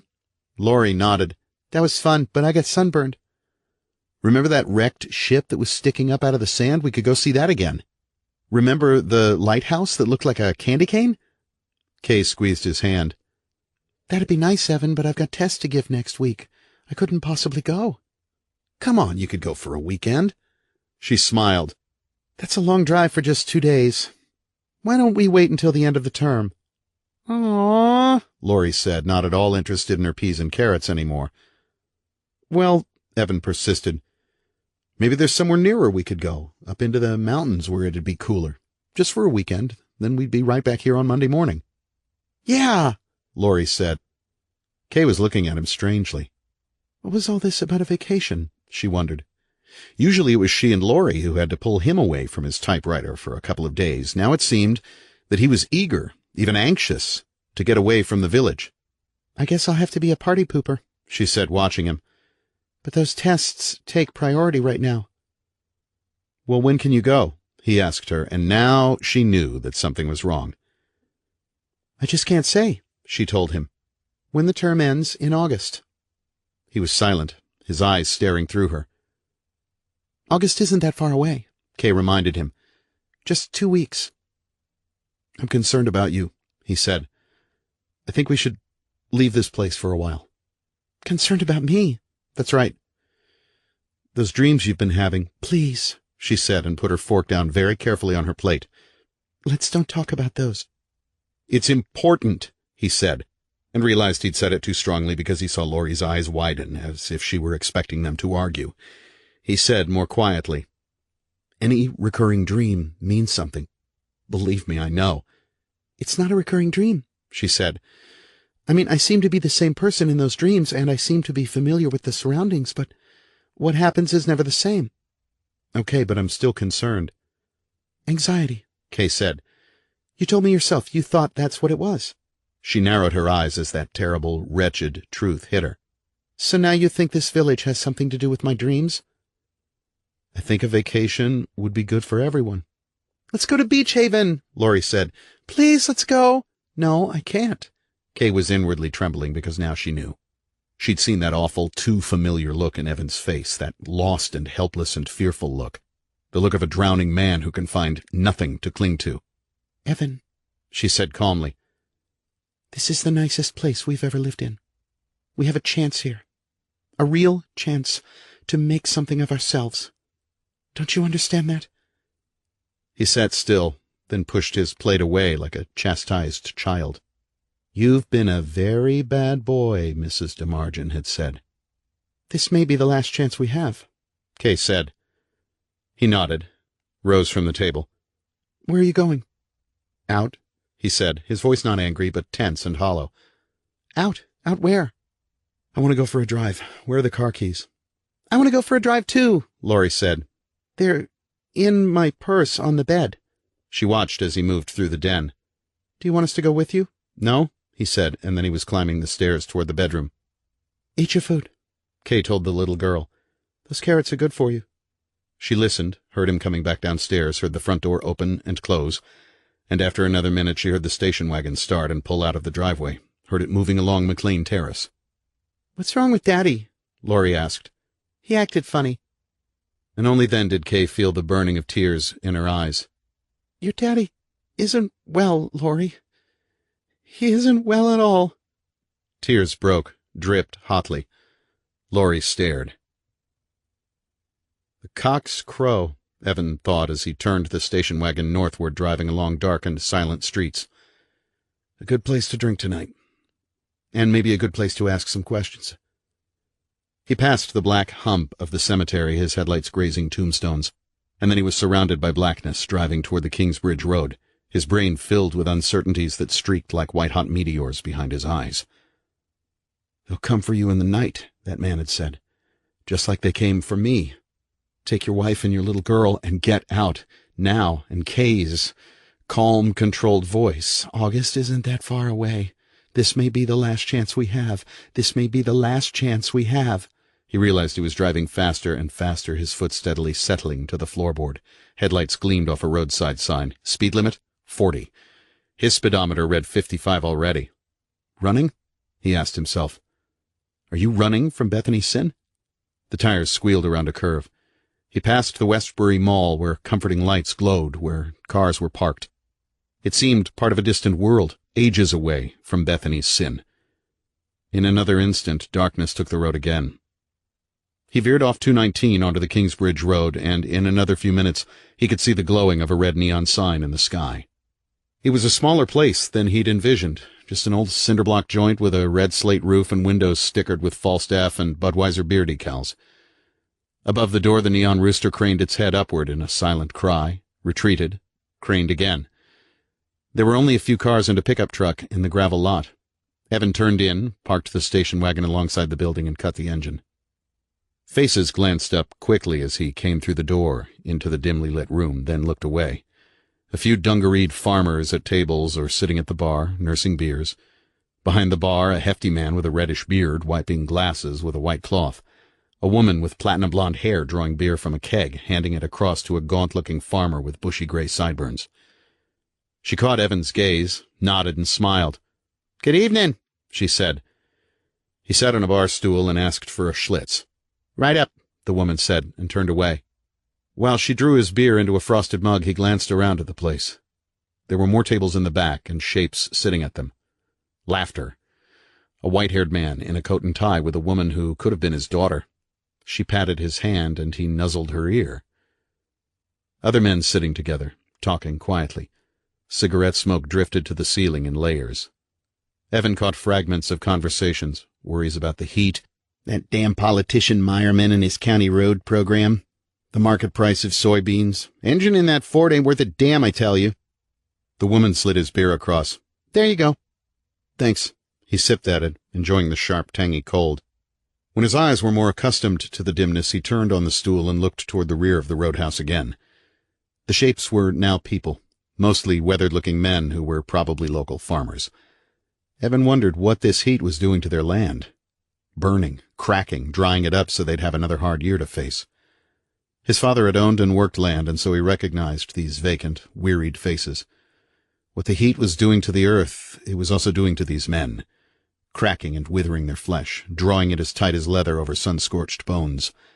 They drank as if trying to replace some of the fluids the sun had taken from them. And back there, Evan saw a pyramid of beer bottles stacked on a table. Light filtered goldenly through them, and he could see a form sitting behind the bottles. He thought something about the man was familiar, and he took his mug and walked back toward him. As he neared the table, a voice said, "Careful, there's a loose floorboard over there. Step on it, and my creation goes to hell." The voice, too, was familiar, though slightly drunk. Evan walked around the table. The man glanced up, beer bottles reflected in his eyeglasses. "Don't I know you from somewhere?" Evan asked. The man paused, squinting. "You're the man who lives on McLean Terrace, aren't you? Mr. Rice?" "No, Evan Reid, and you're Neely Ames." The man held out a hand, and they shook. "Good to see you again. Grab a chair and sit down. Buy you a beer?" "I've got one, thanks." Evan pulled a chair over from another table and sat down. "Looks like you've been doing some drinking." "Some," Neely said. "More to do yet before this place closes." "Hey, I don't smell like garbage, do I? Or smoke?" "Not that I can notice." "Good," he said. "Good. I thought I had that goddamn landfill in the pores of my skin. Guess I'm the only one who can still smell it." He lifted a half-full beer bottle and swigged from it. "Hell of a day," he said. "For both of us," Evan said, and drank from his mug. "You ever find out about your friend, the one that lives across the street?" DeMargin strained to cracking face, saying they killed Paul Keating in the night. Evan said, "No, I never did." "Too bad. I guess he moved away. Can't say as I blame him." "Why do you say that?" He shook his head. "Don't mind me. Sometimes this tries to do my talking for me." He motioned toward the bottles, which seemed to tremble very slightly under Evan's gaze. "Tell me," Neely said after another moment, "what is it about that village that keeps you there?" "Circumstances," Evan said, and the other man glanced over at him. "It's a nice little place. My wife and I got a very good deal on our house." "Yeah, I like your house," Neely agreed. He smiled. "I haven't lived in a house for a long time. Boarding houses, of course, but nothing I could call my own. That must be a good feeling, to have a family like that." "It is. You know, it wasn't that I needed money so badly that I took the job in Bethany Sin. I was driving through, and the village seemed so clean and quiet and beautiful. It seemed that if I'd kept on driving, I'd never see another place like it again. I'm a drifter, and it's all there is to me, but I thought that if I ever was going to try to find a home, then Bethany Sin might be the place." He lifted the bottle again. "Do you understand that?" "Yes, I think I do." "I thought I could fit in around here," Neely said. "At first, I thought it might really work out, but the way those people look at me on the street, like I'm something they could grind under if they really wanted to. And that damned sheriff is the worst of them all. That bastard would like to break me in too." "I think he's just got a chip on his shoulder," Evan said. "Maybe." He looked into Evan's face as if recognizing something there. "You must have run into him yourself." "I did." Neely nodded. "Then you probably know what I mean." He finished his beer and then was silent for a moment, staring into the amber depths of the bottle. "Now I've decided to get out of that place," he said very quietly. "Why? I thought you said you liked it." "I do. Are you a poker player, Mr. Reid?" "Just occasionally." He set the bottle down before him as if deciding whether or not to risk the crashing avalanche of the pyramid. There's a feeling you get sometimes in a game where the stakes are high, Mr. Reid. As if something is closing in on you from behind. Maybe you've played out your streak of luck, or you're getting a bad deal, or someone's a better player than you and he's letting you think you're winning until he snaps the trap shut on your throat. That's the feeling I've got now. Somebody pushed the stakes up high, maybe higher than I can afford, and the final card's about to be turned. I don't know if I want to wait around to see what that card's going to be. I don't understand what you're getting at, Evan said. That's okay. Neely smiled slightly. Nobody else would either. When he looked at Evan again, his eyes were dark and distant, seeing shadowy forms on horseback chasing down his truck. Something happened to me, he said quietly, not wanting anyone around them to hear. Out on the road near Bethany, Sin. I've been thinking about that for a long time, and every time I remember it, I feel a little more afraid. I don't know what was going on, and I don't want to know, but I'm sure now that they would have killed me. Evan leaned slightly forward over the table. Bottles clinked. They? Who are you talking about? I don't know who they were, or what they were, but by God, they didn't look human, I'll tell you that. Listen to me. He shook his head in disgust. You must think you're sitting here with a real basket case. No, Evan said. Please tell me the rest of it. What did they look like? Women, Neely told him. But not like any women I've ever seen except in my nightmares. There were maybe 10 or 12 of them, and they were on horseback in the middle of the road as if they were crossing into the forest on the other side. I left here after closing. I'd had a few beers, but not enough to make me hallucinate. Anyway, I'd driven right through them before I could stop, and when I slowed down to see who they were, they attacked me. Evan was silent, his heartbeat thundering in his head. With axes, Neely continued, his voice still low. One of them broke the window out of my truck. Christ almighty, I'd never seen anything like that before. I looked into the face of one of them. I'll never forget what that thing looked like. It wanted to rip me to pieces, and if they'd forced me off the road, well, I wouldn't be sitting here now. He paused for a moment, wiped a hand across his mouth. Most of all, I remember that woman's eyes. They burned right through me. It was as if I was looking into blue flame, and by God, I'll never be able to forget that. Evan watched him, said nothing. I wasn't drunk, Neely said. Those things were real. Evan let his breath hiss through his teeth. He sat back in his chair, thoughts whirling through his brain, so many things, so close to locking together and revealing a dark, terrifying picture. I told Weisinger, Neely said. He almost laughed in my face. You're the only other person I've told. Evan ran a hand over his forehead. He felt fevered and shaken, unable to piece any of it together. Get out, DeMargin had said. Get out now. Now. Now. I can see you think I'm crazy, too, Neely said. Okay, here's something else that's got me spooked. He reached into his back pocket and brought out a wadded handkerchief. He placed it on the table before him. The pyramid clinked, and began to straighten it out. There were tiny objects caught in the cloth. Neely lifted them out, one by one, and Evan peered down at them. Neely held one up to the light. It glittered, silverish and yellow. What is it? Evan asked him. A tooth, Neely said. With a filling. And these others are teeth, too. All broken to pieces. Evan started to touch the tooth fragment Neely held, then withdrew his hand. Where did you find those? That's what's so strange. The landfill. He turned his gaze toward Evan. Now what in God's name are human teeth doing lying around in the landfill? No, Evan said, his voice hollow. You're wrong. About what? I don't think God has anything to do with it. Neely's eyes narrowed. What? Nothing, I'm just thinking aloud. Neely began to wrap the tooth shards back in the handkerchief. I was going to show these to Weisinger, maybe have him check out the landfill or something, because I've got a hell of a bad feeling about it. Now I'm not so sure if I should even bother. He looked hard and long at Evan. Hey, are you all right?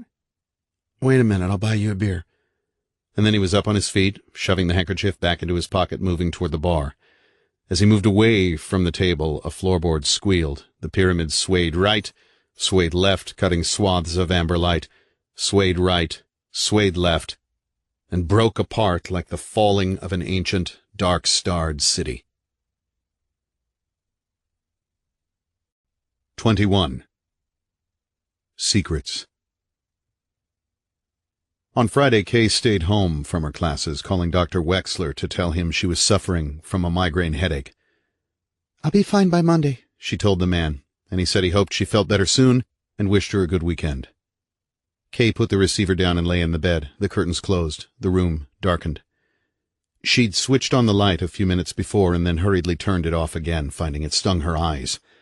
Evan and Laurie were down in the kitchen making breakfast for her. Hearing them clattering around, she knew she'd have to clean up after them later, but it was nice of them, and no matter what was burned, she was going to pretend to enjoy it. She hadn't really lied to Dr. Wexler. Her head was pounding, but she knew it wasn't migraine. She felt as if her nerves were trembling, felt as if an icy hand caressed her shoulders.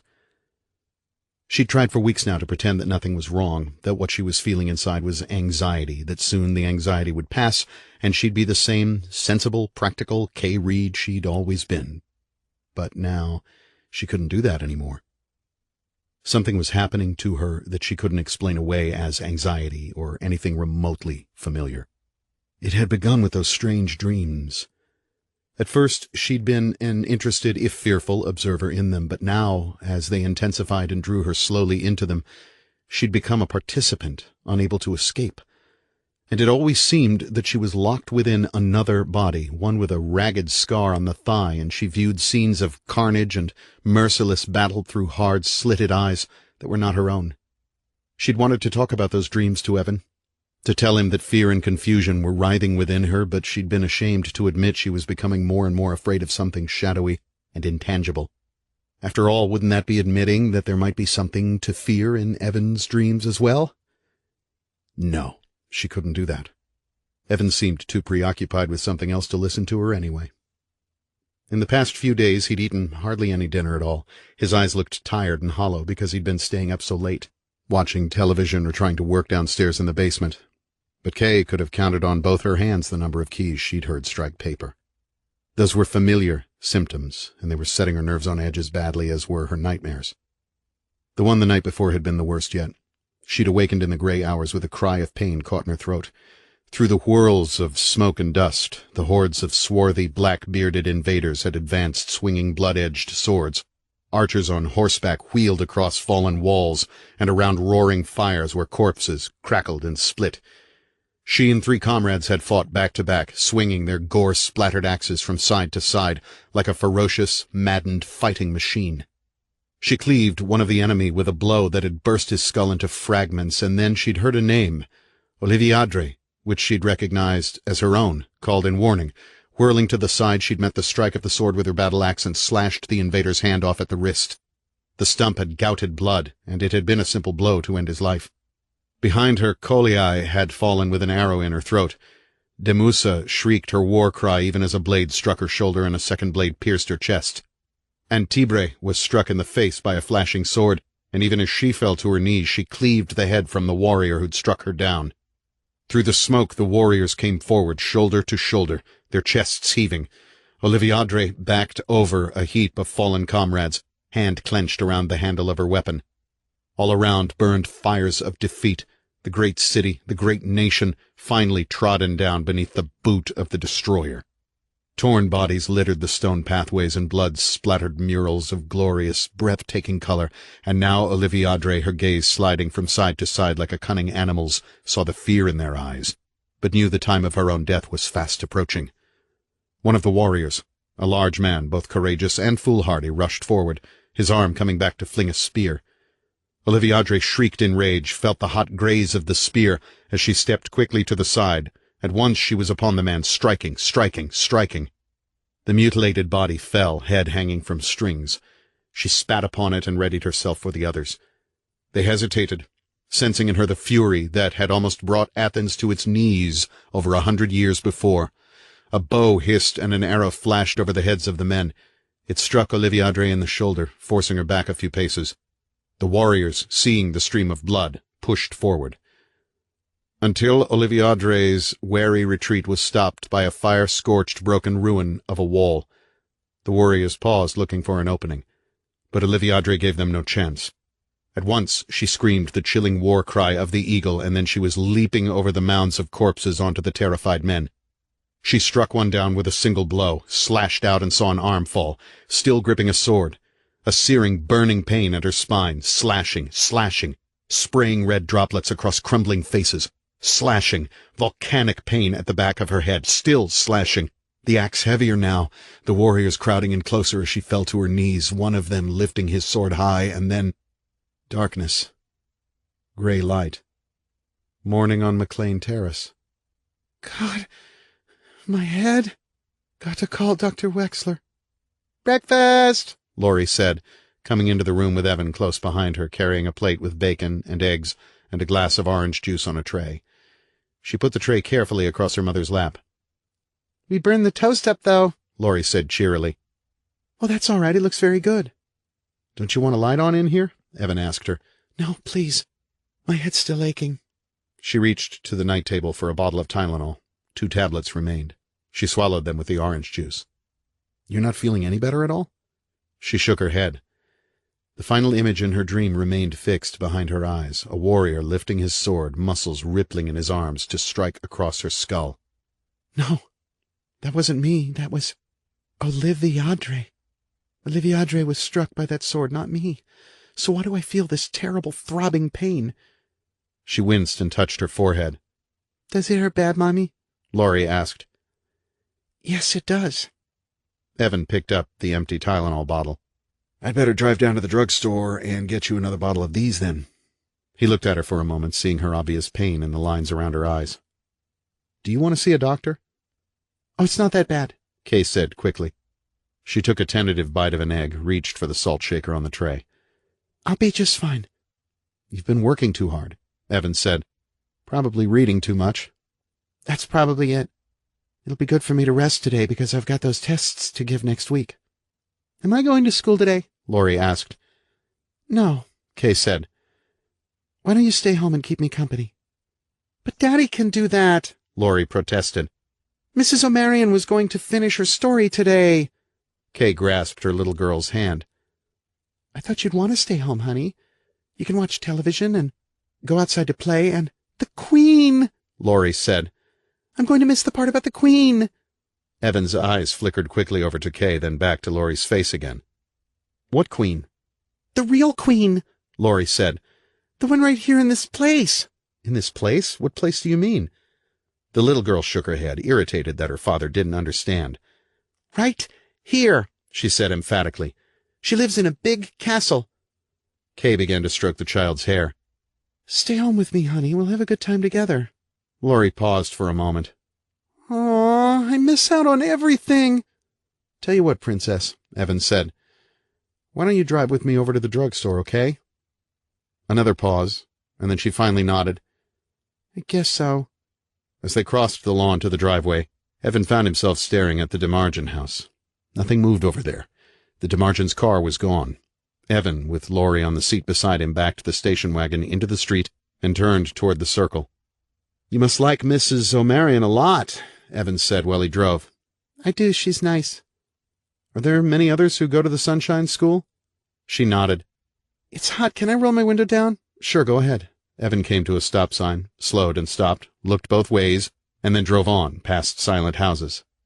Mrs. O'Marion must tell you some good stories, he said in another moment. Oh, she tells very good stories. Just to us and not to the boys either, because she says we're special.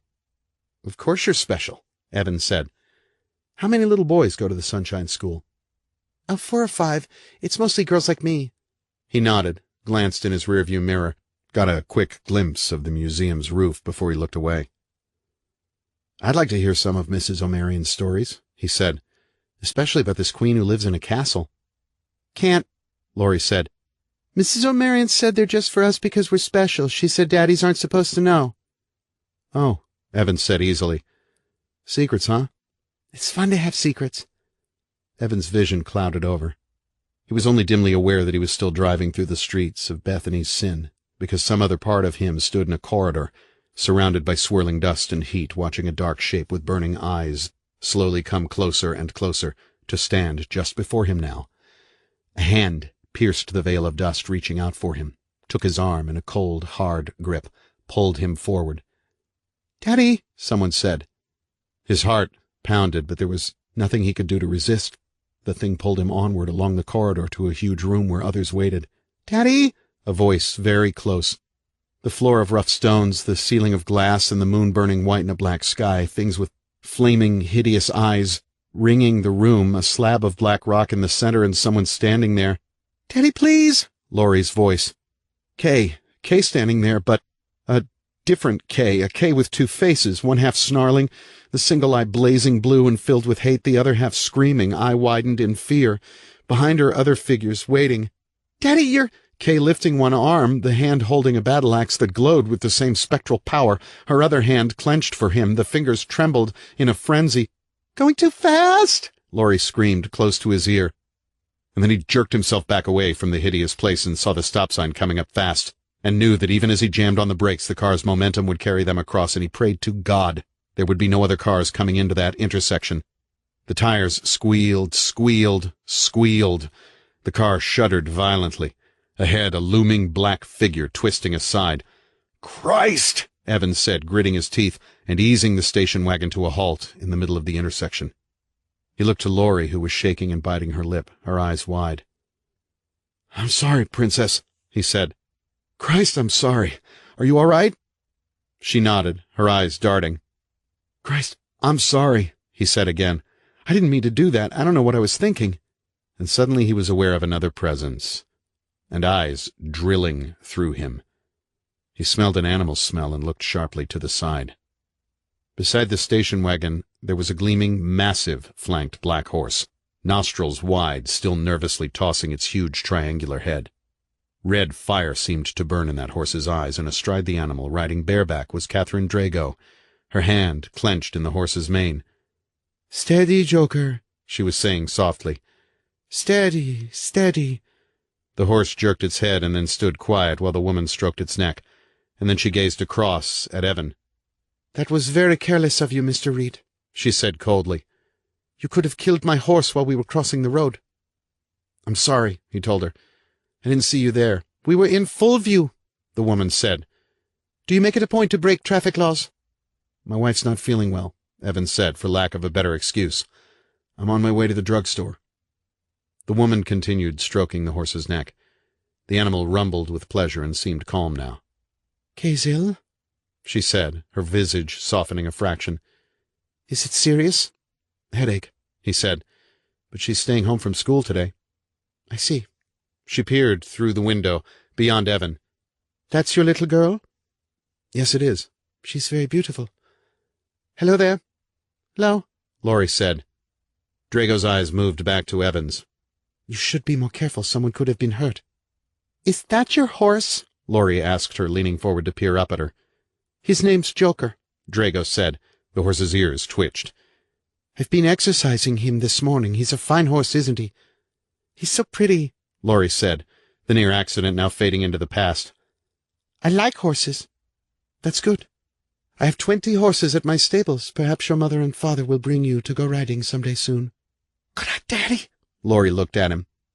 "We'll see," he said, smoothing her hair. When he looked into Drago's eyes, he saw something flash there, something quick and dark and dangerous. "I hope you'll bring her out," Drago said. "Every woman should know how to master a horse." "She's got time for that." "Indeed she does," the woman said, and smiled very slightly. A car's horn blew for Evan to clear the intersection. He said, "I'm sorry this happened, Dr. Drago. I'll take more care in the future." "Yes," she said, "you should." And then she expertly wheeled the horse around with one hand and her heels and rode off in the opposite direction. Evan waved to the driver of the other car and then drove on toward the circle. "She's so nice," Laurie said. "I'd like to go see her horses." Evan was silent. The circle was ahead with its neat little shops. In the center he noticed that most of the flowers had died under the extreme heat. And on the outskirts of Bethany's Sin, near the large, welcoming sign, Neely Ames paused behind the red lawn-mower to mop his face with his arm. The sun was searing him, and there was a lot more ground to cover before he'd be finished.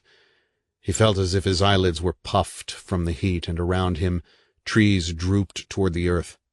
He was beginning to look forward to that special sassafras tea Mrs. Bartlett had ready for him almost every night now. It was always so cold, and made him sleep so well. 22. Weisinger, afraid, and Evan seeking. The patrol car with Bethany's Sin police on the driver's door rolled to a halt before the massive black gate with the large D in it. Weisinger left the car and walked over to a speaker embedded in the wall beside the gate. He pressed a button and waited. A metallic voice, female. Yes? He cleared his throat nervously. It's Sheriff Weisinger. I'd like to see Dr. Drago. On what business? It's personal. There was a long pause, and Weisinger shifted his stance several times. Then, very well, return to your car and drive through. The speaker clicked off, and the gate came open, slowly, with the hum of concealed machinery. Weisinger did as he was told, then drove toward the house. Unease always crept into his bones, like a disease, when he came here. He avoided the place as much as possible, though sometimes he found it necessary to speak to Dr. Drago in person. He disliked her, even hated her, because she had money and land, because she was well-educated and had traveled so much, because she was intelligent and powerful. But far beyond the boundaries of his hate was a fear that now gnawed at him, slowly eating away whatever semblance of courage remained inside him, until when he reached the door to the house he would be so much walking, breathing, blood-filled jelly. He always wished he'd had a drink before he saw her. He wished he carried a pint of Beam in the glove compartment. But no, she'd smell it. Shit, she could smell the odor of a man a quarter of a mile away, couldn't she? She could smell his fear, too. He knew it. Knew the way she, and all of those others who were like she was, could sharpen her senses by releasing that strange and terrible power lying deep within her soul. His fears were heightened now by the fact that evening was fast falling into limitless night. Through the trees he could see the shadowy hulk of that huge house waiting ahead. His skin crawled beneath the sweat stains on his shirt. He craned his neck, scanning the sky. No moon tonight. It had waned away to blackness. God in heaven, he thought. I dread going inside that woman's house. Stepping across her threshold was like stepping into a different, terrifying world where her word was law, over and above the laws of men. The house was dark and seemed deserted, but as Weisinger parked his car before it and walked slowly toward the door, a light came on in a front window. The door came open, and a slender, young blonde woman in violet robes awaited him. Wordlessly he followed her inside along the dim corridors with their earth-hued murals toward the rear of the house.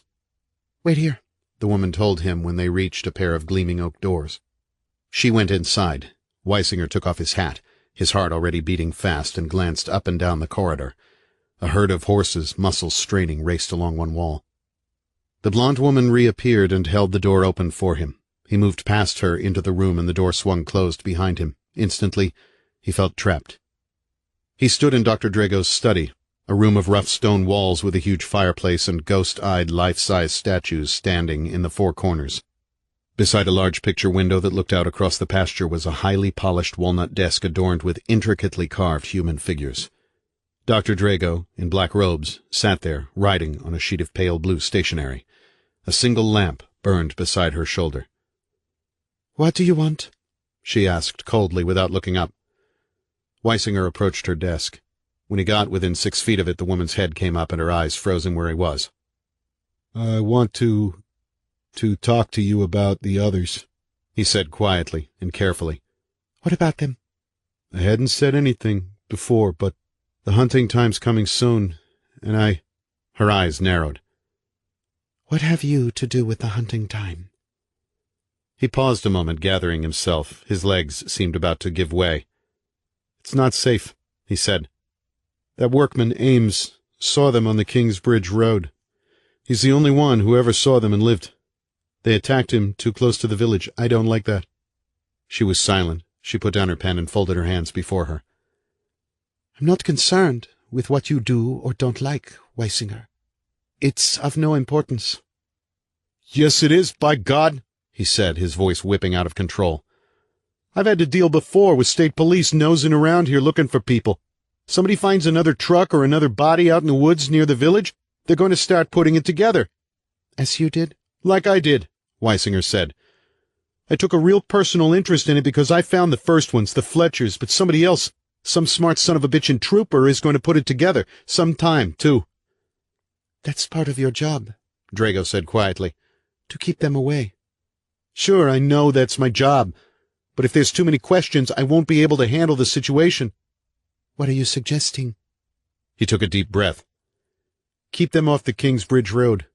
Keep them off all the county roads.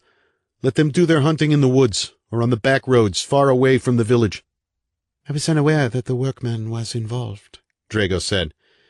"He was chosen for a purpose, not for the pleasure of the others." "I don't care what happens to that little bastard. But he saw them and he can describe them. And he's been spending time up at the Cock's Crow, probably shooting his mouth off to anybody who'll listen." "No one will believe him." "I wouldn't be so certain about that," Weisinger said. "From what I hear, someone else has been asking a hell of a lot of questions about the museum and—" "Yes," Drago said. "I know. Mr. Reid." "He may know something," Weisinger said. "If he does, what's going to happen?" Drago's eyes glittered. "Patience," she said.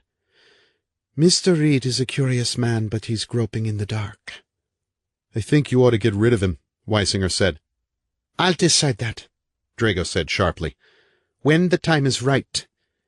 Mrs. Reid is undergoing the transformation now.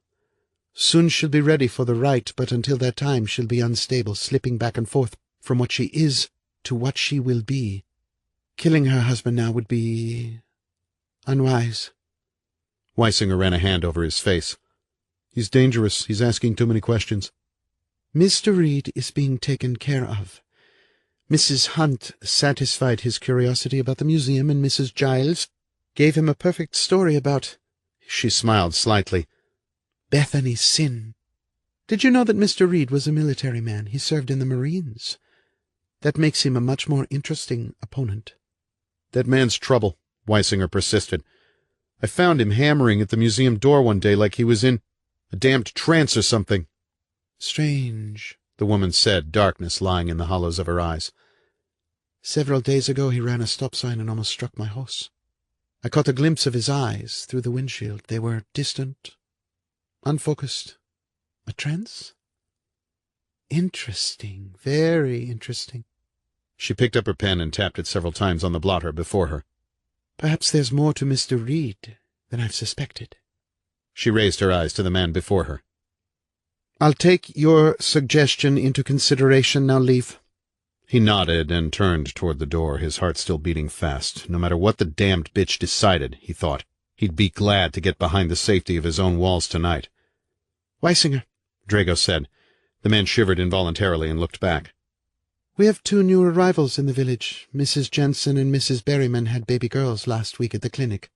Mrs. Gresham had a baby boy on Wednesday night. I want you to look in on Mr. Gresham from time to time to make certain everything remains in control. Now you may go." She returned to her correspondence. In the police car, with his hat back on his head and his heartbeat slowly returning to normal, Weisinger drove along the road to the gate, waited for it to swing slowly open, then turned toward Bethany's Sin. In his rearview mirror he saw that the gate began to close again, like a barrier between worlds. He breathed an almost audible sigh of relief at getting away from that damned place. Of course Dr. Drago paid him well and had given him the house on Deer Cross Lane, but he knew all too well that she could easily have him killed. And God, what a horrible way to die that would be. Like Paul Keating or like any of the dozens of others. Like the Fletchers, mutilated in the gray dawn hours just before they were going to sit down for breakfast. They voted him in as sheriff term after term, but he knew that in their hearts they despised him. He knew that in their hearts they wished they could get their hands on him and tear him into grisly, dripping pieces. That scrapbook of murders had become a good insurance policy. Now, if he sensed any threat, he could seal it up and hide it somewhere safe, maybe in a Johnstown bus locker even, or he could send it to his cousin Hal in Wisconsin with strict orders not to open it unless something happened to him. That way he'd have an edge over them. He wondered what they'd do if that scrapbook were found. Kill him? No, probably not. They needed him for the sake of appearances. All's well in Bethany's sin, no dark deeds in this village. Bullshit. Night had fallen over the village. Stars glittered in the sky. No moon tonight. No moon. Thank God. He was approaching the Gresham house. It was dark, but he knew Mr. Gresham sat inside, staring at a wall or the ceiling. There would be an empty bottle on the floor beside him, and the television or the radio would be on, filling those rooms with phantom figures, phantom voices. Mr. Gresham would be drunkenly mourning the death of his infant son. Perhaps contemplating suicide? No. Gresham didn't have the courage. Weisinger left the Gresham house behind. Suddenly a pair of headlights rounded a curve and passed him, fast but within the posted speed limit. He watched the red taillights recede in his rearview mirror, then disappear. The station wagon? Whose? Except for that car, the streets of Bethany's Sin were deserted. In the forest the insects began to whine louder and louder, and the heat had already settled to ground level like a steaming fog. Weisinger turned onto Deer Cross Lane, then into the driveway of his house. For him, the day was over. But for Evan, the most important part of it lay ahead. He was on his way out of Bethany's Sin, past the Drago property and along Highway 219 toward Whittington, where Dr. Blackburn was expecting him. He'd almost called the man to postpone their conversation because Kay wasn't feeling very well, but he'd decided that talking to Blackburn was vital. Kay had missed 2 more days of school. That disturbed him deeply because it wasn't like her to take time off from work. She certainly wasn't a hypochondriac, nor was she especially prone to illnesses, barring an occasional bout with the flu. But now she was staying in bed most of the time, eating very little and practically living on those damned Tylenols. Evan wanted her to go to the Mabry Clinic for a checkup, but she said she didn't have time right now. She'd do it as soon as the term ended. It seemed to Evan that in just the last couple of days her face had begun to change. She'd paled, and purplish shadows had crept beneath her eyes and into the hollows of her cheeks. At night she cried out in her sleep but refused to talk about what was haunting her. Evan had brought her some vitamins from the drugstore, thinking that perhaps she wasn't eating well enough, but those bottles sat unopened in the bathroom medicine cabinet. He felt ineffectual, helplessly watching his wife, yes, waste away before his eyes. She'd been sleeping when he'd left home for Whittington. Evan found 114 Morgan Lane in the quiet little community of Whittington. Blackburn's house was smaller than his own, of weathered red brick with a white picket fence. When Evan rang the doorbell, a dog began to bark inside. Blackburn's voice, nearing the door, said, "Be quiet, Hercules," and the dog stopped. The door opened, and Blackburn, in jeans and a casual pullover shirt, smiled and said, "Come on in." The house was decorated well, if inexpensively. In the living room were a brown plaid sofa and a couple of chairs, a dark gold carpet, a glass-topped table with National Geographics and Smithsonian magazines arranged on it. Christy, also in casual clothes, looked up from the sofa and smiled. At Evan's feet a small brown bulldog sniffed, sniffed, sniffed. "Good to see you again," Blackburn said, shaking Evan's hand. "Here you go. Have a seat. Can I get you something to drink? A beer, maybe?" He sat in one of the chairs. "No, thank you." "We've got wine," Christy said. "Boone's Farm?" "That sounds good." "Fine. Doug, do you want a glass?" She rose from the sofa. "A small one." Christy left the room, and Blackburn took her place on the sofa. The bulldog jumped up beside him, still eyeing the stranger. "Well," he said, "how are things in Bethany's Sin?" "It's still there," Evan said. "Other than that," he shrugged. Blackburn stroked the bulldog's back, and it stretched out lazily. "You can see what goes on in Whittington. 7 o'clock and lights out by municipal decree." "No, really, it's a nice little place. Christy and I prefer peace and quiet, and Hercules does too." He scratched the dog's head. Christy came with a strawberry wine. Evan took a glass from her, and she settled herself on the other side of her husband. "I'm sorry your wife couldn't come with you, Mr. Reid. I'd like to see her again." "She's not feeling too well these days." "Oh, that's too bad," Christy said. "What is it, a virus or something?" He sipped at the wine. "To tell you the truth, I don't know what it is. I think perhaps she's overworking." That lie stung him. "Probably so," Blackburn said. "This is her first term. I suppose she's breaking her back to do a good job." "Yes," Evan said. "I guess that's it." Blackburn drank from his glass and then put it down on the table before him. He reached into his shirt pocket for that briar pipe and began to fill it from a tobacco pouch. "Now," he said after he'd gotten it lit. What exactly is on your mind?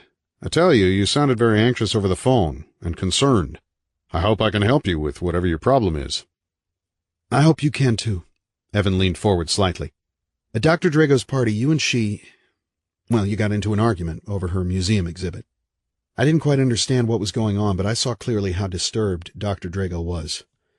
Since then, I've been through the museum myself. I've seen the artifacts from Themyscira, and now I have a question. Shoot, Blackburn said. Why all the disagreement between you and her over a 3,000-year-old farming community? Blackburn stared at him, blinked, smiled slightly. Then the smile broadened. Oh, come on. Who told you Themyscira was a farming community?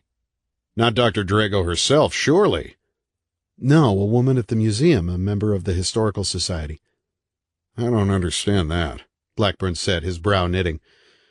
Maybe some of those ladies in that so-called society have got some common sense after all. Evan shook his head. I'm afraid I don't understand what you mean. Since 1965, Blackburn said, a wreath of pipe smoke above his head, Catherine Drago has maintained that the city of Themyscira was the capital of the Amazon nation, a center of warfare, not a damned settlement of farmers. Amazons? Evan smiled slightly. Like Wonder Woman? No. Surprisingly, Blackburn's voice was grave. That's pure fiction, and ludicrous at that.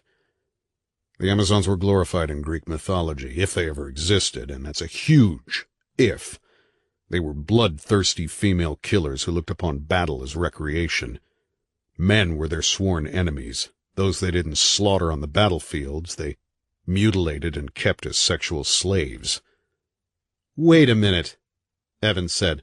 That word had thudded into him with the force of a blow, ripping the smile off his face and exposing the raw nerves beneath.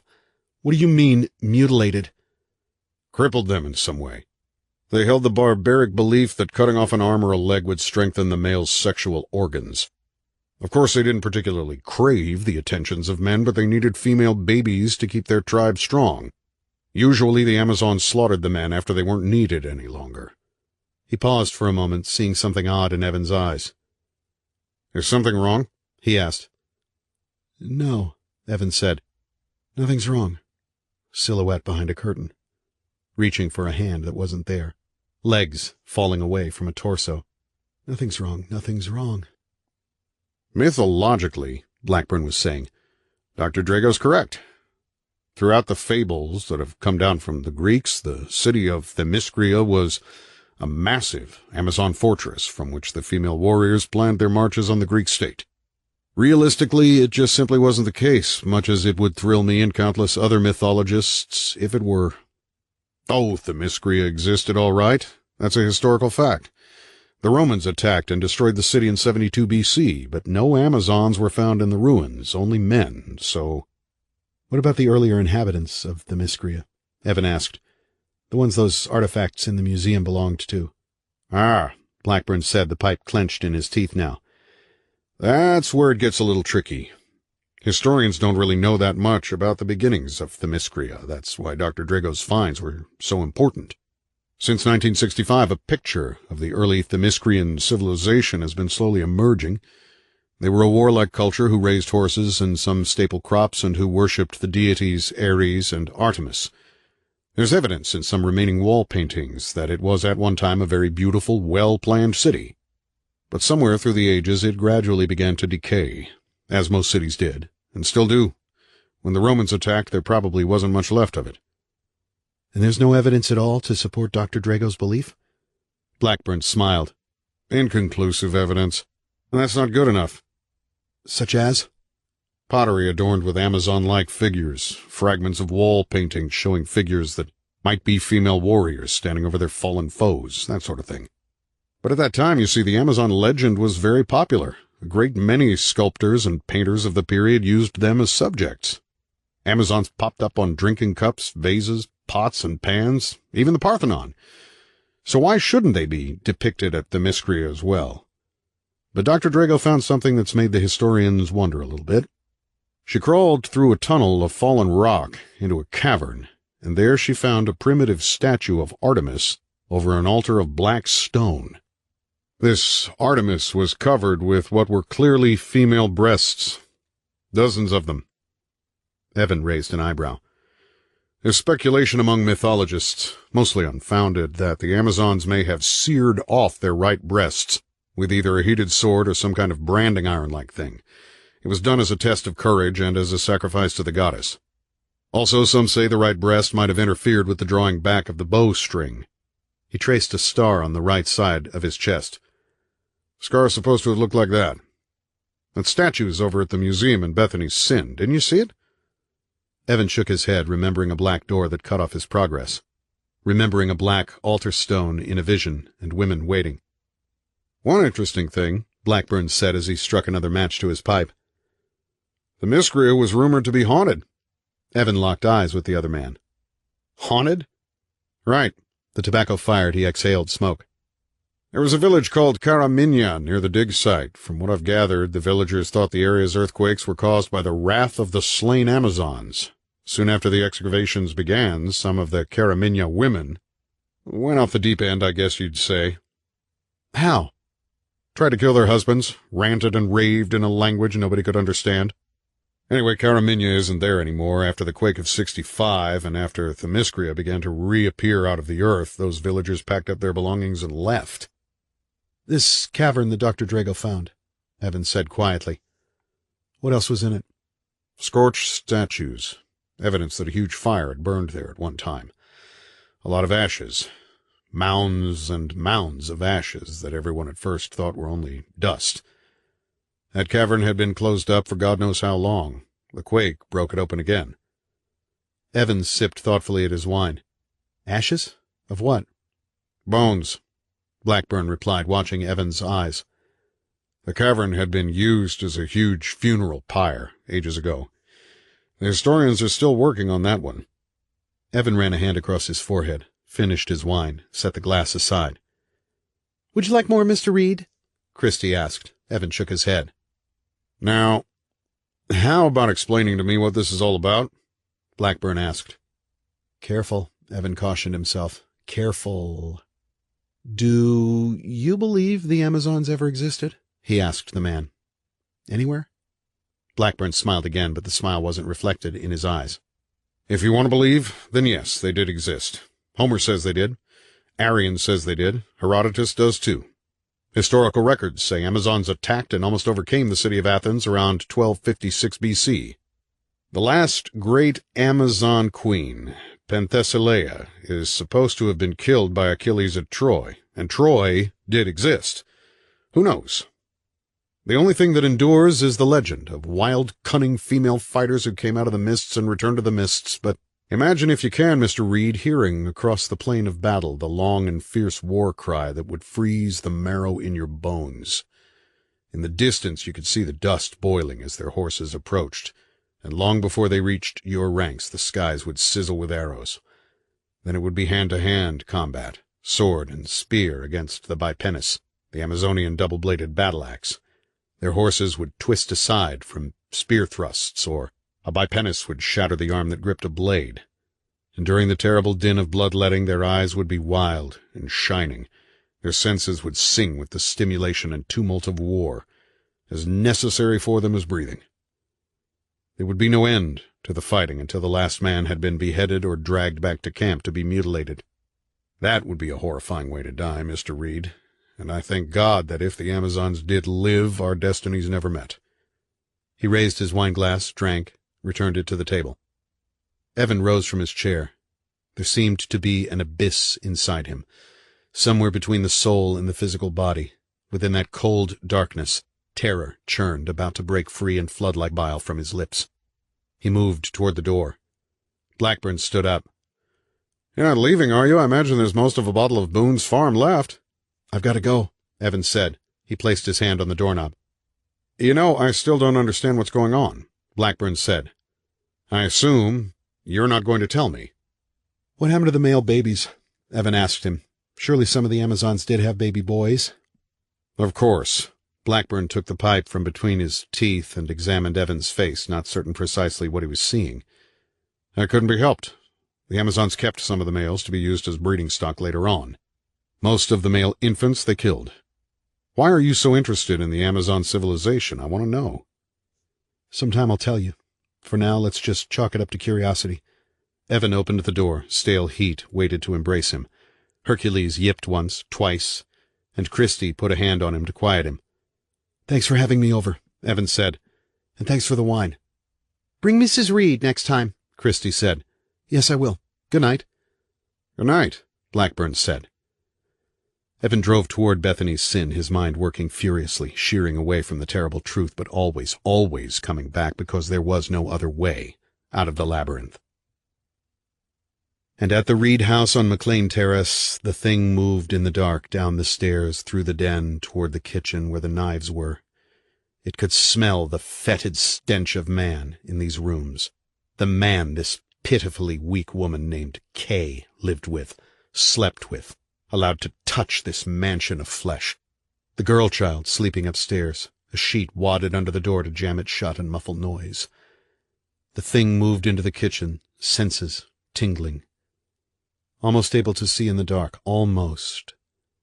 Glasses, dishes stacked on the counter next to the sink.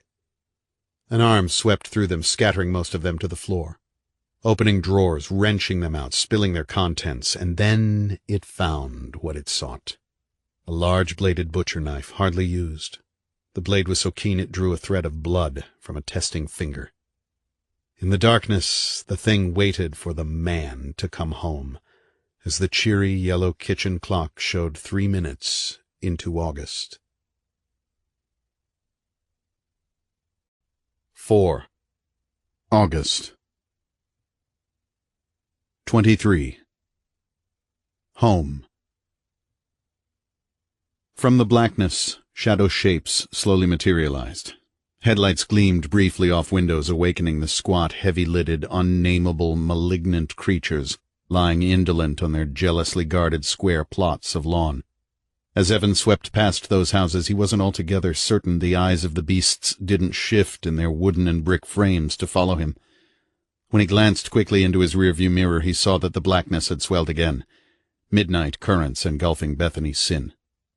He switched on the radio, searched for stations. Rock music, Mick Jagger's snarl rising and then fading away into static. Soft piano playing Moon River. A woman breathily talking about the action at Jimmy Kay's in Johnstown. Crackles and shrill static from the real world beyond the boundaries of the village. "Dear God," Evan said suddenly, afraid that something inside him was about to give way, as if he stood on flooring that could hardly bear the strain of more weight. He ran a hand across his face. "Dear God, oh Christ, oh God in heaven." Fear and disbelief ran through him, almost splitting him apart. Dark Bethany's sin streets. Dark Bethany's sin houses. Dark Bethany's sin forest. Blending, merging into one greater darkness, lapping at the windows of the station wagon, trying to get in at him. By the time he reached silent McLean Terrace, the full weight of the terror had clamped itself to his back like some huge venom-dripping spider, that he and Kay and Laurie had stumbled into the nest of some unholy, murderous Amazon-like cult. He turned into his driveway, stopped the car, switched off the radio and the headlights, then sat still for a few minutes, gathering his thoughts together as best he could while the heat slithered in around him. Was this what his premonitions had been warning him of, he wondered, ever since the first day they'd arrived here? That the evil in Bethany's sin was centered around the museum with its remnants of long-dead Themyscira? Or was there something even more incredibly terrible yet to come? He shivered suddenly, felt his mind slip out of control for an instant. "Am I going crazy?" he asked himself. "No, I'm all right. I'm all right. But I've got to get Kay and Laurie out of here, and I've got to be very careful." He took the keys out of the ignition, left the car. He unlocked the front door and, stepping inside, switched on the light in the entrance foyer. Shadows scuttled. Was there anything to drink in the house? Yes, beer in the refrigerator. He turned on the living room light on his way to the kitchen, stopped in the kitchen doorway, stepped forward, stopped, stepped forward, like a marionette pulled on by strings held by claw-nailed hands. His shoes crunched on fragments of broken glass and dishes. He reached for the light switch, then paused and dropped his hand. His heart had begun to beat faster, and the cold noose of uncertainty had dropped around his throat. Had Kay been up since he'd left? And had there been an accident here in the kitchen? He stood looking around at the breakage, his back to the pantry door. Could these dishes have slid off the counter by themselves? He wondered. The house was so quiet, unnervingly so.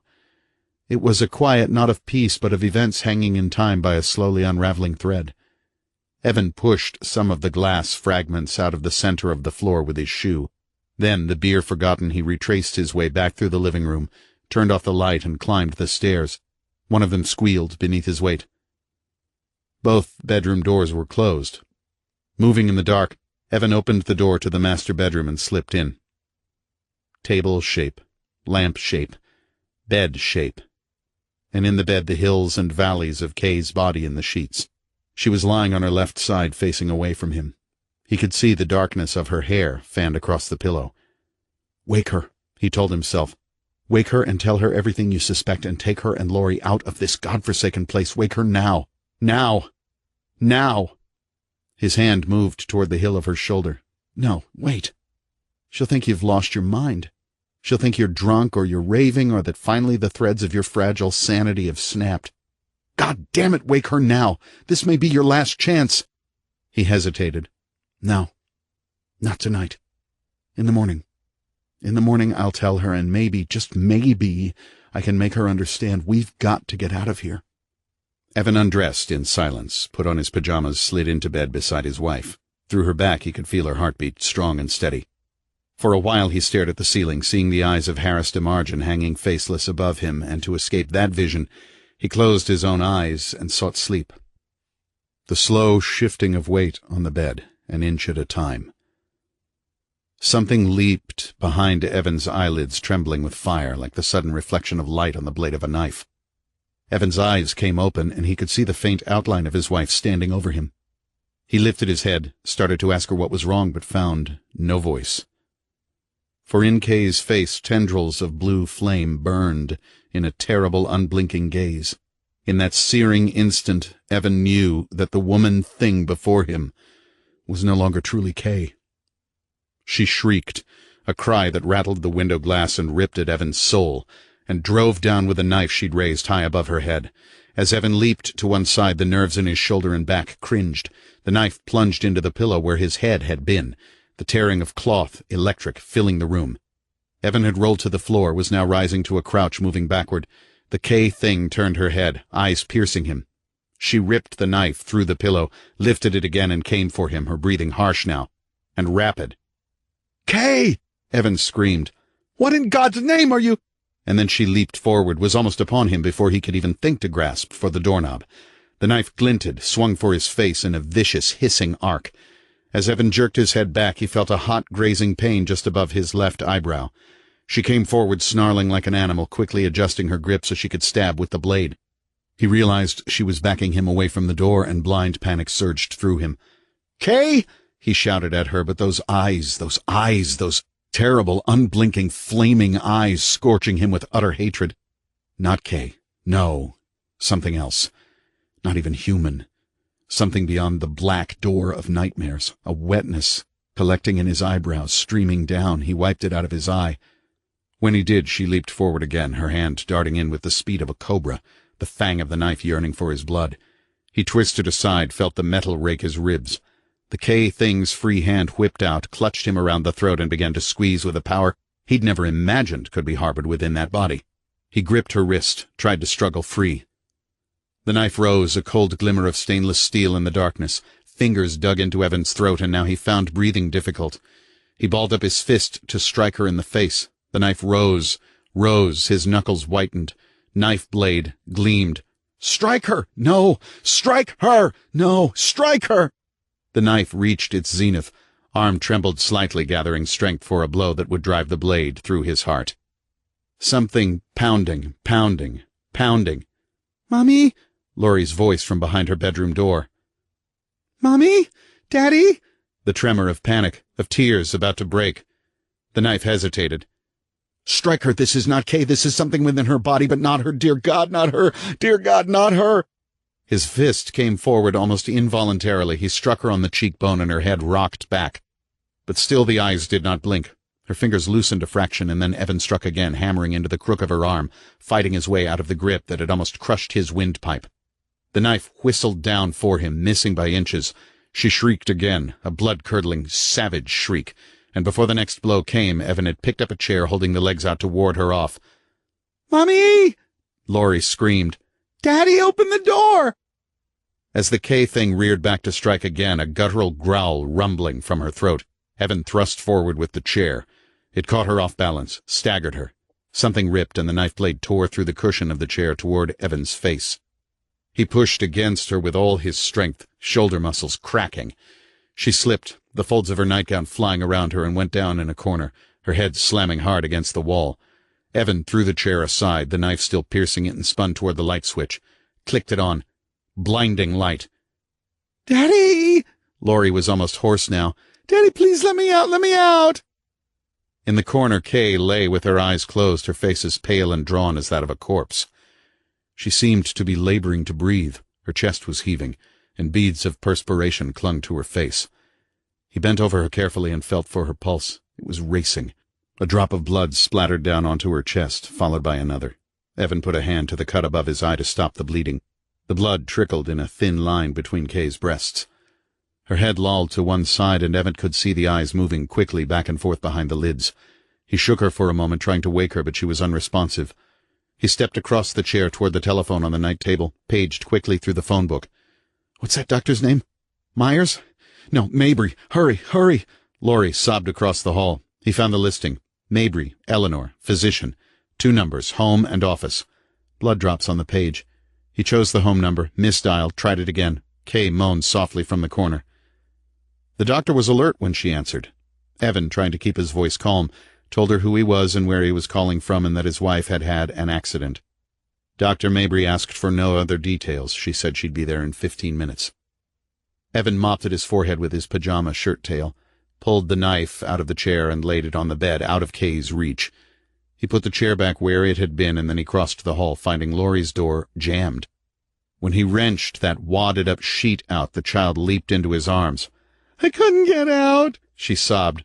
"I heard something awful. I heard you shouting Mommy's name, and I couldn't get out 'cause the door was stuck." "Shh," he whispered, holding her close, feeling the tiny heart beating in her chest. "Everything's all right." She drew back, looked at him, saw the blood. New tears welled, and her lower lip trembled. "Daddy hit his head," Evan told her quietly. "I had another one of those old nightmares. You know the kind I always have. And I bumped my head on the night table. It's just a little scrape. Where's Mommy?" She tried to look over his shoulder. "She's in the bathroom getting a Band-Aid for my hurt. A doctor is going to be coming here in a few minutes to look at me." He peered into his daughter's eyes, tried to keep his own gaze steady. "Now, will you do something for me?" "Is Mommy all right?" "Sure she is. But you know how she gets mad at me for having those dreams. I want you to go downstairs in the den and stay there until the doctor leaves. Will you do that for me?" She paused, wiped away tears, finally nodded. "Good. I think there are some cookies down in the kitchen, and some Kool-Aid. I don't think your mom would mind if you had some. Go on now." He waited until she went reluctantly down the stairs. The lights came on in the den. Evan turned away. In the master bedroom, Kay was still lying where she'd been, moaning very softly. Dr. Mabry was a slender 50-ish woman with slightly disarrayed gray hair and a high, heavily lined forehead. As Evan led her quickly up the stairs, her hazel eyes moved behind thick-lensed eyeglasses like fish in watery bowls. "In here," Evan said, leading her into the bedroom. She looked down at Kay and saw the knife on the bed. She put her medical bag on the night table and popped it open. "What happened here?" she asked in a cool, evenly modulated voice. "My wife's been having some strange dreams lately," Evan said, his hand still pressed to his wound. It had stopped bleeding and blood was crusted in his eyebrow. "I think I must have disturbed her during one of them, and she attacked me. I don't think she knew what she was doing." "Does your wife always sleep with a knife in her bed?" Evan was silent. Dr. Mabry took a stethoscope from her bag and listened to different places on Kay's chest for a moment. She carefully moved Kay's hand to the side and felt through her hair. "Nasty bump there," she said softly. "And what's this?" She placed a finger alongside the purpling bruise on her cheekbone. "I had to defend myself." "I see. How has your wife been feeling lately, generally speaking?" Tired. She's hardly been eating at all. I can tell she's losing weight, and she doesn't sleep very well anymore. Kay trembled, moaned. Dr. Mabry reached quickly into her bag, brought out an ampule, and snapped it open under Kay's nose. Evan smelled the aroma of ammonia. Kay's eyelids fluttered, and she shook her head from side to side. "She'll come around now," Dr. Mabry said. "I know this looks bad," Evan said, "but I'd prefer that you not tell Sheriff Weisinger." "I have no intention of telling him anything," the woman said, lifting first Kay's right eyelid, then her left, white, rolling to blue. Kay moaned again, louder now, and gradually her eyes opened, squeezing tears from the corners. She struggled up, winced, and felt at the back of her head. "Oh, God, I'm hurt," she said. "I'm going to be sick. I'm going to—" "Mr. Reid," Dr. Mabry said, "I want you to go downstairs to your kitchen and boil some water. Pour the hot water into a cup and bring it back up for us, will you?" He left them and did as the woman asked, telling Laurie downstairs that everything was just fine, but he saw all too clearly that she didn't believe him. When he returned to the bedroom, he smelled the reek of vomit. Kay had thrown up into the toilet, and Dr. Mabry was saying softly, like a mother to a child, There, now you'll be fine. Are you feeling better now?" "My head," Kay muttered, wiping her face with a wet washcloth. "My head is hurting." "Here's your hot water," Evan said. "Fine, put it down out there, will you?" Dr. Mabry led Kay, looking paler and more feeble than ever, back to the bed. Kay lay her head gingerly on the pillow. She was still trembling, and Evan wasn't certain yet that she really knew where she was or what had happened. Dr. Mabry reached into the bottom of her medical bag and brought out an amber-colored, unlabeled bottle. She unscrewed the cap and poured into the hot water what looked like a mixture of honey and herbs. It had a sweetish smell to it, and bits of herbs floated on the top. "I want you to drink this," Dr. Mabry said, offering the cup to Kay. "What's in that?" Evan asked her. "It's a home remedy," Dr. Mabry replied without looking at him. "Something to calm her nerves. That's right, dear. Drink it all down. Finish the last of it." Kay did. The doctor took the cup back and laid it aside. "How do you feel now?" "Funny. Still a little sick. Where's my husband?" Kay gazed into Dr. Mabry's eyes as if she didn't realize Evan was in the room. "Here, Kay. I'm right here." He sat beside her and took her hand. Cold, pulse still fast but gradually slowing. "What happened to your head?" she asked him, lifting a finger to touch his eyebrow.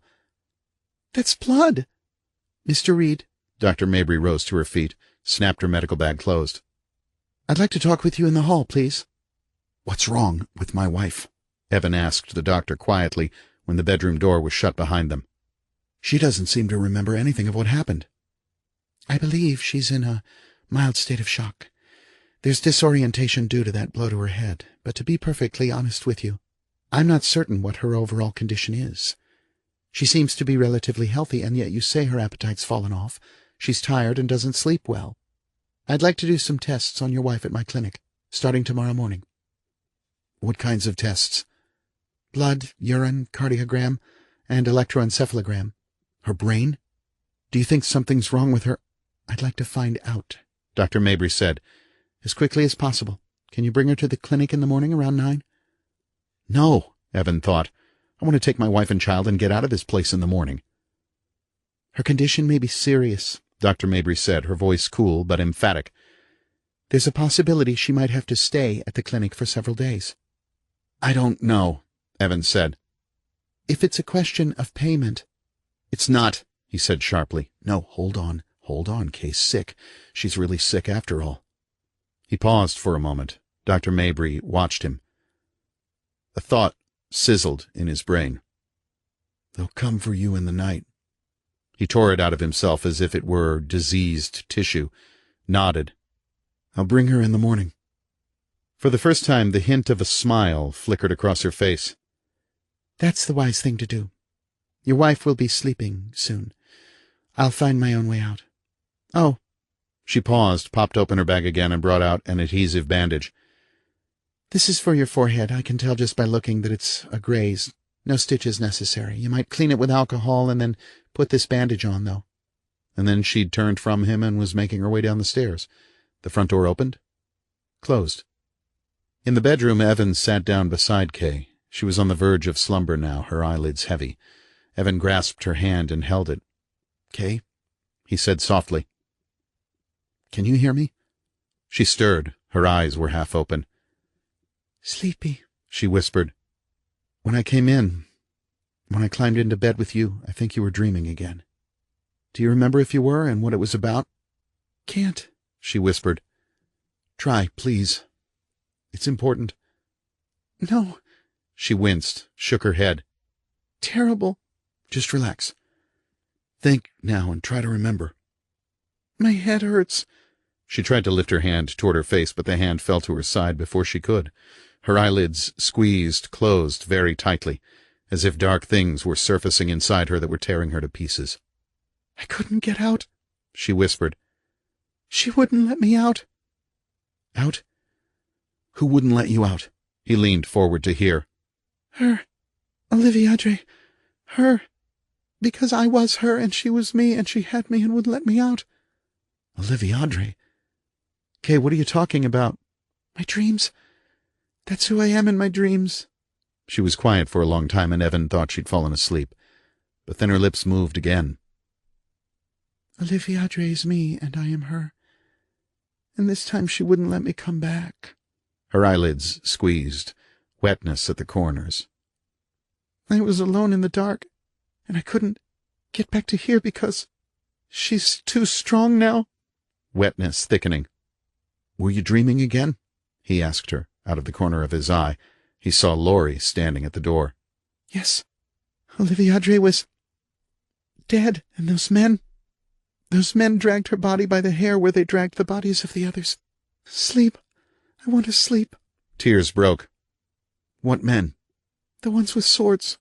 The awful ones. They dragged Oliviadre and left her on the heap of corpses, and then they set fire to us, and we burned, and I felt us all burning." The tears trickled slowly down her cheeks.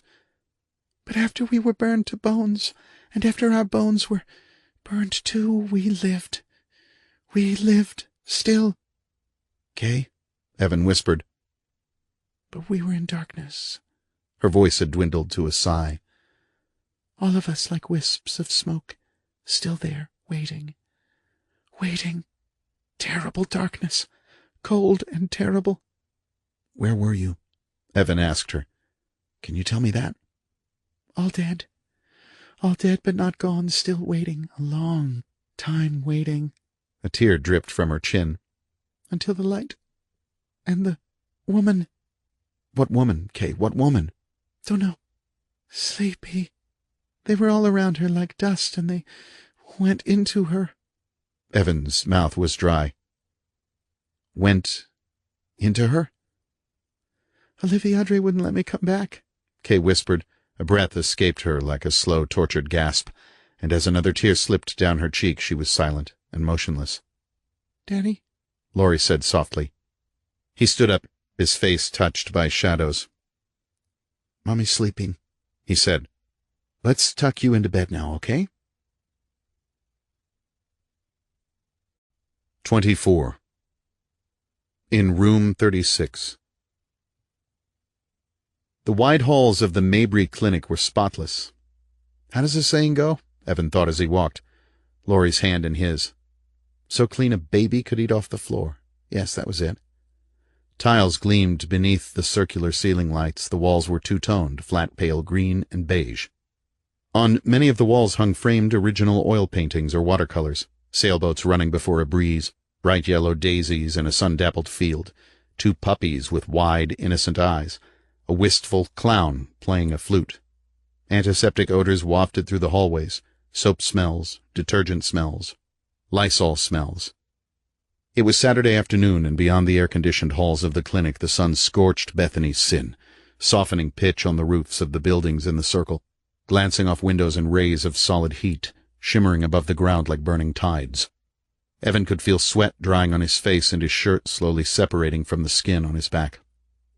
Dr. Mabry had told him the day before, Kay's first day, that there were 5 full-time nurses at the clinic and 5 ladies who worked part-time in the afternoons, but now the place seemed deserted. Many of the rooms on either side of the hall were open. There were empty beds, blankets folded at the bottom. Yesterday, Evan had seen 2 patients, a man lying on his back in bed staring at the ceiling in room 36, and a pregnant woman in room 27. She'd been watching The Price is Right on her television, and had stared quietly at Evan as he'd walked past her open door. But there were closed doors as well, with intensive care and post-op and surgery in burnished metallic letters. Kay was in room 30, a nice room at the front of the clinic with a wide window and beige curtains. The afternoon before, she'd wanted to come home, and had started to climb out of bed, asking Evan and Laurie to help her get dressed, saying that nothing in the world was wrong with her, and she was missing too many of her classes. But a slim, young black nurse had come in to take her blood pressure, and Kay had been told rather severely to get back into bed. Immediately. In her book-lined office on Friday afternoon, Dr. Mabry's gaze had been cool and direct across the black blotter-topped desk. Possibly by Monday or Tuesday, she'd replied when Evan had asked what day his wife could come home. "We're not finished with our tests by any means," she'd said, "and it takes time to evaluate them. And if we do find something, we'll recheck ourselves to make certain, of course." "Do you suspect anything in particular?" Evan had asked her. "Please," she'd said. "let's wait until the results are in, shall we?" "Here we are," Evan told Laurie, and rapped on the door marked 30. "Come in." Kay sounded tired. Inside, Evan's first impression was that, yes, Kay was looking worse. Her eyes seemed to be retreating into her head, and they'd taken on a sharp, shiny look as if they were bits of polished glass. Her cheekbones protruded now as if the flesh were tightening around her skull. "Hi there," Kay said, and smiled at both of them. "Hi," Laurie said softly, uneasily. "Come here and give me a kiss." Kay sat up against the pillows, held her daughter to her. Laurie kissed her on the cheek. "Are you being a good girl?" Laurie nodded.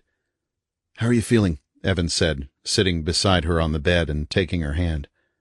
"Fine, just fine. Nothing's wrong with me. Have you talked with Dr. Mabry?" "Yesterday afternoon, after I left you." "What did she say?" Evan told her, and she shook her head. "Those tests are pointless. They're not going to show anything. All they're doing is sticking me with a few needles and taking my blood pressure at all hours of the night. At 2:00 this morning, that nurse gave me the most horrible thing I ever drank in my life. It looked like orange juice, but it was just awful." "Do the shots hurt?" Laurie asked. "Like bee stings," Kay said. "Not too bad." "How's the food?" Evan asked her. She looked as though she hadn't eaten a bite in a week. "Okay, a little chonky tasting. But my nurse, Mrs. Becker, went over to the delicatessen for me last night and brought back a pastrami sandwich. She said if Dr. Mabry found out, she'd be in real trouble because I'm supposed to be on a special diet. For the tests, you know." "Laurie and I both miss you," he said, squeezing her hand. "A lot." "It's nice to know you're missed," Kay said, and smiled. Evan caressed the back of her hand where he could see blue veins snaking underneath statue-white skin. "I have to ask you something," he said quietly. "Do you remember anything of what happened Thursday night?" A shade passed briefly across her eyes. She lay her head back. "I remember putting Laurie to bed around 9. I went to bed a little before 11. And then the lights were on and Dr. Mabry was standing over me." "Nothing else? Please, think hard." She shook her head. "No, nothing else." Evan leaned forward, held her gaze with his own. "That's not what you told me before. You were drugged and sleepy, and you were telling me that you'd been dreaming." "Dreams," Kay said so harshly that Laurie blinked, stepped away from the bed. "No one in the world puts so much faith in dreams as you do, Evan, for God's sake." "You spoke a name," he continued, still holding her hand. "Olivia Audrey. Do you know who that is?" "Of course I don't." "I do," he said calmly. "It's the woman you see in those dreams, and more, it's who you are in them." She looked at him incredulously, but he could see in her face the fear and the realization that he'd nicked the dark, shapeless thing that passed for truth in Bethany's sin, drawing yellowish ichor. For a long while she was silent, her eyes flickering nervously over toward where Laurie stood. "Yes," she said finally.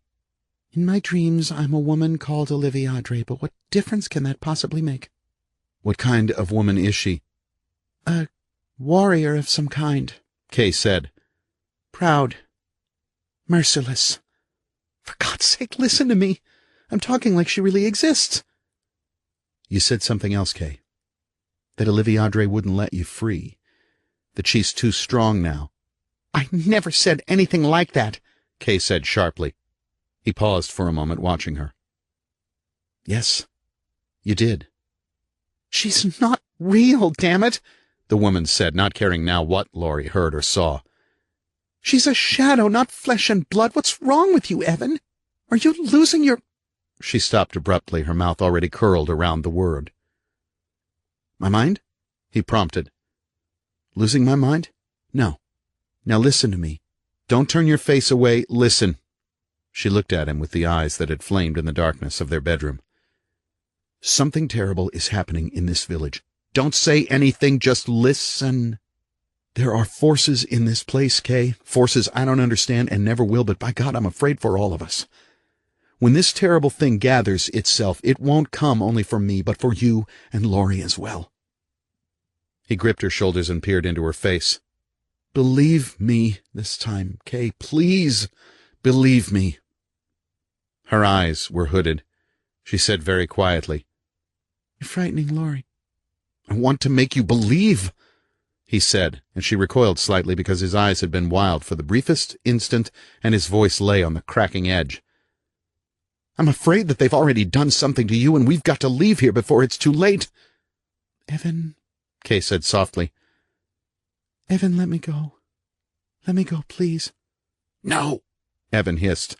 I won't let you go. They're killers. They're all killers. And somehow they're making you into what they are. You attacked me with a knife, Kay. And you never knew what you were doing because you weren't in control. Don't you see? It wasn't you. Daddy, Laurie said, grasping at his arm. Mommy doesn't like this. They're all like the woman in your dreams, Evan said. All of them. Daddy, Laurie whined. Please let go. Yes, Kay said quietly, her tone hollow and weary. Let go of me. He stood over her a moment longer, seeing that she thought the fear inside him had finally and irreversibly brought him to the edge of the abyss. He released her, put his hand to his forehead. The bandaged wound on his head was throbbing. This isn't like the other times, he told her. I've talked to Doug Blackburn, and I know now what they are. Kay drew the sheet around her, stared at him vacantly as if finally the remnants of love she'd felt for him had been scattered by the winds of reason. She was wondering what to do about him. He'd never gotten really violent before or anything like that, but still it worried her that Laurie would be in the house alone with him. No, she told herself. This is my husband standing here. This isn't some damned stranger. He's kind and good and wants only the best for us, but, dear God, Evan needs help. He needs help so badly. Don't turn away from me, he said, window blind, striped sunlight across his face. I need you now more than I ever have. Just let me in a little bit. Just admit to me that this thing in your dream is... No, Kay said, and winced at the vulnerability in her own voice. Her mother hadn't raised her to be weak. Her mother had taught her the virtues of reason and common sense, to shut out the demons that came in the night bearing doubts and fears and superstitions. And that's how she'd always planned to raise Laurie. No, she told the man who stood before her. You're wrong. There was nothing more he could say. Kay turned her head, held her hand out for her little girl. We're going to have to get you registered for real school in a couple of weeks, Kay said. Won't that be fun? Laurie nodded, her eyes still wide. Evan left the room abruptly, his head throbbing dully. His shoes clattered in the spotless hallway. There was a water fountain up ahead somewhere, and he needed to clear out the ashen taste in his mouth. He found it, drank, and then stood over it with his head bowed like a man awaiting the executioner. Or executioness. As he walked back along the empty corridor with its mindlessly cheerful pictures, he saw that one of the doors was cracked, slightly open. Room 36, where he'd seen that man the day before. He paused, almost walked on, paused again, looked up and down the hallway, and then approached the room, and standing before the door, he felt a sharp tingling in his veins. His vision was beginning to mist. Quickly, as it had that day he'd almost run Catherine Drago down. He tried to step away, found instead that he was stepping forward purposefully, his hand coming up. And then he was in the room, into a wall of light that streamed thick and hot through a window. As he stared, the light faded quickly until the heat had cooled and the room lay in the grip of darkness. There was a wheelchair, empty. In a corner of the room. 3 figures. 2 women standing, a man lying naked on the bed, arms and legs spread-eagled, wrists and ankles strapped. One of the women was taping the man's mouth shut so he couldn't scream, and above that white slash of adhesive tape, his eyes were bulging from his face in stark horror. A grinning, oil-painted figure hung framed above the bed, dangling a spider from red-nailed hands. The second woman held an axe, double-edged and gleaming, catching the blue light that night cast on the walls like dripping paintings done by a darker hand. The man thrashed, veins standing out on his neck. His eyes rolled back, whitened. The woman reached out and touched his penis, fondled it lovingly, touched the testicles, and then lifted the axe. The man's body arced. The axe fell. Droplets of blood were flung across Evan's face. Flesh blued and withered, and one leg rolled off the bed, severed at the knee. The axe rose, fell again. The other leg jerked. Gouts of blood flowed across the sheets. Evan opened his mouth to scream, and droplets of blood dripped down thickly and slowly to his chin. And when he blinked and tried to step backward, the light increased, flooding in until he realized it was not blood on his face. No, not blood, but rather drops of sweat. Through the window the fierce August sun clawed at his flesh. August is our killer month, Mrs. DeMargin had told him a long time ago. In the room the bed was neatly made, covered with a white spread, no wheelchair. He stepped out quickly, closed the door behind him, and stood leaning against the wall for a moment, one hand pressed to his face. God in heaven. He'd recognized the man on the bed. Himself. They're not wrong, he told himself. My premonitions are never wrong, and now they've taken me over, growing more and more insistent, warning me that this is what could happen. No, yes. This is what could happen to you if you don't take Laurie and get her away from this village. What about Kay? What if you're wrong and she's really ill? They'll come for you in the night, burning blue eyes, the merciless gaze of the Amazon. No! His mind reeled, and he thought for an instant that his knees would buckle there in the clinic corridor. Losing my goddamned mind. Hold on. No. Hold on. I cannot leave Bethany's sin while Kay is sick. The image of Harris DeMargin casting off those legs slashed his brain like a jagged-edged razor. Of course, this is where they did it, in the clinic. And this is where they'd bring him when they were ready to cripple him to keep him from ever escaping Bethany's sin. Yes. Dr. Mabry had brought Kay here for 2 purposes: to prevent him from seeing the terrible woman thing that was crawling out to wear her body like a robe of flesh, and to prevent him from leaving the village before they were ready. And when the thing called Oliviadre had taken over Kay, they'd come for him in the night. And Laurie? What would they do with Laurie? A hand reached for him, clasped his shoulder.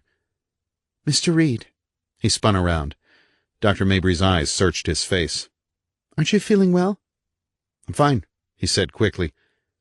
You look a little pale, she said. I felt dizzy for a minute. I'm okay now. She paused, her hand still gripping his shoulder. I hope so. I was just on my way to tell you that your wife has some more tests scheduled for this afternoon. It might be best if you and your daughter went home. She smiled, dropped her hand. I'm sorry, because I know how much you enjoy visiting with her. Will she be able to come home on Monday? I think we can safely say that by Monday she'll be at home on McLean Terrace, the woman said. Evan looked into her eyes. Haunted. Themyscira was haunted. The smile stayed in place. We'll be running our last tests in the morning. Mrs. Reid may be under some medication, so it may be best if you... Haunted. Themyscira. Bethany's sin? Just plan on calling Monday morning. If anything comes up, I'll let you know then. All right? He nodded. Haunted. Both haunted. Themyscira then, Bethany's sin now. Good, Dr. Mabry said. Evan ran a trembling hand across his face. You look tired, Mr. Reid. I have something you could take that would help you. The Queen, Laurie was saying inside his skull. The real Queen. She lives in a big castle. Sleep, Dr. Mabry said. Dr. Draco. Can I prescribe some of those pills for you? She asked him. He finally was able to focus on her. No, he said. I'm fine. I'd better go get Laurie now and take her home. Yes, Shifting shadows across her face. that might be best. Evan thanked her, turned away, walked back to Kay's room. We're leaving now, he told the little girl and took her hand. Where did you go? Kay asked him. Just down the hall. He stood framed in the doorway, Laurie beside him. Don't worry about me, he said, managing a tight smile. I'm not going off my rocker. I never said you were, she replied nervously. You didn't have to. But I want you to know one thing. Whatever happens, I love you. I always have and I always will. You're a strong, special person. God knows you're a stronger person than I've ever been. Just remember that I love you, all right? Evan, Kay began, but it was too late. Her husband and child were gone. In the car on the drive home, Laurie sat very still on the seat next to her father. I hope Mommy gets all better, she said. She's so sick. She'll be better, Evan said hollowly. Home by Monday, Dr. Mabry had said. Yes, but would it truly be the Kay Reid he'd just left in that clinic room? Mommy acts funny, Laurie said softly. Will she be okay when she gets home? He reached over and pressed his daughter close to him. Tiny objects had begun to glitter behind his eyes, silverish and yellow, stained with bits of dirt, like Eric's dead grin when he turns his face from the fire. Evan accelerated slightly. They'd turned onto McLean Terrace, and now he drove past their house without even glancing at it. Daddy, Laurie said. You're passing home. Well, he said easily, I thought we'd drive out to the Westbury Mall, Princess. I thought maybe you could use an ice cream cone. Oh, yes, I could. I wish Mommy could be with us. I want to get something from the hardware store, too, he said, and then he was quiet as they turned away from Bethany's sin, because he'd already decided what had to be done, for the sake of his sanity, for the sake of knowing whether the hand of evil had scuttled, spider-like, through Bethany's sin, or if it had grasped his mind in a death grip and there would never, never be any escaping it again. For the sake of knowing whether either the things inhabiting Bethany's sin or he should die beneath God's stern, wrathful eye. What the hell are human teeth doing lying around in the landfill? Neely Ames had asked him at the Cock's Crow. Thank God the moon would be out tonight, Evan thought. There would be enough light to dig by. 25. Mrs. Bartlett's kitchen. Mrs. Bartlett? Evan asked the matronly gray-haired woman who answered the door. That's right. She stood half in, half out of the door, as if she suspected he were some kind of brush or appliance salesman. I'm Evan Reid, he said. I'm sure you don't know me, but I live over on McLean Terrace. Doesn't a man named Neely Ames have a room here? Mr. Ames, yes, he does. Is he in right now? She glanced down at her wristwatch. No, I don't believe he is. You didn't see his truck parked around back, did you? Evan shook his head. Neely doesn't get back from work until after 6 o'clock. He works for the village, you know. Sometimes it's way after 7 when I hear his truck drive up. Can I give him a message for you? Now it was Evan's turn to look at his watch. 5:15. I'd like to wait, if I could. It's really very important. The sheriff might be able to tell you where Neely is.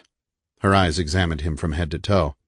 I'd probably have better luck catching him here, Evan said. May I come in? Mrs. Bartlett smiled, stepped back, and opened the door wider for him. Surely. Oh, that sun's still ferocious out there, isn't it? Yes, it is, he said, stepping across the threshold into the boarding house. Instantly he was met by a musty odor, the combination of life smells and heat bound up behind the walls of this house.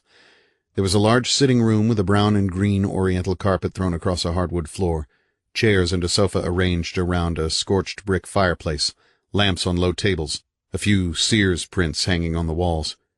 Sunlight streamed whitely through curtains drawn across a high bay window. Please sit down, Mrs. Bartlett said, motioning toward a chair. I was just mixing some lemonade in the kitchen. Let me get you a glass. No, thanks. I'm fine as I am. She sat down across from him. Her legs were varicose-veined and puffing beneath grayish-looking hose. Are you a friend of Neely's? In a way.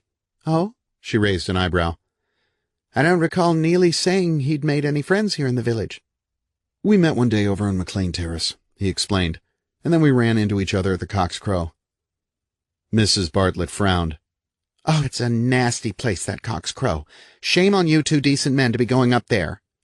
It's got a bad reputation, I'll tell you. Evan shrugged. It's not all that bad. I can't understand those places where adult men go to act like children. Seems to me like a waste of time. She fanned her face with a Good Housekeeping magazine she'd picked up from the sofa beside her. Goodness, it's been hot these last few days. Unmerciful hot. Going to get hotter, too. Always does around here at the last of the summer. Gives us one more good bite, and then it's gone into autumn. Sure I can't get you anything to drink? He smiled, shook his head. No telling when Neely might get home, Mrs. Bartlett said after a few minutes. Maybe he's going out to the Cock's Crow again. Maybe he won't be home until after midnight. Why don't you just leave a message for him, or I could have him call you? I need to talk to him in person. She grunted. Must be something serious, then. She gave him a little sly smile. Man talk, is it?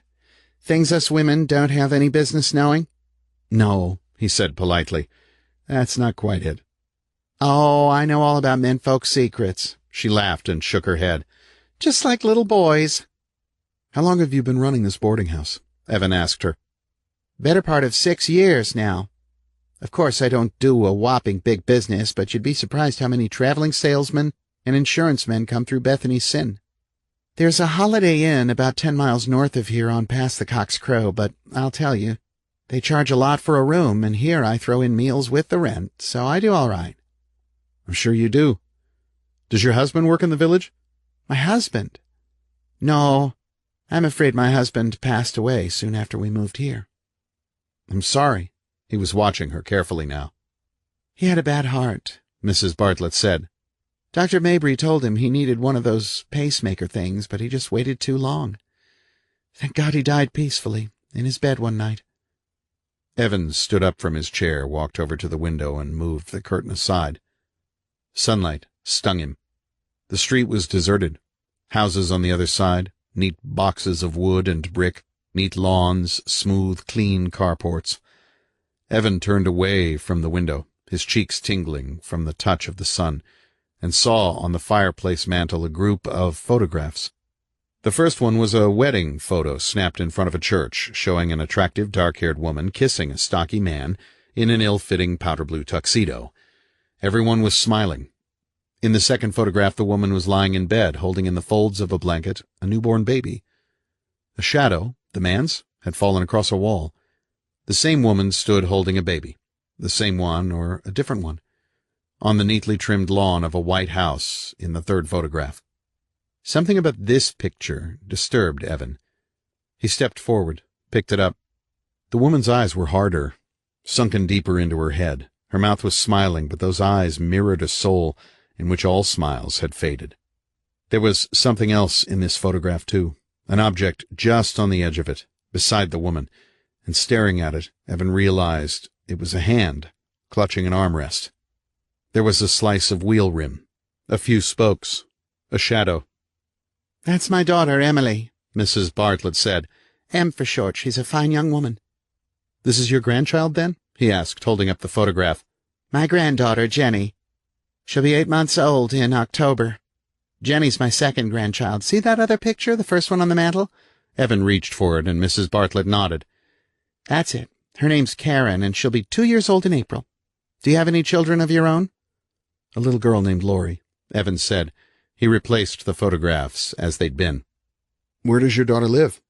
Just a few streets over from here. She and her husband, Ray, have a beautiful little house on Warwick Lane. She fanned herself with the magazine.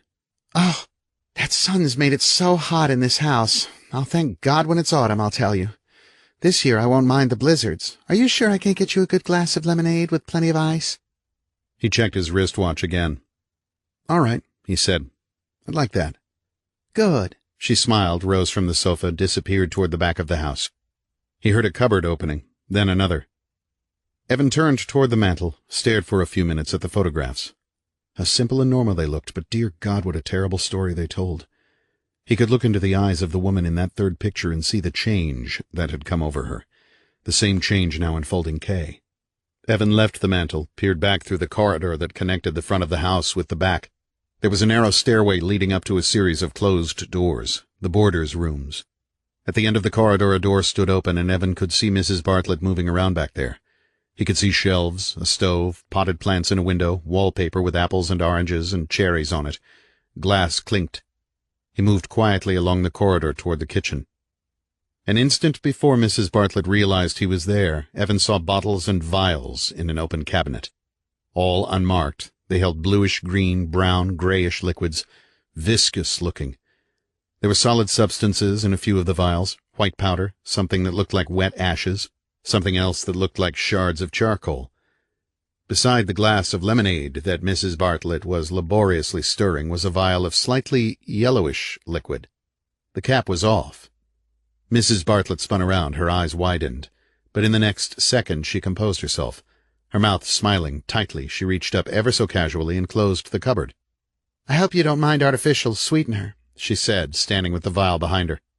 "No, not at all," Evan said. "You must be thirstier than you thought. I was going to bring it out to you." She stirred again, dropped in a couple of cubes from an ice tray, held the glass out to him. "Here we are." When he took it, she walked past him back toward the sitting room. He followed her, wondering what sort of hellish substance she'd mixed into it. He could trust none of them now. None of them. Perhaps this old, unassuming woman was the true druggist of Bethany's sin, mixing strange and ancient elixirs here in this house, in that kitchen with the tacky wallpaper. What would she concoct in there? Potions for strength? Sleep potions? Aphrodisiacs? Remedies passed down from the Amazonian culture? Liquids distilled from night-black roots and the marrow of men's bones? And if he drank this brew, what would it do to him? Make him physically ill? Make him sleep? Or simply pierce his brain, drawing from it the desire to defend himself against them when they finally came for him? In the other room, she sat down on the sofa again, smiled, fanned herself, waited for him to drink. Her eyes gave no indication that she realized he'd seen. "Hot," she said. "That's all it is, just plain hot." Evan heard the squealing of aged brakes from outside. Looking through the window again, he saw Neely Ames's battered truck pulling up at the curb. "Well," he said, setting the full glass of lemonade aside, "I think Mr. Ames is home." "He'll be using the rear entrance," the woman said quietly. "There are stairs up to his room." Her eyes glittered. She glanced from him to the glass and back again. "Thank you, Mrs. Bartlett," Evan said at the front door. "I appreciate your hospitality." "Surely, Mr. Reid." The woman rose, winced at pain in her legs, and approached him. "Please come back and sit some other time, will you?" "I will," he said, and then he was out the door and walking toward the pickup truck. Ames, his T-shirt soaked with sweat and his face burned raw by the sun, swung out of the cab and onto the ground. He looked up, saw Evan, and continued rubbing lawnmower oil out of his hands with a stained rag. "Evening," Neely said. There were dark hollows under his eyes, and his cheeks were gaunt. He massaged a kinked muscle in his right shoulder. "What are you doing over here?" "Waiting for you," Evan said. He turned his head toward the house. The curtain at the window moved very slightly. "I have to ask your help in something." "My help?" He took off his glasses, cleaned the lenses with a dry spot on his shirt. "Doing what?" "Why don't we go up to your room? It might be better." Evan motioned toward the rear of the house.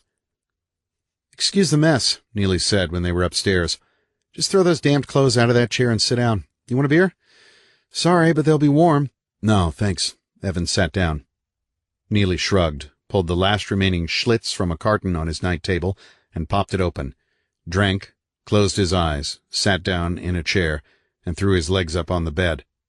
"Christ. Jesus, holy Christ, I burned my ass off out there today. God almighty." He drank again from the can. Evan glanced around the room. There was a guitar case propped against a wall, what looked like songs on sheets of paper lying on a desk, an open, empty suitcase on the floor. "So," Neely said after another moment, "what can I do for you?" "Is that door locked?" Evan motioned toward it.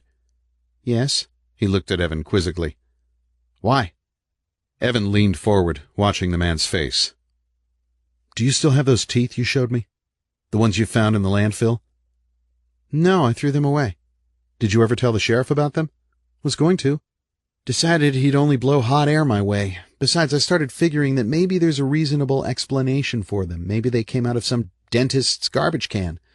Hell, maybe somebody got his jaw busted and spit his teeth out. I don't really care anymore." "That's bullshit," Evan said. You don't believe that any more than I do. He glanced over at the suitcase. Are you planning on leaving? Neely drank from the can, crushed it, tossed it into the wastebasket. Tomorrow morning, he said. I'm settling with Mrs. Bartlett tonight. Does she know yet? He shook his head. How about Weisinger? Fuck that bastard, Neely snarled. That son of a bitch has given me nothing but grief since I've been here. Today was payday. He patted his back pocket. This will take me a long way from Bethany's sin. Where are you going? North? Into New England? Who knows? I'm going to try to find myself a nice, dark little club to play my music in. If I can still pick a guitar with these damned blisters on my hands. No, I'm through here. I'll be heading out at daylight. Finding those teeth in the landfill didn't have anything to do with this decision, did it? Hell no. People throw away every kind of thing, more junk than you can imagine. He paused, looked into Evan's face. Maybe it did. Maybe.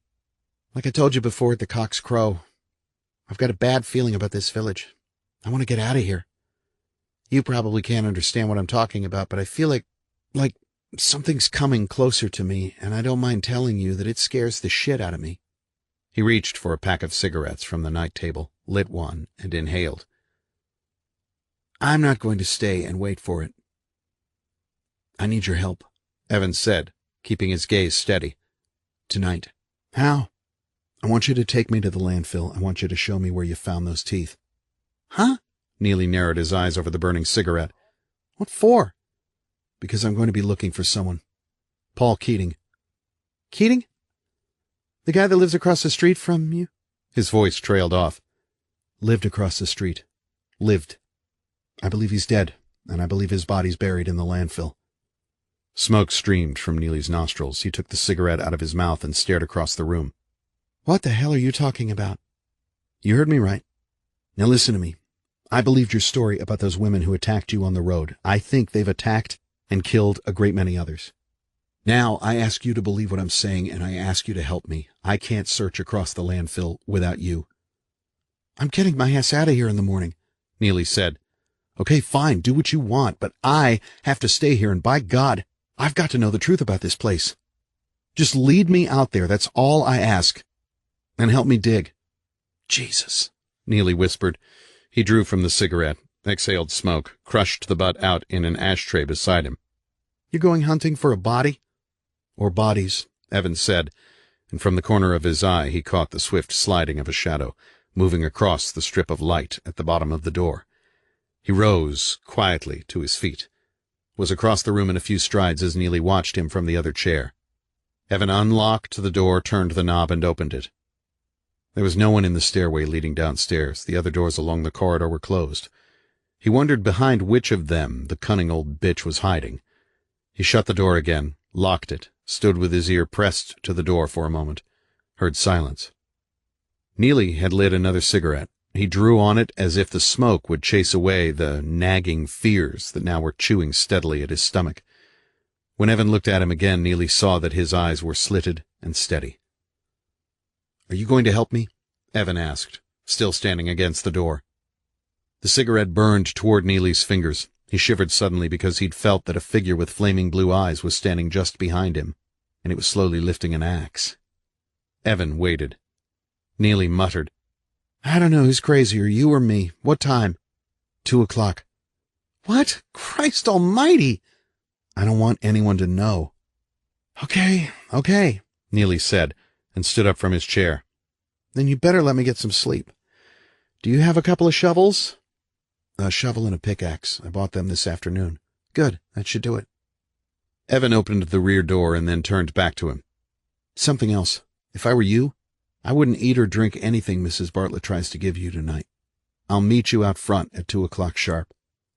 And then he'd turned away and was going down the back stairs. Neely watched him go. Not eat or drink anything Mrs. Bartlett offered? What the hell was that all about? A voice within him screamed, No, don't do this! But he brushed it aside, refused to listen. It faded away.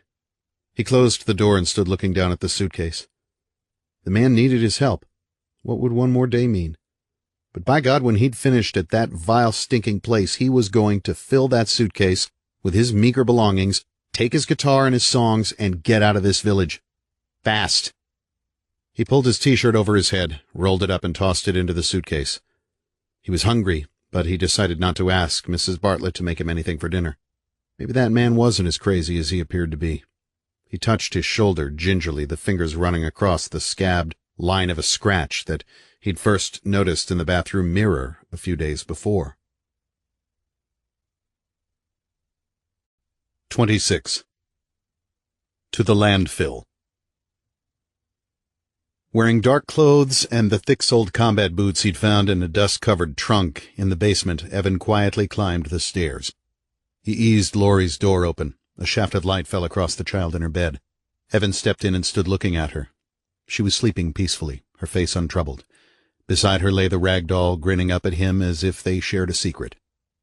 Evan reached out and gently touched her cheek. She stirred very slightly, and he drew his hand back.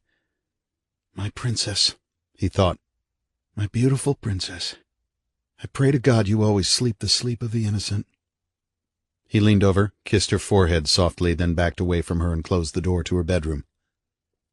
It was time to go. Through the den windows he could see the moon, not completely oval yet, but as white as ice and casting a clear light. A sluggish night wind was blowing large, silver-edged clouds across the sky, and when they crossed the moon's cunning face, the light became murky, twisted with shadows that looked like figures on horses of gargantuan scale. And now Evan felt, as he had so often during the war, leaving the safety of camp for a recon mission under cover of night, trusting his instincts to keep him alive, knowing that all eyes were enemy eyes and morning was ages away. Perhaps it was best, he thought now, that he'd been captured those many years ago and forced to lie on a cot beneath the contemptuous gaze of that female officer. Now he knew that he couldn't underestimate these women of Bethany's sin, because if he did, he could expect no mercy. With them it was either kill or be killed. He took his keys, left, and locked the house. McLean Terrace lay cloaked in darkness. He slid into the station wagon and started the engine, switching on the parking lights instead of the full headlights. As he backed out of the driveway, slowly, the new shovel and pickaxe clinked together behind him. As Evan drove away from the house on McLean Terrace, he never saw curtains move from a window at the front of the DeMargin house. Never saw the flaming eyes that peered through. On the drive to the boarding house following the yellow glow of the parking lights, Evan wondered what he would do if he found the bones of Paul Keating. Go to Sheriff Weisinger? To the state police? He realized there was danger in going to Weisinger. He didn't know on which side the man stood. Was it possible these terrible events were swirling around Weisinger without his even knowing it? Perhaps, but Evan had decided he couldn't take that chance. There was too much to lose. But how, in God's name, could he ever explain to anyone what he thought to be true of Bethany's sin? That it was as haunted as ancient Themyscira had been. That the deathless essence of the Amazon nation had taken root here in this village, and one by one the women had been taken over by a fierce, nameless evil that reveled and rejoiced in the slaughter and mutilation of men. The secrets of Bethany's sin were layered and dripping with black filth. A beautiful village on the outside, all perfect, designed to lure its victims closer and closer and closer until they were inescapably entangled. Those things beyond death, those bloodthirsty warrior shadows, had clutched leech-like to the soul of Catherine Drago, and she had brought them out of that ancient cavern and now released them like sparks from a huge blaze to burn within other souls.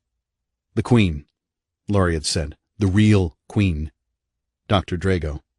Was it possible that the bones of an Amazon queen had lain in that cavern and been burned to ashes with the rest, and now that fierce lioness of a woman had claimed Catherine Drago's body for her own, as a fitting receptacle for a hate and power that had spanned the ages? Silent streets unwound before him. Mrs. Bartlett's boarding house ahead. He slowed, pulled to the curb, and stopped. A figure coming across the lawn. Neely, beads of sweat already shining on his face, slid in and quietly closed the door. Evan accelerated, turned in a circle, and drove away from the village. "It's west," Neely began. "I can find it," Evan said. At the limits of the village, he reached over and switched on the headlights. The road leaped up at him. Neely could almost grasp the tension radiating from the other man. His own heart was thundering dully within his rib cage. He fumbled at his shirt pocket. "Mind if I smoke?" Evan shook his head. Neely took a cigarette out, stared for a few seconds at the climbing match flame, then blew it out. The green lights on the dashboard dials glowed in the ovals of his glasses. "One cigarette is all it would take," he said mostly to himself. But Evan had heard. "What?" "One cigarette. Toss it out the window and poof. Sun's burned and dried out everything around here for miles. The woods are so dry they're crackling. No rain for weeks. Yes, sir. Just one cigarette." He regarded the red glowing tip. There was a fork in the road ahead. "Take the right one," Neely said, and put the cigarette back in his mouth. In another moment he shifted on the seat and said, "What makes you so sure you're going to find anything out here? And why all this damn secrecy?"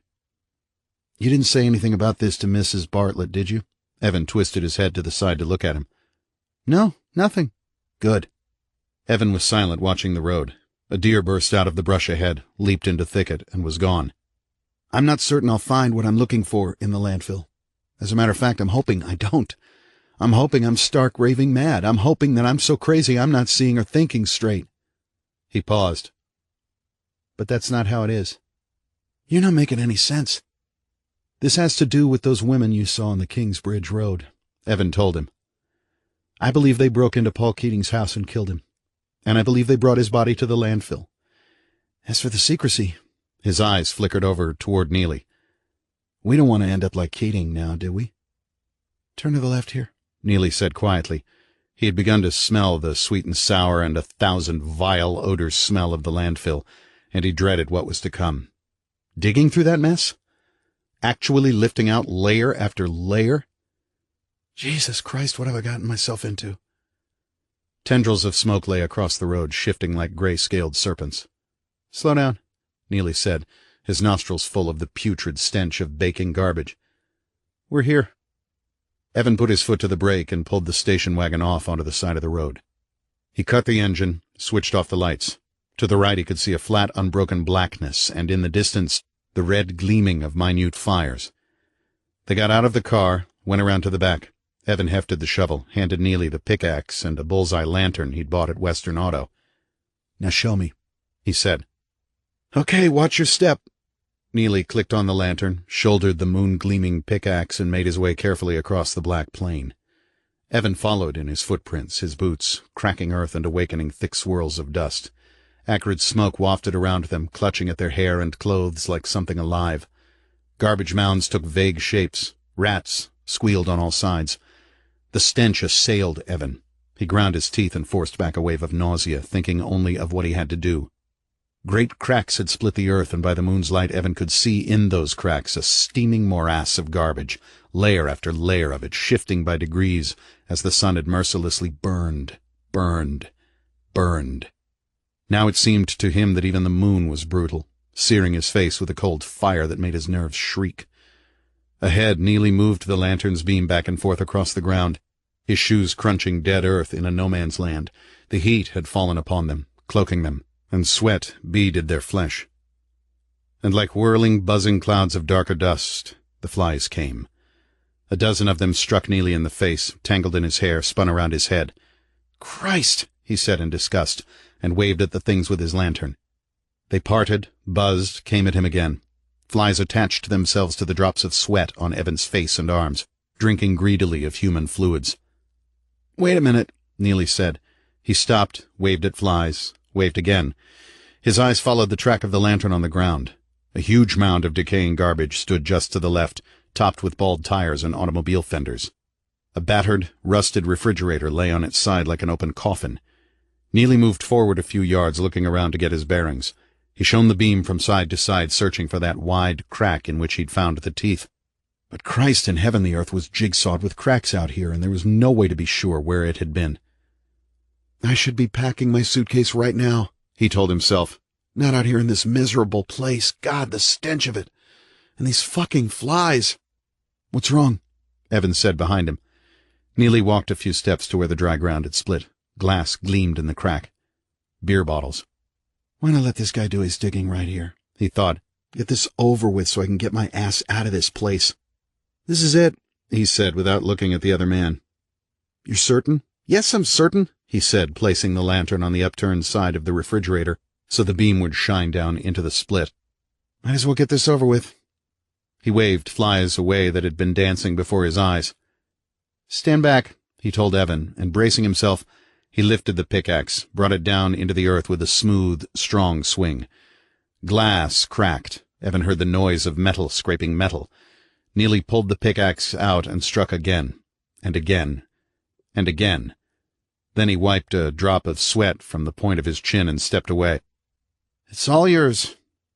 Evan dug in with the shovel, uncovering bits of glass, empty tin cans, flattened milk cartons, fragments of magazines and newspapers. He dug deeper, putting his shoulders against the shovel, uncovered more glass, cans, Bethany's sin trash. "What's that?" Neely said suddenly. Evan thought the man was talking about a clump of rusted steel wool. He turned and said, "Nothing, just junk." But Neely wasn't staring into the deepening hole. Instead, he was staring off to the right into the darkness. "No," Neely said quietly. "I heard something." The moon glistened across his glasses. "A long way off." "What did it sound like?" Evan rested on his shovel. "I don't know, like a whine or something." "A train whistle?" Evan thought.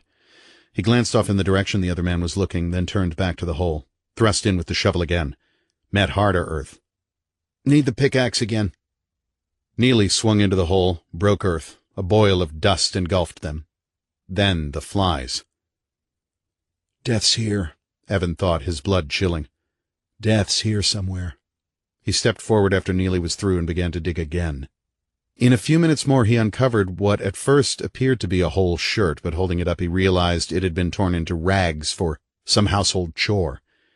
He threw it aside, shoveled dirt.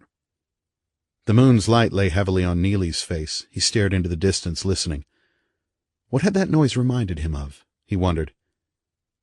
Yes, something he'd heard before. "Pickaxe," Evan said.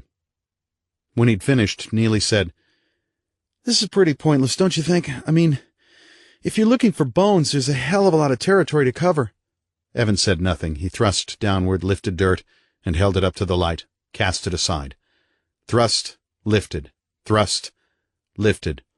Flies gathered around his sweating face, and he shook his head to get rid of them. Death, death, death somewhere. And then, abruptly, he froze. He'd heard a high screeching noise in the distance. He looked up, scanned the dark, forest-studded horizon. "You heard that, didn't you?" Neely said. "What the hell was it?" His eyes were wide and shining behind his glasses. "Some kind of animal off in the woods," Evan replied evenly. His gaze shifted, searched, saw nothing but moonlight and garbage mounds and shadow. "Pickaxe." "Animal my ass," Neely said sharply. "That didn't sound like any damned animal I've ever heard before." "I need some more earth broken," Evan told him, stepping up out of the deepening trench.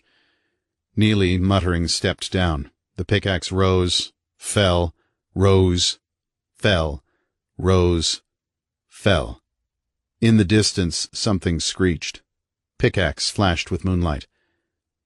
"There's nothing here, by God," Neely said. "Christ, I don't know if this is the right place or not. How can I tell?" He pulled himself out from a morass of dirt and trash. Evan. His shirt soaked, sifted dirt. Coke bottles, crushed beer cans, tied detergent boxes, clumps of tissue paper, Lysol cans, a strengthening, sickening stench. The flies swarmed, waiting. Screech! Nearer. Off from the left now. An eerie whine that made Neely's stomach tighten. Evan dug in, lifted. A dark, solid object came free from the dirt. He bent and picked it up, held it to the light. A dirt and filth-clumped loafer creased from wear. While he held it, flies dropped down to examine it, then whirled away. He tossed it out of the trench, now hip-deep, and continued digging. "You're not going to find anything," Neely said, his voice tense. "Let's get out of here."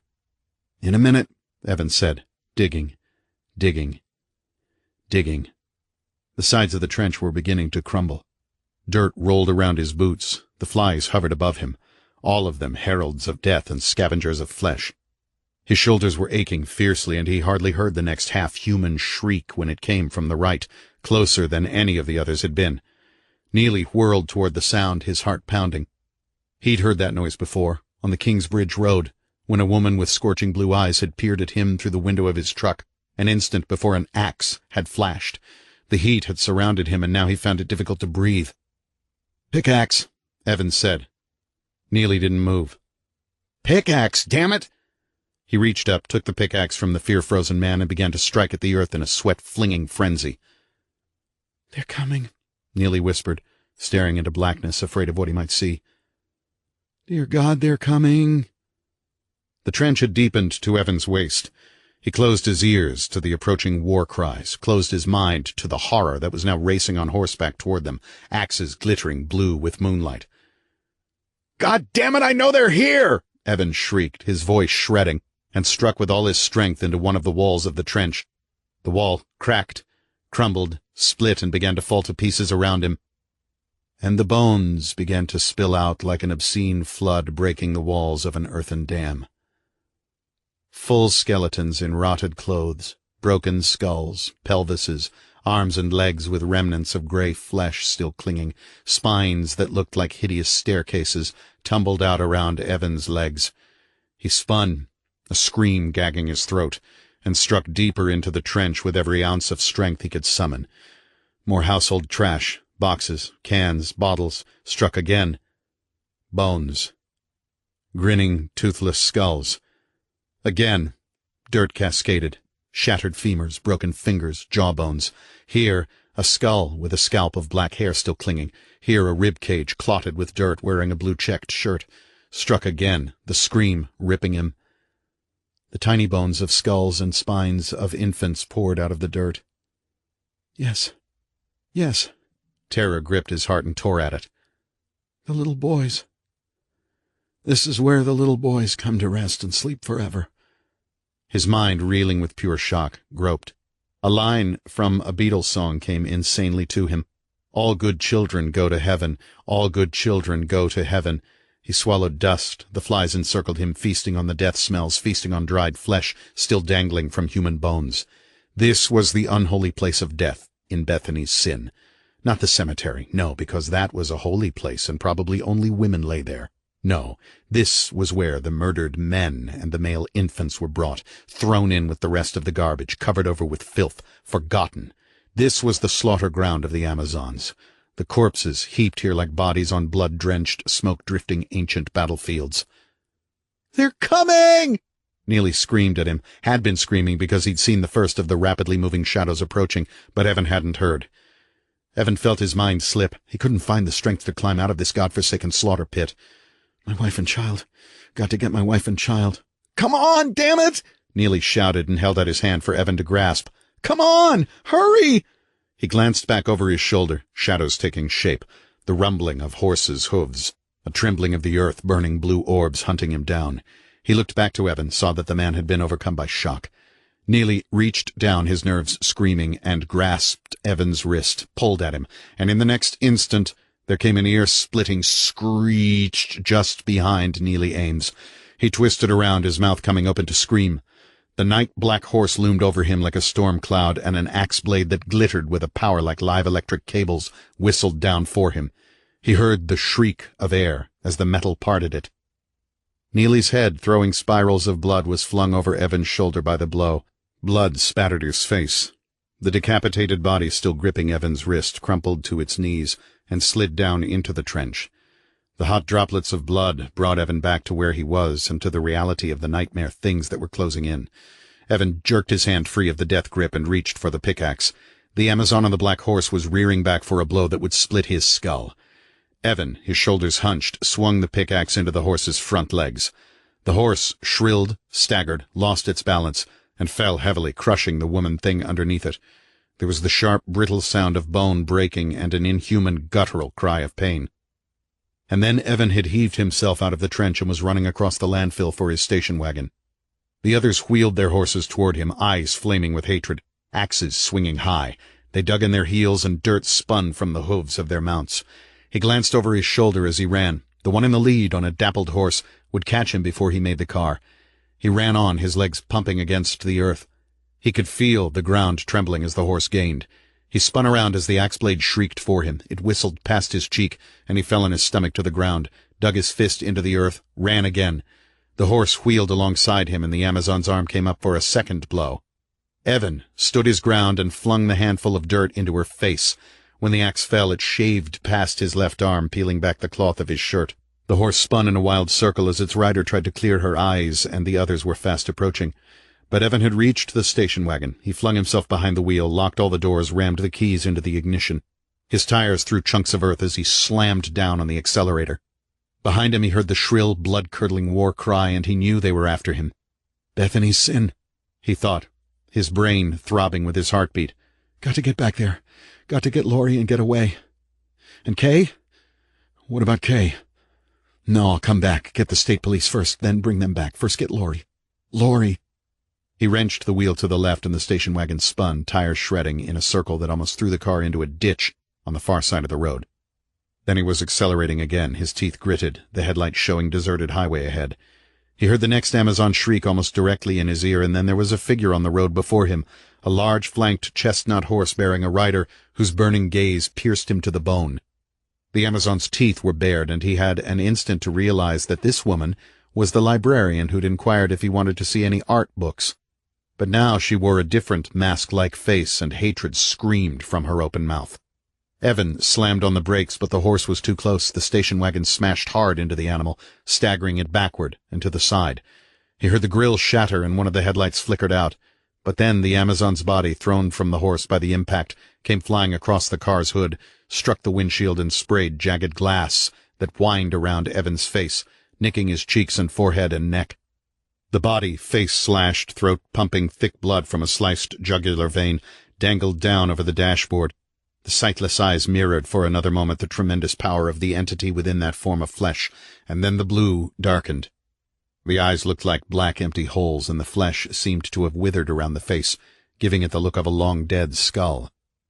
Evan pressed his foot to the floor, wound his way back toward Bethany's sin, back into the vile, evil nest of them. This time he made no attempt at silence. His tires squealed as he took corners, and the station wagon's engine screamed at the limits of its power. Dark streets, dark houses, a terrible gathering darkness. The moon grinning in window and window and window. McLean Terrace, his own house, pitch black and silent. He drove the car up onto the lawn, leaving tread marks on the grass, and leaped out, running for the front door. They would be after him, of course, and in minutes they'd find him. He fumbled with his keys in the lock. Hurry, have to hurry, have to, they're coming, they're coming. His key slid home. A dog barked, barked, barked. And in the next instant the door was ripped from his grasp. A hand with manicured nails grasped his wrist, wrenched him into the darkened entrance foyer with a strength that threw him to the floor. From the darkness a figure, reaching, eyes of flame and terrible, and he heard himself whine like a trapped animal. He was hauled up, pushed through parting darkness, and thrown onto the floor in the moon-dappled den. Evan, crouched on the floor, awaiting the fiery blow of an axe, looked wildly around. 4 figures touched by moon shadows. 4 women, 4 sets of merciless, murder-hungry eyes. One of them sat in a chair on the other side of the coffee table, watching him without speaking. Dear God, he thought, his mouth as dry as landfill dirt, and the image of a crumpling headless body flashing through his head. They were waiting for me all the time. They were waiting. From the chair the Drago thing spoke with 2 voices, one her own, in her Greek-accented English, the other a guttural, harsh language that was the strange tongue of the Amazon, both voices meshing perfectly from the same throat. Now, she said softly, the Amazon tongue sounding hollow and eerie within the confines of the den. We shall talk. 27. The Women. You're a much more intelligent man than I'd at first believed, the Drago thing said from her chair. I admire intelligence. I admire strength of purpose as well. Evan's eyes moved slightly. Mrs. Giles, or what had once been Mrs. Giles, standing in a corner of the den. No longer Mrs. DeMargin standing at the foot of the stairs, a young blonde woman wearing a mask of callous hatred standing to the left of Drago's chair. He measured inches against seconds. Don't be a fool, the woman in the chair said. He glanced up at her, The woman-thing's eyes burned bright and fierce. Laurie, The fear slashed at him like a gleaming axe blade. where's my child? Sleeping. His gaze moved toward the stairs. Not here. The woman said, the rumble of the Amazon language echoing from wall to wall, as if the words had been spoken within a time-lost cavern, and not within the den of a wood-framed house. Somewhere else. Where is she? He forced himself to keep his gaze steady, but even so he felt the power within this woman, as surely as if he stood before a white-hot blaze. Safe. I promise you. Interesting. The end of your own existence may be seconds away. Why do you concern yourself with the child? Because I'm a human being, Evan said, choosing his words carefully. I doubt if you know much about the feelings of real humans anymore. The Drago thing paused, regarded him for a moment without speaking. Oh, yes, she said finally. You're referring to the maternal instinct. Unnecessary. The strong will always see to themselves. The weak must be weeded out as a threat to the perpetuation of the race. Evan's eyes narrowed. I saw an example tonight of what you've weeded out. Yes, the woman said. So you did. You went into the field of bones where our enemies lie, fallen by the will of Artemis. Enemies? Evan said incredulously. Men and infants? Men and men to be, Drago said softly, her voice velvet and iron, the Amazon voice lower and harsh. 2 of you went into the field of bones. Only you returned. Where is the workman? He's dead. Killed by one of those things on horseback. Warriors. A pity Mr. Ames was struck down. He'll never see his children now. Children? She responded with a tilt of the head. 2 women are pregnant by his seed. We hope one of them will bear us a daughter. Of course, Mr. Ames never knew. Antigatha's potions strengthened his sexual potency and blanked his memory. Antigatha? Evan's heart pounded. Mrs. Bartlett? The one you call Bartlett, yes. You underestimated our superior senses of sight, of smell, and of hearing. Antigatha easily overheard your conversation behind that locked door. But unfortunate about the man. The younger warriors have yet to learn restraint, even against the enemy. I had hoped that the man would be a successful breeder. Then they weren't sent out there to kill us? No, only to... She paused, searching for the proper word.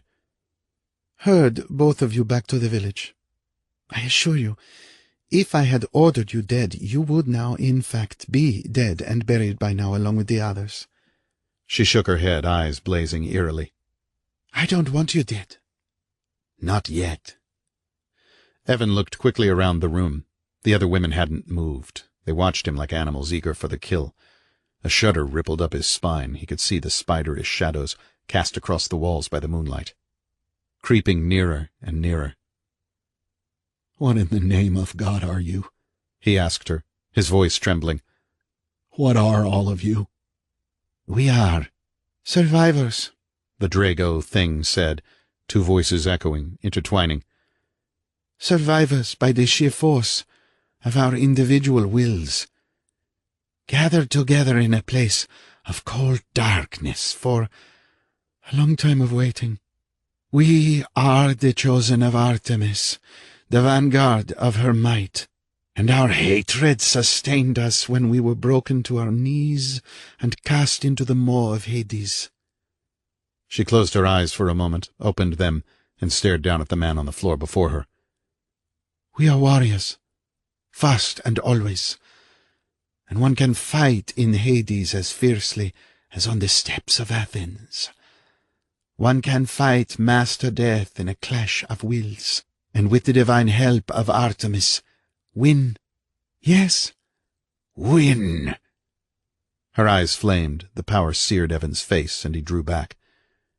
You know nothing of the desire to survive," she said, her lips curling as if she were snarling at him. "You know nothing of the will to live, to walk the earth and the forests, to smell the sea again, to stand beneath a burning sun and scream toward the sky. We know all that, and we know bitter, limitless cold and dark, and we know wanting to shriek but having no voices, and wanting to see but having no eyes." Her voice rose, hammering at the walls.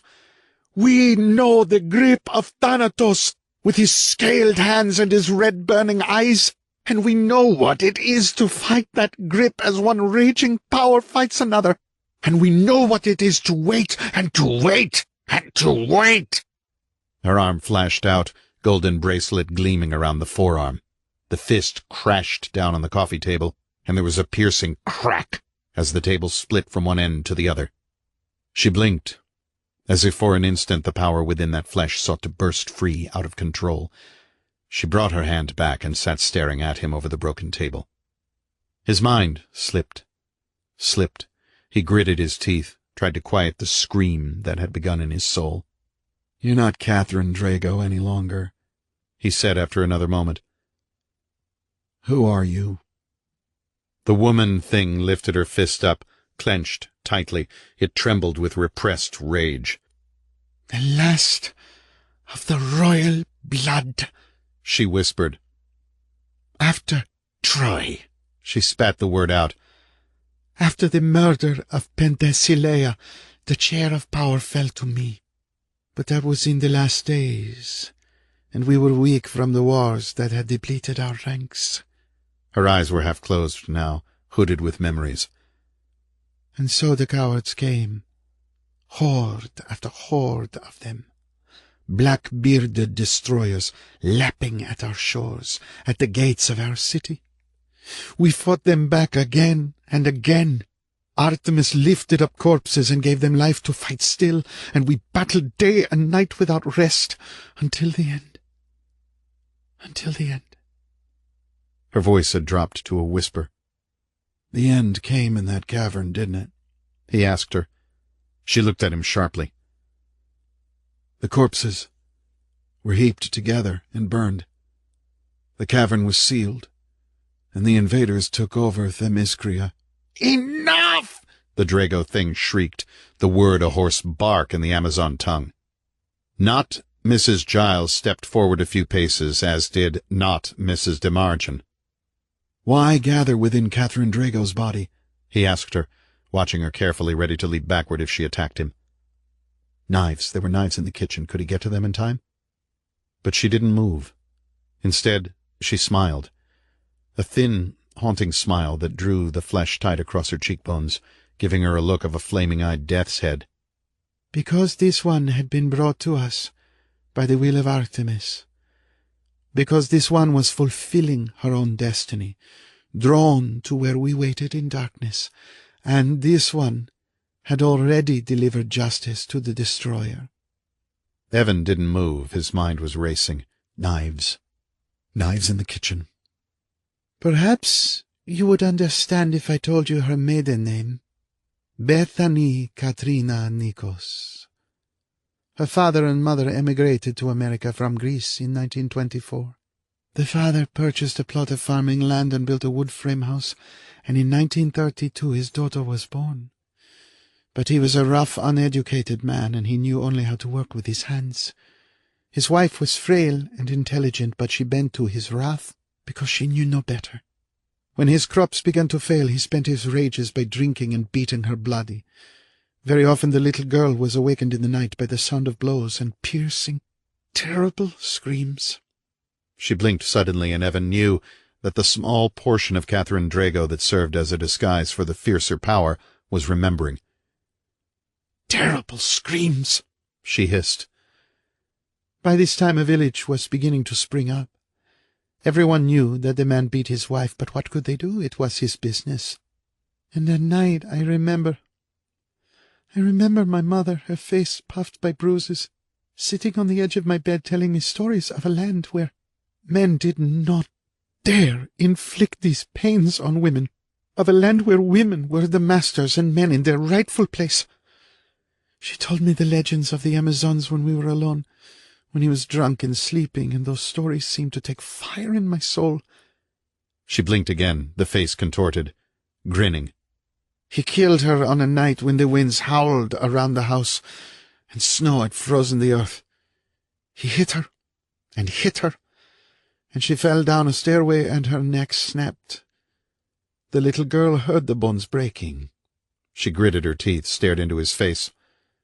Of course the police came, but the little girl was afraid to speak.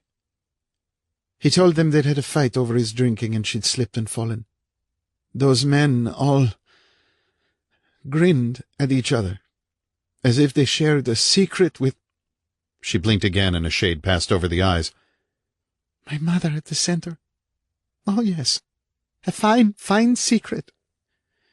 And so I lived in the house with him, as he drank more and more, and began to seek someone else's flesh to strike his hand against, but I knew what I must do, and I waited until he was drunk with wine again, and he lay in a bathtub filled with tepid water. The power had returned to her eyes again. Her lips were curled savagely. The little girl waited until he'd fallen asleep, and she took his straight razor and stood over him in the bathtub. The tongue flashed out like a lizard's licked across the lips. Slashed, slashed, slashed while the bitter tears streamed down her face. The water ran red with his blood, and the walls were streaked with it. And then she went to the police to tell them what she'd done, and why she'd done it. Justice. She'd wanted justice.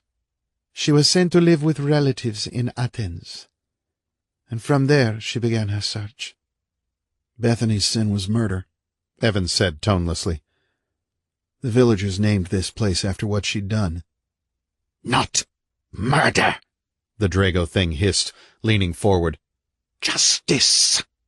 The true justice of the Amazons. She paused for a moment, gaze glittering, pockets of moonlight caught beneath her cheekbones. When we returned with her, she purchased that land and built the temple of Artemis on the foundations of her father's house, and to give thanks to Artemis we directed her to begin the hunting time. We found other suitable vessels and some unsuitable, which we destroyed. Now the youngest of us gather at the estate and ride in Artemis's honor when the moon is at its height. The heat seemed to be slowly strangling Evan. He shook his head, dazed, unable to think what it was he should do. Run for the kitchen? Fight here? What? His brain shrieked, and above that noise he could hear the other things breathing. This world is strange, the Drago thing whispered. So very strange, filled with mysteries we did not even dare to imagine, but still the same.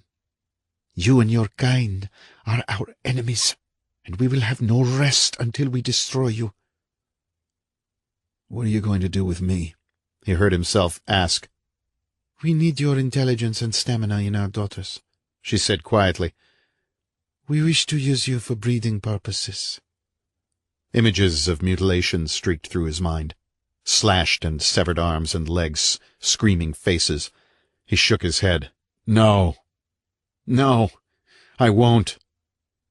It can be good for you, if you don't try to resist. We'll honor you as a special captive. No! Evan shrieked. No, by God, no! The woman stared at him, fury churning in her face. Stared at him until he thought he would either scream or go mad. You have a second choice, she whispered, and reached down to the floor beside her chair. The golden bracelet caught moonlight, reflected it briefly into Evan's face. She lifted up Harris DeMargin's severed head by the hair and placed it before her on the cracked coffee table. The dead eyes were rolled back to white like the unseeing orbs of a statue. The mouth hung limply open. Now, decide, the Amazon said. 28. The Decision. Even as the woman's menacing words were echoing from the den walls, Evan threw himself forward, knowing that if he didn't move with lightning speed, the others would be upon him like avenging lionesses. He gripped the edge of the coffee table and jerked upward on it, sending it flying backward onto Drago. Harris DeMargin's head spun into shadows, thumped against a wall. The Giles thing screamed a scream of dripping hatred and flashed toward him. Drago slammed out with one hand, her teeth bared, knocking the table aside. But by then Evan had crossed the room, bent, picked up a chair, and used it to shatter the picture window. Glass exploded from the casement. When Evan looked back over his shoulder, he saw them reaching as if in a slow-motion nightmare, and the Drago thing had risen to her feet and was pointing toward him in a command to the others. Evan flung the chair into their midst, saw the Giles thing brush it away as if it were made of papier-mâché, and then he spun around and leaped into space through the broken window. He ran through the down-sloping backyard, not daring to look back. He reached the chain-link fence, climbed it, and leaped over into the concrete-bottomed drainage ditch. Then he glanced back, expecting to see them coming across the yard for him, but saw only the form of Catherine Drago, standing in the broken window frame, watching him. He stared at her for a few seconds, their eyes met, burned, and then Evan was running into the forest. His legs pumped, brush stung his face, and shadows loomed heavily on all sides. His only thought now was to get away, to thread a path out of these woods somehow and get to Spangler or Barnesboro, any place with lights, telephones, real people, any place where he could get help. He ran on, the moonlight flashing whitely through the dense overhang of trees like a searchlight stabbing for him. And then he felt his boot catch in a clump of low brush, and he was pitching forward to the ground. He slammed down hard, the breath whooshing from his lungs, and he lay with his face pressed against ashen-smelling earth.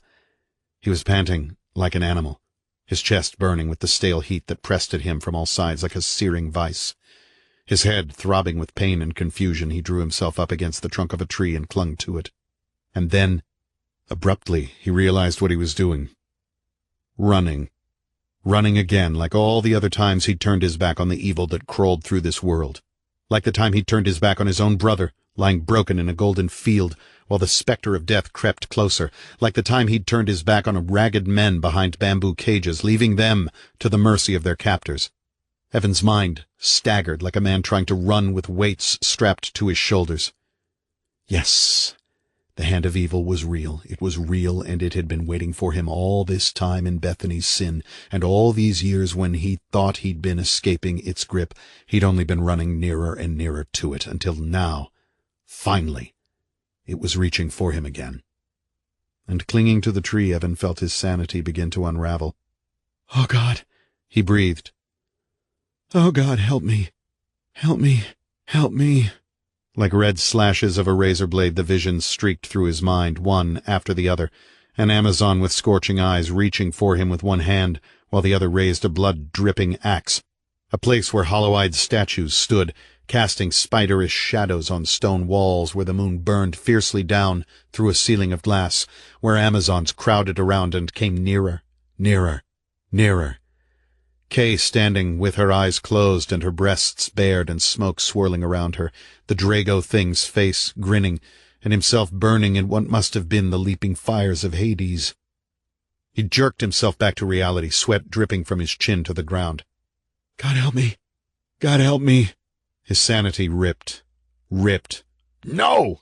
he screamed at himself. "No! Hold on! For God's sake, hold on!" Because through the veil of those horrible visions he had seen what he must do. He must go back among them and get his wife and child away from them. For if he turned away, if he ran on to Barnesboro or Spangler or Marsteller or wherever, they would be forever lost to him. He clung to the tree as if it were the last solid, real thing in his life, and a thought of cold crystal clarity came to him. Why had they let him get away at all? Why had they let him run? In the next instant, he knew. He heard the high shriek of the Amazon riders off to the right, and he knew they were less than a mile away. They would be able to see in the dark in these woods, and their horses would know the shadowed paths by instinct. So even here, in the silence and darkness, there would be no hiding.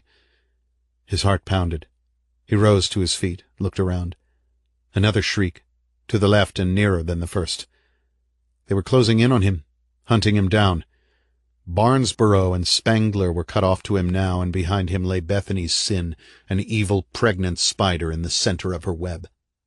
now enfolding his wife and child. He peered into the darkness a moment longer, listening. Cries from the left and right as they moved relentlessly toward a vertex where he stood, utterly defenseless. And then his decision was made. He turned and began to run back for the village, his head turning from side to side to pierce the darkness. He stayed close to the trees, avoiding the white slashes of moonlight, and in a few minutes he had crawled down into the drainage ditch behind his own house. Another war cry rippling through the night, perhaps a half-mile away and closing in. The sound hammered at his eardrums. He crawled on his belly up against the chain-link fence and stared across his backyard. His house was full of the night, as if it too had been consumed by utter evil.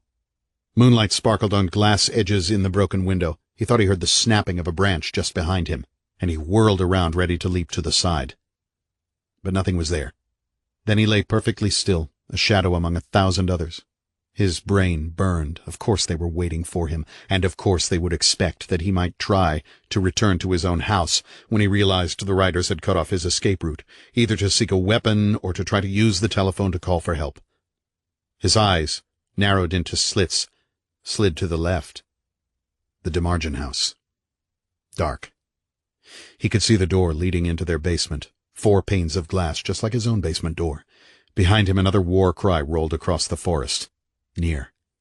Very near. He couldn't stay out in the open any longer. Would they expect him to break into the DeMargin house? Would they expect him to try to hide there until daylight cleansed these streets? He crawled along the fence, steeled himself and quickly climbed over, dropped down into the yard, crouched there, listening. All still. All quiet. Then he was running from shadow to shadow, staying low to the ground. He moved through Mrs. DeMargin's vegetable garden, now withered and dry from the heat. When he reached the basement door, Evan balled his fist and struck the bottom glass pane. It starred and cracked.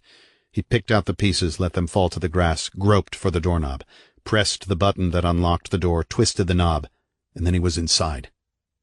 Evan closed and locked the door behind him, and breathing raggedly let himself sink down along one of the basement walls. For a long time he listened and heard nothing but the occasional shrieking of the warriors in the woods. Eventually those cries faded and died like half-remembered echoes. The basement was about the same as his own, with a wooden stairway leading up to a closed door into the house. There were stacks of boxes with junk in them, old clothes, musty-smelling magazines, a broken lamp, a heap of cracked flower pots. A chair missing its left leg sagged in a corner, and beside it there was a barbecue grill on rollers and a couple of cans of lighter fluid for charcoal. Near the basement door there was a rack with garden implements dangling from it, a weed-eater, a hand trowel, a rolled-up green hose. In the corner beside Evan was a sack of chalky-smelling fertilizer.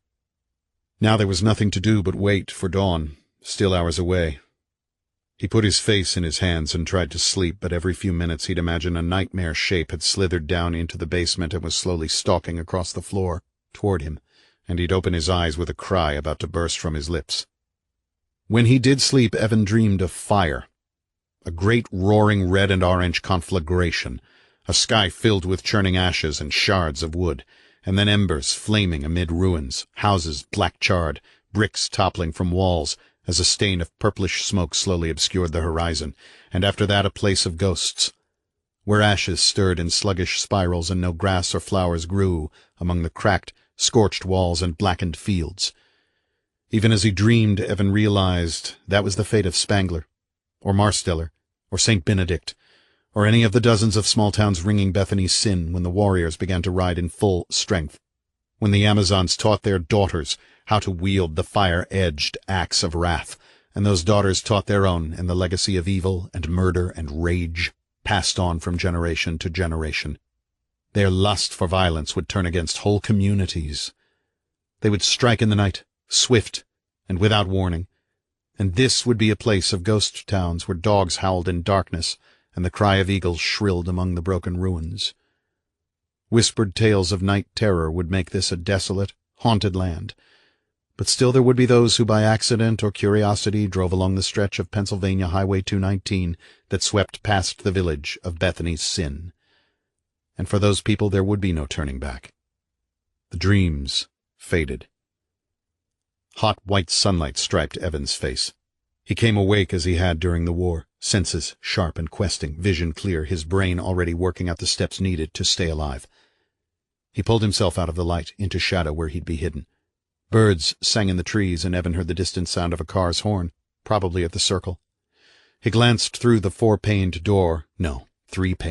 door, and looked for the sun. It was probably a little before 8 o'clock. Something sparkled silver against the blue sky. An airplane coming in for the airport in Johnstown. He wondered what the things thought of planes, of skyscrapers, of cars and ocean liners, of televisions and electric can openers and lawn mowers and all the thousands of items he took for granted. What could the things understand of the modern world, and how would they cope with it? But it seemed to Evan that in possessing the body they must possess also the memory, the intelligence, and to some degree the personality as well. He'd seen the woman sitting before him in the den slip back and forth between two worlds, from Catherine Drago to the power that had lodged itself within her. Possibly the Amazon entity lay hidden away, using Drago's personality as a disguise, until there was the need for its savagery to surface from that pool of flesh in full force. Perhaps that was true of all the rest of them, too. Even the language lay between two worlds, the English-speaking voice and that guttural, chilling growl.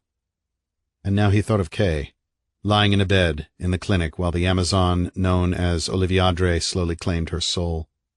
He ran his hands over his face.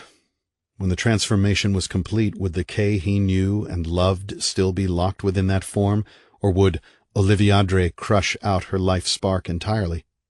"I've got to go to her," a voice screamed inside him. "I've got to go now and get her out of there." No, not yet. They'll kill you before you can get away from McLean Terrace. But how then? How in God's name am I going to get my wife free of them? And what's happened to Laurie? He was confident they hadn't harmed her, but the idea of what they might be planning for her made his flesh crawl. He jumped suddenly. He'd heard a phone ringing upstairs. Ringing.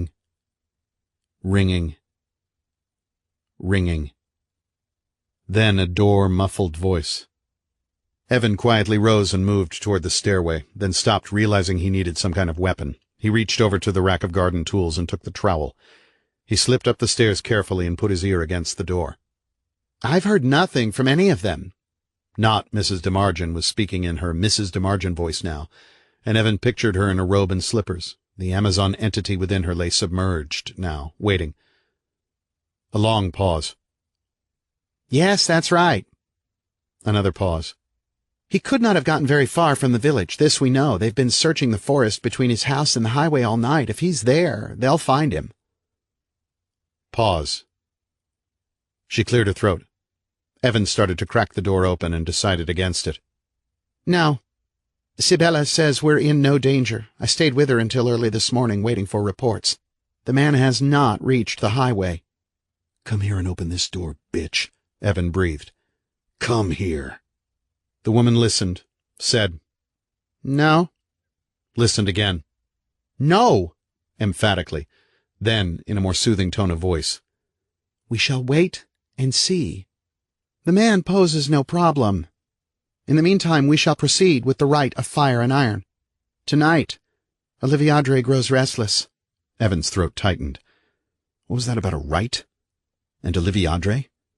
He leaned forward, pressed his ear tightly against the door.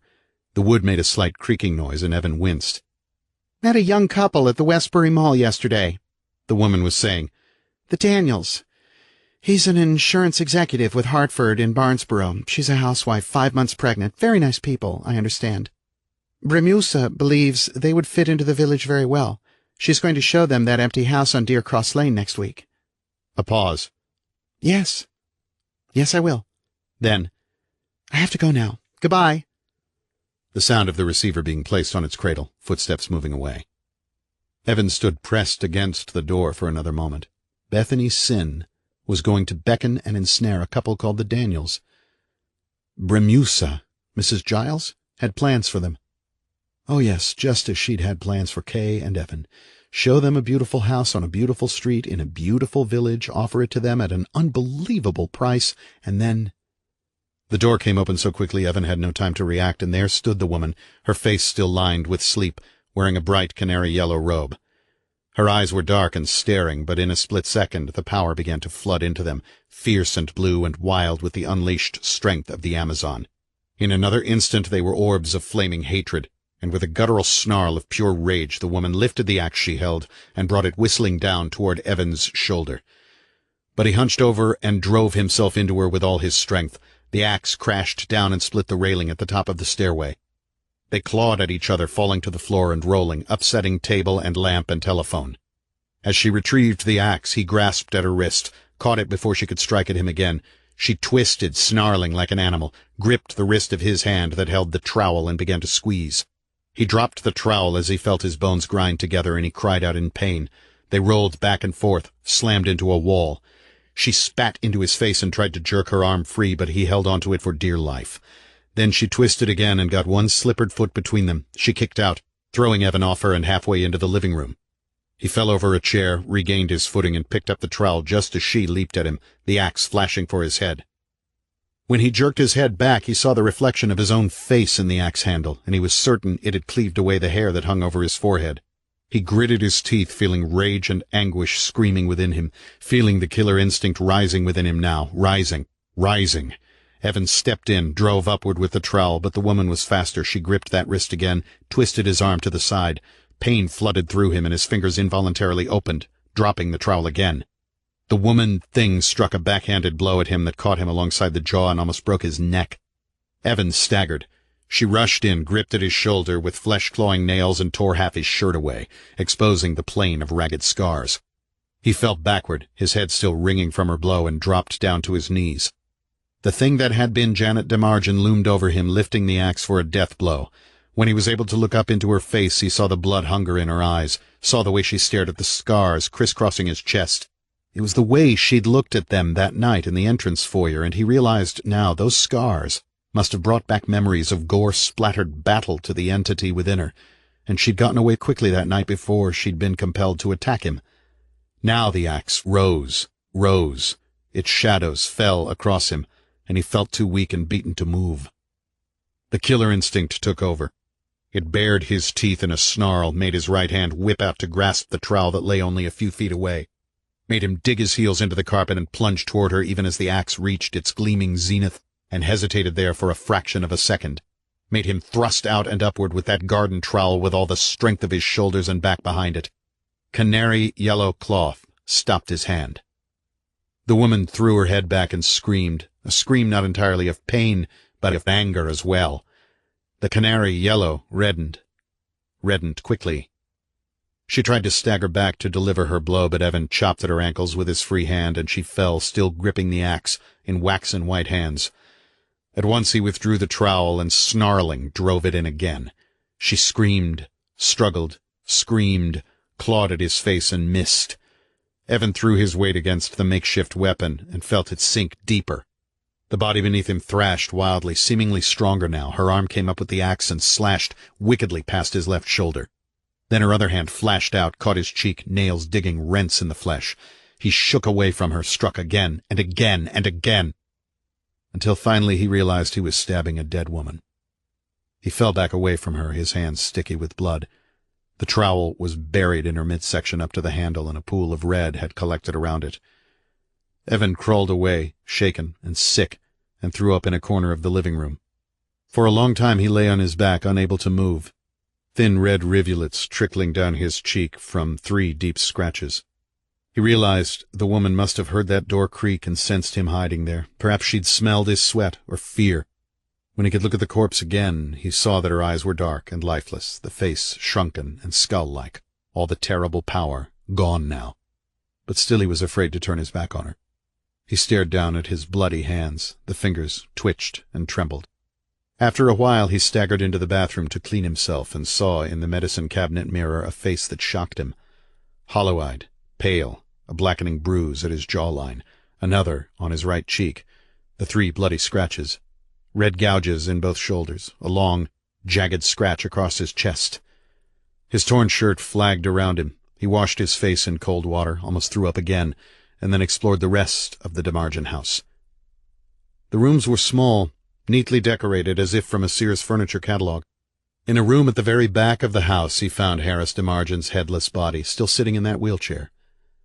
There were no windows in the room and no furniture but a bed with a dark brown spread. Evan closed the door quickly. In the living room, he sat down on the sofa and found himself staring with curiosity at the woman's corpse. So, he told himself, when the body dies, they die. Or do they? He couldn't be certain, but he knew one thing for sure. There must be a physical hand to hold the axe, and this woman's hand would never hold another one. He rose up from the sofa, bent beside the body, and loosened the robe. The left breast sagged, the nipple flattened and gray-looking. Where the right breast had been, there was a brown star-like scar that indicated a severe burn. The rite of fire and iron, this woman had said. Tonight, Oliviadre grows restless. Evan closed the robe because he didn't want to look at that scar anymore. The woman's dead eyes, half closed, stared at the ceiling. And now Evan, sitting on the floor in the presence of death, put his head in his hands and saw clearly what it was he must do to save his wife and child. 29. Evan, waiting for the night. Evan's search of the DeMargin house turned up 6 empty Coke bottles beneath the kitchen sink. He withdrew 2 of them, carried them downstairs to the basement, and began to sift through the assortment of boxes for suitable rags, not too dirty, thin enough to be jammed into the necks of the bottles. When he found 2 rags he could use, he filled the bottles about 3/4 of the way to the top with lighter fluid. He twisted the rags and fit them into the Coke bottles as fuses for his makeshift firebombs. Then he went back upstairs to wait. At the top of the stairs he recradled the telephone, afraid a prolonged busy signal would attract suspicion. He was going to have to create a diversion, something that would allow him time to get to the Mabry Clinic and find Kay. He'd already decided he was going to set fire to the DeMargin house, and with those 2 firebombs he could pick a couple of other targets and unleash enough confusion to shield him. But there was another problem. Where was Laurie? The Drago house? The Sunshine School? Yes, possibly there, under the watchful eye of whatever hideous entity lay within Mrs. O'Marion's form. And now, as the hours moved sluggishly through the afternoon, Evan kept a surreptitious watch from the living room, moving the window curtains aside perhaps half an inch, one eye peering through at McLean Terrace. At first it seemed deserted, but as Evan looked he caught the shadowy outline of a figure sitting before a window in a house diagonally across the street, and another figure in the house next door to where Keating had been murdered. They were both sentries, watching the street. Probably Mrs. DeMargin was supposed to be watching for him as well. Damn them all to hell, he breathed. The light began to fade. As evening crept across Bethany's Sin, Evan saw several cars drive slowly along McLean Terrace, heading toward the Circle. Across the street no lights showed in houses, but he knew they were still there, watching and waiting. There was a plastic-based table lighter on the floor, thrown from the overturned coffee table during the fight. Evan bent and picked it up, sat on the sofa, and clicked the flame on and off a couple of times. Fire reflected dully from the eyes of the corpse at his feet. Night fell. Bethany's Sin lay silent, but somewhere in the depths of the DeMargin house a clock ticked, ticked, ticked. Evan wiped his face with the back of his hand, wincing as droplets of sweat touched the raw scratches. Now he was alone, totally alone, and whatever happened in this place tonight depended solely on his own instincts, on his ability to slip quietly from shadow to shadow, on his will to survive. Tonight he must face the hand of evil, and there would never be any running again. His heartbeat echoed the ticks of the clock. At 20 minutes after 8 the phone rang. He tensed, stared at it as it rang again. Again. Again. Let them know. Yes, let them know I'm ready to fight them. The phone rang on. Evan stood up, crossed to the phone, and ripped it from the wall. And now it was time to go. He took the lighter down into the basement, used the remainder of a can of fluid to soak magazines and newspapers and cast off clothing in boxes, then dragged the boxes to a spot beneath the stairs. He broke the crippled chair into pieces and threw them onto the fluid-gleaming pile. There was enough fluid remaining in the second can to douse the stairs themselves. Then he clicked the flame on, touched it to the edge of a scrapped dress. The cloth smoked, sputtered, burst into fire. The newspapers and magazines caught quickly, pages curling and blackening, tendrils of fire snaked upward toward the stairs, and bluish flame rippled across the wood. Evan waited until the pile of boxes had caught completely, the fire hot enough to make him step back a few paces, and he watched the steps begin to blacken. Then the lowest step caught, and the dangling railing. Grayish, sour-smelling smoke swirled thickly around the basement. Evan put the lighter in his back pocket, picked up the 2 firebombs, and slipped through the basement door into the backyard. Ran for the fence and climbed over, cradling the 2 sloshing bottles in the crook of one arm. He glanced back, could see red light streaming through the door panes, and then he was running along the ditch in the darkness, planning to circle the perimeter of the village until he reached the clinic. Overhead, the near-perfect orb of the moon bathed him in hot lunatic light. He ran on, keeping his body low, looking from side to side for any trace of movement. To his right lay the backs of houses, to his left the solid darkness of the forest. And in another moment there came a terrible, high-pitched shriek, and 3 Amazons on horseback burst toward him from that darkness, axes swinging. This time he knew they would kill him, for he recognized the death look in their eyes. Evan reached for the lighter, flicked it on, touched that yellow flame to one of the fluid-sopped fuses. He took no time to aim, but threw the bottle into their midst. When the bottle hit, there was a brief, white, startling ball of fire, and the horses screamed, rearing. 2 of them collided and went down, and the third spun in a fearful circle as the fire leaped along bone-dry brush and tangles of thicket. And then Evan was past them and gone, his legs churning. He looked back for an instant, saw a patch of woodland trembling with flame and the dark horse shapes caught in it. Then he didn't look back any more. He ran on, knowing he was still on the perimeter of Bethany's Sin, but not exactly certain how far away the clinic was. From the abyss of the forest he thought he heard more shrieks, closing in, and he kept one hand firm around the remaining bomb. Shadows leaped at him. The night was a madhouse of moonlight and darkness, fighting each other and the man who struggled through them. He tripped, almost fell, kept running. If that bottle should break, his last weapon would be gone. And then, his chest heaving and his lungs burning for oxygen, Evan abruptly stopped. Peered into the blackness ahead. Listened. What was that sound? What was that terrible, hellish sound? Hoofbeats. 4 or 5 horses coming along the ditch toward him. And before Evan could leap for the fence, they were upon him. 4 Amazons with hate-twisted faces, axes shimmering with moonlight and the eerie pulsating power of the things that gripped them. The red-eyed horses rumbled like world-splitting earthquakes. Shrieks from 5 raging throats tore at him, and even as he was stepping back, he was touching the flame to his last fuse. It sputtered, leaped. He reared back and threw the bottle among them. It glanced off an elbow, off a shoulder, leaving ripples of flames, finally exploded like a hand grenade blast. Fire and glass shards pierced the air, into the hair and eyes of the woman things. One of them screamed wildly, began chopping the air while her eyes caught fire. Another ripped at her flaming gown. A third clutched to a rearing horse with a burning mane. Evan turned away, leaped for the fence and caught his fingers in it, pulled himself up. An axe slammed the mesh beside him. Evan pushed against the top of the fence, landed in grass, ran through a backyard toward the street, his nerves screaming. When he reached the street, he saw it was Fredonia. He'd completely circled Bethany's Sin, gone past the clinic. In the distance he could hear the pain screams of the horses, and toward McLean Terrace the sky was beginning to redden very slightly. He knew they'd have found the fire, and would be trying to put it out. He stood where he was for a moment, trying to get his bearings. He'd have to go through the village to get to the clinic, and they would be waiting there for him. Evan looked around. There was the Gulf Station, a few silent houses, the road leading out of Bethany's Sin towards safety, and something lying across that road. Lights came on.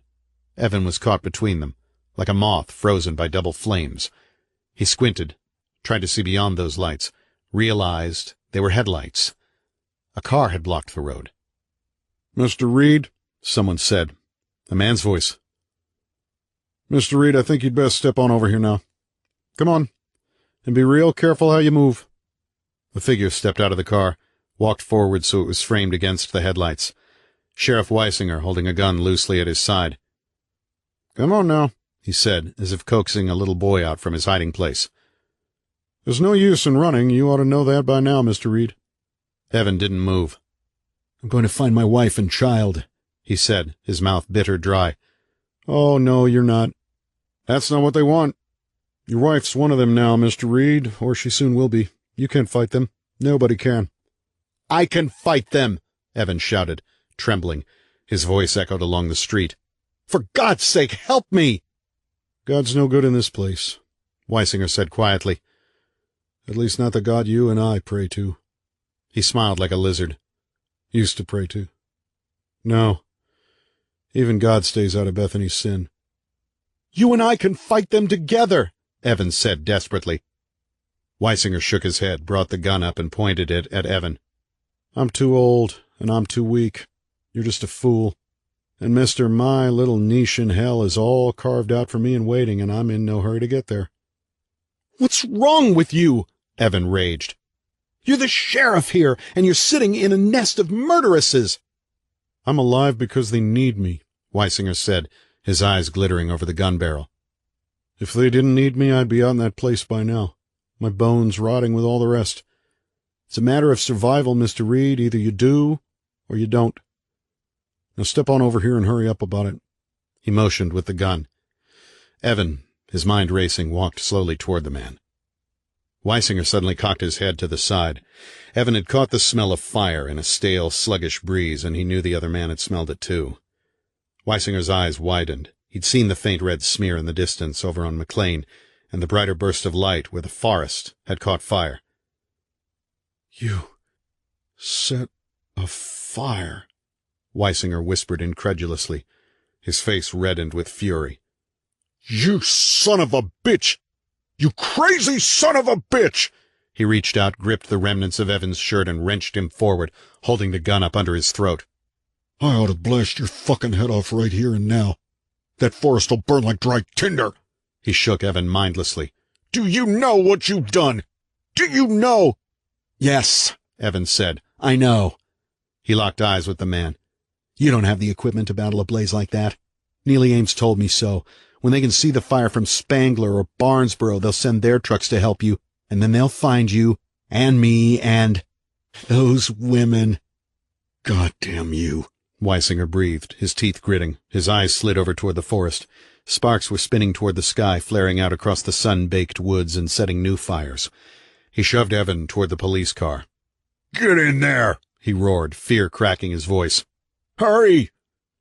Evan slid across the seat. Weisinger's face drawn and sweat beaded, climbed beneath the wheel, keeping the gun aimed into Evan's side. He started the engine. I'll kill you if you move, he said fiercely. I swear I'll kill you. Where are you taking me? To them. To that temple. He put the car into gear with his free hand. They'll know what to do about that goddamn fire. He gritted his teeth. And they'll know what to do about you. He put his foot to the floor and the car leaped forward. Evan spun, gripped the man's bearish wrist, jerked it upward. The gun cracked and cracked again. Glass shattered. Weisinger lost his grip on the wheel, reached for Evan's throat, and Evan, clinging to the gun hand, threw his weight against the slipping wheel. The tires screamed into the night, banshee wails, and the car rocketed across the street toward the gas station. Too late, Weisinger realized what was about to happen. He cursed, tried to get control of the car again, but in a fraction of a second, Evan had slammed his own foot down atop Weisinger's, forcing the accelerator to the floorboard. The police car struck the gasoline pumps with a rending shriek of metal against metal. The pump housings shattered, were thrown to each side by the passage of the car, and then the car was going forward, smashing through the glass front of the main office where Evan had sat talking with Jess, the manager. Evan was jerked forward and then backward, forward again, striking his forehead on the dashboard, striking his shoulder against the door. He caught a glimpse of Weisinger's sweating face, open-mouthed, screaming. The car ground over a sea of glass and slammed heavily into a wooden counter, splitting it into two sections. The cash register spun away, crashed into a wall, and exploded. And then the car stopped, engine grinding. Through a red haze of pain, Evan saw the first tongues of fire licking around the hood. He couldn't make himself move. Pretty fire, he thought. Pretty red fire burn everything down. His shoulder throbbed, and he thought it must certainly be broken, but when he tried, he could move all the fingers of that hand except his thumb. Pretty red fire, he thought, staring as it grew. Burn. After another moment, he could turn his head. A livid blue bruise, blackening, covered one side of Weisinger's face. Half of the steering wheel had been broken off and lay in the man's lap. He moaned softly, but didn't move. The fire had bubbled paint on the hood. Evan watched the bubbles burst, and then he was moving again, slowly, painfully, trying to get out of the car. He pushed against the door and it ground open, and then he was falling out onto his injured shoulder, and then crawling through glass and oil and flattened cans. He crawled out through the broken window, blood streaming from his shattered nose, crawled out across the gas station pavement, crawled, trailing blood, into the street, and lay there, unable to crawl any more. There was a quiet whump, and then an explosion of glass and metal, a ragged scream that went on and on and on. Evan turned his head to look. Weisinger's gas tank had blown and flames covered the car. As Evan watched, he saw the swirling fires churn within the station office and then snake in long red tendrils toward the remnants of the shattered pumps, following the path of the rising fumes from the open tanks, disappearing into the ground. The explosion that followed cracked Evan's eardrums. Metal and glass and slabs of pavement burst high, and sheets of flaming gasoline sprayed out in a deadly mist. The station office and the police car disappeared in a column of white fire, and Evan saw what looked like a burning human body explode into minute pieces. He curled himself into a ball as the debris came down, striking all around him. The flaming gasoline spattered trees and rooftops and lawns, and the air was filled with the reeking stink of it, like a thick perfume or a wine that has turned to vinegar in the bottle. Just as Evan remembered where he was, he realized his shirt had almost been burned off him and his hair and eyebrows were singed. He wiped his face, and the hand came away bloody. He lay against hot concrete, hearing the growing roar of Hades lapping at the shores of Themyscira. The rite of fire and iron. Oliviadre. The temple, Weisinger had said. That's where they are. The temple, all there for the rite. We're having a party, and everyone's invited, even you, Mr. Reid. Oh, yes, especially you. Come on now. We're waiting for you. Come on. You don't want to be late now, do you? No, Evan said, between cracked lips. No.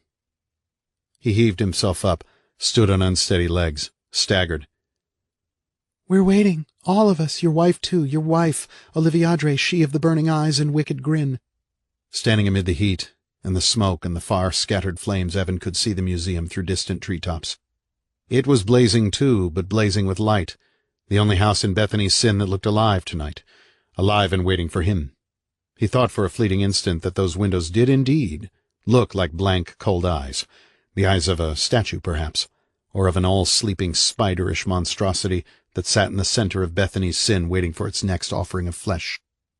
Evan summoned his last reserves of strength. "I'm okay," he told himself. "I can make it.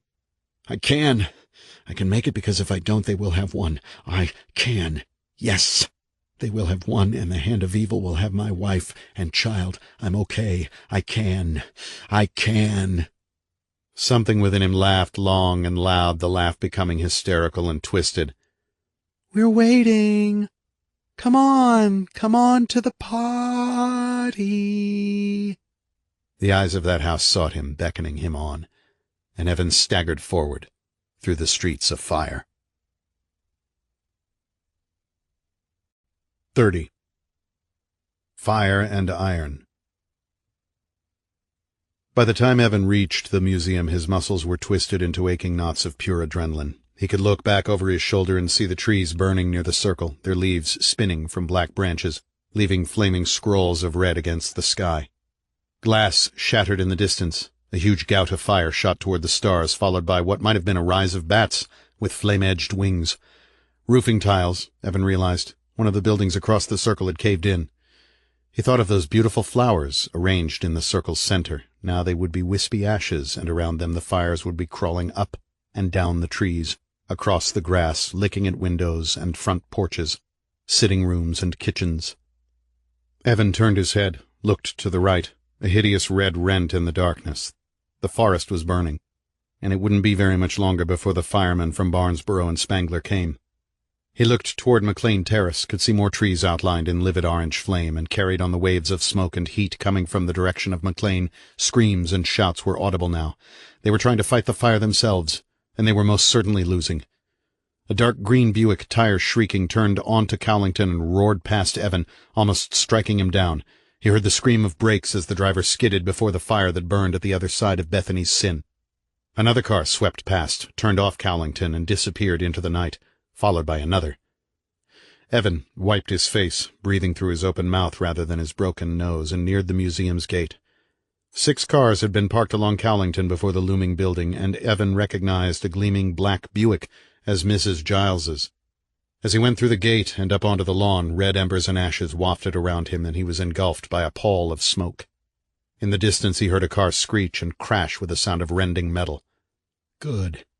Good, let them all die. And then he realized that his vision of charred ruins had not been the fate of any other village, but instead what lay ahead for Bethany's sin. Even on the first day, when he'd stared at the museum through the trees, he'd felt the raging heat of the conflagration that would consume this place of utter evil. Now it was coming true, fires burning at each side of Bethany's sin, slowly coming together like advancing armies. The pawn of Hades, he thought suddenly, gripping the gate and looking up at the looming house. I was the pawn of Hades all along. A figure appeared at a window on the upper floor, stared out for a few seconds, and then disappeared. Perhaps, he thought, that hellish rite was already in progress and once begun wouldn't be interrupted until the end. Or perhaps they're simply waiting for me. Another car roared past and vanished into a tunnel of flame and smoke. Evan went through the gate, his heart pounding, and reached the door. It was locked from within, and though he slammed against it with his uninjured shoulder, it wouldn't budge.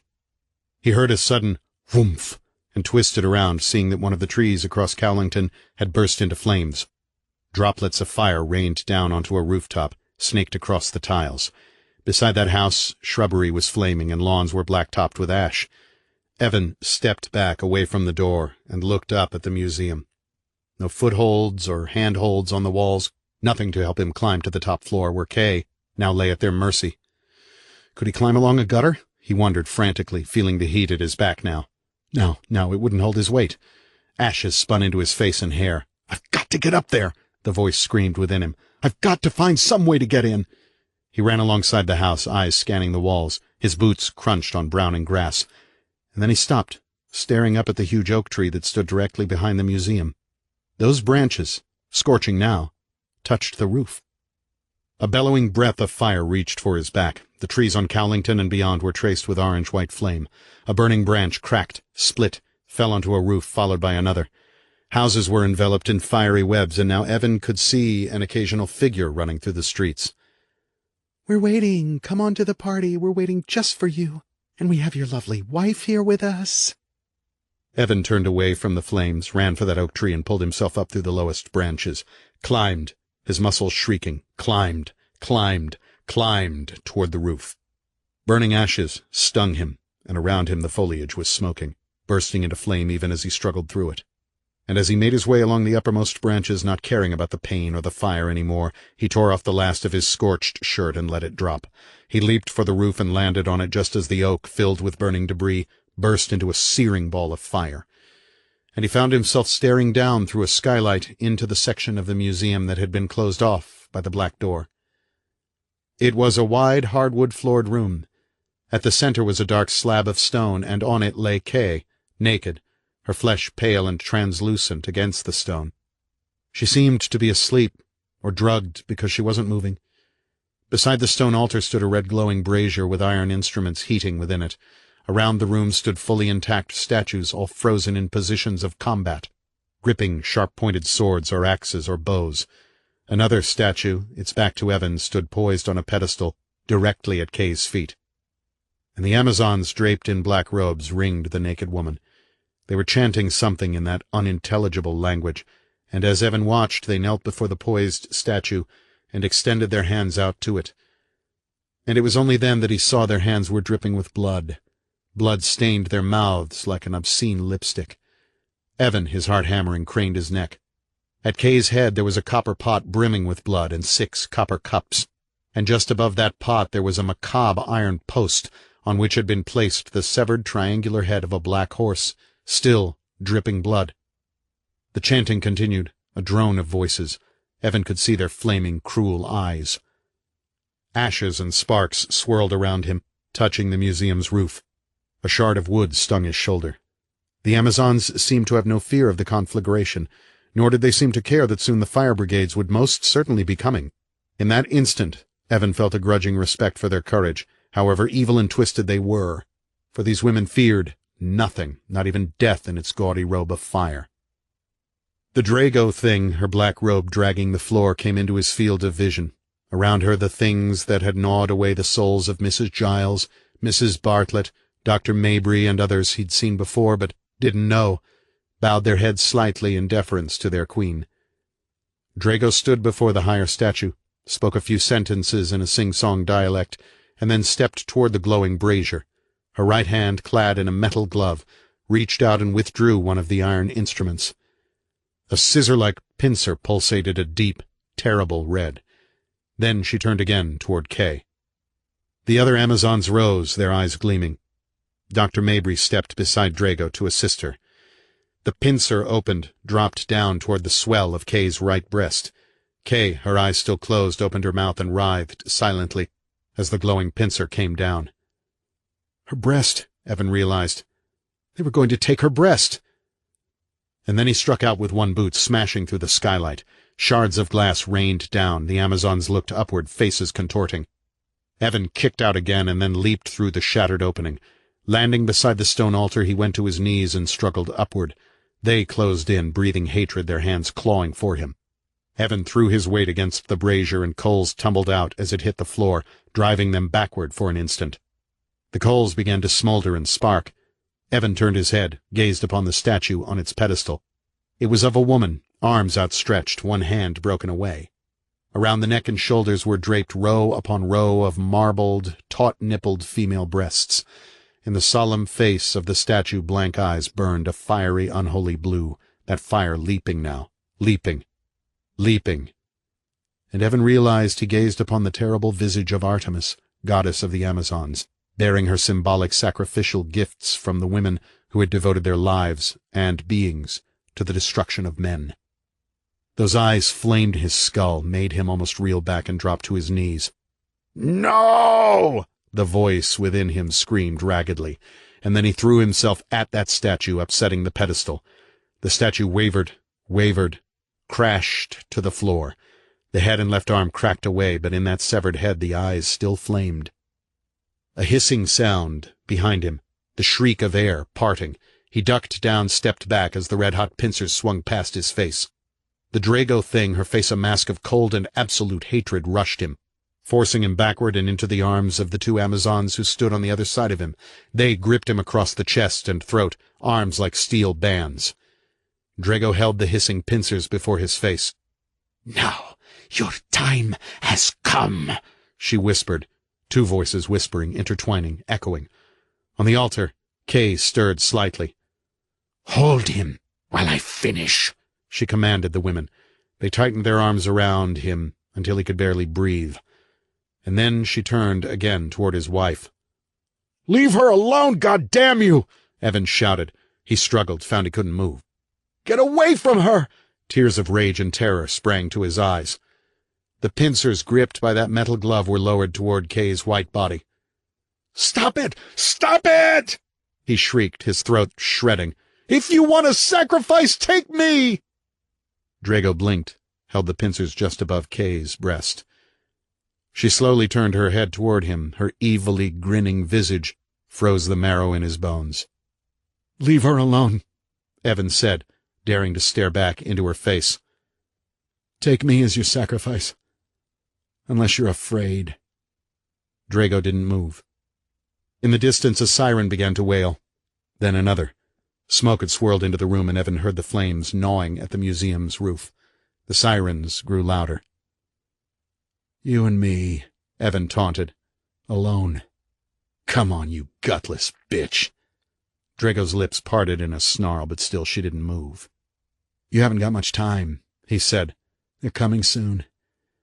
The Miscrea is burning, bitch, and I set the first flame." A hand tightened at his throat. "Come on, damn you, decide!" Smoke swirled between them. Somewhere within the house, glass shattered. "Take Oliviadre and leave," Drago whispered to the others, her eyes not leaving Evan's face. "All of you leave, and quickly. Make certain the children are gotten out and away from the village." The other women paused. "Go on now," Drago said, her voice vibrating with power. The Amazons released Evan, backed away. The Giles thing and another blonde woman began to try to rouse Kay. She stirred, mumbled, sat up on the altar. The Giles thing helped her to her feet, and it was then that Evan saw his wife's face. One eye burned with the terrible spectral power, and one side of the face was twisted with hatred as she turned her gaze upon him. The other eye was clear and terrified, and he realized that without the rite the transformation wasn't complete. Without the blessing of the bitch goddess Artemis, she was still partly Kay, after all, but partly Oliviadre as well, caught between two worlds. "Take her out," Drago commanded. "Kay," Evan said. She stared at him, one eye flaming blue. Her mouth began to work, but no words came out. "Don't let them have you, Kay," he whispered. "Please, for the sake of all that's holy, don't let them have you. I love you. Please remember I love you." Drago stepped toward him with the pincers. "Get her out of here, now," she told the Amazons. "Hurry!" The last word was a bark in the Amazon language. Kay's face contorted, rage fighting love. A tear streamed from the unclouded eye, broke over her cheek. "Evan," she whispered hoarsely. "Evan, And then the women spun her around, one of them giving her a black robe to hide her nakedness. They took her out through the door into the museum, and Dr. Mabry paused for an instant to stare back at the man. Then the black door closed, sealing Evan in with this blood-eyed warrior. Evan backed away from her. She gripped the pincers and followed like a lioness stalking her victim one step at a time, slowly, slowly. "No man can stop us," she hissed. "No man." And then she struck faster than Evan's eye could follow. The pincers whistled down, struck across his chest, drawing a line of bubbling blood. He threw back his head and screamed a scream of piercing pain. Drago lifted the pincers again, stepped in quickly for another blow, but Evan, fever about to blow his brain apart, met her attack. They crashed together with a fury that shook the floor. Evan reaching for and grabbing the wrist that held the weapon. Drago's free hand shot out, the fingers groping for his eyes. Finding one of them, she wrenched at his face, tore him in two with pain. And then Evan was screaming with blood-mad rage and backing her toward the altar, one hand gripping that wrist, the other clamped about her throat. She spun him around as if he were a toy, leering into his face, and he was picked up bodily and slammed against the far wall. He fought for breath. Through his unbloodied eye he saw fire leaking down through cracks in the roof, saw pools of fire gathering on the floor. The rest of the skylight exploded into ruby-red slivers, and through the opening he saw the face of the oval moon. Then Drago was upon him again, swinging those pincers for his head. He jerked backward, and the burning iron seared a line across his cheekbone. He struck out at her with his fist, caught her full in the face, but didn't stagger her. Then he struck again and again before she could bring that weapon back. Her head finally went to the side, and Evan struck with all his strength at the point of her chin. Her teeth clicked together and blood drooled from one corner of her mouth. She spat out flesh, and Evan realized she'd bitten her tongue in two. But still the eyes burned more fiercely now, and she grinned at him the crazed grin of a warrior who has seen death and dares it to strike. Evan clamped both hands around her throat and squeezed. They fell to the floor, rolled through fire and glass, the woman's free hand striking at his forehead and temples, her other hand white-knuckled gripping the pincers. Above them the roof cracked, and streamers of fire like party confetti fell through. Drago twisted, flung him against one of the combat-frozen statues. A stone spear grazed his side. The pincers sang for him, whistled past his head again. This time he reached up and put his hands against the scorching iron, ripping the weapon from her grasp and throwing it aside. She shrieked with rage and struck him with that metal glove, knocking him to his knees. He lay there, pain arcing along his rib cage, head battered and throbbing. Fire chewed at the floor all around, and in its glow he saw the woman's shadow on a wall, a huge, distorted thing that dripped with the venom of nightmarish evil. The Amazon stood over him, panting for breath, blood streaking a face that seemed as fierce and inhuman as those of the warrior women's statues. She wiped thick blood from her mouth, looked down with disdain upon the man, and spat at him bloodily. Then she turned, groping for the fallen pincers to sever her enemy's head from his body. She reached down for it, gripped it, started to turn for Evan again. But he had already leaped from the floor and launched himself at her like a human projectile. Drago grunted as the air was forced from her lungs and screamed out as he gripped her throat and drove her backward, off balance, toward that statue in the far corner, the one with the drawn, sharply tipped sword. Drago's eyes writhed with blue fire. Evan drove her back with every shredding fiber in his body. And then Drago's shriek of blood-curdling fury was intermingled with a cry of pure pain. The stone sword pierced her back and then her stomach. The gleaming point of it emerged from her body, red against black robes, and the woman thing thrashed against it, still trying to strike him with the pincers. She got a hand on his shoulder and wrenched him forward, and before he could jerk away, he felt a white-hot pain lance his own stomach. And then he realized, with sharp and sudden clarity, that she had driven him onto that part of the sword that protruded from her own body. Drago gripped him, wouldn't let him free. The flame in her eyes wavered. "Die!" she breathed, the word as mangled as her tongue. Red flecked spittle clung to her lips. "Die! Die! Die! Die!" Evan sagged, the pain brighter and hotter than 1,000 August suns. But even as he sagged, he pushed forward, driving her back farther upon the merciless Amazon blade. Her mouth opened, and remained open even as that terrible flame of spectral power flickered and died from her eyes. Then he was looking into the black eyes of a corpse, and a red mist of pain and fire swept between him and the dead woman, obscuring his vision, replacing it with the soft and silent sheen of a golden field, where a dead tree stood, naked branches reaching toward the sky. A body lay in that field, near a branch that had broken and toppled to the earth. A young body. A boy's body lying motionless. And Evan standing over it. Grown-up Evan now, but still the Evan he always was. "I'll run and get help," he thinks. "I'll hurry and get Dad, and then he'll say that Eric's okay. He's okay. He's not dead after all." But the grown-up Evan knows now that one cannot run from death, not really, and that one must fight the hand of evil wherever it is, even on its own pestilent ground. Evan steps forward, puts a hand to the young boy's shoulder. And Eric looks up, grinning widely. "Fooled you, didn't I?" he says impishly. "Whoo-wee, I took a fall. About knocked the stuffing out of me." "You're all right?" the grown-up Evan asks softly.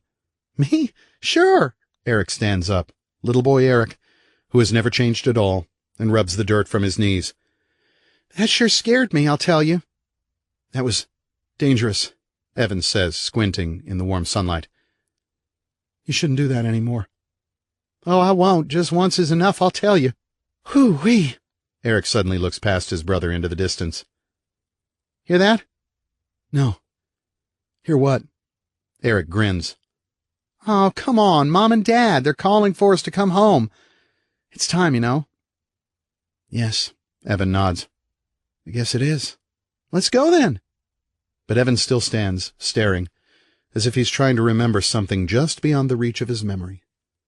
"Come on, slowpoke," Eric shouts, laughing. "They'll be along in a while, you'll see. Come on, I'll race you." And grown-up Evan turns toward his still small brother, and he smiles and says, "I always could beat you in a race."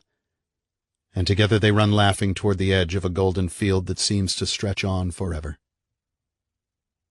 From fire-ravaged Cowlington Street, Kay saw the museum roof collapse, sending up a geyser of sparks and flame. There was a great earth-shaking rumble as if the museum itself were about to fall into a fast-opening bottomless fissure. She blinked, the flames scorching her face. 2 women stood on either side of her, pulling. Their hands were ice-cold. Like corpse hands. "My husband," she thought. "No, not your husband any more," another more terrible voice within her shrieked. "Yes, my husband, Evan." No, not your husband." "Evan's in there. He's inside that place." Let him die, let him die, let him." "My husband. Oh, dear God, where's my husband?" She tried to jerk free of those women, but she couldn't move her arms, and they were pulling her along faster, and everywhere there was fire and smoke and a high wailing noise. "Where's Evan? I've got to find Evan." The heat puffed her face, and within her that more terrible voice seemed distant now and fearful. "Go with the others! Hurry, go with the others!" She shook her head from side to side, both eyes leaking hot tears, tried to pull away, was wrenched on. "Evan!" she called out, trying to fight them. "I've got to find him!" Windows in the museum exploded, a hideous cacophony that split her head with pain.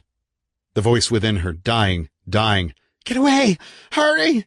Get away! Where's my husband?" Kay shouted, struggling from something that lay upon her like the cold, clammy grip of an unseen hand. A voice, fading to nothingness, screaming within her soul. "I want to find my husband!" The voice gone. And through the wall of smoke and fire that lay across Cowlington emerged a monster with blazing white eyes, its voice an eerie, rising wail. White light froze Kay where she stood, and suddenly the two women who had been beside her, who had they been, were gone, running in opposite directions through the smoke, vanishing from sight.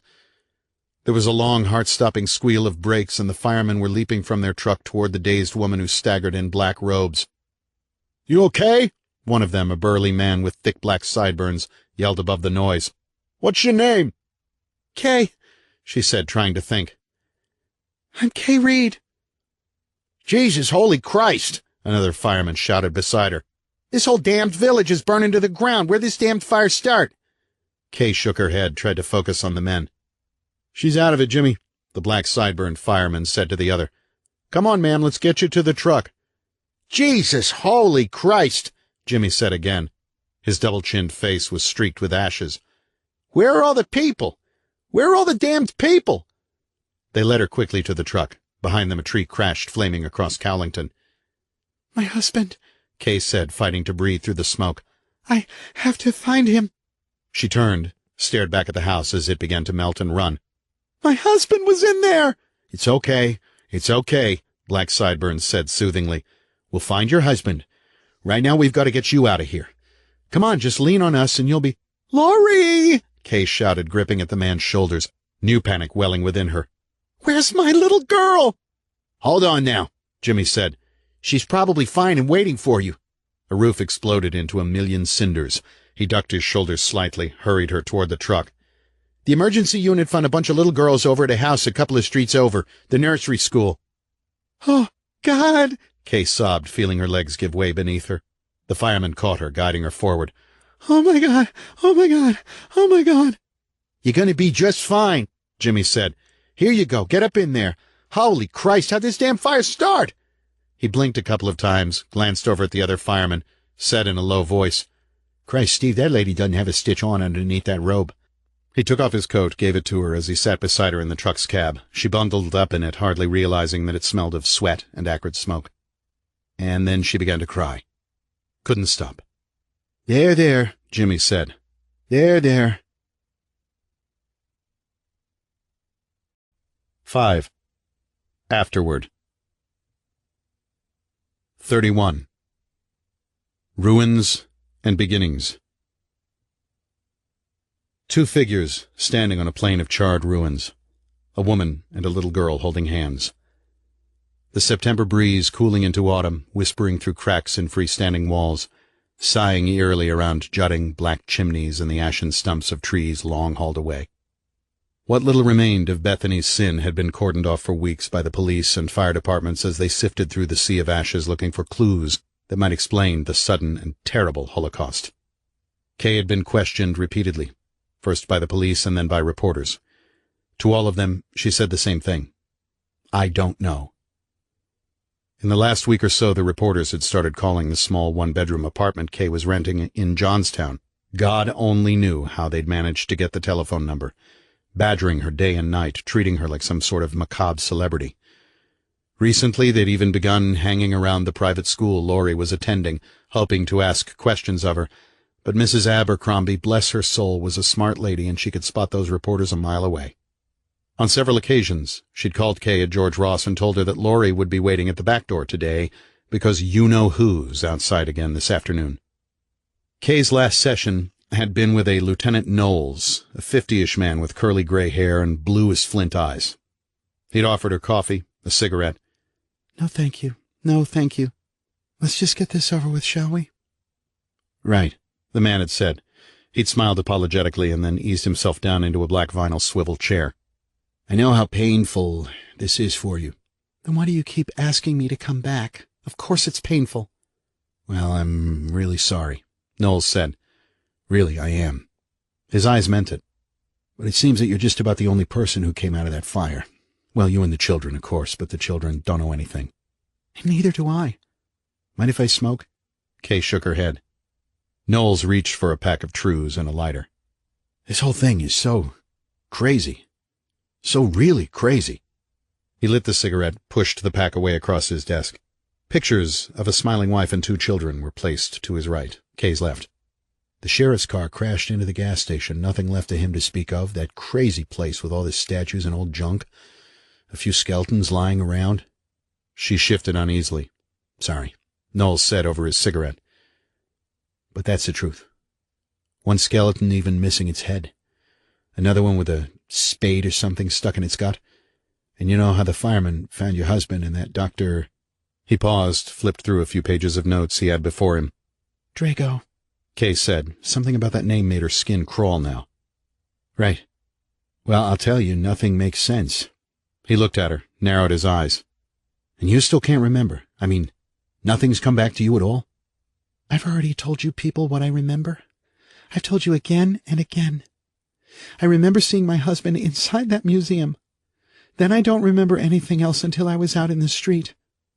How about up to that point? Anything? She took a deep breath. Oh, God. This was where it got confusing.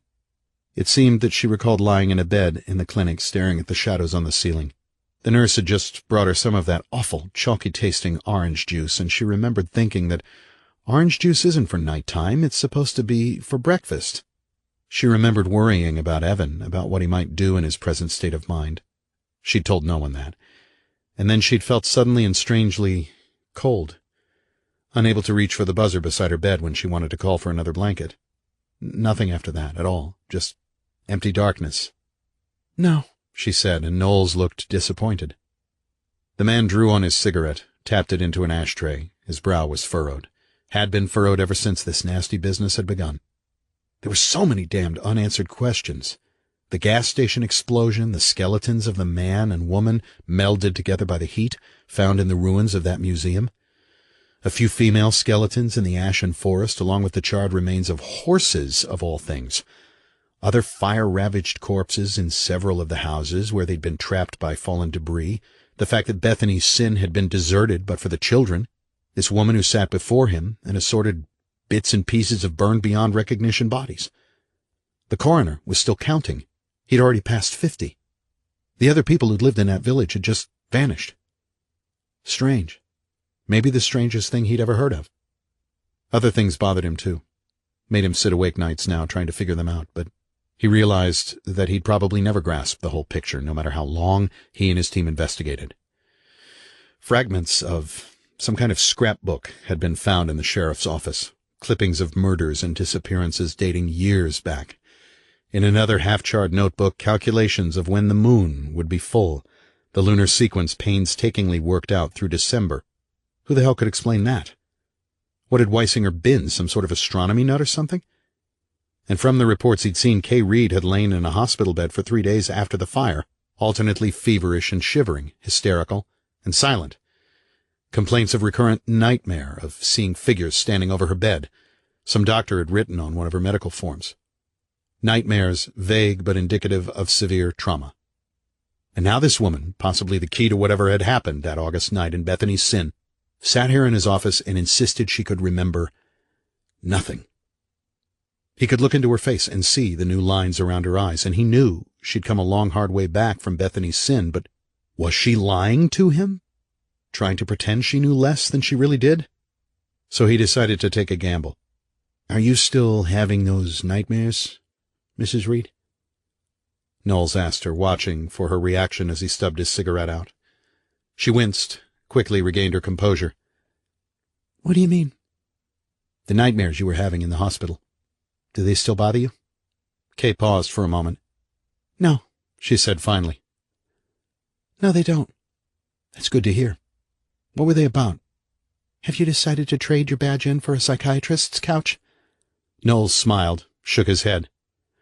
No, just curious.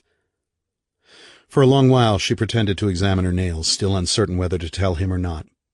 And then she seemed to relax visibly, as if ridding herself of a haunting, terrible weight. She looked up at him.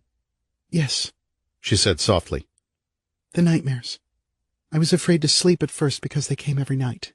They were especially bad when I was in the hospital because being there reminded me of somewhere else.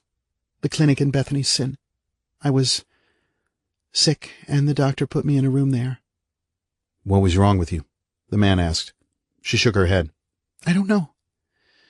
When I try to remember what happened to me from then on, my mind just...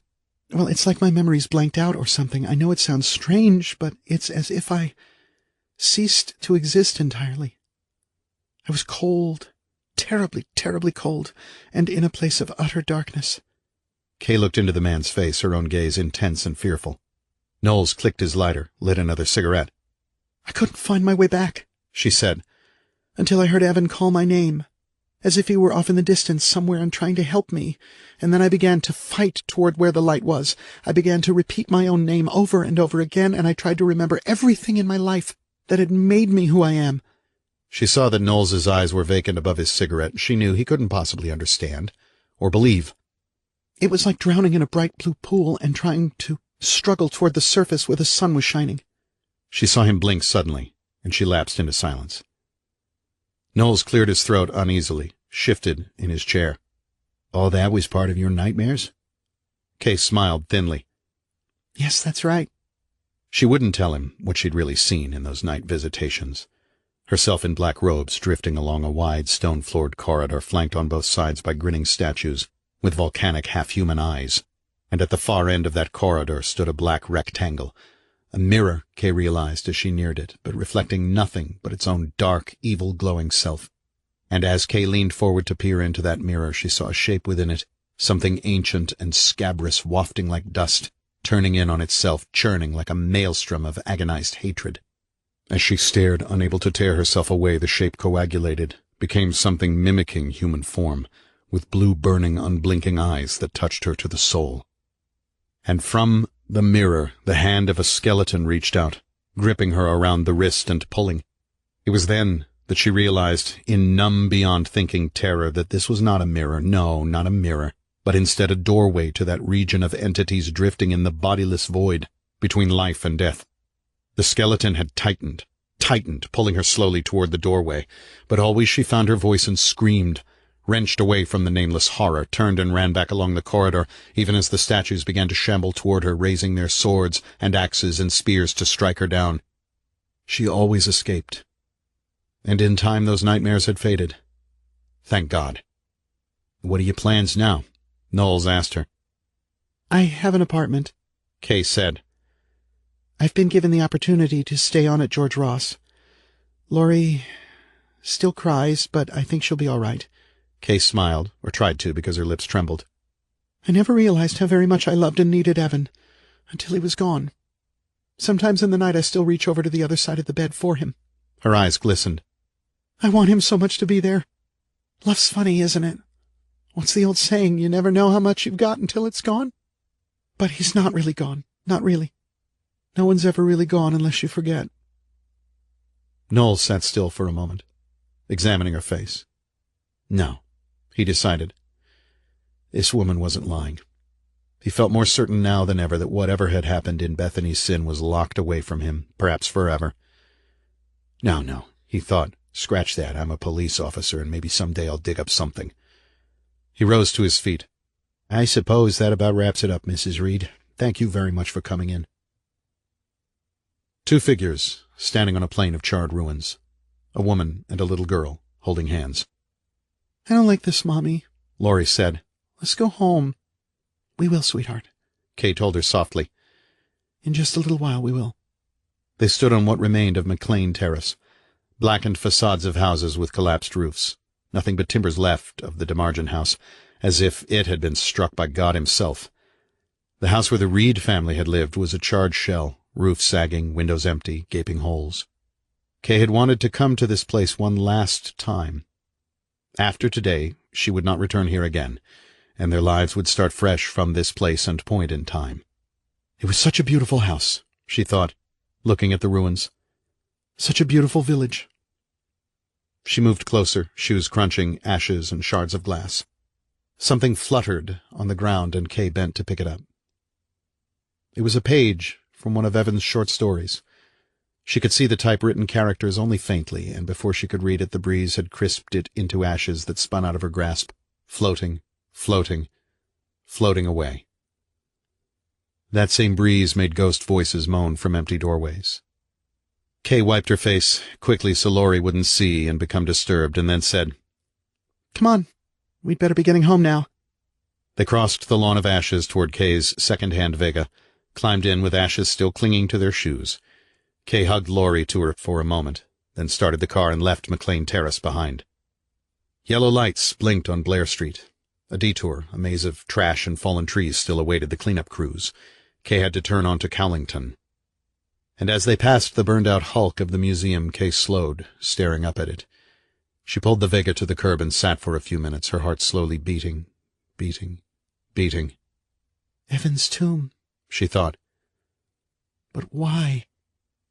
What had happened in those last days? What kept hammering at the door of her mind, even now the memories trying to force their way in?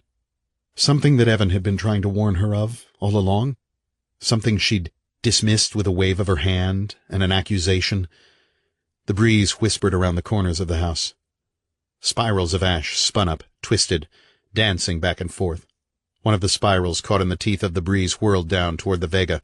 Kay smelled a hot, scorched smell. "I don't like it here, Mommy," Laurie said. "We're going," Kay said. She put the car in gear and pulled away from the curb, accelerating. "We won't come back to this place anymore. Someday I'll know," Kay told herself. "Someday I'll be strong enough to let those memories in, and I'll see what it was that Evan saw." She stroked Laurie's hair. "Home in just a few minutes," she said, and glanced down at her child. Laurie smiled. For the briefest instant, Kay thought she saw something strange in the little girl's eyes, but then Laurie blinked, and that half-seen, half-recognized glimmer was gone. Laurie slid across the seat against her mother, thinking of how much she was going to miss Mrs. O'Marion. Mrs. O'Marion with those funny stories about those funny women, those stories that were too funny for daddies to know. But somehow Laurie didn't feel like laughing anymore. They left Bethany's Sin and turned toward the city. This has been an Audible Inc. production of Bethany's Sin. Written by Robert McCammon. Narrated by Ray Porter. Producer, Mike Charzik. Copyright 1980 by the McCammon Corporation. Production copyright 2013 by Audible Inc. Audible hopes you have enjoyed this program.